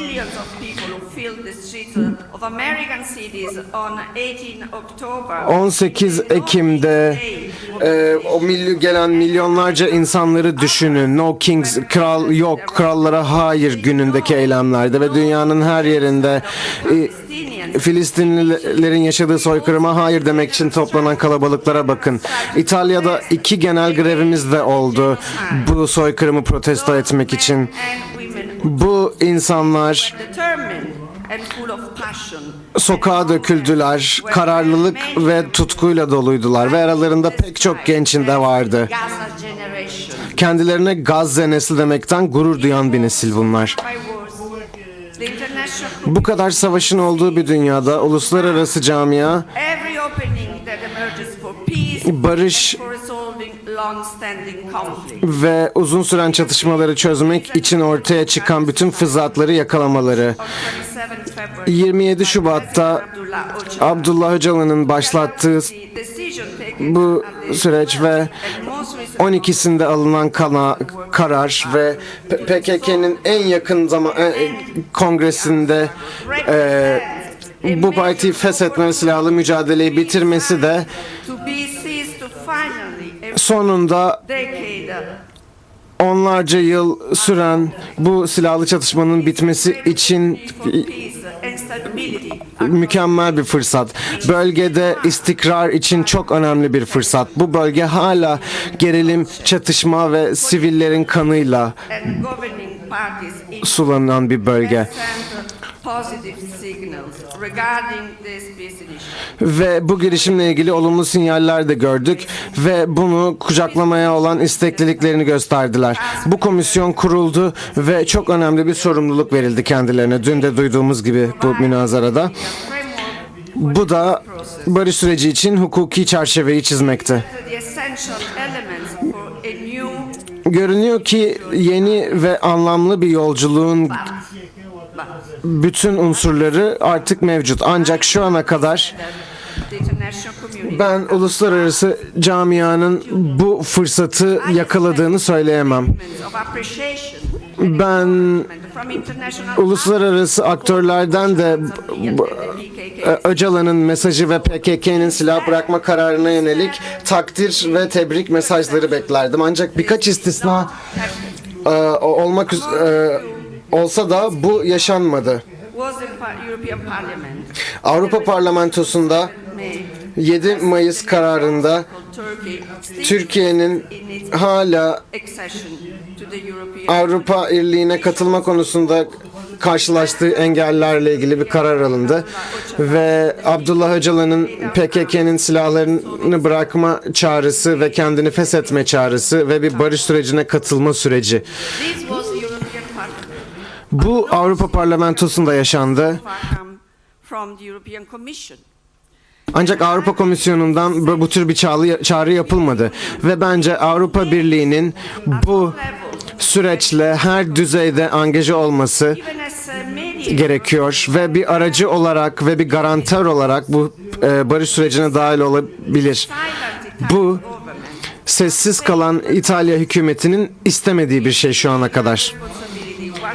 Ben İtalya'ya döndüğüm zaman onları bu konuda sıkıştırmak, bir pozisyon olmak, AB'nin de bu konuya dahil olmasını istemek ve Türk hükümetinin net adımlar atarak adalet ve barışı temin etmesini sağlamayı kendime sorumluluk olarak bileceğim. Yani PKK'nın silah bırakması ve bu tören ve Türk Silahlı Kuvvetleri'nin Kürt bölgelerinden de çekilmesi gerekecektir. Öcalan'ın çağrısı sadece barış çağrısı değil, aynı zamanda demokratik bir toplum çağrısıdır. Ve Türkiye'nin sivil özgürlükler, demokratik haklar, yargı bağımsızlığı, basın özgürlüğü ve sekülerizm konusunda ne kadar eksik olduğunu da hepimiz biliyoruz. Bunlar Türkiye'nin Avrupa Birliği'ne katılabilmesi için zaten başarması gereken şeyler. Bunlar bu yüzden önemli. Bu süreç kilit önem taşıyor ve Kürt halkının haklarından bahsettiğimiz zaman sadece eşitler olarak değil, bireysel haklardan değil, tekil insanların haklarından değil sadece. Bunun yanı sıra kolektif haklardan da bahsediyoruz. Yani tam siyasi katılım hakkı, demokratik hayata tam katılım hakkı. Bu nedenle Avrupa hükümetleri ve Avrupa Birliği Sayın Abdullah Öcalan'ın özgür kalması için çağrı yapmalıdır. Bunun için gereken cesareti ve kararlılığı göstererek Abdullah Öcalan Kürt halkını temsil edecek ve onları barış dolu bir geleceğe götürecektir. Sayın Öcalan'ın ve tüm siyasi mahkumların serbest kalması olmazsa olmazdır. Nelson Mandela'nın hapishaneden çıkması apartheid rejiminin sonuna işaret etmişti. Meryem Barghouti'nin serbest bırakılması için yaptığımız çağrı da Filistin halkı için adaleti temsil edecektir. Aynı şekilde de Başkan Öcalan'ın serbest bırakılması kendisine adalet sağlanmasını değil, aynı zamanda daha iyi bir geleceğe hem Kürt halkı için hem de Türkiye için daha iyi bir geleceğe ve bölge için daha iyi bir geleceğe atılan ilk adımı temsil edecektir. Ve yine unutmamalıyız ki hala içeride olan insanlar arasında Selahattin Demirtaş da var. Hatırlatmak isterim ki Demirtaş'ın serbest kalması Avrupa İnsan Hakları Mahkemesi'nin kararlarıyla da zorunlu kıldığı bir şeydir, bir yükümdür. Çünkü Kobani davasında da temel bir ihlal tespit edildi. Bu da Demirtaş'ın aldığı ceza siyaset aralarındaki faaliyetlerini kısıtlamaya yönelikti. Bu açık bir şekilde belirtildi. Yani Demirtaş'ın alıkonması kendisini siyasi faaliyetlerden alıkoymak için yapılan bir şey. Dolayısıyla bu utanç verici, yüz kızartıcı sessizliği aşmamız gerekiyor. Hem Avrupa ülkeleri hem de Avrupa Birliği'nin kendisi artık bu utanç verici sessizliği bozup tek taraflı sürmekte olan bu barış sürecini desteklemeli ve Kürt halkının yanında olmalıdır.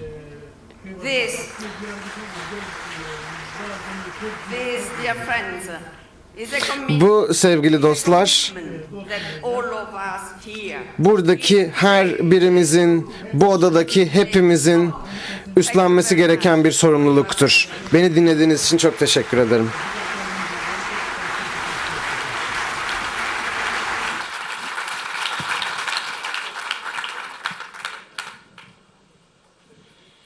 Çok teşekkür ediyoruz Laura'ya. Umarız bu söylediklerini Avrupa Birliği ve Avrupa Parlamentosu duyar. Şimdi Haydar Ergül konuşacak. Demokratik moderniteden aslında barış için kendi hayatını ortaya koymuş insanlardan biri. O nedenle dikkatle dinliyoruz.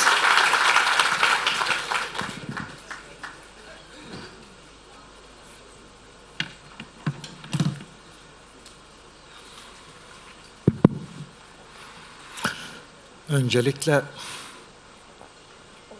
şu anda bu salonda bulunan herkesi selamlıyorum. Yine böyle bir nitelikli konferansı hazırlayan, beni de buraya davet eden, sunma fırsatı veren, bu çalışmalara etkin yer alan çalışanların tümünü en derin duygularımla selamlıyorum. Ayrıca neredeyse dünyanın dört bir yanında dünden beri çok sayıda konuşmacı ya bizzat buraya geldi, sunum yaptı ya da videolarla bağlandı, video konferanslarla bağlandı. Bunlar için de hepsine teşekkür ediyorum. Onlarla birlikte sunum yapmak için de çok kendimi onurlu hissediyorum. Kaç gündür bilen arkadaşlar bilir. 20 dakikada nasıl anlatırım diye kara kara düşünüyordum. Hatta şöyle bir slogan geliştirmiştim. 20 saat olsaydı çok rahat olurdum. Ama 20 dakikada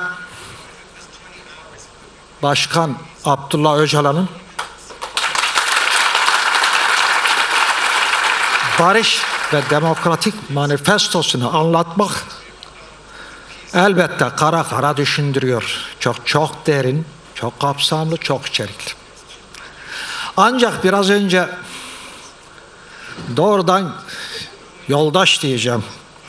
Belki ismini tam telaffuz etmeyebilirim. Ama yoldaş Holloway benim işimi epey kolaylaştırdı. O da şuydu. Beni 11.000 kilometre ötede buraya getiren bu yaştaki, yaş ilerlemiş, ben de aşağı yukarı onun yaşına yakınım. Ta Meksika'dan alıp İstanbul'a getiren neydi diye soru sormuştu. Ve verdiği cevap şuydu. Kapitalizmin karanlığında bir ışık parlıyordu. Ben o ışığa geldim. Evet. Öcalan'ın paradigması bir ışık ama bu ışık metaforu beni tam bundan 27 yıl öncesine götürdü. Roma'ya götürdü. Roma'da 50 gün kadar Önder Öcalan'la kaldım. Biliyorsunuz komplo süreci uluslararası komplo süreciydi. Ve komplonun en uzun ayaklarından biriydi. Roma 62 gün kalmıştı. Bu 62 gün içerisinde 50 gün kadarını birlikte geçirdik ve son ayrılıncaya kadar da birlikteydik. Zor bir dönemdi, çetin bir dönemdi. Her şey kapkaranlıktı, belirsizdi. Açık belirteyim, eğer Abdullah Öcalan yani başkan olmasaydı ben o evde 24 saat yaşayamazdım, çatlardım. Basınç o kadar yüksek. Psikolojik basınç, diğer basınç türleri. Roma ajan kaynıyor. Suikast girişimleri vesaire vesaire. Kapkaranlık. Çok sık şunları sorardı. Ne olacak? Genelde şunu tartıştık. Bu iş Ankara'da biter diyorduk. Kendisi de onu söylüyordu. Ama şunun altını defalarca çizdi yanında. Ben hep küçük bir ışığa gittim. O küçük ışığı büyüte büyüte bugüne geldim. Fakat bugün yoldaş Holloway'den öğrendim ki o ışık Abdullah Öcalan'ın kendisidir.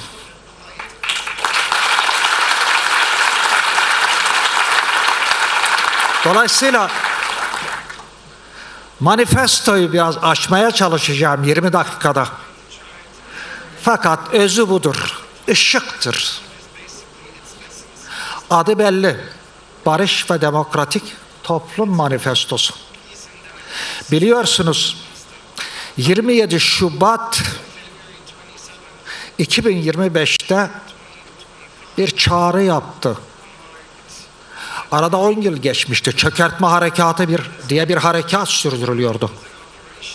Kürtler nefes almayacaktı.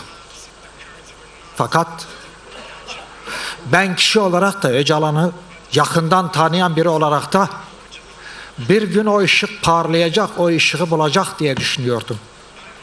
Meğerse İmralı'nın o zindanında o taşlar, beton yığınları arasında 27 Şubat günü bize yansıdı. Salt bizi etkilemedi, dünyayı etkiledi. O halde şu soruyu sormakta beis görmüyorum ben. Abdullah Öcalan kimdir? Çünkü o tanınmadan ışık tanınamaz. Birkaç şey vurgulayayım. Sadece coğrafi olarak işte Urfalıdır. Urfa, Amara, Halfeti. Amara, Antep, Nizip'e yakın. Nitekim ortaokulu Nizip'te okur. Antep nedir? Bu soruya cevap aramak lazım. Bu soruya cevap arayamazsak aslında Abdullah Öcalan'ın mevcut parlayan ışığını anlayamayız. Şunu hemen belirteyim. Başkan Abdullah Öcalan tarihin derinliğinde karartılan, toplumsal hakikati günümüze taşıyan, oradan konuşan bir ışıktır. Buradan bakarken aslında manifestoyu da orada görürüz. Paradigma da benzerdir. Tarihin içinden konuşuyor. Niye tarihin içinden? Çok açmayacağım tabii, vakit yok. Şuradan tarihin içinden. Bir Urfa var, Nizip var, Antep var. Ama bir de Göbekli Tepe var. Bunları mukayese etmek lazım. Vakit olmadığı için girmeyeceğim. Tarihin tüm çelişkilerinin yoğunlaştığı yerdir Urfa. Göbekli Tepe aslında bir kastik katil imalatıdır. Daha eskiye de gider. Dolayısıyla çelişkiler çok yoğun, çok derin. Bu çelişkiler ortadan çıkıyor. Zaten Urfa'ya peygamberler şehri demelerinin bir nedeni de budur. Rastgele bir şey değil. İbrahimlerin orada çıkması bu hakikatla, tarihi hakikatla doğrudan bağ var. Bunları bilmek lazım. Ama çok girmeyeceğim, açmak lazım. Sadece üzerinde düşmek lazım. Çünkü bu ışığı tanımak lazım. Bu ışık bugün sadece Kürtlere hitap etmiyor. İşte Meksika'daki yoldaşı bu yaşta uçağa bindirip buraya getiriyor. Bu nedir? Bunun anlamı nedir? Bunun anlamının sırrına ulaşamazsak Öcalan'ı anlayamayız. Son attığı adımı da anlayamayız. Zaten dikkat edin. Herkes Özgürlük Hareketi ve Önder Öcalan'ı hep kuşkuyla bakmıştır. Çünkü normal değil. Normal nedir bu dünyada? Orta Doğu'da kurulu düzenin dayattığı kuralları kabul etmedir. Buna normal diyorlar. Dış çıkanlar delidir. 70'lerde ben o kuşağın insanıyım. 70'lerde apoculara, o zaman apocu derdik. Zaten bir apocu harekettir, onun altını çizeyim. Apoculara deli derlerdi. Özellikle diyor ya, bana da dağın delisi diyorlardı. Evet, biz deliyiz. Normaller iş yapmaz. Bu hakikatin altını çizmek lazım. Onlarca yıl önce başlayan, kastı katille başlayan, ki bunun merkezi coğrafyası Zagros, Toros dağ silsilesinin kavisleridir. Onun etekleridir. Şimdi buralarda gerçekleştirilen şey katman katman üste bindi ve devlet iktidar oradan çıktı. Sanıldığının aksine artı ürünün ortaya çıkmasıyla birlikte iktidar devlet gelişmedi. Tam tersi avcılar kulübünün o avlırken öğrendiği kurnazlıkları kabilenin üzerine bastırarak toplumu ikiye parçaladı. Asıl basıncı kime uyguladı? Kadına uyguladı tabii. Neden kadın? Çünkü toplumsallaşma kadın eksenli, kadın merkezlidir. Onu çökertemezse toplumu çökertemezsin. Onu çökertemezsen imtiyaz kazanamazsın. Başa geçemezsin. Daha sonra bu artı ürünün ortaya çıkmasıyla birlikte sınıfsallaşma kuşkusuz güçlendi. Ama şunu bilmek lazım. Paradigmaya girerken başlıkları vurguluyorum. Sınıf böler, parçalar, komün birleştirir. O yüzden Öcalan sınıf, devlet, komünle ilerlerken aslında tarihin temel dinamiğinin devlet-komün ikilemin olduğunu söyler. Diyalektik de bunu söyler. Diyalektik nedir? İkilik demektir. Dualizm. Dualizm Kürtçeden gelir. Du, ikiden gelir. Biz Latinceden daha sonra öğrendik bazı şeyleri. Sandık ki batıdır ama Latince bir aryonik dildir. Daha sonra onlar sistemleşti. Peki neden yeri gelmişken bir şey vurgulayıp geçeceğim. Çünkü vakit çok dar. Şimdi mesele şu. Biliyorum belki Eren arkadaş bana bir şeyler taviz de verir de ben saatimi de unuttum bakayım. Şu saatimi alayım.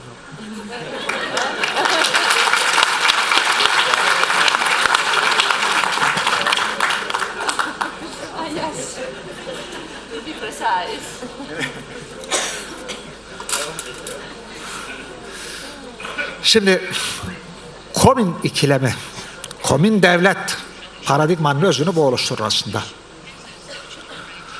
Komün nedir? Herkes bilir. Öz savunma temelinde kendi kendisine yeten toplumsal birimdir. Ayrıntıya girmeyeceğim ama nereden öğrendi? Şeyden öğrendi, doğadan önce öğrendi. Önce doğadan öğrendi. Daha sonra doğada taklit ederek öğrendi, giderek onu bir toplumsal varlığa dönüştürdü. Ama bilinir, komün bir bütündür. Aslında genel anlamda varlık bir bütündür. İkilik üzerine kurulur. Evren de böyledir. Biraz fizik dünyasını bilen arkadaşlar bu salonda bilir. Ben de biraz bilirim fiziği. Evren işte artı eksi örneğin fizikte. Ve benzeri.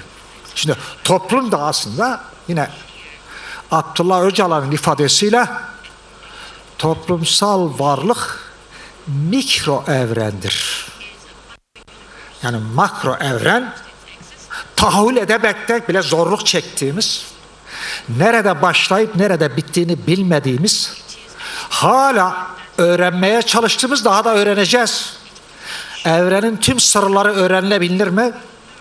Kişisel görüşümü söylüyorum, güçtür. Evrenin tüm sırları öğrenirse insanlığın sonu gelir. Zaten insanı yaratan bu dinamiktir, öğrenme azmidir, merakıdır. İnsan meraklı bir canlı türüdür. Ama aynı zamanda kendi kendisinde acite etmeyi de beceren bir türdür. Kendi acitelerimize geliriz. Bu hem avantaj hem dezavantaj. Şimdi biri bu. Bunu bilmek lazım. Şimdi Öcalan işte Urfa'dan çıkar, çok girmiyorum. Okul yılları Ankara, İstanbul, tekrar Ankara ve en son 73 Çubuk Barajı'nda aslında aydınlatmaya toplumsal anlamda ilk adımını atar. Bu süreç aslında 2000'lere kadar devam eder. Bir kurtuluş sürecidir, ulusal kurtuluş sürecidir. Şeyden çıkmıştır, Soğuk Savaş yıllarıdır. Hatta Soğuk Savaşların son demlerini yaşıyor. Daha sonra 90'larda bilirsiniz, reel sosyalizm dağılır. Ve özgürlük hareketi ya da PKK reel sosyalist ideoloji temelinde çıkış yapar. Fakat reel sosyalizm işte nedir? Tarih Sümer'le başlar. Yine ilerlemecidir tarih, lineerdir yani düzgün doğrusaldır. Ve gıdak gider yani. Herkes ileriye gider. Kapitalizm sınıflı toplumun son aşamasıdır der. Lenin bunu emperyalizm diye tanımlar. Arkadaşlar bu salada çoğu bildiği için sadece hatırlatmalar yapıyorum. Emperyalizm der. İşte 5 tane madde sayar. İşte çürüyen şu olan kapitalizm diye tabir eder. Yine artı ürün. Sermayenin esası, birikimin esası artı ürün der. Fakat ve oradan devlet iktidar çıkar. Oradan sınıflar çıkar. Oradan sömürü çıkar. Ve sonuçta mesele gider. Alt üst meselesi, altyapı belirler işte. Ekonomi, üretim araçları, üretim güçleri, üst yapıyı belirler. Buraya kadar gelir. Giderek aslında maddiyatçılığı geliştirir. Manevi yön vermeden. Şunu bilmek lazım. Toplumsal varlık öz savunma temelinde maddi ve manevi birikimler üzerinde yaşır. Tarih birikimdir. Evren de birikimdir. Birikimler sürekli değişim, dönüşüm ve yeniden yapılanma halindedir. Aslında bu anlamda iktidar ve devlet sapmadır. Nereden sapmadır? Toplumsal varlığın özünü sapmadır. Ve kısaca şunu vurgulayayım. Abdullah Öcalan'ın manifestosunun özü tekrar öze dönüştür. Yani kadın eksenli toplumsal varlık doğrultusuz saptırılan, giderek toplumu paramparça eden, günümüzde kapitalizmin artık bırak her şeyi alım satım meselesi yaptığı, doğayı tahrip ettiği, ekosistemi bozduğu ve günümüzde yaşanamaz bir dünyadır. Mesela geçen gün de bir yerlerde okudum. Büyük okyanusun bazı yerlerinde çatlamalar başlamıştır. Temel nedeni denizlere atılan malzemelerin yerin gömülmesi ve deniz diplerinin hava almaması sonucu çatlamalar başlamıştır. İşte bazıları dünyaya bir ömür biçiyor. Yani kastık kapitalizmle öyle bir noktaya geldi ki artık doğayı da yok etmeyle karşı karşıya. Şunu bilmek lazım. Bana göre açık söylüyorum. Eğer bir kutsallık varsa o da ekolojidir, ekosistemdir. Çünkü her birimiz, bütün canlılar oradan geliyoruz. Varlık gerekçemiz odur. Esas odur. Doğa yoksa hiçbir canlı yoktur. Dolayısıyla doğa en kutsal, üzerine durulması gerekendir. İşte bu anlamda mesela komünal toplum doğal bir toplumdur. Evet, ikinci doğa denir ama doğayı esas alır. Doğa kutsaldır. İşte ben Dersimliyim. Hala Dersim'de doğa kutsanır. Bir sürü bozulmuştur ama her taşa mum yakarlar. Mum nedir? Işıktır. Işık nedir? Aydınlıktır. Biraz önce yoldaş Holloway dedi. Bir ışığa geldim. İnsanlar ışığa gider. Doğa yeşiliyorsa onu korursun. Birincisi bu. Bunu bilmek lazım. Şimdi şuraları belirtmekte yarar var. Öcalan paradigmasının özü şu, ayrıntıya girmeden. Diyor ki, varlığı tanımlamayın. Varlığı tanıyın. Toplumsal varlık bir bütündür. İnsan bir bütündür. İnsan kendi başına bir varlıktır. Mesela her birimiz kendi günlük duygu davranışlarımızı izleyin. Bazen mutluyuz, bazen mutsuzuz, bazen keyifsiziz. Neden acaba?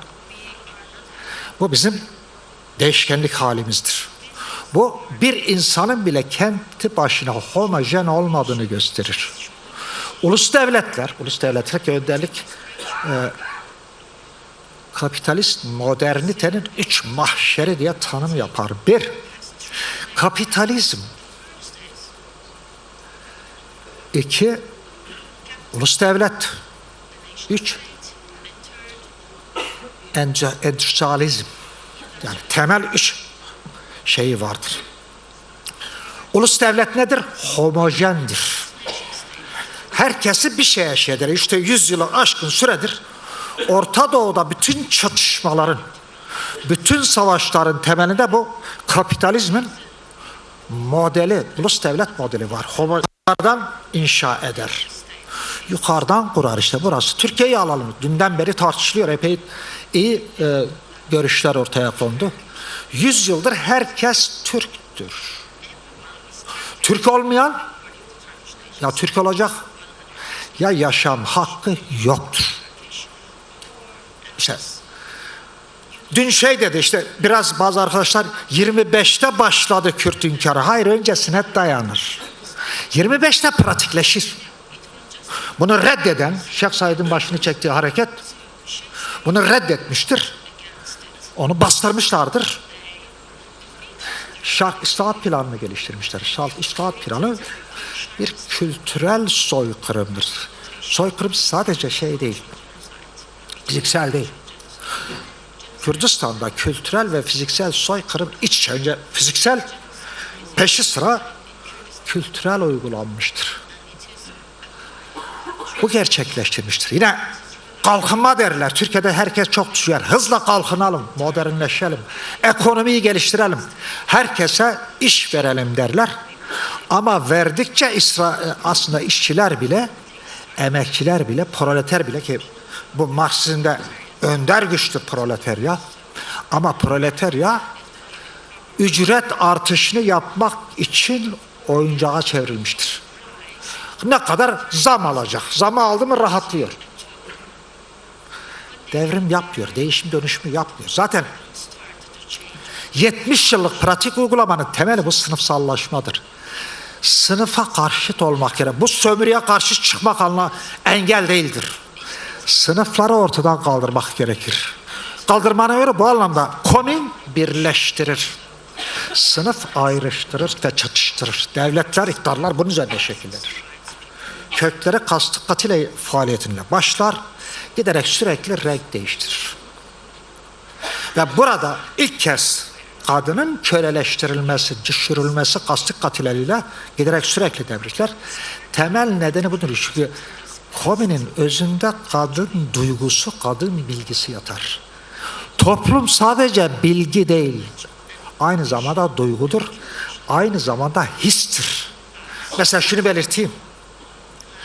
Öcalan'a bir ara bir gazeteci 88'di galiba. Kendisiyle röportaj yapmaya gitmişti. Şey demişti. O dönem şöyle bir moda vardı. En son hangi kitabı okudun? Başkana sormuşlardı. Halbuki çok kitap okudun. Kişi olarak ben iyi biliyorum. Herkes de bilir. Çok kitap okurum. Ama şunu demişti. Ben kitap okumuyorum. Ben insan okuyorum. Evet, tarih, toplum, hakikati okuyor. Oradan geliyor. Alacağı bilgi ona hizmet ediyorsa. O yüzden ben çoğu zaman hislerimle karar veririm. Mesela bazıları belki 27 Şubat çağrısına şaşırmıştır.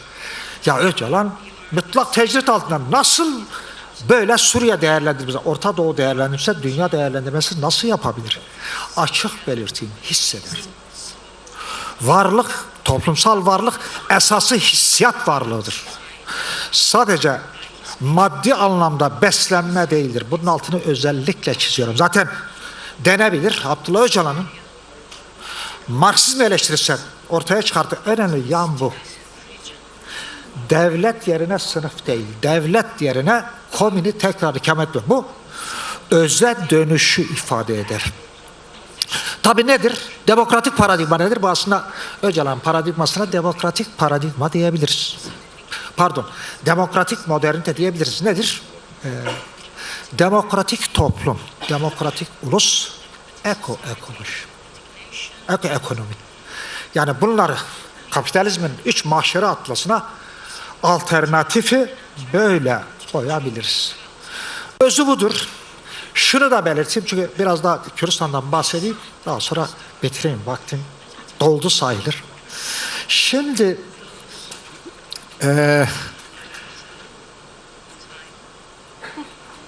buradan sosyalizm özünde komündir.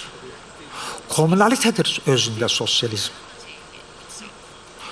Özdeştir. Bunu görmek lazım. Ve biz demokratik sosyalizm diyoruz. Niye?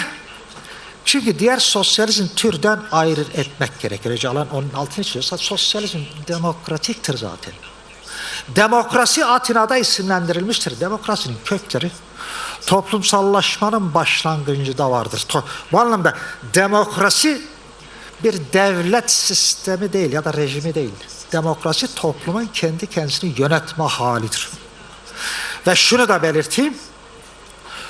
İnsan hakikati sınırlara sığmaz. Sınırları aşan bir hakikattir. Eğilim budur. O yüzden eğilim bu olduğu için yoldaş Holiday ta Meksika'da buraya geldi. Bu şu anlama geliyor. Umudumu arttırdı. Yarın bütün ezilenler birleşecektir. Dünyanın dört bir yanında. Niye? Niye? Merkezi kapitalist uygarlık çok derin bir krizi yaşıyor. Çok saldırganlaşmış. Her şeyi yıkıp geçirir. İşte bir tane de Amerika'ya devlet başkanı olmuş. Tam deli aslında. Yani ne kapitalizm ölçülerine de uymuyor. O niye deli? Apoculuk, delilik farklı oldu. Karıştırmayın bak. Şimdi niye deli? Ne yapacağı belli değil. Şimdi zorla dünyaya 21. yüzyılda Amerikan şeyini kurmaya çalışıyor. Sistemini zorla, şiddetle. Sürdürebilir mi? Hayır, sürdüremez. Elinde patlar. Elinde patlar. Başka şeyleri var, onlara girmeyeyim. İşte o tacizler, macizler, girmeyeyim onlara, arkadaşlar bilir. Ama böylesi kişilikler dünya yürütür. Niye böyle? Çünkü merkezi kapitalist sistem gelinen aşamada sadece yapısal krizi yaşamıyor. Kişiliklere kadar inen kişilik krizleri yaşanıyor. Bazı arkadaşlar çocukları vardı. Derler bizim bu oğlan kız ne zaman ne yapacağı belli değil. Durmadan değişiyor. Bir şeye bir türlü karar vermiş. Bu kapitalizmle ilgilidir. Kapitalizm gelinen aşamada artık insanları bitiriyor. Bu anlamda kapitalizm anti toplumdur. Anti topluma karşı çözüm toplumdur. Yani demokratik toplum. Aslında toplum demek yetiyor. Toplumun kendisi zaten demokratiktir.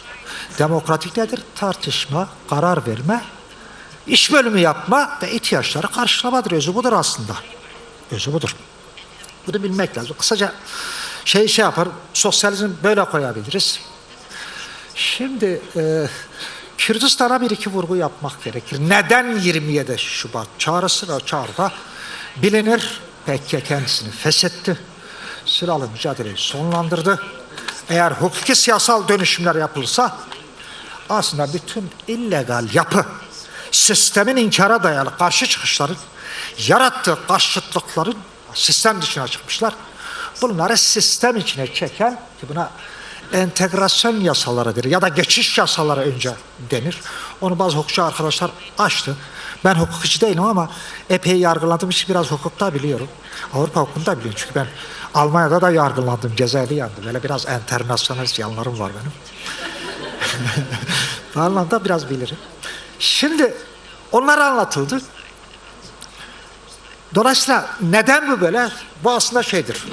Reel sosyalizm dağılmasıyla birlikte, çözülmesiyle birlikte ideolojik zemin büyük oranda aşıldı. Ortadan kalktı. Fakat şunu belirtmek lazım. Abdullah Öcalan klasik bir Marksist de değil, açık söylüyorum. Kürdistan devrimi yolu ilk manifestodur. Açın okuyun. Orada zihinsel, düşünsel çözümlemeler yapıyor. Hiçbir Marksist metinde, şunu bulamazsınız Marksist metinde, bir halk hayvanlaşmanın eşiğine gelmiş diye bir cümle bulamazsınız. Ben 78'de bu cümleyi okuduğum zaman tir diken diken oldum. Yani sarsıcı bir cümle. Köleye diyor, köle diyecek. Köle sadece yoksulluk değil. Köle zihinseldir. Düşünseldir. Düşünce sistematiğinin darmadağın edilmesidir. Duyguların darmadağını ve kölelik buradan başlar.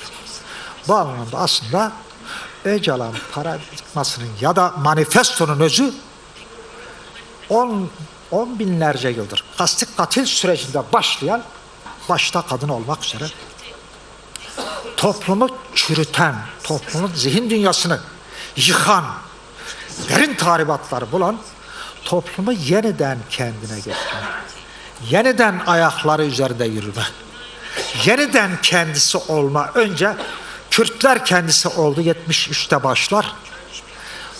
Birinci manifestoyla sarsıcı bir süreç gelişir. Şimdi aslında başta Orta Doğu, 4 parça Kürdistan'ın özgürlük mücadelesi, sınırlar ötesi, sınırlar üstü, sınırlarla bu paradigmanın hiç ilişkisi yok. Çağımızda bilim ve teknoloji de bunu gerektiriyor. İşte bir asır önce Kafkasya'dan, Serhat illerinden Sovyetlerin içine kadar, Çarık Rusçası'nın içine kadar giden arkadaş şimdi bizimle burada oturuyor. Eskide gelemezdik at sırtlarında, değil mi?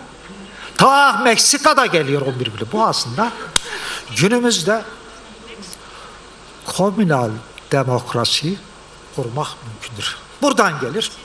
Ve gelinen aşamada zaten o çağrıyı yapıyor. Kürt toplumsal varlığını kanıtlamıştır. Çevresine kanıtlamıştır. Hiçlikten, yokluktan Kürt yoktur da ki Kürt kendini reddediyor. Bunu hep her yerde vurgularım. Ben kendim bile Kürt dediğim için dayak yemişim, biliyor musunuz? Çünkü o dönem 70'lerde, ben 70'leri biliyorum. Kürtler için de Kürt demek bir küfürdür, bir aşağılamaktır, bir hakarettir. Çoğunda bu hale gelmiştir ve o yıllarda ilk yürüyüşçüler hepsi de şöyle ya da böyle dayak yemişlerdi. Ben tokat yemişim. Bunu açık söylüyorum. İşte bu tokattan şimdi bu salonda beni seven epey arkadaş var, biliyorum. Biliyorum. Bu nedir? Büyüyen Öcalan ışığıdır. 27 Şubat çağrısı aslında bu ışık artık o duvarların arkasında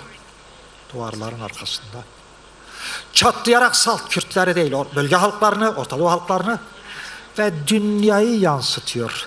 Artık eski Soğuk Savaş yılları döneminde kalan uzun dönemli halk savaşı stratejisi aslında son görüşmede de açıklandı. Olanak olsaydı 93'te silahsızlanmak gerekirdi fakat koşullar yoktu, olanaklar yoktu, durumlar farklıydı. O süreçleri yaşayan bir arkadaşın anlatırdım ama vaktimiz yok çünkü saatim doluyor galiba. Eren arkadaş birazdan. Şimdi şunu belirteyim. Yeni araçlarla sürdürülebilir. Yani düşün, özgürlük hareketi, APO'cu hareket. Şu anda dünyada 80 civarında ülkede az ya da çok örgütlüdür. Biraz da bilen bir arkadaşınızım. Çünkü 20 yıl oralarda arzu endam ettim ben. Biliyorum. Ve milyonlarca Kürt var. Şunu belirteyim. Aslında Kürt uluslaşması doğası gereği ki demokratik ulustur. Kökleri Kürdistan'dır. Ama dallarıyla bütün dünyaya dağıtıldı. Kürtler erisin, yok olsun. Fakat APO'cu ışık onları birleştirdi. Dezavantajlarda haldeydiler. Şimdi avantaja dönüştüler. Bu avantaja dönüş ağırlıkta 1980'lerde başlar. Adım adım, ilmek ilmek örüldü. Mücadele edildi, bedeller ödedi. Ama gelinen aşamada artık gerçekleşti. Kürt varlığı, Kürt kendisini sevmeye başladı. Bu sevme başkalarına aşağılama değil. APO'cu paradigma özü başından beri anti milliyetçidir. Milliyetçi değil ama toplumsal varlığı da savunan bir noktada durur. Ve yine belirttim, tarihin içinde okur. Başkan Öcalan tarihin içinden günümüzü okur. Hakikati budur. Bunun altını özellikle çiziyorum. Öcalan'ı yeniden okumak, fakat hissederek okumak. Apocu hareket bir hissiyat hareketidir. Sadece formel bazı bilgileri tartışma hareketi değildir. Paradigmanın özü budur. Çünkü toplum hissiyattır. Toplumsal varlık sezgileriyle, duygularıyla, hissiyatıyla yaşar. Mutluluk nededir? Maddi şeylerin tüketiminde değil mutluluk. Hissiyattadır. Dikkat edin, bir arkadaşımız uzun dönem görmedik, öyle özleriz ki görünce mutlu oluruz değil mi? İşte mutluluk buralarda aramak gerekir. Kapitalizm, devlet mutluluğu ekonomiye yönlendirir. Cebe yönlendirir. Cepte sömürdükçe sömürür, giderek duyguları söpler. Öcalan manifestosu mutluluğu duyguda, düşüncede, zihniyette, yaşamda arar. Ve maddi şey bunu besler. Bu anlamda maddi şey esas değildir. Şu doyurdukça doymaz işte. O Elon Musk mı nedir? Adam 500 milyar dolar parası var. Hala doymuyor, doyuramazsın. İşçiyi de getir, o da doymaz. Beni getir, ben de doymam öyle. Gerçekçi olalım. Bu anlamda bunları belirteyim. Bunları belirttikten sonra araçlar var. Bazı arkadaşlar vurguladı. Şu anda özgürlük hareketi elinde.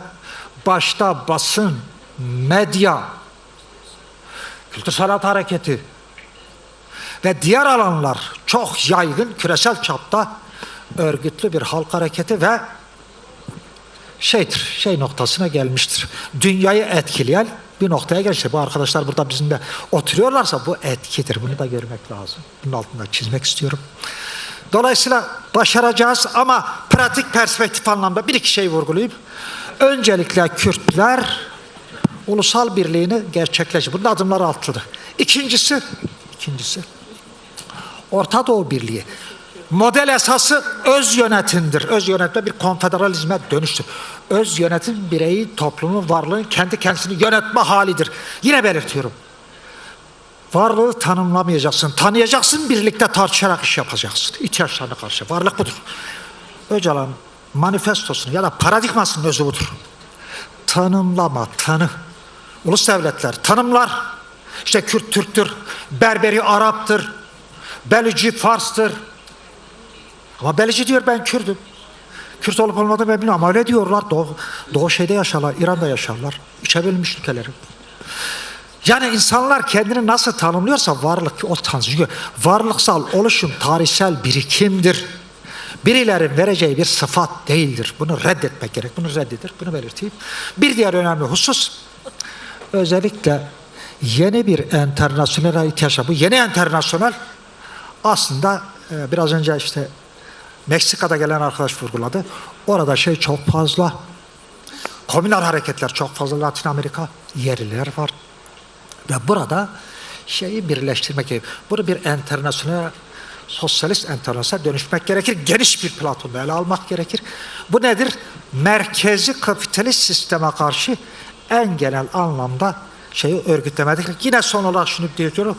Devletçi sosyalizm yenilgiye, toplumsal sosyalizm zafere götürür. Öcalan artık orada çıkmalı. Salt Kürtlerin Öcalan'a o ışığa ihtiyacı yok. Bütün dünya ezilenlerin Öcalan'ın daha gür parlaması için o ışık. Dünya insanlığın ihtiyacı var. O açıdan Başkan Öcalan, Önder Öcalan, o ışık kesinlikle özgür olmalı. Özgürlük oradan gelişir. Bu temelde hepinizi en iyi duygularla selamlıyorum.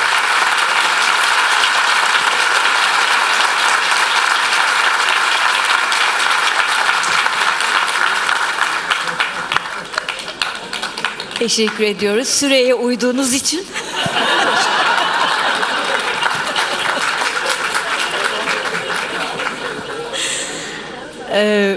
Bugün aslında bir konuşmacımız daha vardı. Birleşik Krallık'tan bir sendikacı arkadaşımız Simon. Biraz önce aslında konuşması yayınlandı, gelemedi. Bizim bölümümüz burada bitti. Çok teşekkür ediyoruz. Şirin Ebadi'nin konuşmasını yayınlayacağız. Ondan sonra da sözü yine arkadaşlarımıza bırakacağız.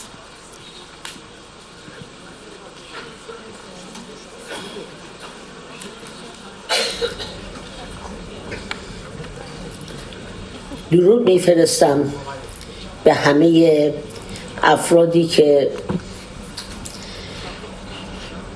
تفنگ رو بر زمین گذاشته و به جای آن قلم کردن. متاسفم از اینکه نتوانستم در جمع شما حضور پیدا کنم. تاریخ 30 ساله اخیر ترکیه و کردهای این کشور ثابت کرد که جنگ راه حل مشکلات نیست. جنگ فقط کشته به جای میگذارد و هزینه‌اش رو مردم میدن بدون اینکه فایده ای داشته باشه. اما تأسیس حزب سیاسی و ادامه راه از طریق احزاب متشکله و همچنین از راه قلم و بیان مسلماً بهتر نتیجه خواهد داد. و از آنجایی که ابتکار این تغییر جهت رو عبدالله اوجالان بر عهده داشته، امیدوارم هرچه زودتر آزادانه به میان طرفدارانش بیاد و از طریق مذاکرات دیپلماتیک راه دموکراسی هموارتر بشود. ترکیه کشور آبادی است و الان نیاز است که به تمام مشکلاتش که در درون کشور وجود داره خاتمه بده و یک دموکراسی پیشرفته رو انتخاب بکنه و تبدیل به الگویی برای سایر کشورهای منطقه از جمله ایران باشد. متاسفانه می‌بینیم که جمهوری اسلامی ایران با کردهای ایرانی چگونه رفتار می‌کند. کرد بودن در جمهوری اسلامی از دید حکومت گناهی است عظیم. همواره با سوء ظن به اونها نگاه میکنند و خوشحالم که راه دموکراسی برای کردهای ترکیه هموار بشود و شاید بهبود شرایط شما تأثیرگذار باشد در شرایط کردهای ایران. دولت ایران هم یاد بگیرد که میبایستی به تمامی افراد که در ایران زندگی میکنند احترام بگذاره. من آرزوی پیروزی در دموکراسی و تشکیل احزاب سیاسی برای کردهای ترکیه رو دارم و همچنین خواهان آزادی عبدالله اوجالان هستم. اکنون که صحبت از کنار گذاشتن اسلحه و انتخاب راه دیگری برای رسیدن به اهداف پیش آمده، آزادی عبدالله اوجالان و پیریزی مذاکرات مستقیم بین دو طرف شرط ضروری است و میدانم موفق میشوید. بعد از سالها مبارزه اکنون که پای میز مذاکره نشسته اید و صحبت از صلح و آشتی میکنید، مسلماً به پیروزی خواهید رسید. با آرزوی آزادی و پیروزی کردهای ترکیه و بهبود شرایط در ایران برای کردهای ایرانی.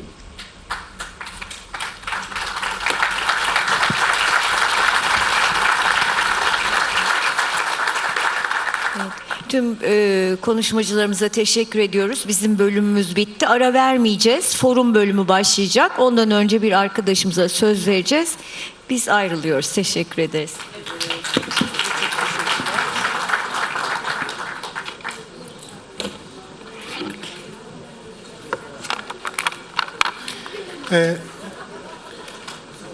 Hemen forum bölümüne geçiyoruz. Çok kısa bir forum bölümümüz var. 15-20 dakikayı geçmeyecek şekilde. Yurt dışından gelen misafirlerimizden Anel Prasad'ı davet ediyorum. Anel. Yeah. The floor is yours.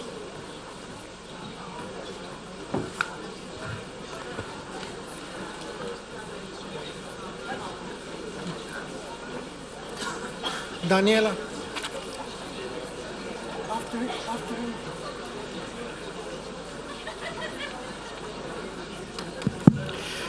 Distinguished guests and participants who have assembled here in this international conference.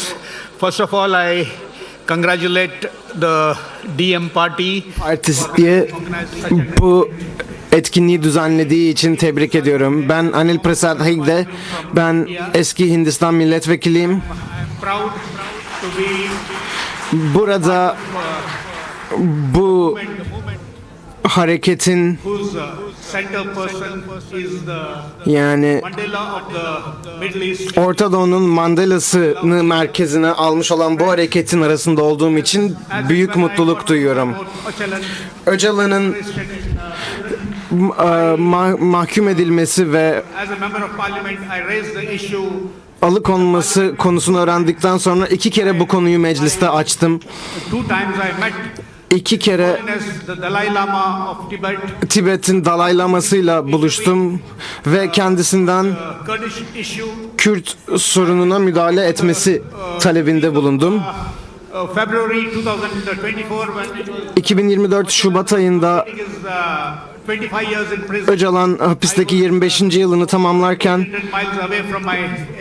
ben başkentimizden 800 mil uzaktaydım. Yani Londra'daki Hyde Park gibi bir yer var.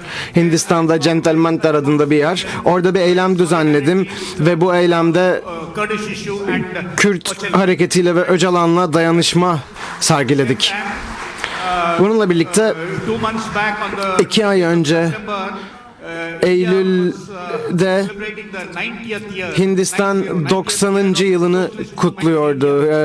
Hindistan Sosyalist Hareketi'nin ve ülkenin her yerindeki insanlar Hindistan'ın merkezinde buluştu ve burada Kürt sorunuyla ve Sayın Öcalan'ın serbest bırakılmasıyla ilgili bir karar aldık ortak. Çünkü ve bu oy birliğiyle geçti. Geçtiğimiz 3-4 yıl içerisinde Kürt aktivistler Hindistan'a geliyor. Biri Nilüfer Keosi ve diğeri Arif, bir ötekinin adı da Hakan. Hakan ve Arif şu an Delhi'deler. Öcalan'ın yazılarını en kısa sürede yayınlamayı düşünüyoruz. Ve ben döndükten sonra da size söz veriyorum ki Öcalan is released. Öcalan özgür kalana kadar ben bu yolda mücadele etmeyi bırakmayacağım. Coming here, it was my privilege. Buraya gelmek benim için bir imtiyaz. Burada barış ve demokrasi mücadelesi verenlerle dayanışma göstermek benim için bir imtiyaz, bir ayrıcalık. Çok fazla vaktinizi almak istemiyorum. Teşekkür ederim. Yurt dışından gelen oldukça yüksek sayıda misafirlerimiz var aslında. Hepsi de aslında bu forumda söz alabilecek, fikirlerini belirtebilecek değerli insanlar. Francesca Gire'yi davet ediyorum. Thank you. Good evening to everybody. It's a great pleasure and a great honor to be here. I want to thank DEM Parti'ye beni buraya davet ettikleri ve bu harika konferansı düzenledikleri için teşekkür etmek istiyorum. Kürt halkıyla ve Sayın Öcalan'la dayanışmamı bir kez daha sizlere belirtmek istiyorum ve yakında özgür olacağı temennimi de tekrarlamak istiyorum. Bugün çok değerli, çok kıymetli konuşmalar dinledik ve burada bulunmaktan çok minnet duygusu duyuyorum.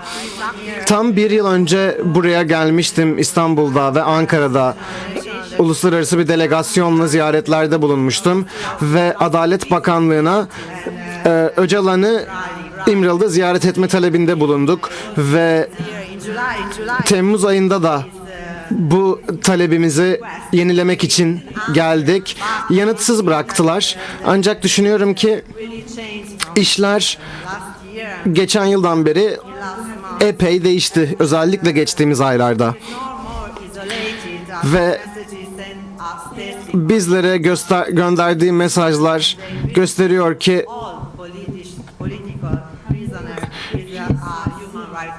hem kendisinin hem de tüm siyasi mahpusların içeride tutulması devam etmekte olan bir insan hakları ihlali. Türkiye doğru yönde adım atmaya hazır olduğunu gösterdi. Ancak dünyanın diğer ülkelerinden de açıklamalara ihtiyacımız var. Başlıca Avrupalı olarak bizlerden, Laura'nın da söylediği gibi. Dolayısıyla şu an barış ve demokrasi için gerçek bir taahhüt verilmesine ihtiyacımız var. Hem Türkiye'de hem dünyanın bütün ülkelerinde. Orta Doğu alevler içerisinde, her yerde savaş var. Gazze'de bir soykırım yaşanıyor ve Sayın Öcalan'ın verdiği devrimci barış ve demokrasi mesajı, ekolojist, feminist sosyalizm mesajı çok kıymetli. Ve hapishanedeki 26. yılında olmasına rağmen bu mesajları paylaşabilmesi bizler için çok kıymetli. PKK'nın silah bırakması ve kendini feshetmesi çok büyük cesaret isteyen bir karardı. Ve şu an bizim ülkemizin de onu desteklemesi, onun peşinden, izinden gitmesi ve Kürt halkını desteklemesi gerekmekte. Son sesimizle, tüm sesimizle Öcalan ve tüm siyasi mahpusların özgür kalmasını ve her yerde barış ve demokrasinin sağlanmasını talep ediyoruz. Kürt halkına en içten dileklerimi sunuyorum. Teşekkürler. Teşekkürler Francesca. Başkanı Daniele Pati'ye söz veriyorum. Buyur Daniele. Slav. Merhabalar. Güzel bir başlangıçtı. Slav. Burada önde oturan uluslararası delegasyon olarak bizler burada sizlere desteğimizi, Kürt halkına desteğimizi göstermek için buradayız. Ama açıkçası aynı zamanda sizlerden ilham almak için buradayız. Ve ayrıca evimize, ülkemize de Sayın Öcalan'ın bu güçlü sözlerini taşımak. Avrupa'da Demokratik Konfederalizm hareketi bizler için çok önemli. Çünkü bu ulus devletleri aşmak ve katılımı tekrardan zemine taşımak anlamına gelir. Bunu yitirdik.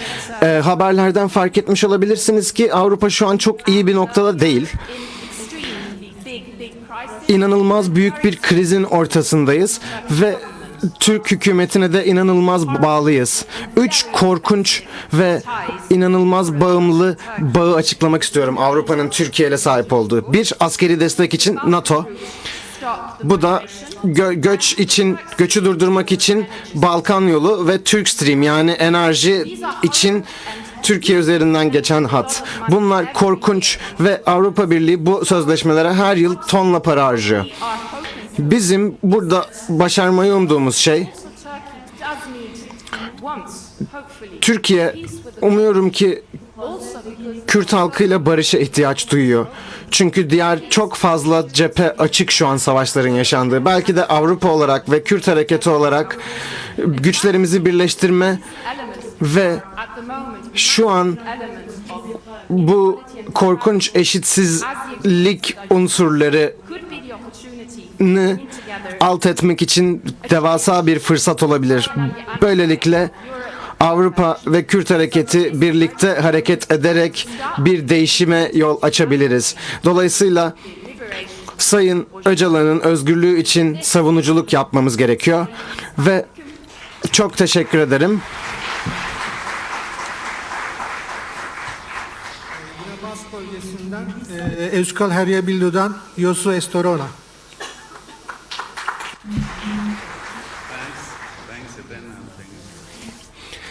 Teşekkürler. Çok kısa tutacağım konuşmamı. Sadece söylemek istiyorum ki bu davet için sizlere minnetimizi sunmak istiyoruz ve bu Barış ve Demokratik Toplum Kongresi çok önemli oldu. Yani burada sizlerle bu alanı paylaşmak benim için çok kıymetliydi. Bizler için çok kıymetliydi. Bu bunca yıllık çatışmadan sonra yeni bir başlangıç olacaktır bizim için ve umuyoruz ki bu uzun süreli barış ve demokrasiye yol açacak bir süreç olacaktır. Birlikte kalmalıyız, birbirimize güvenmeliyiz ve hiçbir zaman unutmamalıyız ki bunu barış ve demokratik bir toplum için yapıyoruz. Buraya giden yol uzun olacak, ancak her bir adım bizi bu emelimize daha da yaklaştıracak. Sözlerimi sonlandırırken Sayın Öcalan'ın ve tüm Kürt mahpusların serbest bırakılması için bir çağrı yapmak istiyorum. Beraber çalışmaya devam edelim. Elimizden geleni yapalım. Bask topraklarındaki bizler de bunu yapmaya devam edeceğiz. Çok teşekkür ediyorum. Çok yaşa Kürdistan. Ve forumun son sözünü Rusya Kürtlerinden Aziz Mamoyan, halkımız daha çok Azize Ceva olarak tanır. Sözü ona veriyorum. Buyurun.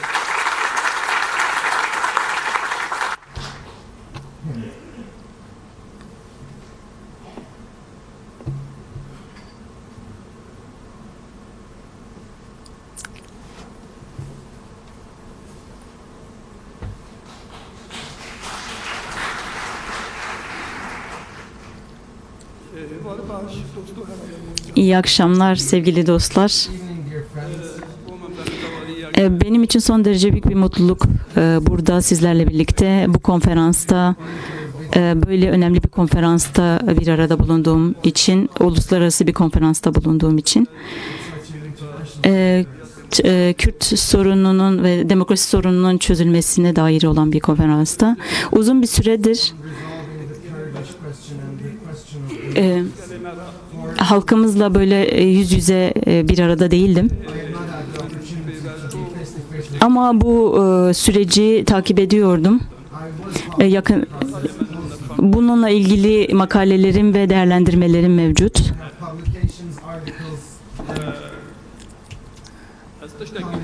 Bir şey söylemek isterim. Bugün burada bulunmam, bu konferansta bulunmam, burada bulundum ve bu şeyleri kendi gözlerimle gördüm. Bir şey bana hatırlattı bu. Ölmek istemeyen bir halk, eğer bir halk ölmek istemiyorsa kimse onu öldüremez.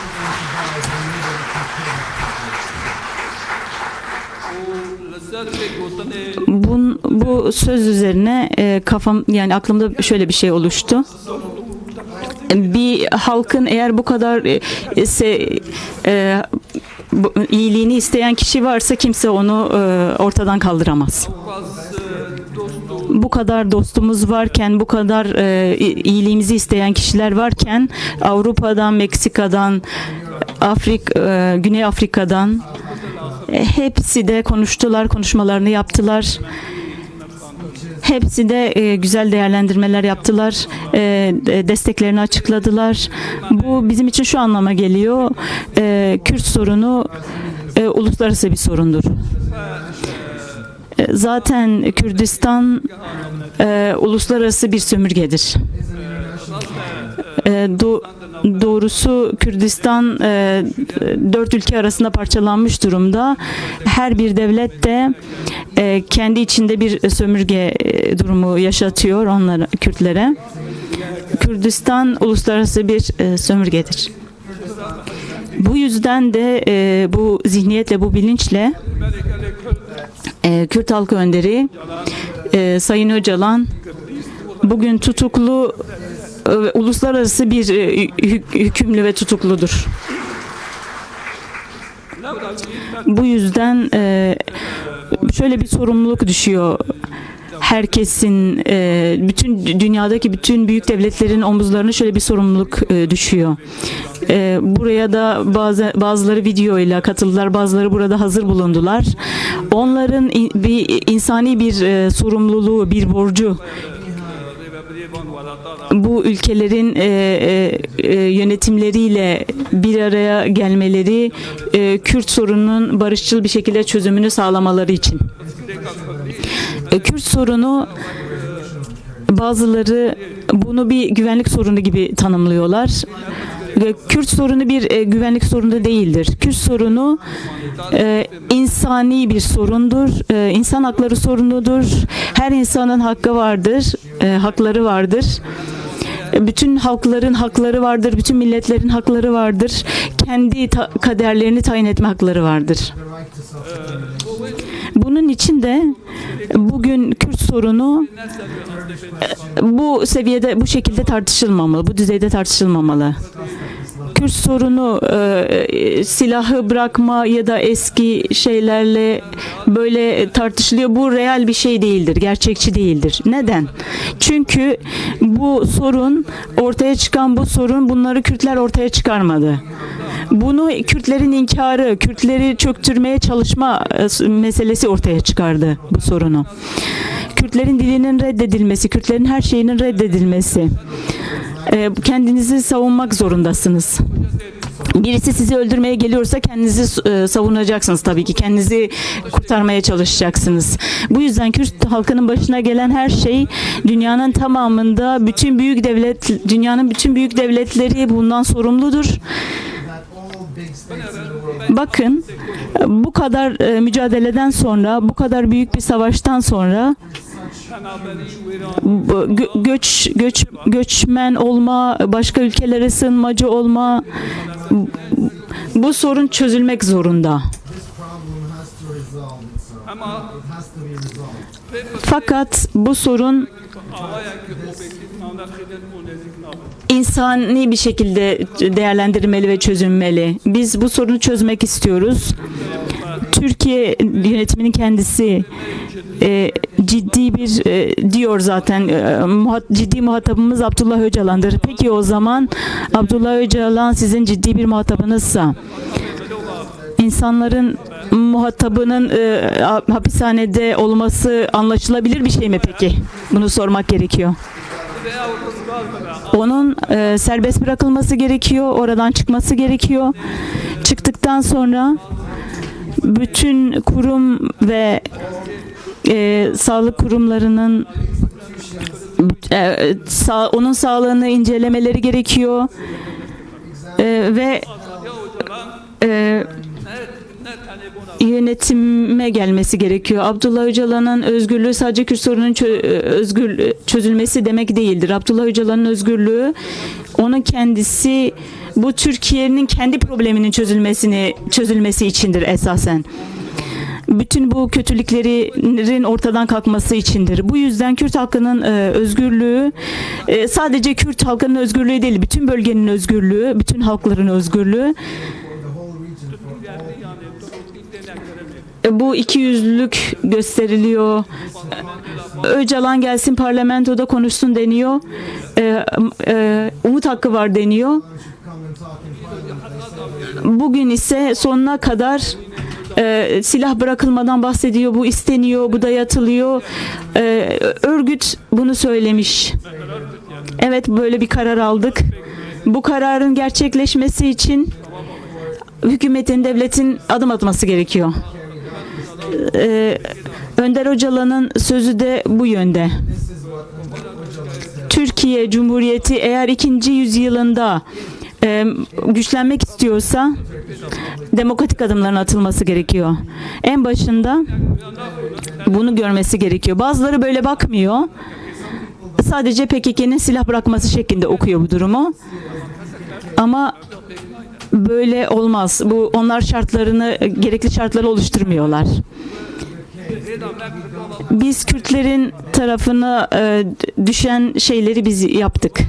Erdoğan'ın kendisi bakın Türkiye'nin anayasasını darbe anayasasıdır diyor. Erdoğan'ın kendisi diyor. Eğer Türkiye anayasası darbe anayasası ise bu darbe Kürtlere karşı sadece yapılmadı. Tüm Türkiye halklarına karşı yapılmış bir darbeydi. O zaman bu anayasanın değişmesi gerekiyor. Bütün bu süreç, bu barış buna bağlıdır. Diğer bir şey ise Cumhurbaşkanı tahminimce bir konuşmada hükümetler geldi geçti, işte PKK'yi bitireceğiz dediler. Ama bu bitiremediler.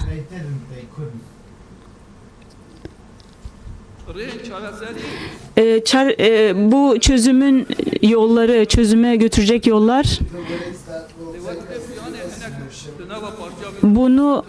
bunu yapanlar bir kısmı da onun kendi partisinin içerisinde, Cumhurbaşkanı kendi partisi içerisinde bunu engellemeye çalışanlar.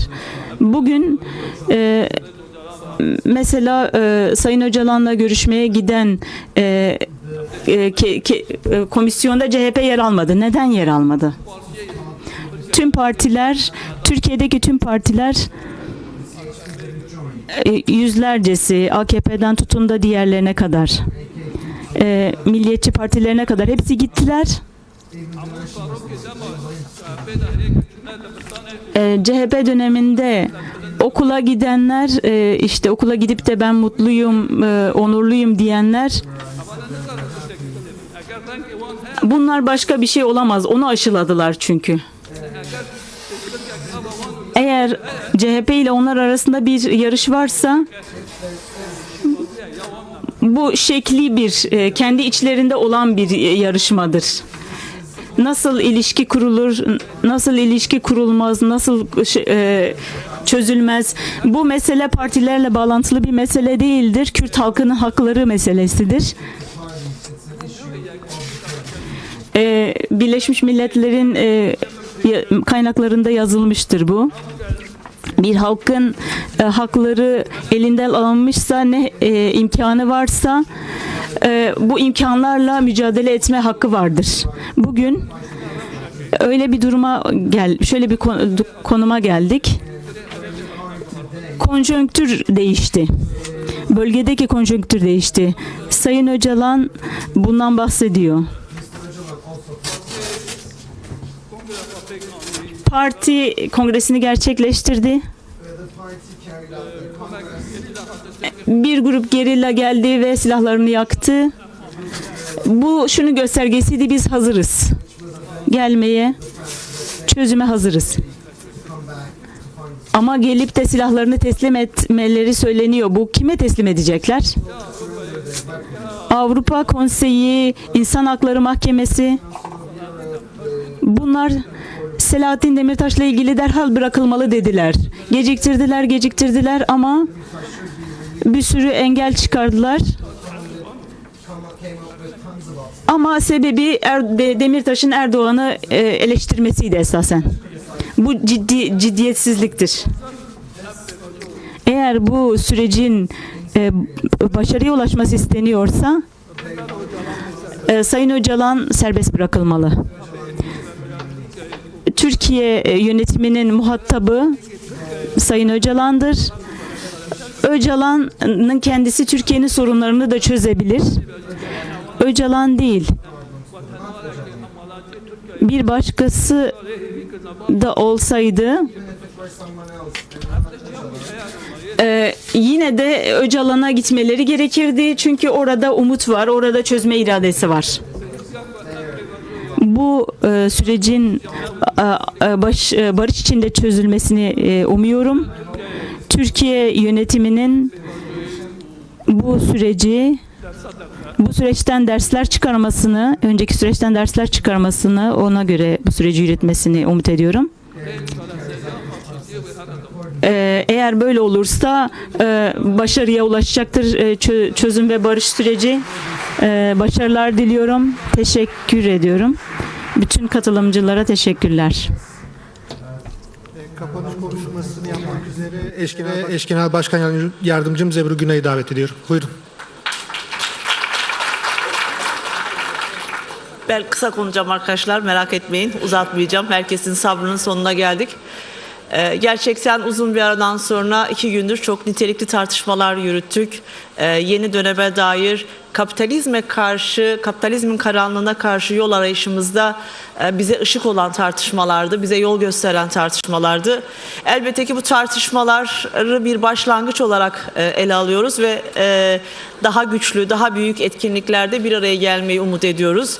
Ben uzun yollardan gelen, burada konuşarak emek veren her bir misafirimize, her bir internasyonel dostumuza çok teşekkür ediyorum. Gerçekten büyük bir emek ve büyük bir sabırla geldiler. Yine 2 gündür bizi yalnız bırakmayan ve bu salonda dinleme sabrını gösteren sizlere çok teşekkür ediyorum. Başka etkinliklerde buluşmak üzere diyorum. Barış ve demokrasi hep mümkün, alternatif bir dünya mümkün, özgürlük mümkün. Hepinize çok teşekkürler. Kapatırken